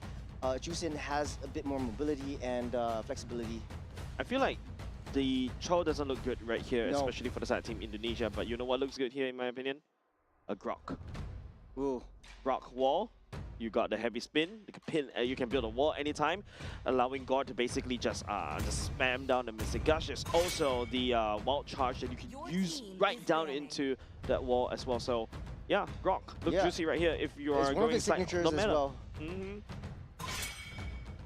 Interesting. So, okay, the Cho is being banned out. But like we said, I don't think the Cho will see the light of day this time around. It's a little bit more difficult for Cho to land any nice pickoffs, but it does have uses beyond pickoffs, which is opening up that map, providing vision, being super annoying with the concussive blast, and trying to push the opponent's jungle away. Whereas Indonesia just wants that solid line of solid farming line during the first at least 8 minutes of the game. Yep, okay, you take a look. For the side team Malaysia, right? The CEO, the Bucks are banned away. The R-Lot also banned away by the team Indonesia. There's still the Fredrin that's still applicable, but the Fredrin is just... It's going to be difficult for the Fredrin, right? Like, if your Akai is constantly heavy spinning and pushing you away, it means that you're going to have to...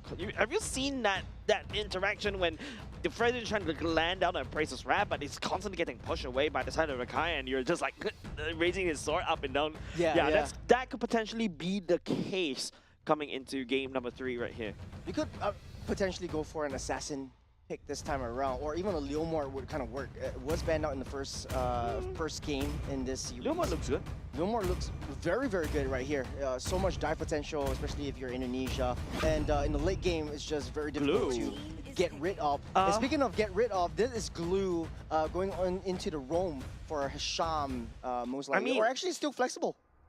It still can be flexible.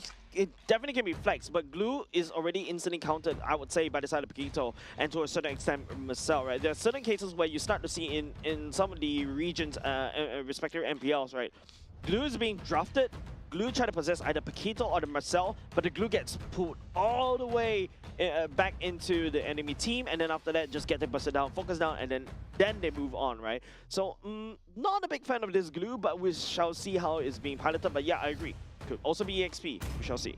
That is just the annoyance factor that Blue really brings to the table. Even if that were to happen, it still has a little bit more tankability and sustainability and possessing onto the back line. This could be what Claude really needs. And now, and like I said, the assassin will come up in the form of a marksman / assassin in the Yi Sun-shin.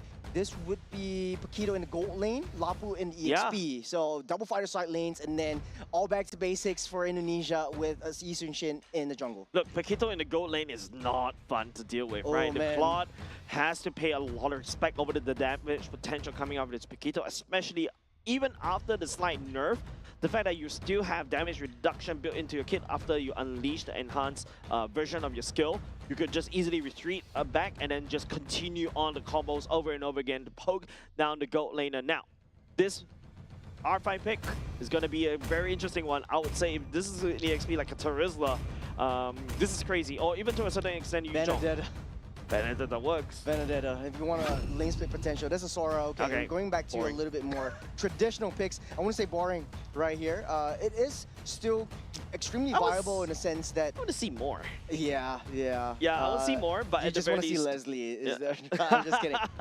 Okay, at the very least, Sora, a very flexible EXP laner right now. You just build him HP bars, and then after that, hey, you can swing that Sora right into a tank to set, or to a certain extent, you can also swing him into the Thunderform to basically do the damage. So really flexible, but we also need to see how this team, especially Razi, pilots this one going up against the Lapu pre-level 4, I would say Lapu has the better advantage here. Yeah, preload 4 on both sides.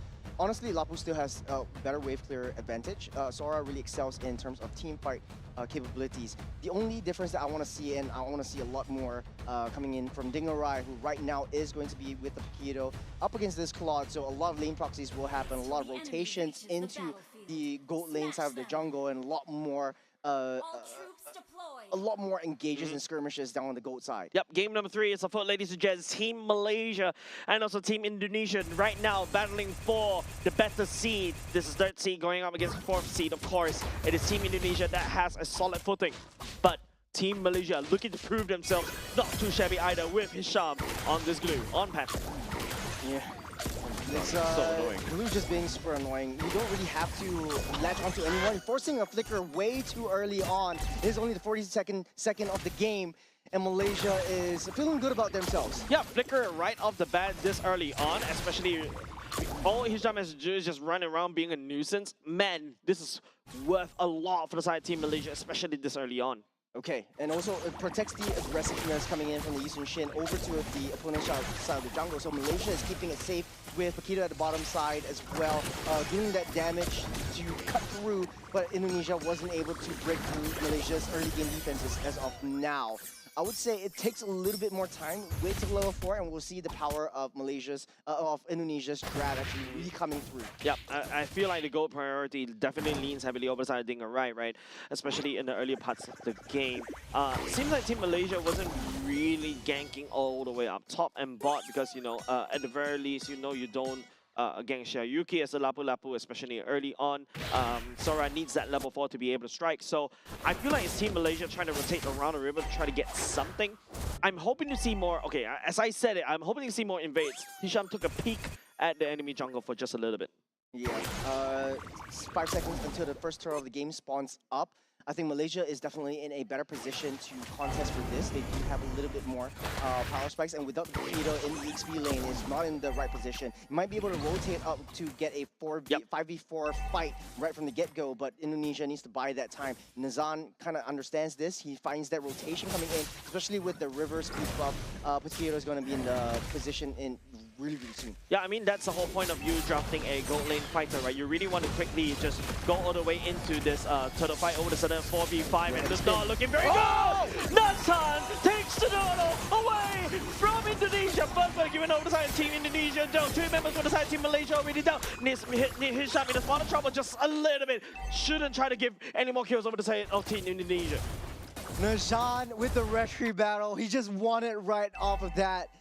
Afan was just way in the back line. Indonesia had all free reign to be able to take down that turtle and get the retribution fast. But Nazan using the heavy spin, and just in the nick of time when the heavy spin let off, that iframe just was all that's needed for Nazan to seal the deal. The rotations coming in on the top side as well. They have to deal with Dingarai coming straight from the back line, pushing Amar back. Even though they got that first blood, they were able to take down this turtle. Yeah, but I think right now it's just like the advantage of you securing the turtle is just nullified, right? Losing 2 members and giving a fun. Luckily, it's an assist, not to hold on. A support. What this Robo Combat? Hisham taking that win. Was it down on the mid side? It does look like around the river. Around the river. Yeah. That's not looking good for the side Team Indonesia as of now. And all of a sudden, that whole sequence after the turtle takedown by the side of Team Malaysia, they lost 2 members because losing. And after that, you know, Team Malaysia taking down Alexander. Now, I would say, still stalemate. Malaysia does have a much better solid front line at this point of time. If you look at Indonesia's draft, they don't really have a tank. You do have some form of a pseudo tank in the form of Alexander's Marcel, but then you have a double fighter side lane. This causes a lot of sustainability, but when it comes to, like, you know, you want to go mano a mano, head to head, this is Malaysia really throwing that glue in the midst of battle first, and just sustaining everything back up or doing all that damage into this glue right from the get-go before any of these big fights actually happen. Yeah, I think definitely a lot more pressure on the side of Indonesia, right? They do pick up 2 kills early on. We need to see them escalate right here. Oh, Alexander catching onto Razif. Still should be able to get out of the way. A very passive Malaysia, if I could say at least. a little bit different. They're running to try to get the bottom side. Okay, let's pull back. Pull back at the same time, but don't forget Dinger Right is a Paquito. He's trying to punch it all the way, flicking to it in the last minute. Dinger Right getting a lot of damage and also trying to heal. Dinger Right outplaying, burns the flicker as well. And not only just that, Indonesia, while all that's happening, turtle secured by Team Indonesia. They're just really outplayed by Dinger Rai. He knows that he has that damage. He doesn't care about being possessed by that glue and just bought so much time on that top side. Without that glue to disrupt Afan, Nazan just can't go into the turtle pit all willy-nilly. That's the heavy spin committed. Yep, back into safety for now, unfortunately for the side of Nazhan. But then, you know, you gotta give credit, right? Dinger Right played that wonderfully. Two members burn away the glue's flicker at the same time, and also two ultimates. Man, Dinger Right must feel really confident after that one. This is the mid-game power spike for Indonesia that we're talking about. Not only did he almost take down glue, bought that time for the turtle take for Indonesia, but also push down that T1, the bottom side. So Elton's going to be on a slower foot this time around. This Mountain Shocker. Catching on to Razif, will be able to dodge on the way. Burns away the ultimate, so it's still okay. The Sora's ultimate cooldown is kind of low, so not too shabby either. But hey, Team Malaysia, what is their play right here? They lost bottom lane. I think it's going back to basics. I think Hisham just needs to really babysit Elton, taking little itemizations. Elton has a really uphill battle to climb. It's just one core item at the 6-minute mark, and definitely not a good start dealing with a Paquito on the side lanes. This would set him back quite a bit, but if this game is able to just take its tide and play towards that 15, 16-minute mark, Malaysia would have the upper hand. The skill potential on this plot is just crazy. Counter-Strike's just already secured by the side of Fan. That is a key item for this Yishun Shin. But if you compare in terms of levels earlier just now, Nazhan is the one that's leading the charge when it comes to EXP. He's ahead in levels, but now Afan managed to farm that all the way back. For Afan though, at the very least, you are in Yishun Shin. And lest we forget the power of a low 15 Yishun Shin. At full power is just basically such an annoyance to deal with, and you have to watch your 6. It's powered by the double fighter side lanes as we speak as well. So it's a 4v3 at this point. Agord is in position. Not only just the fact, that's going to be a missing gun trying to zone away, but then again, Team Indonesia taking a lot of damage from the side of Team Malaysia right now, and Alexander landing down on the frozen moment. Amar picking up Delvin as well. The team fight is getting split up far apart. It feels like 1v1. The blazing duet for the side of Elton, not doing a lot at the same time. Dinger Right trying to make a play right here, jump all the way in, but unable to find any kill. One man down for the side of Team Indonesia. It's like a boxing match. Everyone's taking blows. Everyone's pushing and pulling the turtle out of the pit. But at the very end of the day, Hisham had an excellent play, pushing Afan away from that turtle pit. It was a one-man army, taking 3 members on their own, buying time for Malaysia to actually come in. Remember, Indonesia had 4 members at the turtle pit at that time before Malaysia actually took a step forward, and Hisham bought that time for them. And not only just that, right? I would say Alexander, that golden hour is also definitely a nuisance. If you notice, Team Malaysia is just toying with the idea of engaging until Alexander decides to go for the golden hour. But another going to be a missing gush as well. Xiaoyu dives all the way to Amar, but Nazhan right there trying to pin the wall. Amar burns away. The flicker will be able to get out of safety. Hisham finds onto Alexander, but he's going to be Dinger Right returning the kill. Xiaoyuki goes on the another one to go into the air, but Dinger Right lands a punch onto Razif in the air as well. Space and time bot. Alexander fouls in the end. But Amar, being wide and open, saved that flicker for where he knew Xiaoyuki was able to take him down. And this creates so much space for Indonesia to actually take this Lord down. And I can't believe, we missed that third turtle. It turned into a Lord. And right now, Malaysia are not happy about that. They want to find some form of reconciliation. Afan taking down the Lord for himself. Nazhan not in a good position, doesn't really have the heavy spin because Delvin is also there as well. And now all of a sudden that glue pick was annoying in the early game, but it seems like Team Indonesia has adapted. Yeah, for Indonesia though, they understood Hisham is all alone, let's just punish him. He wants to come in, he wants to play with us, let's play with him back. That's not a threat, it's a promise. Delvin as well, picking up members one after another. The Juicin really going to show, but okay, this is a little bit awkward for the side of Delvin. That's what you're talking about. And now his shot, okay, in no man's land, giving the kill over to Afan is not exactly ideal. This Yishun Shin has scaled. The Hisham is just being pulled away from the rest of his team. call it a 4-1 composition, is Hisham making mistakes in the late stages of this game. 10-minute mark, Hisham is not so scary anymore. And like you said, whatever happened would happen. Hisham latched onto Delvin, able to use that ultimate get out of there and leaving the kill over to Afan. Yeah, Hisham is too far ahead, right, for the side of Team Malaysia to kind of reinforce. But of course, you know, this is still technically mid-game power spike for the side of Team Indonesia, and they're building a snowball, right? 5k goalie in the favor of Team Indonesia. You've got Dinger right, but hold on a second. Mountain Shocker lands on the Nazhan. He's taking a lot of punishment. I won't count Malaysia out of the woods just yet. Najan, low in health, able to just push away that minions in the mid lane. But at the end of the day, they still have the Claude in their possession. This is a late game monster that we're talking about. Any one time, Indonesia does have a pretty decently tanky lineup in the form of the Paquito as well as the Lapu Lapu. If Malaysia finds an angle and gets into the midst of battle, and they're not able to split up these team fights with the Lapu Lapu or the Paquito, then Malaysia would be able to overturn these fights. Yep, I think it's all down to Elton, right? Like, once he hits his critical mass, it's still ongoing, but Delvin, you know, only on the juice hit, it's just doing a lot of damage onto Nazhan as well. Heavy spin already committed, and it's going to be Xiaoyuki diving with the Bravest Warrior. Nazhan pinning down Xiaoyuki right there. Amar unleashes the Mystic Gun. Delvin picks up Nazhan once again, slams it all the way down. And over to the Team Malaysia, hold on a second, cannot do anything for the defense. There's going to be the golden hour committed by the side of Alexander. He shot once again. No man's land for the side of this glue. As Dingerai picks up an unstoppable. No death for him, but 5 kills in his pocket. Great golden hour from Alexander at the end of the day, but to start things all off, it was Najan who found himself in the wrong side of the woods, pulled back by Delvin. Great positioning right there from the Juicin itself. And Alexander, at the end of the day, the golden hour was just the chef's kiss on that meal. Yep, golden stuff secured by Elton already.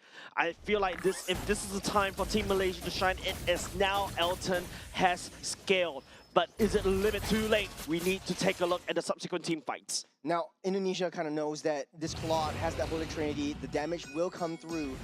But at the end of the day, they're still facing up against the Yushin Shin. This is a max level Yushin Shin, almost full builds. There's 1 item left. Malaysia going down towards that Paquito. He doesn't know. Paquito, though. Oh, we'll be committing so much Dinger right.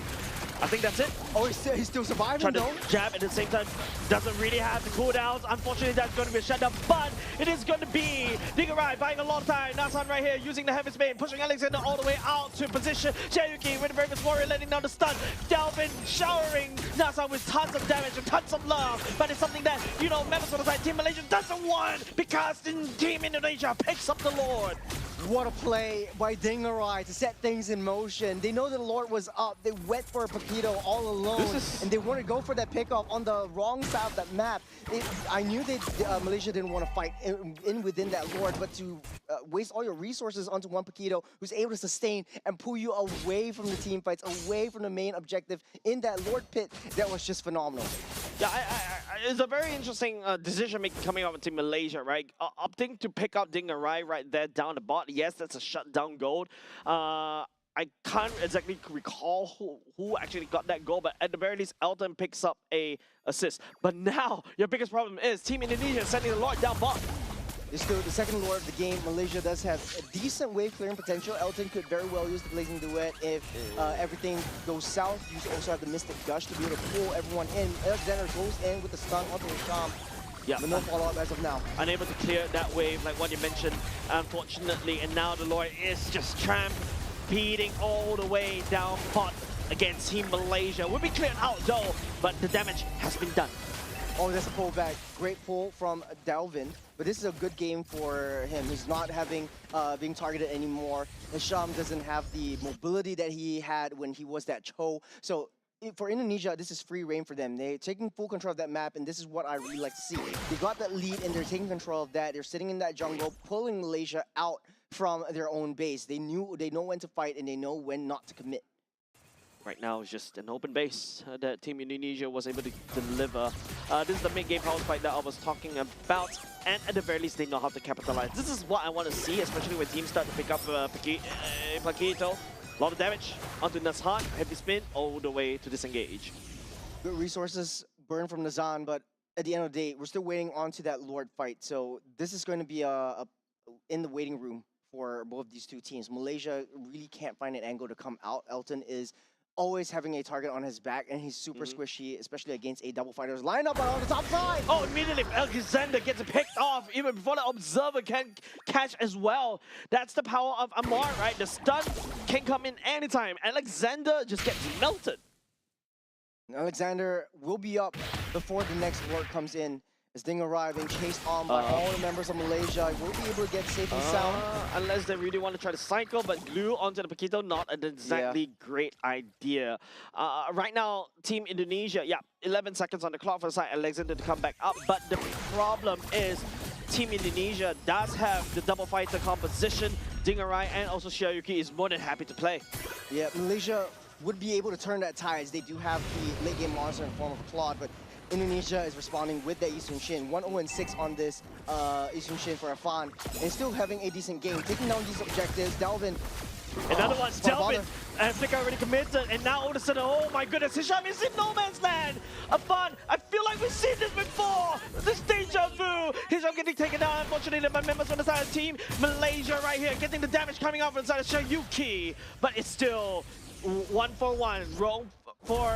Roll for a mid.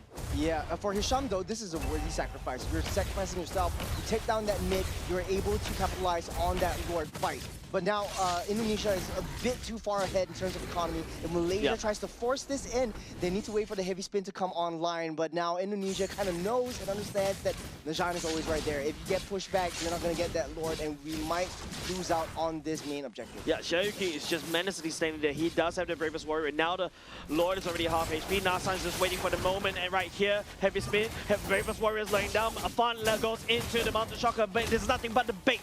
It's going to be Raziv going into the Thunder Form already, but it's still Afan, resetting the Lord. Good bait away from Dingarai. He's finding that flanks. Elton kind of knows, so he's pushed out of position at that point. So resetting that Lord was the best decision. Indonesia bringing Malaysia in for a dance. Yeah. On the top side though, Gordon needs to go back to respawn, so Amar's not in the picture. You have Paquito being able to dash and zip around that map, pushing up on that top side. So the win condition for Malaysia is try to fight S5 down that Lord pit. That's the only way. 5v5 right here is going to be Shiayuki jumping in. Nasan, once again, the Lord is getting reset. There's nothing but a bait. Team Indonesia concentrating about the shocker right here. It's going to be Aman right there. The golden hour already committed by the side of Alexander. Elton takes down Mundo. No jungle for the side of Team Indonesia. It's Elton blazing away in the backline. Delvin using the Winter Crown to try to save himself just a little bit longer, but it's going to be Elton right there. Vic already committed. Alexander on the chase. Elton taking down Dingarai, and now it's a little bit too much. This card has skill. Alexander, it was a double-edged sword on that golden hour. They bought time for Malaysia to actually come in to take Afan down. Even though that the Lord got that reset, I think this is the time to wait for the 18 minutes if they so very well wish. Now, I don't know why you're not blitzing up this. It's just 18 minutes, so you get the evolved form. Yeah, but bait the Indonesia out. Yeah, but right now you don't really have a lot of time. The window opportunity for you to take down the Lord. Here comes Amar with a missing gush as well. Shiayuki getting stalled by Raziv as well. Okay. That's hard. Picks up the Lord for himself, but he gets picked up instead by the Juicy. The Bravest Warrior coming off. Shiayuki will not be able to land onto anybody from the side of Team Malaysia, and now it's just going to be Team Malaysia left committed. They got what they came for. Lord in your possession. It's marching down the bottom side. I think Dingarai also played a heck of a good game in that last skirmish right before that Lord fight. Finding the entire backdoor angle onto Elton, but Elton was, like I said, in that front, the midst of the battle itself, and taking down Afan with him. Yeah, and now it's just going to be a Lord marching down bot. If you take a look, Team Indonesia has all the turrets up as of yet. Team Malaysia has not done a single infrastructure damage as of now, but I'm not liking the position coming up of Team Malaysia right here. They're spreading themselves way too thin.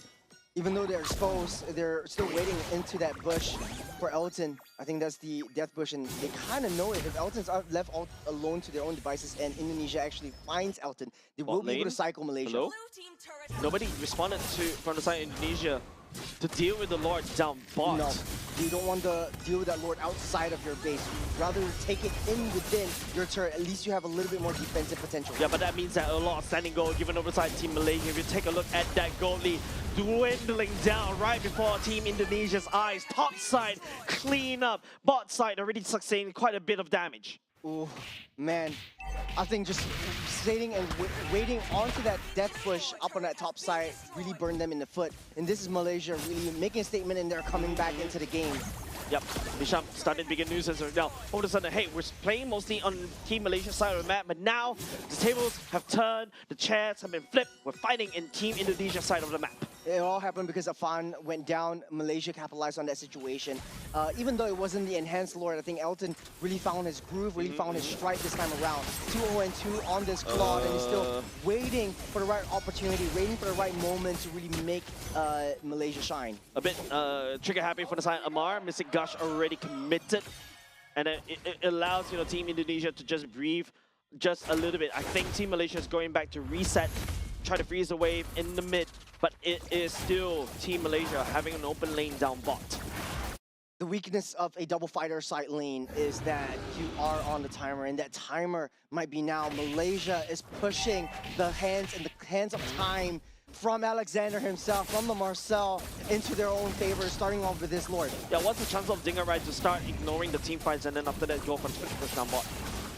Very highly possible. The top side is already open as well. Malaysia does have quick access, but now Afan is not in the right position. They're trying to bait them out and trying to fight in within the jungle. Yep, feels like, members of side Team Malaysia is doing the same thing as Team Indonesia did, using the Lord to try to pull the members over and then force a response. Here we go. It's going to be, okay, this time around it seems like Team Malaysia has to come in for that. There's going to be Amar landing down, but Nathan picking up the Lord for himself. But Elton down low with the nature as well. Delvin dives with the Crimson Beacon, gets picked up. Elton, Immortalized already picked up. Afan picking up Red Seam as well. He's shoved right there, trying to peel, but the rest of the team, members of the Team Indonesia down low already. Elton still alive. That's the key point that Team Malaysia is holding on to, but they cannot afford costs like these. Razif with the early sacrifice. Hisham extended too far ahead, and now Indonesia fighting 5-on-3. It's 30 seconds, they're not gonna get back, but the Lord will buy them some time. And Malaysia, they know this. Great item slots coming in from Elton. Great find by Delvin and Shauki over onto this Claude. If they were to take out Elton, that would be it. Indonesia would turn everything around, even with the Lord in their possession. I'm not sure Nasan should be there, right? He's getting picked up and thrown like a ragdoll right here. Members from the side of Team Malaysia, maybe a little bit too far. If it's been right here, committed, disengaging. They can't even push the Lord in. Yeah. It's Indonesia responding with, hey, you're not going to make that Lord, take that Lord into my home, take that Lord into my base, not twice. And now, this is time for Indonesia to really fight back into how Malaysia likes to play this. I feel like this is a roller coaster of we are so back and we're so cooked. This is just a really big push and pull all the way on the other side of the map.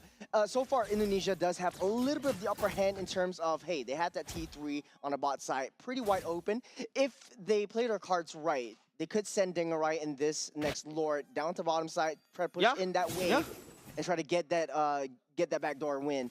But Malaysia is definitely not going to let that go easily. Yeah, that was exactly what I was talking about, right? Dingerai, at the very least, at this point in time, the Paquito doesn't really offer a lot of contribution, especially when you try to fight front to back. You're more of a flanker. You're more of a split pusher onto the other side. If you find Elton, punch him down, great. But even if you can't, because Elton's being very slippery because of the BMI, maybe start pushing down bot, right? That's an open lane in the favor of Team Indonesia, but it feels like Team Indonesia wasn't able to find that salt onto Team Malaysia's wound. Yeah, it's a utility juice in on the top bottom side as well. Crimson Beacon, Flicker already committed BMI, even the Mountain Shocker. A lot of resources committed by the side of Team Indonesia. Nasan Razif also coming in, but he's going to Dingerai! Fighting onto Elton with a nature, and he heals all the way back up. And now Nasan pinning Alexander down the wall. The Golden Hour already committed as well. Elton down low, Dingerai looking for a replay right here, but then Flickers all the way back. And now Cheruki dives all the way in the back. Elton's hitting all the way back up. Nasan right here, at the same time just absorbing so much damage. Blazing the way from the side of Elton, and also Amar with the Winter Crown. And members of the side Team Indonesia and Malaysia just rolling it out. Down at the bot, 3-4-1 in the favor of Team Malaysia. No Paquito, no Eastern Shin, no Lafu. They might be able to push it down mid. It's 60 seconds on the clock that Indonesia's not going to get back. Yeah, they're blitzing it, right? They have to rush this, right? Juicing, technically speaking, is there a chance for him to wave quickly? No, not a shot unless she sells all the defensive items. We saw the item swap into They're immortality. They're We getting saw for the it. item swap into the Chastice Pauldron. They got Elton in possession. It's a 4v2. Right now, it's just about delving whether they could actually wait to this one. Right now, Malaysia will be able to Elton focusing on the car, but go to that one. They got some time, though. Trying to find some time. Elton focusing on the car, but the minions from side Indonesia marching all the way up, blazing to win. Will they committed by the side team Malaysia as they cycle over and over and over again. But no minions for Team Malaysia. Shoki, 3 seconds coming in. Minions are also marching down in mid-side. You got the immortality from Elton. It might be over though. Come in there, but no. Members of the side team Malaysia overstay the ones with another bit of BMI coming in. Elton going down. Oh! Shut down for the side of Elton. 67 seconds on the clock. No shot. Indonesia. We are clawing so itself back, but we are so cooked at That's the a same cycle. time. They're marching it down mid. Afan, they have Afan. They have that damage to break through the defenses of T3 down the mid side. Amar does have to miss the gush. You have the heavy spin by time, but that might not be enough. Focusing on, there's no marksman for the side team Indonesia as well. They don't really have the pushing power, Churros. Top side minions pushing in for Malaysia. They might have a shot though. What is this? This is only just round robins. Bases in shambles. They're going straight for that Lord. Buying time, waiting for the right moment. But Elton's going to come back up in the next 30 seconds. But now it's going to be, don't forget, it's still Nathan on the heavy speed. He's trying to make a beeline right here to Delvin right here using the shower to try to pick up Nathan, trying to slow it down. Amar using the missing gush a little bit too slow. It's the Lord ultimately forgotten, Churros. Look at the minions though. The minions are actually pushing into Top Malaysia's side, favor. side. Next one's coming up on the bottom side. Indonesia's minions are pushing through. Dinglrod buying time as well. What is this? It feels like they're really playing for Nagoya, but it seems like they really want to lock into Nagoya right now. Xiaoyuki, Ravens Warrior already committed. Nathan has to back off. A fun right here. Trying to pull the Lord, but both Indonesia pulled back. Elton's already online. Indonesia knows that they can't fight this. The Claude has come way too far. And now it's back on that reset. Razif is back on lane pushing duties, but it's not too fast. Any pick off right here, Churros, is going to be the death of that team. This is insane. This is mental if you're both sides. Sky Piercer at 26 minutes, Amar. Hey, you know, every bit of help counts. As Dinglrod trying to push up on that mid side, the way they want to play this is try to find an angle onto Elton, but Elton's not going to show himself very effectively. You still have the cooldown on immortality that Elton doesn't have back, so item swap won't work anymore. He's got to win on nature, he's got to win to crown still in possession, so at least he's able to get that item swap onto that one at the very least. Yeah, but right now, don't forget, the Lord is doing a lot of damage. Afan has no choice but to kite. One mistake. Both these two teams riding, standing on the tightrope right now. I think Malaysia could very well push down that bottom side. Look at where Hisham is. He's trying to take control of that bottom side lanes. But now without that glue, they're sounding the horns. They're sounding the alarms though. Bottle Shocker already committed. Afan knows everybody where Team Malaysia is. Hisham making a beeline straight back into the Lord pit right here. But Alexander and also Xiaoyuki is ready for him. Could there be an opportunity where Hisham takes Elton downtown on the long side of the road and through the gardens once again? The split push from Dinglrod could potentially happen, but there's a base turret from the side of Team Malaysia at the top. Same could be said on the side Elton as well. It is a series of unfortunate events. They don't want to push it. They don't want to waste their precious moments right now. Everything is all back online. It's just a waiting game. Who wants to engage first? Who's making a wrong move? Man, this Mexican standoff is nail-biting, Churros. Yeah, I mean we've seen what happened with Hisham on the Cho in the previous game. He likes that bottom side turret, and he looks like everyone's making a beeline towards that bottom side though. Getting picked up though. There's a lot of damage dished out by the Delvin. Right now, Hisham down low already. We'll be able to just split all the way out. Malaysia still playing very, very safe. Elton knows that he is the one to stay alive. That's 28 minutes game from Indonesia versus Malaysia, and it's still anyone's game. It's still even at this point. Man, I cannot even decide what's going on right now. It could potentially be, you know, Team Malaysia. It's all about mispositioning right now. Don't forget, Amar can always send down these bombs over and over again. Afan is down low, is half health. The Lord is doing a lot of damage onto this Isum. She needs to go back and get that reset. So once again, we're back to square one. I think Indonesia needs to find a way to get that tank There's going to be the golden hour trying to slow down outside as well. A final goal again. There's also going to be the mountain shocker. And now heavy spin coming in by the side. That's hard trying to push Team Indonesia back. Elton does have that damage, and he's in the vicinity. He's taking a lot of hits over onto Indonesia and all back to that reset. I think Afanra or Indonesia really needs to send someone else to tank this Lord and try to pull it over. Yeah. And that's the reason why you like that tank junglers in the first place. Nazan doesn't want to risk it, but neither does Afan. So both teams don't want to make the first move.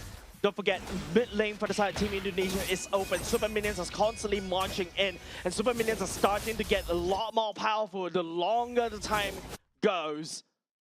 Team Malaysia still have that small, little advantage.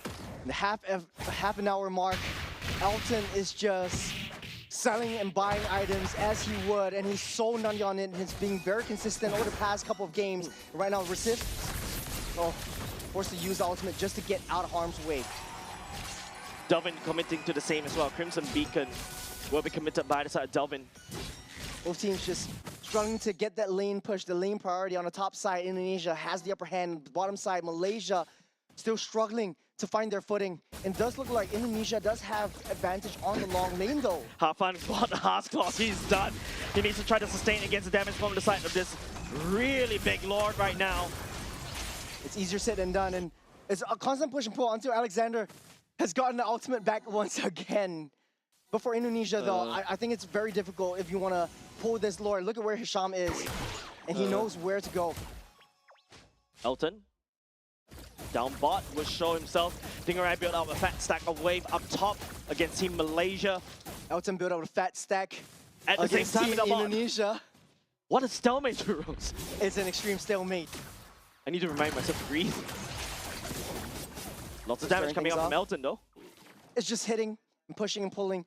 Whoa. That's Amar! Landing down onto Mr. Guts. This could be it. Shoryuken down on the way back. Flicker already committed by the side of Amar. As Dalvin down low already, just a little bit, but now Flan trying to hold on to Tia alive. The mortality already committed as well. Elton trying to finish out the damage. Elimination also committed by the side of Elton. All the hits, all the ultimates already used up, but no one's dead. Immortality already popped up, but for both sides. Big ultimate, the big battle spell flickers from Dingerai, Alexander, and also Shoryuken already committed.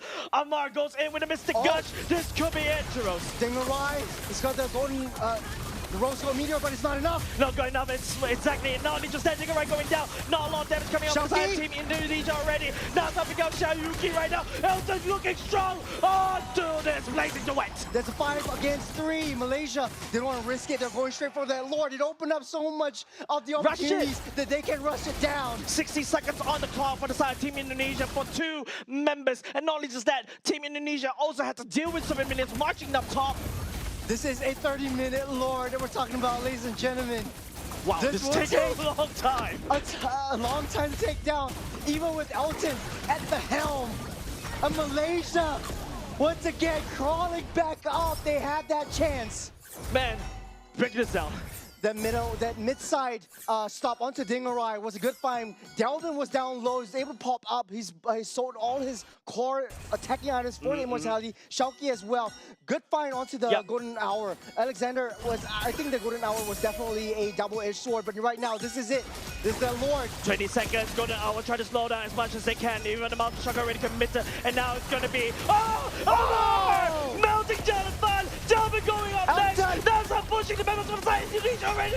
As Team Malaysia takes game number 3 against Team Indonesia. A 32-minute game, a long drawn fight. A big switch from Malaysia. The substitution coming in, equalizing the scoreline, and finally calling the shots. Crazy games coming out for Team Malaysia. I need to remind myself to breathe. Yeah, it was we all do. Like for the past 2 minutes, it was just pure tension between these two teams. It could flip any time, Churros. Yeah, with that one play, that one shift, that one golden hour, and like I said, it's a double-edged sword. You might be able to protect your teammates. You might be able to set things up. And I hear the crowd, even with the headsets on, they are definitely happy about this. This is basically sibling rivalry between the Southeast Asian teams. You don't really feel it unless you're within the region. But But Churros, you gotta agree with me. That was a roller coaster. We are so back. We are so cooked. We are so back. We are so cooked. And also, I don't know. It's both low cortisol and high cortisol gameplay. Yeah, at the late stage of the game, the minions are actually dealing so much and they have so much health. It takes one claw a minute and a half just to take down one wave. Building the wave up, building a fat stack doesn't really help at all. They do have turrets that they have to deal with as well. Elton was so hard to take down. He's healing everything back up when he's dealing that damage. At the end of the day, though, Hisham was the key that Malaysia needed. The first game was a little bit of a rough start from Malaysia. But at the end of the day, they really showed up. Take a look at the MVP. It was going to Amar. He found the gushes. He found the lasers. And at the end of the game, this was the damage dealt. Almost 200,000 I mean, it damage. is a 31-minute game, Churros. And it's 32 minutes, 32 15 close. seconds. But it is just extremely exhausting. The amount of, I would say, amount of pressure is just right there. One wrong move, and unfortunate is Team Indonesia that took one extra step out. And probably, Amar lands on a mistake bomb, and then the laser comes down, instantly melts people down. Whew. Beautiful gameplay, though. Beautiful patience from Malaysia as well. I think learning from their mistake in game number 2, that's not to say they made mistakes. Both teams are extremely neck and neck. Very, very stalemate. And the draft was all the way to the T. We wouldn't be in a 33-minute, 15-second position. Pretty much one of the longest games that we had today. By the way, this jokes aside, me and you, when we cast together, it's always either a 3-game series or super long games or both, Jace. We have Mars in Singapore. I swear, we have Mars in Singapore. But dude, this is a gauntlet of game number 3. Both sides just refuses to budge. I know that technically speaking, yes, they do have an Asian Shin on the side of Team Indonesia. The Mountain Shocker should come in clutch, but the Asian Shin does have nothing against what Isham can do. Not Nasan, to a certain extent, Razif. If you notice, especially the latest part of the game, Razif is forced to use a Thunder ultimate to basically... Just for a little bit more damage onto Dalvin and Afan. Yeah, they need to ooze as much damage as possible, and even if you take a look at the damage dealt chart, it is 52, it's like 100k difference in the favor of Team Indonesia, but they lost it. Yeah, that being said, also, I think Dalvin sold a lot of his damage items, core damage items, and went full utility tank juice in. So this was quite a big adjustment from the mid side as well. Not enough magic damage, not enough physical damage, and even Dingarai and Shauki alone wasn't enough to take Elton down. He was just so heavily protected, and it was like, I don't want to say this, but Malaysia really protected the president, and Elton was him. We only have a prime minister. A prime minister. Jokes aside, though, this was... I feel like we have said so much about this game that I want to know how this actually shakes up in terms of the standings as well. Yeah, I'm excited about that. We're just going to have to wait for the latest graphic to basically get updated because, man, we are... The roller coaster of emotions in that one game. Game number 3 just reminds me, hey, my heart is still beating because of just a couple of times, especially the later part of the game where there's both these two teams just in the Mexican standoff, right? It's just pure silence and pure tension. Oh man, Hisham again with his signature down towards the garden, over the bush, taking the highway into that backside. I think that really sealed the deal over the entirety of this game. This was just an incredible series from start to finish. What a storyline, Jace. Man, I mean, Team Malaysia, right? Game number 3. Indonesia is still undefeated for 3 games so far in the 3 days that we've been casting in the Asian Game qualifiers. This is their first loss. Yeah, and it is a 2-1. So, credits where credits due, right? Indonesia, still well done, but Team Malaysia, proved themselves right against, one of the touted, Team Indonesia, right? Look, they are known to be really aggressive in terms of these gameplays. They show it in the early game, but when it comes to, closing out the fight, this is a roster from the side of Team Indonesia. You got a Paquito and also Lapu-Lapu. These are not known to really fight front to back, especially when the later parts of the game, most of the team fights are going to be front to back. To be honest, it's still it's just a very difficult execution, especially if you have double fighters. I said that there was a sort of There you go. a timer, but hey, man, enough about the game. Let's take a look at what we know about Oh, dear. that standing so far.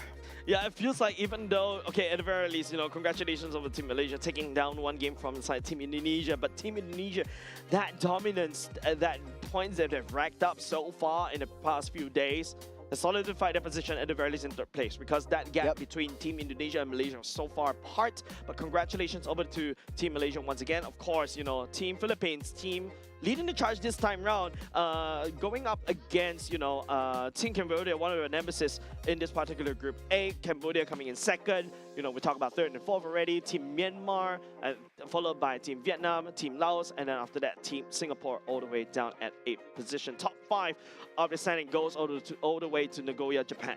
I think for Malaysia, they're in a pretty safe spot if they maintain and stay consistent throughout the rest of the next 4 matches that they still have coming into, you know, tomorrow.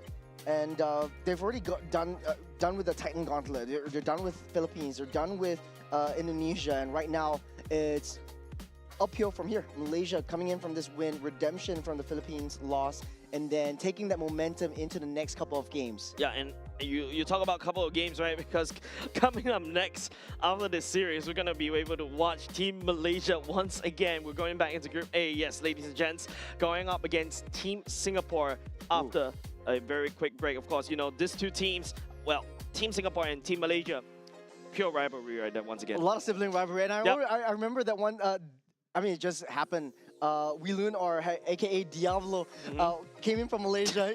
He failed in Malaysia, came back to Singapore, and he made it through into He's a AWC prodigal son. as well. He's a prodigal son. With that said, ladies and gents, coming up next, Team Singapore going up against Team Malaysia. Don't go away. Coming up next, we'll be going on a short break.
Hanabi-sama finally understands Kirara! So warm.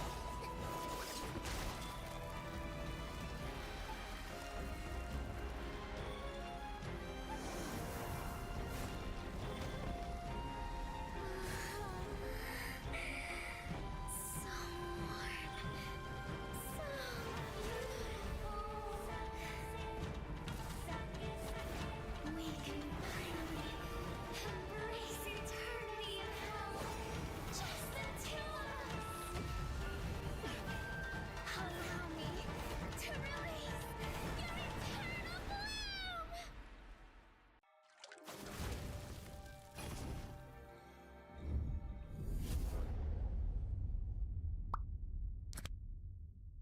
The human body was built to move. Not trapped at a desk in one singular posture for 12 hours a day. It's time your chair evolved. This is Secret Lab Titan Evo. Ergonomically engineered for you, gamers, hybrid workers, artists, backing your every move.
something so crude can be graced with a splatter of beauty.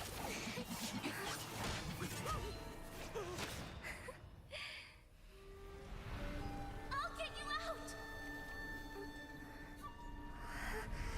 You finally come to me, Hanabi-sama! This madness ends now!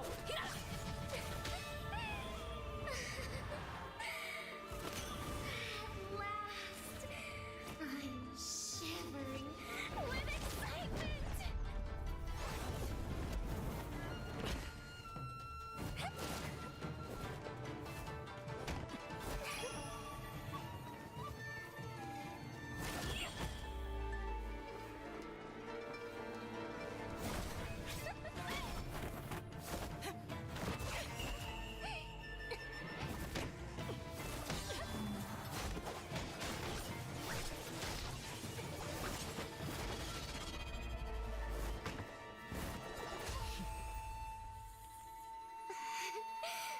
Such killing intent.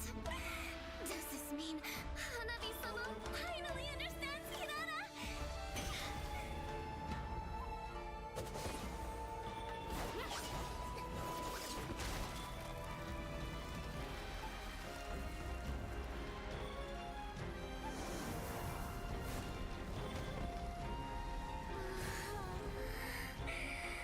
So warm. So beautiful. We can finally embrace eternity in hell. Just the two of us. Allow me to release your eternal bloom.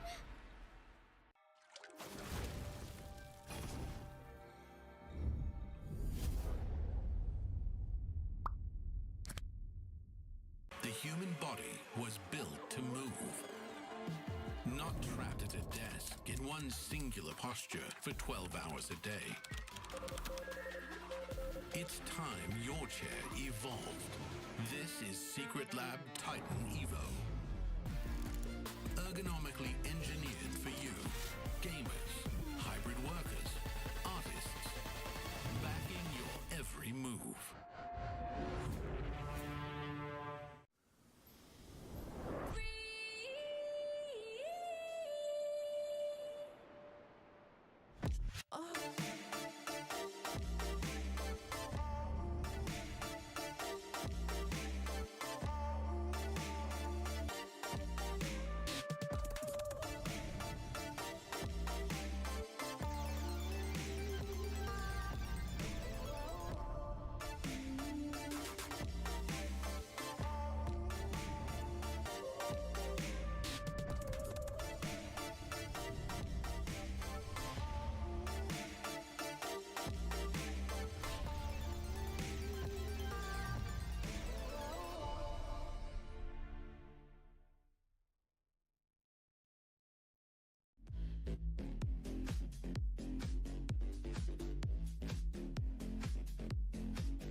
Day number 3, packed with full of action, especially right here in the 2026 Asian Games Esports Events MLBB Qualifiers. My name is Jace. This is Churros.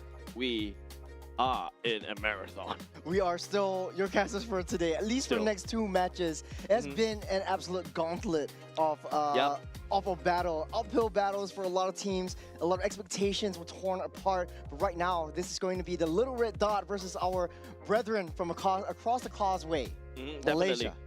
Yep, definitely, right? And this is something that I would say that, it is, Team Malaysia going off with a massive high, especially winning against Team Indonesia. Must have feeling really good about itself in terms of momentum. But speaking about momentum, so far, that is, the 4th seed, which is Team Malaysia, going up against Team Singapore at the 8th seed. Team Singapore not looking very good. Yeah. To be honest, this was one of the teams that a lot of us here in sunny Singapore have been looking up upon. We know them, we love them, we've casted a lot of their games, we've seen their growth, but in their international stage, it was, suffice to say, a little bit disappointing that they was not able to take any one game off. So we're hoping that against our brothers from Malaysia, this would be Singapore's time to shine, at least a single game off of this series. Yeah, I think beggars can be choosers in the sense. This is Team Singapore that you're seeing on screen. Keith, Bellamy, Royven, Jin Xiang, and also Whelan. It is so weird to call them by their government names, especially when you know their faces. It is extremely funny. I really can't help but laugh and smile from ear to ear. This is just these players. We've seen them grow up. We've seen them playing in the community and here in Singapore and going up in the international stage, not having a phenomenal performance, to say the least, really shows us how far Singapore has fallen behind the rest of the other regions from around the world as well. But that being said, though, we did have Whelan going into Malaysia, playing for MPL MY, and having a little bit more experience in the Malaysian team. Of course, technically speaking, the players that you see on screen earlier just now, Team Singapore, they are a really ragged mix of some of the local teams here, namely Kingdom, Ignite, and also to a certain extent, I saw Gear earlier just now, but of course, right now, let's take a look. Once again, Team Malaysia coming back in again. Elton, Hisham, Amar, Nashan, and Raziv. The Hisham effect is coming into effect for Team Malaysia. That's the secret weapon for Malaysia. When Akif was put in, Malaysia lost its groove. When Hisham came in, he took over the wheel and just drove this team to victory, albeit they had a 33-minute game against Indonesia. Momentum, yes, it's true. They had that win. They are riding forward with it, but it was an extremely tiring matchup for Team Malaysia. Yeah, I think that's also something that I hope, Team Singapore may potentially take advantage of because, imagine being in a roller coaster of a match. You gotta have to reset. Don't forget, this is also a round robin best of 3, right? There's a lot of things that can potentially go wrong in one, but I think right now, I feel like if you're cheering for Team Singapore, I feel it's all about, making sure that at least they perform the best. Go draft the heroes they're really comfortable in, and then after that, try to make the best play out of it. Well, we're not too far apart in terms of how we generally perform against Malaysia, but seeing how far Malaysia has improved against the likes of Indonesia, the likes of Team Philippines. Singapore has their work cut out for them, especially with the execution. We understand that Bellamy is also one of the more sacrificial players. So is Zoran, but he plays it clinically. Like, he sacrifices himself, but he also makes sure that converts into kills. And it's yet to be seen in this international stage how Singapore actually performs against our brothers. Yep, and upcoming matches for the side of Team Singapore as well. They're going up against Team Philippines, of course, and then after that, they also have to go against Team Myanmar as well on the last day. So, I feel like this is kind of the results that, unfortunately, I'm not going to sugarcoat it, Churros. I feel like set in stone. Like, even if you 2-0 Team Philippines, right? Maybe potentially go into maybe just a small little potential, but, the chances are near 0. The chances are especially what we saw from Team Philippines earlier just now. Yeah, chances are slim, and even if they 2-0 their next 3 matches, including the Malaysia, Philippines, and Myanmar team, then that would put them, well, it's up to the hands of Vietnam and Laos as well. If they lose out everything, then Singapore has a chance. But this is extremely, extremely slim. And, you know, this is right here for playing for country pride. Definitely. National pride. I think the more important thing is like I hope that Team Singapore do up a very good show for us at the very least in the AGC. But Team Malaysia, like what I mentioned earlier just now, riding on a high, riding on the momentum right there. But playing in that game earlier just now must have felt very stressful. And I hope that short break, and it's not long by the way, it's only 15 minutes. Hopefully they are able to get their mental reset just in time. Well, in between 15 minutes, you're out of the war zone, you're all battered and bruised. That was a 33-minute long game for Team Malaysia. There is some sort of adrenaline that you're actually feeling from that one, and a lot of redemption, like, hey, Malaysia's got this win, let's win it out again 2 times in a row against Team Singapore. Let's show that Malaysia is still one of the better regions out there internationally here in Group A. Yep, I think, I feel like, well, I think we know what our Singaporean players will be picking, right? Yeah. We talk about, we technically identified them to death, right? Especially when we are the one that really covered NPL Singapore this far. And you also have to agree that, to a certain extent, Zorn also kind of knows how, sorry. Diablo, yeah. Zorn knows how Hashim. Diablo plays. Hashim knows how Guilun plays as well. So that's something going to be a bit of a key factor, I would say, going into. So I feel like at the very least for Hashim, it's like I'm going in with some slight ideas what this team can potentially do as we go into the first game, expanding Rivers map. Really a lot to look out for is the gold laner for Malaysia as well as the roamer for Malaysia. Those two are extreme powerhouses, especially for Elton. We've seen how powerful or seen how consistent he is with a good empowering roamer in the form of Hisham. This created so much space. Definitely quite a bit of common core heroes are going to be contested. The Khalids, the Chos for both teams. Maybe even the Grogs that we see maybe Battle Me playing as well. But off the tables, right off the bands, we'll be starting off with the Phobias and the Juicin. Oh, by the way, just in case Singaporean fans, that Keith right there, it's Vanix. Vanix, yeah, lost a lot of weight thanks to the military. The glow up, man! It's the amount of glow up that Keith was able to do in between seasons. By the way, yeah. It's actually kind of astounding. Honestly, though, this is the power of NS. If you're in Singapore, you kind of know. But Malaysia actually still having a huge respect over to Diablo's Benedetta, or Guilun's Benedetta, so to speak. This creates so much intimidation factor for Malaysia if Singapore picks it up. And Zorn is, for one of the person who should know how far Diablo is able to push it through with the Benedetta itself. Paquito banned away right off the bat. Marcel open. Nope, gonna give Elton that Claude. He's been playing that Claude, I would say, good 3 games in a row if you count this one. Well, we need to see how well Vanix or Keith holds himself against Elton. We've seen how Elton performs with the Claude, very mechanically skilled. He is dashing here and there with the BMIs. Keith needs to be able to find a way to deal with that lane pressure that Claude will bring to the table. One thing that I know and love about Keith is that he is still kind of flexible. He does like the marksman still, but he is flexible if he is put in a position where he has to play the CCs. He has to play the fighter side lanes, he would be able to do it as well. The Fredrin will be picked up for side of Singapore, which is immediately countered by the Claude though in the late game. I mean, technically speaking, Fredrin is still solid in the pick. Galakacha, we haven't seen that hero so far in AGC for the... AGQ, sorry. AG qualifier. Asian Games qualifier. Yeah, that's right. Hey, it's been a long day, Jace. It's been a long day. Right, this is 6th match in a row. Gord and Akai. This is almost like similar to what they played earlier just now. So this is a bit of muscle memory going in the favor for the side of Team Malaysia. Galakacha, I would say, following off in terms of the meta, even though, you got a Gord that potentially the AOG should be able to counter that, but by the time the AOG is finished charge up, Gord has already dished out a lot of damage already. Well, for Singapore, Galakacha is kind of like the national flavor. A lot of teams like that Galakacha. They highly prioritize it, but in this current patch, Akai can just disrupt the AOG. You dive in or you taunt in, the Kai uses the heavy spin, you try to AOG out, you get that reset. It's sort of like remember the Fredrin holding the sword out in order to ramp up for the Appraiser's Wrap. It's basically like that. So it's a little bit of a soft counter on that. Valentina also getting picked up, which is one of Royman's more comfort heroes against Raziv's Gourd. Yeah, I think this is good, right? Not only just the fact that, you use your heavy spin, not only just deny, not say, just kind of push the I bet it's definitely going to go into Naz Han earlier just now away. You also use the heavy spin in a certain extent to kind of push or Amar on the Gourd, deny that. But don't forget, Valentina using the heavy spin means that she's susceptible onto damages because she doesn't inherit HP from that.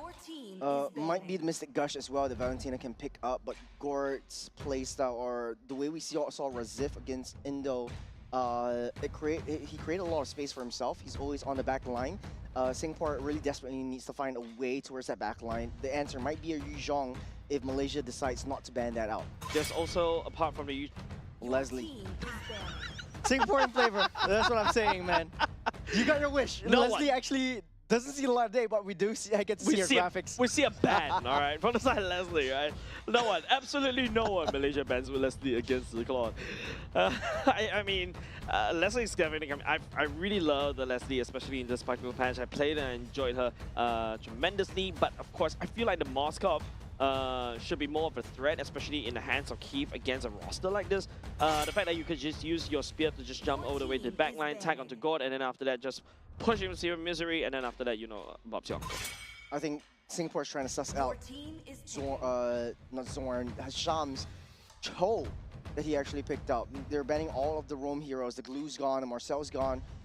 The Cho might be a next best possible option for the side of Malaysia, but for Singapore though, I don't think that would be a very huge threat for them. Zorn could go with something a little bit more tanky, aggressive, like the Khalid instead of the Cho. There's still the card potential. If you want to go something non-meta, the Kaja is still a threat, right? Like you just pull somebody, go just immediately melt the person down, and after that, but problem is you will just give a lot of options over to the side of Valentina to pick up these critical ultimates. Interesting. So we're taking the time on this. It's going to be the Bruno, which is pretty much a decent lane-to-lane matchup against the Claude. Does much better in the early game. It's up to Bellamy whether the Gato is able to protect the Bruno from harm's way. And I think that what's just lacking is the gap closer in the form of maybe Yu Zhong is still on the table for both sides. I think apart from the Yu Zhong that, both sides, Weelun probably played that before. Sorry, Weelun. Also, Razu could play as well. There's also a potential Sora for the Zion team, Malaysia as well, that could always fall back on, especially right now. You saw the potential power from the side of Sora in the previous game, right? If you need damage, I have it. If you need additional utility, I have it. So flexible on this hero. I think, you're right. No Brandon's heroes on the Troll for the side of Hisham, and also Lapu Lapu was selected by the side of Razif. Well, St. Lucas for you, he's coached Weelun and Royven under his wing, having won 3 championships under his belt as well, under his watch. And so he understands how Weelun and Royven likes to play their heroes, how to execute their gameplay. A crazy idea would be the Esmeralda from the side of Diablo. Weelun. Oh yeah. Yeah. It would work. And he played that a couple of times in MPL SG. It worked to great success, especially against the Phovius and the Paquitos. You dive the Gourd, Lapu Lapu generates shields as well. You're not afraid of the Cho kicking you at the same time, so that's something that, if Eugene, aka KZP, by the way, shout out to KZP, once you go for that, it's still open. The Martis. He's throwing everything out of the books, out of the tables. He's going straight for the Martis. We've seen this a couple seasons before, not in MPL season 11, MPL SG season 11, but this time around, I think it might be able to work. And Weelun is one of those guys that like to play off-meta picks. He's going straight for the damage. He knows that Junxiang's playing the tank jungler, so he needs that backup of that damage coming in. True. I was thinking more of Esmeralda earlier just now, but Martis, okay, fine. Risky. Risky, I agree. I've seen Weelun play the Martis in the EXP lane before. When he pops off, he looks good. But the second time when he pulls out the Martis in the second game, and then he kind of falls it because the team kind of realizes what the Martis wants to do.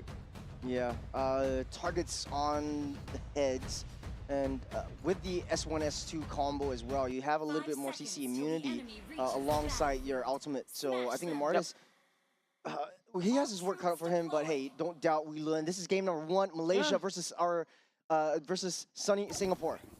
There hasn't been any changes for the past patches for the Martis, right? As we load up into game number 1 between Team Singapore against Team Malaysia. Team Malaysia in the blue, Team Singapore in the red. Both junglers gonna mirror each other, meet all the way down the XP lane. Yep. Bellamy is moving towards that topside jungle, trying to protect Jinxiang, giving a little bit more intelligence, and I think Hisham being very comfortable on that claw, playing that mind games, playing the way that the annoying Cho that we're also very used to, not used to. Yeah, don't forget Keith also plays quite a mean Bruno back in the good old days when Bruno was part of the meta as well. I think that was a good whole 3 to 4 seasons ago already, but now Team Singapore looking at mid. Yeah, we also look at Keith as one of the best, if not the one of the best gold laners in Singapore.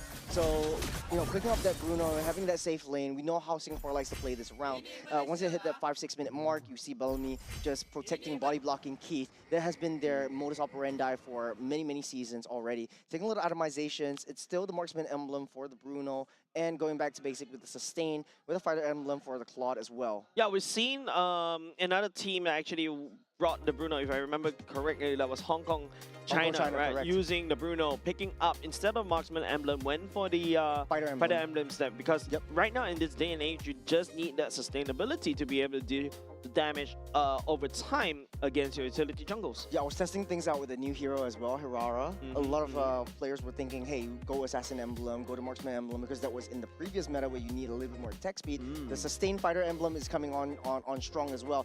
Unfortunately, we won't get to see that hero in this current meta or in this current patch in AGQ, but going back into the game, this might be a bane or a boon for this Bruno, because you don't have the extra sustain, but you're going straight for that damage. Once you get the House Claws, you have to rush that House Claws fast. Okay, but at the very least, there's also a potential way where, the claw is going to get disrupted by Wei Lun's second skill, right? When you keep spinning all this kind of stuff, you kind of push it away. Hopefully that's the one that is able to deactivate the Blazing Duet. I think right now, Team Singapore is looking at that as a key to victory, but there's still Amar with the Mystic Gush. That laser is still very annoying. Yep, both mid lanes are not level 4 yet, not hitting their power spike as of now. Wei Lun already hit his core power spike, got his ultimate, he's in the fray. It's a 4v4. Royvan doesn't really have level 4, he jumps in, bursts, a lot of damage already land down for the side of Lamar, even the retribution for the side, Jinxiang already used as well. That's a great start for Singapore, using retribution, slowing that down, taking down Amar, taking down the mid lane to deny him from that farm. So Royvan really has that work cut out for him. They know that they needed to give up that objective. They know that they needed to give up that turtle. They don't have to fight that. Let's try to get some farm elsewhere. Yep, and a lot of helps right onto Keith right now, right? Bellamy also will be able to spot that Hisham right there. Procs a concussive blast, but you can see Keith just kicking those damage right now on the Bolton as we take a look at this replay. There's a lot of damage starting off with Royvan, especially with the Valentina. Early game burst damage from that Valentina. Someone has been slain though, that's Bellamy, walking a little bit too deep and too far into the bush. Keith. Blazing Duet, and unfortunate, the heavy speed as well. Many ultimates committed onto Keith. Even the flicker already even burned as well by the side of Keith. That's how Team Malaysia is going to climb back, I guess. Yeah, a mistake from Bellamy and Keith where, you see Bellamy coming up on that top side, but you don't open up that map to suss out where Najan as well as Amar would be at. All you need is one heavy spin to lock Keith down, use up that Purify. You don't really have a lot of escape or maneuverability once your dash is used up as well. Roy also, right, you expect the Valentina to have at the very least some form of EXP advantage, especially when you start rotating, you start spinning, you gain EXP. You're not seeing that coming out from the side of Royvan as well. Yeah, the passive has been nerfed quite a bit for Valentina, but it's still extremely viable just because of the early game damage. Look at where Hisham is, Jules. Ooh, it's way deep in enemy territory. And this is precisely the Hisham that we know and love, at least for the previous game against Indonesia, that has so much trouble taking that Cho down. And for Singapore, though, this is, as much as they got the first blood, they are 1,500 gold behind for the second turtle, and they're not in the right position. Whelan is taking a little bit more time than usual just to get that skill up. He's not having that presence that we need, at least for the early game. Yep, Raven steals away the heavy spin at the very least. From the side, Nashan, Keith is also joining the fray in the mid. Elton also joining suit. This could be a potential 5v5 right now. To spin for the win for the side of Whelan. Razif dies all the way back. Zones out Jin Xiang right there. Members for the side. Oh, Masan still takes down the turtle for himself at the same time. And also a double kill for the side Team Malaysia. Man, this is so hard to watch if you're from Team Singapore. Jin Xiang was left all alone in the turtle pit. Malaysia just pulled everyone in. It's the Hisham effect. He went straight into the back line, tried to pull Royven in. Now without the dashes, Elton from all the way from that top side rotated down to the mid just to join in that turtle fight. Found kills onto two of the core members of Singapore. Yep, take a look at the replay, right? Like, even though you see that's the problem about the Frederick versus Nasan on the Akai, right? You're just a sitting duck. You're constantly getting pushed out, and Hisham even landing the way of the dragon at the same time onto ensuring the death of Jin Xiang as well. So that's not looking great for the side of Team Singapore. 5 to kill is a kill score. 5 to 1 is a kill score. Yeah, the Akai itself is just such an annoyance towards this Fredrin. I think Jin Xiang is just really comfortable with the Fredrin as a tank jungle, but right now Malaysia are just ramping up that tempo, keeping up into that aggression. Oh man. Mid lane crack open in 5 minutes. Royven also down low, 50% of his health already gone up. Singapore should look to adjust their strategy and rotate towards that top side, protect Keith a little bit more. And like you said, and I agree with you, Keith would be the saving grace for Singapore if they want to take a game off of Malaysia. Yeah, but the fact that Elton has already scaled, right? Like right now, take a look at the items going into Barossa's side next. That's more than enough. Demon Hunter Sword. Now, Jin Xiang is not safe at all. He's going to get shredded very easily. And not only just the fact that he's going to get shredded easily, he only just secured his first item. Yep, skills tipping, favoring the side of Malaysia a lot more. And as much as the Martis is being played right here, doesn't have any presence, at least for the early parts of that game. I understand like how Whelan likes to operate around this, but Razif is really holding himself well against Whelan, especially on a lane-to-lane fight. But what Martis excels in, clearing that wave and starting that rotation into these major team fights, major objectives, down into a turtle pit. Singapore finding a hard time to adjust to this patch. Yeah. Just unfortunately for the side of Team Singapore, they had to watch Team Malaysia take down that turtle for absolutely free. There's no sense of fight coming out from Team Singapore as of now. They're really far behind. Yep. 4K gold lead in the favor of the side of Team Malaysia right now. Yeah, it is difficult to watch. Jin Xiang will hit the call on the taunt. Energy eruption will not land though. Everyone's just dashing out of the way. But you're putting Jin Xiang in a position where he has to support also where Keith is, and he's just sitting nicely on that top side T1 for a period of time. This wastes his time on the farm that he could have picked up elsewhere on that map. Yeah, and don't forget, you expect the Martis to really escalate out of control, right? At a stop now, but okay, hold on a second. A bit of a push coming up on the side. Whelan right here. Nasan is still okay. The heavy spin still in tow, but no damage coming off of Singapore as of yet. Yeah, they're just way too far behind. 4,800 gold lead is the economy gap that Malaysia has built for themselves. Singapore is just playing on the defensive. As passive as they are, they don't want to rush into anything. They want to play it safe. And it's kind of like, you know, you turtle up until Malaysia makes a mistake, but you can't really count on Malaysia to make any mistakes at all. Yeah, I feel like you have to really try to force it, right? Like, I haven't seen any form of engages coming out from the side of Team Singapore, and mostly Team Malaysia is the one that comments these fights early on. I feel like, you know, giving 2-3 turtles over the side of Team Malaysia already, especially on this scaling comp, is not looking good for the side of Team Singapore. And, you know, Team Malaysia, right? They're going to take this Amar, right? Like, look, Amar is 2-1-2. Elton, yep, that's attack speed trinity. No, actually, that's going to be a corrosive sign. I think the Golden Staff is not really required because, like, you know, he's already pick up quite a decent chunk of the damage. Jin Xiang is not there yet to be able to front and face tank against damage coming up from Elton. That is a big problem. Yeah, I feel like the issue is the rotation speed from Singapore. they were banking on Weilun to start making the cuts, making the moves across the map to join in these early skirmishes, the early team fights. With Junxiang using the taunt over receive, but he will be able to walk out safe. Singapore doesn't seem like they want to go for any of the aggressions at all. Yeah, it's just, you know, Team Malaysia is taking over the whole land of Dawn, right? Like whatever Team Singapore is trying to do, it's constantly getting denied because of the Akai heavy spin, and also to a certain extent the Bravest Warrior as well, right? And now look, Team Malaysia, they're leagues ahead in terms of the EXP. For Malaysia as well, they have done a pretty good job. They know that they control the jungle. They know that they've secured the map. And now they're sitting heavily on that map. Singapore can't even step foot out of their base. They might be able to burst the bubble right now. The Mystic Gush will take Bellamy down. Taking bomb at the same time. One more dot to burn. We're doing the trick for the side of Amar, taking Bellamy down.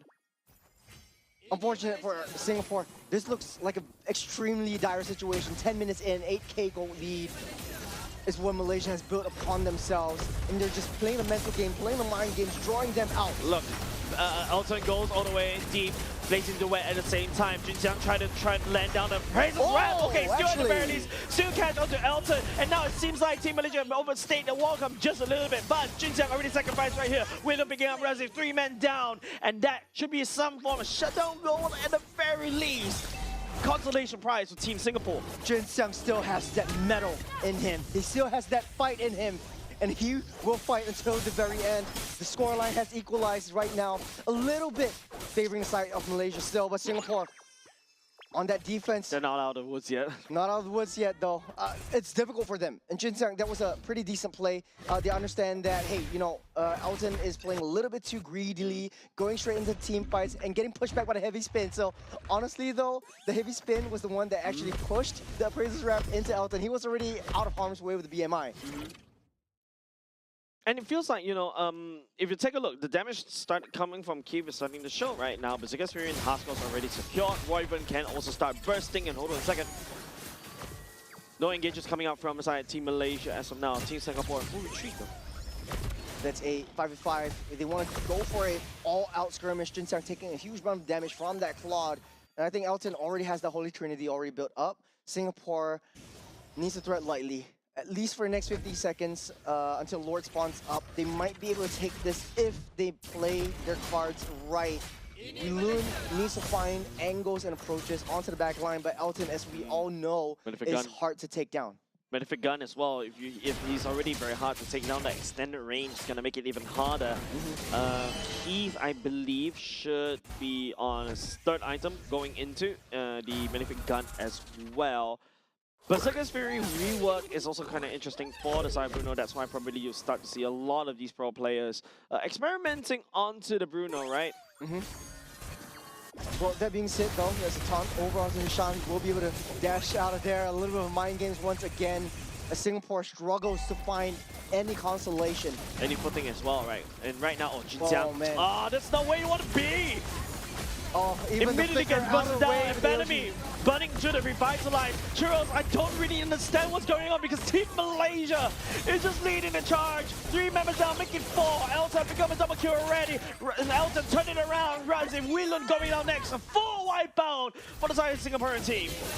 Malaysia just pushing it through, showing who's the bigger brother. And they might be able to turn things around. This is 1 minion, but that might be all they need. The last I checked, Amar, the Mystic Gush doesn't work on base. Last I checked. But it is difficult to watch. And, you know, Osman for the side of Team Malaysia, though, picking a win is always feeling good.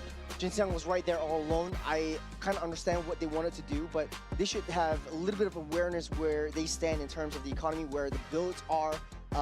Frederick was left all alone, pinned to the wall with a heavy spin. There was not a lot of backup from the Singapore side. And then even if the AOG came down, it was very easily readable. I feel like Gato Kacha has been out of the meta for a lot of the other teams for a reason. Yeah, because you got your Marcel's that is, I believe, was just left unchecked, right? And not only just that, you also, if Bellamy really wants to go for that one, the throw is also wide open. That's something that he's comfortable with. The Grok is also open if you really want to go off old meta. The wall, at the very least, but the wall does block you from escaping sometimes, and you have an Akai on the enemy team. So maybe that's a bit of anti-synergy right there. But there's still a couple of options. The Atlas, to a certain extent, is also open as well. Yeah, the issue for Singapore, and we will talk about Elton first. Having a beautiful game, 3-1-7 on this Claude, and he is still unbreakable, unstoppable if he gets his hands on his signature pick. The main issue was, going back to Singapore, is that they don't really have a gap closer. They're going in for this hit-to-hits. They want to play a typical front-to-back, but the meta has shifted. The strategy has changed. You have so much heroes that are able to get access into their back lines. Things like the Claude is not a backline hero anymore. It is a frontline hero. It's sort of like a pseudo frontline hero is able to just blazing You just saw in that face. You just saw that one time Elton actually decides to join Hisham on a frontline tour, and now you're like, Claude is a frontline hero. He is a frontline hero. So, to say the least, the only backline that they have is Amar on that gourd, and it's so hard to take down. AOG just takes too long to ramp up. That is not the answer. Yep. Martis is not in position. That is not the answer. So even your Valentina, taking a Mr. Gush, you have the Kamehameha. It will not be enough for you to have at least a mano-a-mano fight. The gap closure is the issue. Yep, I think it's just like, you know, you talk about gap closers. Immediately, right, you just, Jin Xiang is gonna eat all that Mystic Gush. There's also the way of Dragon from the side of Hisham, and now all of a sudden Jin Xiang needs to walk up to Amar all over again. There's also the mobility from the side of Elton on the BMI. Nuzhan can easily push anybody away, any form of threat. The disengaged Akai is back for a reason, and this is the reason. Yeah, zero turret damage. Singapore wasn't even able to push at least one step closer, hitting the base at least once. This is really disappointing, but hey, you know, it's a learning experience for them on the international stage as well. This is maybe one of their first times testing with the new metas. They're still adjusting, albeit struggling with the adjustments that they need to make. Yeah, I think also, if you look back at the particular game, I feel like Team Singapore, after a while, they're just exhausted with all the ideas, right? Like, Hisham Cho has been proven very annoying. Like, no matter how close you want to get to, he's just able to just either kick you away, knock you off, shrimp-pull, you burn away all the resources to go back. I feel like even Bellamy also plays similar playstyle, right? Yep. Similar Cho, right? So I think he would know. Maybe a Kaja. I don't know. At Maybe this point. Kaja, if you want to go a bit more, you know, less mistake-driven, just flicker in, get a Divine Judgment. But Divine Judgment being the lockdown, there are so many ways right now in the current meta to get the iframes to get away from a Kaja pool. So it might not be too much of a viable option. And it's just a one-track kind of play style that Kaja has built upon themselves. We could always go back to the Kaja Kadita combo that Roy and Bellamy has built for themselves here in MPOSG, but that might be too risky, because if you don't really get that momentum and the gap ahead of your opponents, then it will not work in the late game. Yeah, I think it's also the fact that because of how Wyndham plays as well, right? You're kind of funneled into a utility jungle, right? And I feel like the Akai, you know, still a solid pick. It's very annoying to be able to deal with. The Fredrin is got himself pinned to the wall, and the rest of the members from the side Team Malaysia just jump onto Jin Xiang. Jin Xiang is immediately deleted. Yeah, it was just really unfortunate. Let's look forward towards the next game, and I think adjustments definitely needed to be made for Singapore at the very least. You know, Weilun is one of those players where he is good at what he plays, so a lot of teams draft around him. Like, he wants to play the Martas, he wants to play the Benedettas, he wants to bring in the Minsitars, and the team has to draft around him, specifically the jungle pick, where Yon or Jin Xiang is known as a assassin hero. So put him on an assassin, try to play around Jin Xiang's more comfort heroes.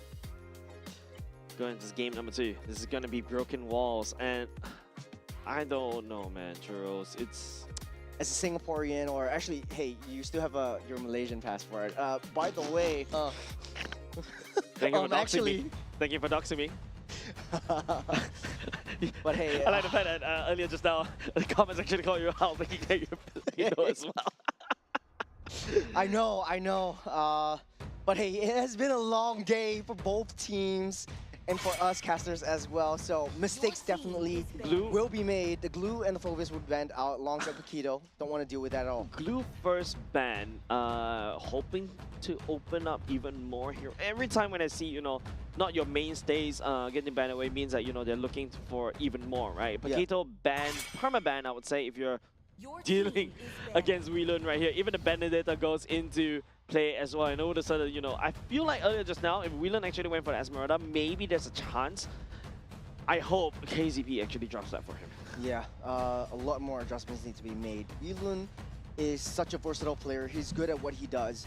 And in this current meta, in this current patch, and especially this current roster, Whelan would excel more in a high damage soaker and sustained fighter instead of a pure damage dealer in the form of a Martis, in the form of a Benedetta, and so on and so forth. Yeah, Khalid is also still better than the God of Contra earlier just now, right? Like, you're able to wave clear your mid, you're also able to threaten with the Raging Sandstorm onto the gourd. I think Faster it feels like a lord having rotations. food. It kind of feels also disjointed in a way for Team Singapore. Typically, we see the mid lane duo rotating together, but this time around, it kind of seems like Bellamy has one hit to go up to the top side. Royven's just going down the bottom side and just block and pushing up into the mid again. So it's just a lot of disjointed efforts from Singapore. Yeah, first pick in the hands of Team Singapore right now. Juicing ban, that's usually our side ban. So what do they go for? Marcel? Phobius, Phobius Marcel, Claude? I've seen Claude first yeah. picks. Take it out from Elton. I think that is a huge threat to Singapore. Yep, Elton has been playing Claude for 3 games in a row. I think you just have to shake up the drop just a little bit. Kalea Kalea. first pick. That means you're giving over the Claude once again to Elton. They're happy about this. They're just laughing at that. They're feeling good. There's that Kai once again. I'm not too surprised if that would be the Marcel, even if they want to shake things up. Nope. Gourd once again. Amar, okay. At the very least, it's still almost. I foresee a potentially similar drop coming out from the side of Team Malaysia again. Since, they don't really need to fix the roster, just go ahead and pick up everything that they picked in game number 1 and technically speaking game number 3 in the previous series if Team Singapore decides not to mess up the draft as well. This could very well go for a Valentino once again. I would say Jinxiang should go straight for an assassin pick. Try to switch things up. Man, they're already way behind, and maybe take this time to experiment what works for this roster. Yeah, double assassin, why not, right? Yeah. Suyo and also a, well, not Vincitar, but like, okay. Unfortunately, Benedetta is already banned away. Okay, it seems like Team So that's the Singapore adjustments. Okay. adjusted just a little bit, going for the Baxia Claude instead. Denying the Claude away from Elton, so we did see Elton with quite a bit of high-hitting heroes like carries and the Moscows before as well, so that's not too much of an issue. SGP, Singapore should look to try to target ban onto the gold laner for this period, open up a little bit more options for the EXP side. I think that should be the approach for now. Malaysia doesn't want Cho to get banned out. They know that Singapore fears Zorn's Cho or Hashim's Cho, so they just want to take it off the tables first. Yeah, and that's... I don't know, man. I don't know, Churros. You're the Singaporean right here on the desk. No, for now no, I'm just kidding. Don't quote me on that one. Well, as the Malaysian on the desk, I don't know, I feel you're right because I technically stayed here for like close 10 years already. Watch definitely Whelan grow from, your rookie all the way to now. And also to a certain extent, Jinxiang, right? Like from a rookie to now. But I feel like, there's no fight left for the side of Team Singapore. Team Malaysia, just snuffing that momentum out right off the bat in game number 1. Yeah. The first 2 games, definitely a slaughterhouse for Singapore. It would be good if they were able to take at least 1 game off of Malaysia. At least 1 game for the nation themselves. But man, oh man, this is extremely hard to watch. And it's pretty slow. They're thinking about this, they're internalizing, they're making the adjustments, but it's all down to the execution. The Kalea first pick, I was really stunned and really surprised upon because Haven't seen that in this. in AGQ at the very least. Yeah, not even from the other regions, from the other groups as well. Yeah, I mean, Kalea first pick was kind of like a past meta draft, right? Not only just that. It wouldn't be a B1 pick. It would probably be a B3? R2, R3 at the very most. I would say B3 at the very most. But okay, at the very least, right? Team Malaysia and also Team Singapore, they're going to play kind of similar play style, right? Like, you got the Kalia for the pick, you also got the Cho for the pick, right? And now, back to the bans. If you take a look, Team Malaysia bans away two mid laners, right? The Royce, Lilia, Yeah, Royce, Kimmy, Sora and Arlot banned as well. Team Malaysia opted for the Harith instead. Esmeralda looking juicy? Yeah, 100%. I think they should pick that up. He's played pretty well before in Singapore. And so facing up against the Harith, you have a constant output of shields, especially not only for the Harith, but for the Cho as well. But then you leave a lot of options open for Malaysia to pick something up, like maybe, I don't know, if you want to really try extremely hard, you could go for a Dairoth if you're Malaysia, you know. Yeah, I'm also thinking Valentina for the side of Roy once again. But it feels like, you know, game number one, they cannot really find anything as of now. Maybe try something else. What about Vexana? Ooh, interesting. Royvin is one of those players that likes the artillery major, so Vexana would definitely not be off the table just yet. Ruby will be locked down right here, so that would be the answer for the Harith and the Cho. And a lot of CCs, definitely annoying to deal with. We've seen how it was played very well in the earlier game today. I can't believe it has been like 7 hours since the Hong Kong-China game. I think a little bit more than 7 hours. There's been like, what? No, I feel like we're already on our 10th hour shift as of now. But of course, shout out to other casters across the different regions as well. Shout out to Lefel, Riz, Ranger Amas, and also the Indonesian casters as well. I think it's KB. Yeah, KB as well. Thank you very much for joining us in helping us to deliver a good show over to your own respective languages.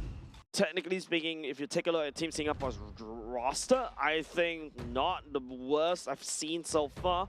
Hopefully that switch up is something that we can take a look, right? And not only just that, right?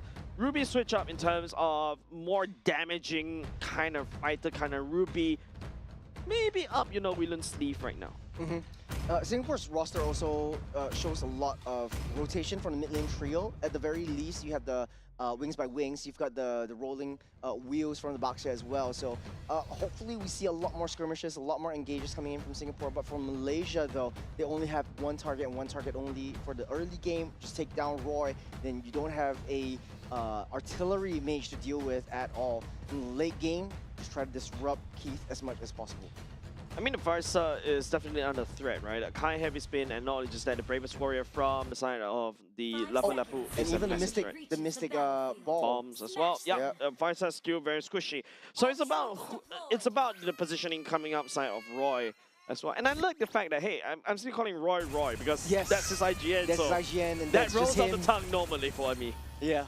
But, you know, he just put it as Royvin, so saying the whole thing, it is kind of weird, I do agree. But this is game number 2. Ladies and gentlemen, Singapore and Malaysia 1 game away from sealing the deal on this victory. Yep. Sibling rivalry, a bitter rivalry between these two teams. Purify check, it's only just Ilton going into the Purify. Even Amar going into Flicker instead, definitely required, right? You need that Flicker to reposition your Mystic Gush to be able to land down the damage. Flicker ultimate for the side of Razib is very important as well. So yeah, I feel like that's potentially why at the very least, you know, Bellamy may potentially have a better game this time. Yeah. And single target pick off, the main target that they would want to go for is Elton.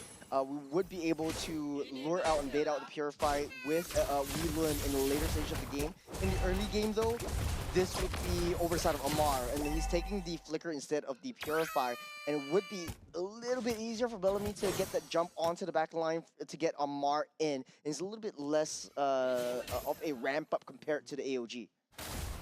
Yep. Well, at least any form of pickup is great right now at this point of time. Some trades happening all across the map between Team Singapore and Team Malaysia. At the very least, Keith seems very comfortable going up against Harith down bot. Yep. A decently slower game this time around where both teams are not going to just make a move as and when they want. Hisham just doing Hisham things and just working his way around the map, giving intelligence, and he's on reconnaissance duty.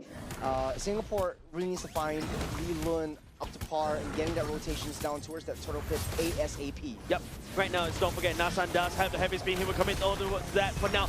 Also, the Bravest Warrior completed by Razif. Hisham all the way finds the back line. The massive sword lands right onto Roy and also Jinxian. Nice hook coming up on Whelan though, but he's definitely going to be more than that one. Bellamy returns the kill at the same time. The Ruby output and damage. Whelan picking up and not assisting, picking up for that kill. There's the beauty of that Ruby. At any one point in time, this is just chain stuns. But speaking of chain stuns, just everything that transpired out there was Bellamy jumping straight into Najan, reacted by throwing on the heavy spin, pushing Jun Xiang into Amar's face and taking a full Mystic Gush to the face. We'll be able to see this now. Jun Xiang was way too far ahead of the rest of the team. Hasif and as well as Hisham just doing the Lord's work, just pushing the rest of Singapore at bay and away from where Jun Xiang would potentially need to be. Yeah, well, we're watching the instant replay. Bellamy got taken down. I believe that should be by Nuzhan, if I remember correctly. No, it's not Nuzhan. No, Amar. Yeah, Amar. As well, another kill. He's got 2 kills for Discord in the early stage of the game. And Amar is still, you know, untouchable at this point. There is a gap closer at this point, which is Bellamy. If you speaking of which, Bellamy Clear. Finding onto the damage onto Hisham as well. Just sidestep that feather airstrike. Frontside Roy, and now Whelan spin for the win. Nuzhan and also Razif tag team. That's also going to be a hook, but Whelan's taking a lot of damage right here. The sustainability coming on Whelan is keeping it safe for now. Yep, Hisham back on that top side to respond. Heavy spin as well, right onto Amar. Missing gun. We've been here before, Churros. Wait, Jinxiang still able to walk away. Yeah, just in the nick of time. Damage was not enough from Amar, but we've seen how much damage that Amar can do right from the get-go. This is still the 4-minute mark, my friend. And Jace, this is still looking kind of dire. Singapore's still right all over the place. Malaysia's just taking advantage of the situation where Singapore is, hey, I want to fight in the bottom side, I want to fight in the mid side, and I'm leaving Diablo White alone. Okay, seems like everybody, it seems like Nuzhan walks in the wrong part of the bush, but Razif, right there, everybody for the side, Team Singapore is so clumped up, makes Razif so easy to go in, and not just that, Kim joining the fight as well. Blazing Duet will be able to fight 3 members from the side, Team Singapore going down 4, surprising too. That's a constellation kill, but at the very end of the day, Malaysia, especially for Razif, found so much of a nice stun up with the Bravest Spider onto 4 members of Singapore. All the key resources already used up. And it seems it's just a brawl. It's just you see someone, you take someone. You try to go for a pickoff whenever you can. Yeah, and you know, Team Malaysia was putting a lot of damage in that mid lane turret as well, taking advantage of the fact that, you know, 3 members from the side Team Singapore went down.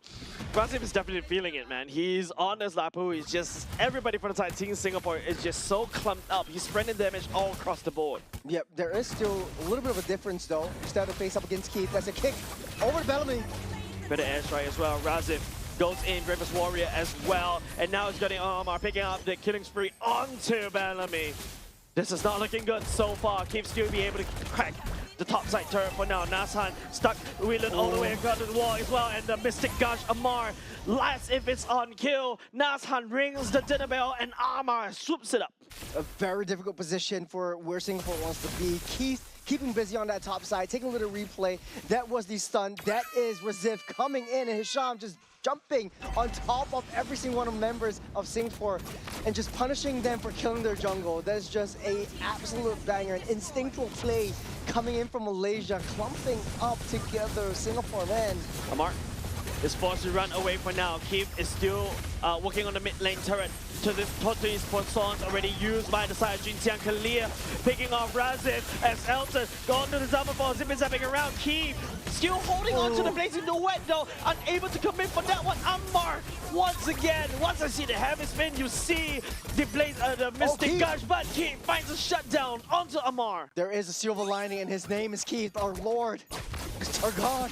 Vanix is coming to play. Uh. But then again, it's still an uphill battle. It's still an uphill climb. He's still one item in. He still needs 2 more to be able to come fully online and deal some work. The rest of the members of Singapore really need to play it safe. Malaysia's finding these quick and easy pickoffs that you don't want them to find. There is that shutdown goal that Keith has taken for himself. But take a look at the fights over here. Everyone's just target prioritization on the kill zone. They don't want to step a little bit too close. And Keith just taking that BMI into the face of that Mystic Gush. And they know that Keith is now their savior. And they need to play towards him. And now it's going to be Kalia going in. It's going to be Elton using Prayer Fire. Keith picking up a killing spree already. He starts all the way. It's also going to be Jin Xiang picking up onto Hisham as well. A bit of signs of life for the side Team Singapore though. Oh, that is just signs of life. There is a heartbeat for Singapore. Someone use CPR. This is not a house of cards. This is your house and mine. All right, right now, jumps aside, right? Keep, these pickups is amazing right now in Team Malaysia this time around. Oversender, welcome to the event. Rasif picking up the kill onto the side of Weelun as well. Goes into the Ravens Warrior. Amar, that Mystic Gush is just outputting so much damage. And Jin Xiang has to forfeit the turtle though. The bouncing bombs is just such an annoying threat. That's a very long range stun that Singapore, okay, they stole away that turtle. Yeah, and that's the box there, right? Like, just drive by and then steal the, just Reggie steal the turtle away from Nasan, and then after that you proceed it on. A bit of a consolation prize. Goal lead is still not too far away.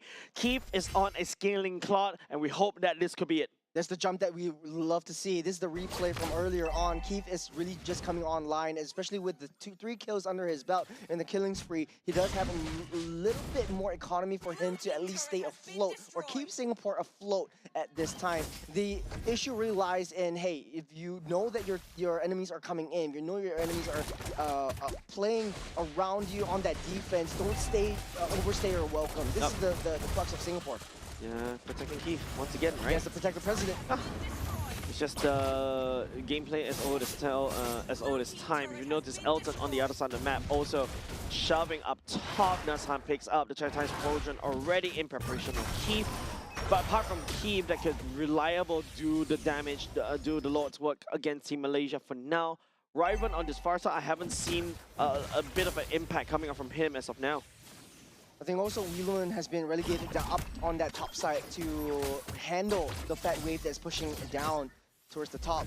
So for Team Singapore, they don't really have a lot of chain CCs, but keep really showing us how this Claude is working, and it's showing that damage. They just need to play it safe and try to go for those pickoffs. You see how far that they have zoned out away from Keith. They need to protect Keith, and so that is the answer. The way that Malaysia would potentially play this is if Hisham is able to get into the face of Keith, try to force the Purify, and then Zhang comes in with the heavy spin.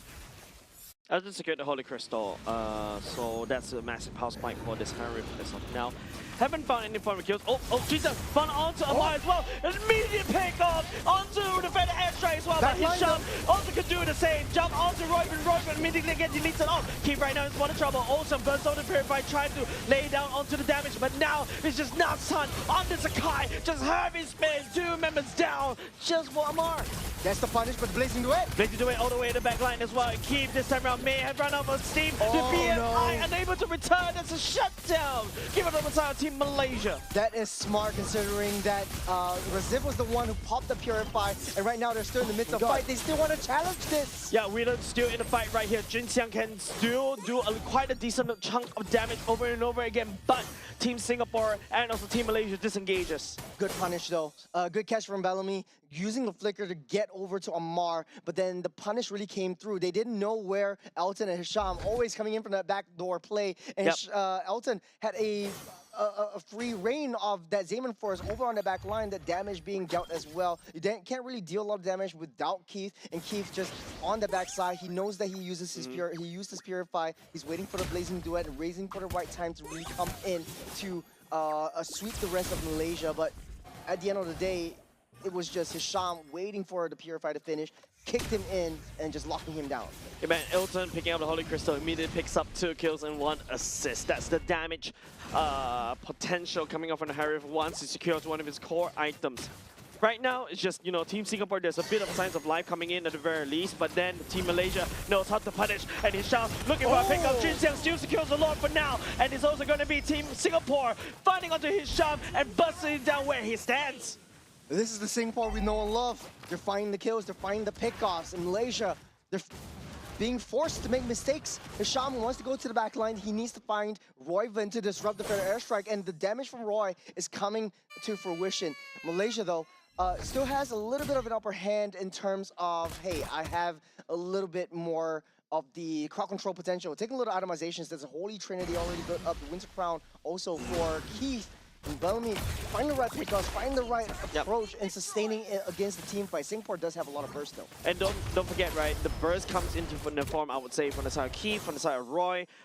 Team Malaysia, on the other hand, this is exactly, remember when we went into game number 2, we're looking at Purified Counts. Reload getting kicked as well, and immediately gets melted down by the side of Ilton. If it's being committed by the side of Nisham as well, pinning Bellamy against the wall. Amar used already Mystic Gush as Elton pick up a double kill already. The Lord is still trampling down at the bottom side.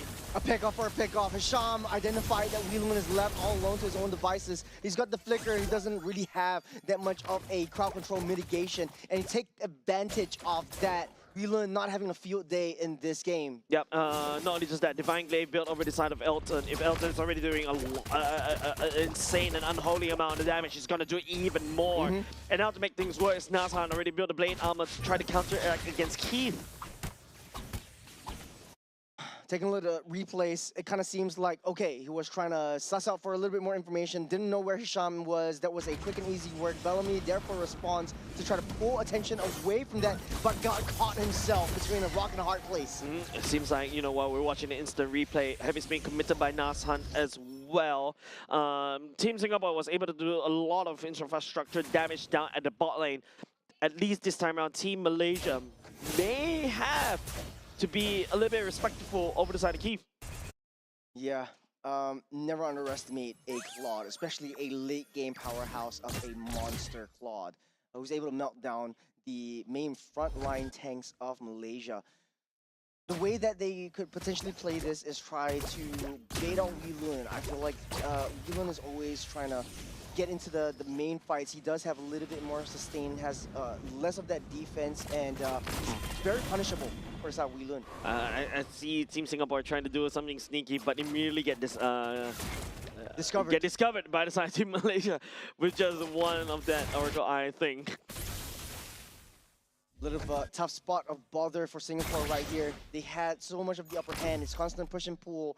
But Malaysia, they had a heck of a game. They had 3 games prior before this, and they won out that first game just now earlier on. They were happy about this, but this time around, they are struggling. Singapore is forcing mistakes from Malaysia. They're going in too deep. They're trying to find flanks that they cannot make.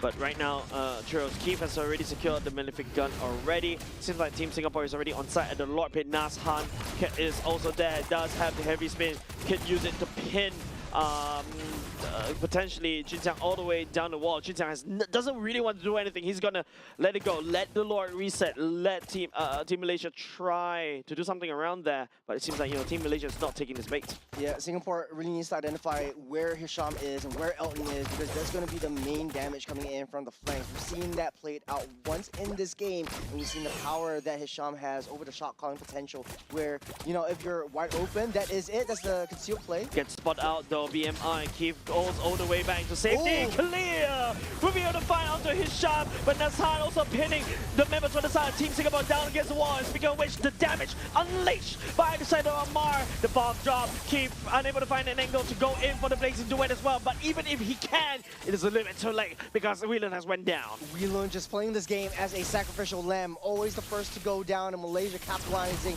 on Singapore's mistakes. But that wasn't a mistake. Keith was trying to bait everyone out. He's got BMI ready. He knew that the Cho was right in that bush. He knew that the angle at which Hisham was going to go for him, the BMI out of the way, and so discover him away out of that conceal. And now they're playing a losing battle. It's a 4v5. Yep. And the long, luckily, the longer that, you know, Team Singapore and also Team Malaysia dances around this one. Zaman Force already committed by the side of Elton as well. Better airstrike from Roy, but Hisham getting pulled back by the side of Bellamy as well. Nazhan takes the Lord from Team Singapore. Keep going away with the crowd with the blazing away. Will be able to bring down Nazhan as well. It's going to be very costly for Team Malaysia to take this Lord. And Elton, that's a shutdown. Given overside to Roy. Singapore found the angle, and Keith, he was the one to deal that damage in. They lost that Lord, but they had that fight. They're not going down without a win. Yeah, but top side already cracked open, and also you got, you know, super minions marching against Team Singapore up top. You can see Keith is also taking a little bit too long to basically take down this Lord, and this is only just, what, 17 minutes Lord. There's 3 members coming into the fray. There's the Mystic Bomb just to find a little bit of more information. There's Jun Xiang is there at the front line. The stun does not to shove up. Keith! Finding the place to way out to Amar. Lord Fennec is here! On the side of Team Singapore. What a clutch play from Keith. He knows he's got the damage. He knows that win condition. Once you take that Gord out, they don't really have a lot of burst damage coming in from that laser. You don't have that zoning potential. Now, Singapore has threat lightly, though. They commit a little bit too much, though. And now it's going to be Wheeler. The I'm a Bender Flicker will be able to catch onto Hassan. Hassan gonna drag all the way out, maybe into a Team Malaysia, potentially into a fight they don't want to handle. But Team Singapore, this is a good fight. But bottom lane, you got to fix that wave, bro. Good bait onto the heavy spin. Isham trying to find a little bit more annoyance factor down into Singapore's bottom side. And, you know, hey, the waves are already pushing in. Singapore has to respond to that one. Malaysia is crumbling. They weren't expecting Keith to come in with that much more damage. But hey, it's a late game Claude. Man, I mean, good job as of now. At the very least, Team Singapore was able to equalize in terms of economy, and especially when you have a Claw on the other side being equal in economy, and you have a Harry for a gold laner, that's not very good, right? Currently, I would say, you know, Team Malaysia was able to find those pickoffs very easily, but maybe, just maybe, they let the game go a little bit too long, and this time round, you know, the Claude has scaled. Well, for Malaysia, I think they're saying to themselves, hey, we have the whole day to play around. They can pull Team Singapore out of the jungle, find the back doors, find the angles towards Roy, and take that Farsa out before anything else really happens. But Keith is just patiently waiting right there. The way that they would potentially do it is maybe send Hisham to target onto Keith, but the damage is not enough. And Keith has already had that full build. He's got the gun, he's got a Winter Crown, he's holding on to all of these core items. He's dealing that high damage as well. Yep. Still, the waves are not in the favor of Team Singapore, right? Top side is an open base. Yes, there's still a mid lane for the side of Team Singapore to basically work with. The second tier turret is still up. But, you know, there's not a lot of free real estate anymore. Team Singapore is conceding a lot of real estate over to Team Malaysia as they step in to the jungle of the side of Team Singapore, and it's not looking very safe for Team Singapore. Malaysia just needs to keep Amar safe. I feel like he is the main factor for their success. Singapore is rotating upwards. Malaysia kind of understands and identifies where Singapore is on that map. Najan is already in position, but he wants to get that reposition onto the back line. At least they have some form of backdoor entrance. Roy is extremely exposed, especially if you have the traditional front to back lineup. Keith is starting that Lord. He's able to heal everything back up, is saving Jin Xiang for some health. And I do like the way that Singapore is actually layering in these team fights against Team Malaysia. Top side, for the side of Team Singapore is constantly getting bad. The waves of super minions marching against Team Singapore is something that, you know, Team Singapore may be a little bit busy with. Has to go back constantly to fix.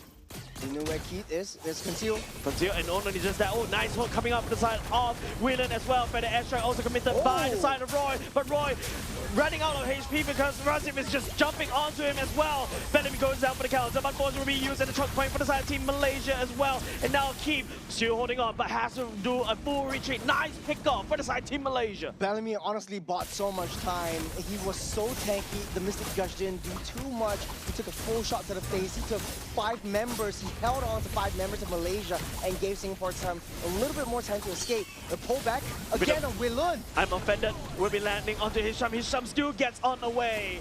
What a good pushback, securing that the Lord once again. Now Malaysia has the upper hand in terms of that push. Singapore does have a little bit more base defense capabilities. Keith has the Blazing Duet, but you don't want to waste the Blazing Duet on the minions themselves. Yeah, and now with the Lord, this is going to be an open wound for the side of Team Singapore, right? Team Malaysia, yes, they lost a little bit during the mid-late game, but they recovered, they picked off Bellamy, and then after that, it's just no appeal from the side of Team Singapore. And now Team Singapore has embraced for the defense. Yep, topside T3 already down. Board already made their way into the entrance way as Malaysia keeping busy with the T3 mid side. Elton has a lot of damage. There's a push back onto Jinxiang. Bomb does land onto Keith as well. Heavy spin for the side, pinning Jinxiang all the way into the wall. Zamafor's going to sound of Elton as well. Nice one coming up from Wei Lun, but it may need a lot more to defend the airstrike. The core, the base is already chunked down half HP, but the minions coming in over and over again against Team Singapore as they try to defend. Okay, Malaysia does have a little bit of saving grace. Yes, they had a lot of trouble fighting this Kalea and taking him down just because their entire lineup doesn't really have a lot of physical damage. It's all magical, but Hisham getting pulled back once again, able to shrimp out of the way. That's for the airstrike. Being forced out. That is a lot of damage that Elton was able to commit, and now it may be a little bit too much because Team Malaysia is that critical point as Team Malaysia clean sweeps against Team Singapore in a 2-0 fashion. They were not going out without a fight. Singapore played their hearts out, and in this game, Malaysia won it out hard. Yeah, it's just like, you know, Team Malaysia, you know, riding on the tempo that they've gained against Team Indonesia earlier just now, and now, you know, albeit a very shaky game, number 2, early game, especially when Keith was just, you know, doing a lot of damage on this claw, but it's a little too late.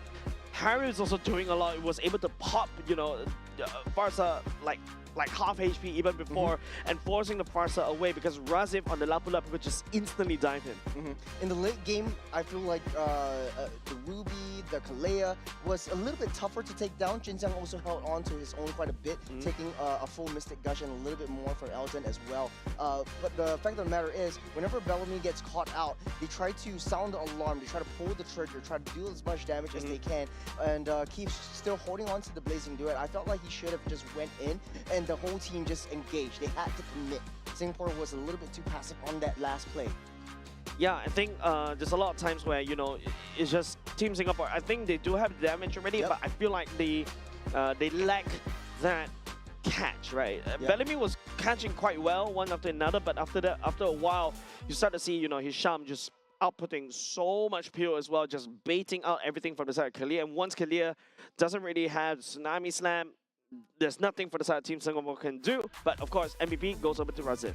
Yeah, Razif on the other side of the table though. This guy is just such a menace onto the back line. It kind of seems like Malaysia's just taking turns. At the early game, it's Hashim just being such a nuisance towards Team Singapore. In the late game though, Razif is just that one guy sitting nicely on top of Team Singapore and one-man army pushing the rest of Team Singapore away. This was a loss for Team Singapore, but this was a hard-fought battle. They had a lot of mistakes that were made, but it's back to the drawing board for them. Yeah, I feel like for the side of Team Singapore, I mean, the next game they have to play against is what? The Philippines? Yeah. Yeah, and also, well, Myanmar as well, right? So far, unfortunately, no... there's no games that Team Singapore was able to secure as of now. GG, well played though. But of course, you know, Team Malaysia coming in, swooping in. Even though they're under the threat of Keith, but they still held the ground. They go back to basics and they just ended the game in a dominating fashion around the last few minutes. It was pretty strategic on how Singapore operated around this entire game, right? In the early parts of the matchup, in the first couple of minutes, Bellamy was trying his best to shoot his shot, trying to get that stun up. In the late stage, there was a lot of sustain coming in from Bellamy alone. But the fact that Razif was able to split up the team fights just created that space and opportunity, and that denial from Keith to get remotely close to the rest of the members of Malaysia. That one bouncing bomb, though, I had to give huge credits to Amar. On the gourd, when he landed the bomb onto the Farsa to disrupt the Predator airstrike, it just it created so much space and time for Malaysia to just rush in to clear everything out and just take out the throne. I feel like it's just the keys to victory, right? Like the fact that if you deny the feather airstrike on the side of Team Singapore, you know, they're just not able to do a lot of damage. You immediately cut, like, I would say a good 50% of the damage already. Here on the screen, ladies and gents, it's the standings from Group A. Team Philippines leading the charge right here. Cambodia coming in second. Team Indonesia third. Team Malaysia fourth, feeling good, especially after, you know, two match wins in a row. Team Myanmar as well. There's also Vietnam, Laos, and also Singapore. But, you know, ladies and gents, excited to see what we have next in store, because the last match of day number 3, it is going to be Indonesia going up against Philippines. That is going to be top 1 versus top 3 seed. That is one of the biggest rivalries that we've seen in MLBB so far, and glad to see it in the national M7 stage all over here. M7 all over again. Yeah. And not only that, it's like it's a teaser to what's to come in EWC. Man. Not only just the fact that it's EWC, right? The fact that this is Team Liquid going against Alter Ego. Alter Ego, right? So it's the exact same stack. So yeah, it's like M7 all over again. It is M7. Oh yeah, it is M7 all over You again. did not notice that reference just flew past your head? Yeah, it did. Oh it my did. It's been a goodness. long day, Jace. It's been 6 games in a row, but the last game, hopefully we get a little bit of a break in between, get that reset, because we're in for a banger of a series to end today off. Yeah, it's been a long day, man. And of course, you know, shout out to all of you guys who also stayed all throughout, you know, the day, just watching us through all of these matches. Also, shout out to the fans. I bet you some of the fans from side Team Philippines are also waiting just when the next match will start, because man, seems like we do have a lot of supporters locally for Team Liquid. Yeah, I've seen like a lot of the Philippines fans are actually came down into the venue itself here at Resorts World Sentosa in Singapore, and watching their team live right here on venue as well. Yeah, and unfortunately, it is a loss for the side of Singapore. Hopefully, they come back stronger tomorrow. But, you know, kudos, shout out over to Team Malaysia, right? Dominating in a 2-0 sweep. Because, ladies and gents, excited to see what is coming up next. Like what we've been teasing all across. Team Philippines going up against Team Indonesia. We spoke about this. It seems like an M7 replay. We shall take a look at that series after a short break.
in crimson splendor.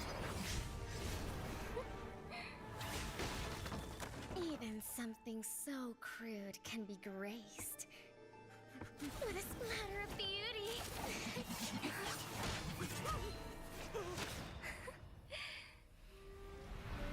I'll get you out! You finally come to me, Hanabi-sama! This madness ends now. At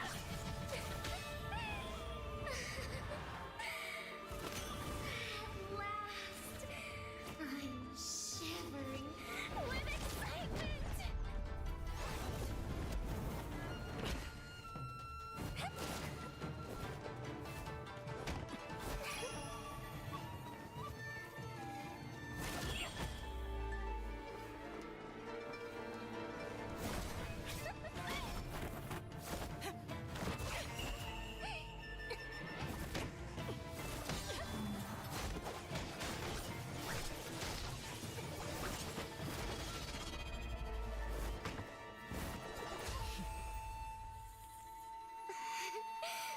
Such killing intent.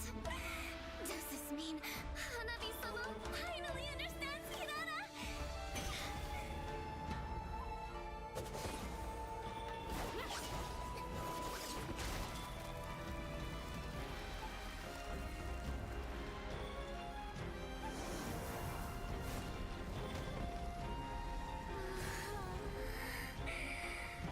So warm. So beautiful.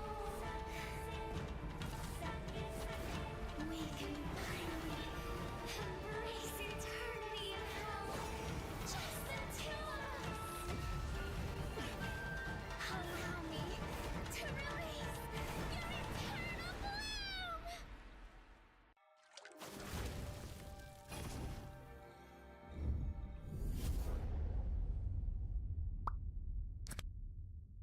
The human body was built to move. Not trapped at a desk in one singular posture for 12 hours a day. It's time your chair evolved. This is Secret Lab Titan Evo.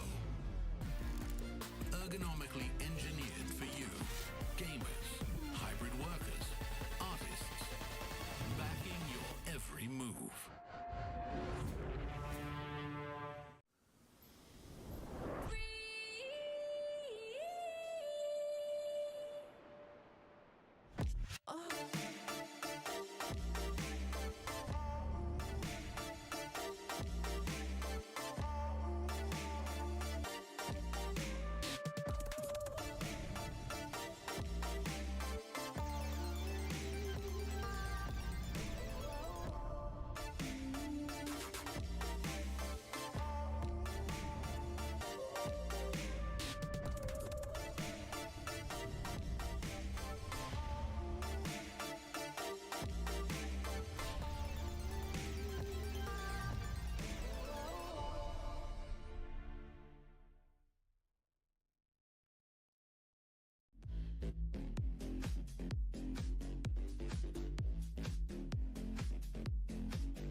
I like the fact that, Churros, we've got two rivalries as good as all time, right? Team Malaysia going up against Team Singapore. Earlier just now, Team Malaysia, that's the one that got off with 2-0. But upcoming next is also another rivalry. Team Indonesia going up against Team Philippines. Man, it feels like M7 rematch again. 7 games that we've watched today. What better way to end off day 3 of the Asian Game Qualifiers 2026 with For day 3. biggest matchup that we've all been waiting for. It's Indonesia up against Philippines, the Pearl of the Orient Seas, the champion so far. And Indonesia coming in, the land of 1,000 islands. This will be the matchup for the decades. And again, like you said, this is a matchup from all the way, that dates back all the way to M7. Or even if you want to go even longer, yes, that's right. But of course, between M7 to now, there's like 6 months difference. Plus minus 6 months difference, 6, 7. Then of course, you also got the fact that there's also a lot of meta shifts all across the board. I feel like, if you're on the side of Alter Ego, they are definitely looking to try to prove themselves once again against Team Liquid, right? I feel like right now it's like, yeah, I know it's Team Philippines and Team Indonesia, but now it feels like, once you start seeing and identifying, hey, this is basically the same stack that went up together in the last M7s.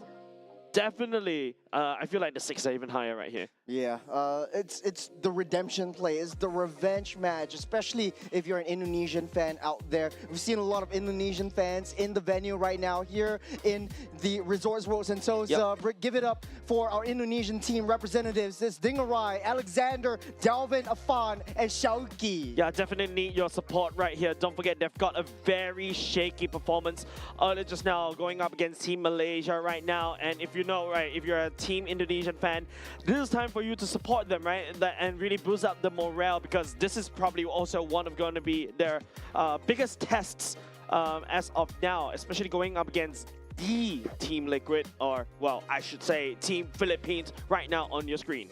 Yeah, that's Viana De La Cruz, Pabico Nepomuceno, and Vinuya coming in and repping the blue Cebol jersey. And man, Philippines, they are the champions for a lot of the national stages. It dates back to the SEA Games, dates back to EWCs, and right now we're crafting the story, the crafting narrative of the perfect golden road as we lead up into the Asian Game main stage in Nagoya, especially, and as well as the EWC coming in soon. Yeah, and Churros, I like the fact that if you're trying to prove that you're not Filipino, that's not the way to go, right? Legit. But I've been practicing backstage. Like, yeah, the fact that I know you look kind of similar to that. That's why I feel like some of the comments like kind of mean to you. Is like thinking that you're Filipino, but you're not. You're true blue Singaporean, no, right here. I'm true blue Singaporean Chinese. So yeah. Hey, man. So pardon him as he accidentally butchers Kautizi's names right there earlier just now. Don't house me for that, Jace.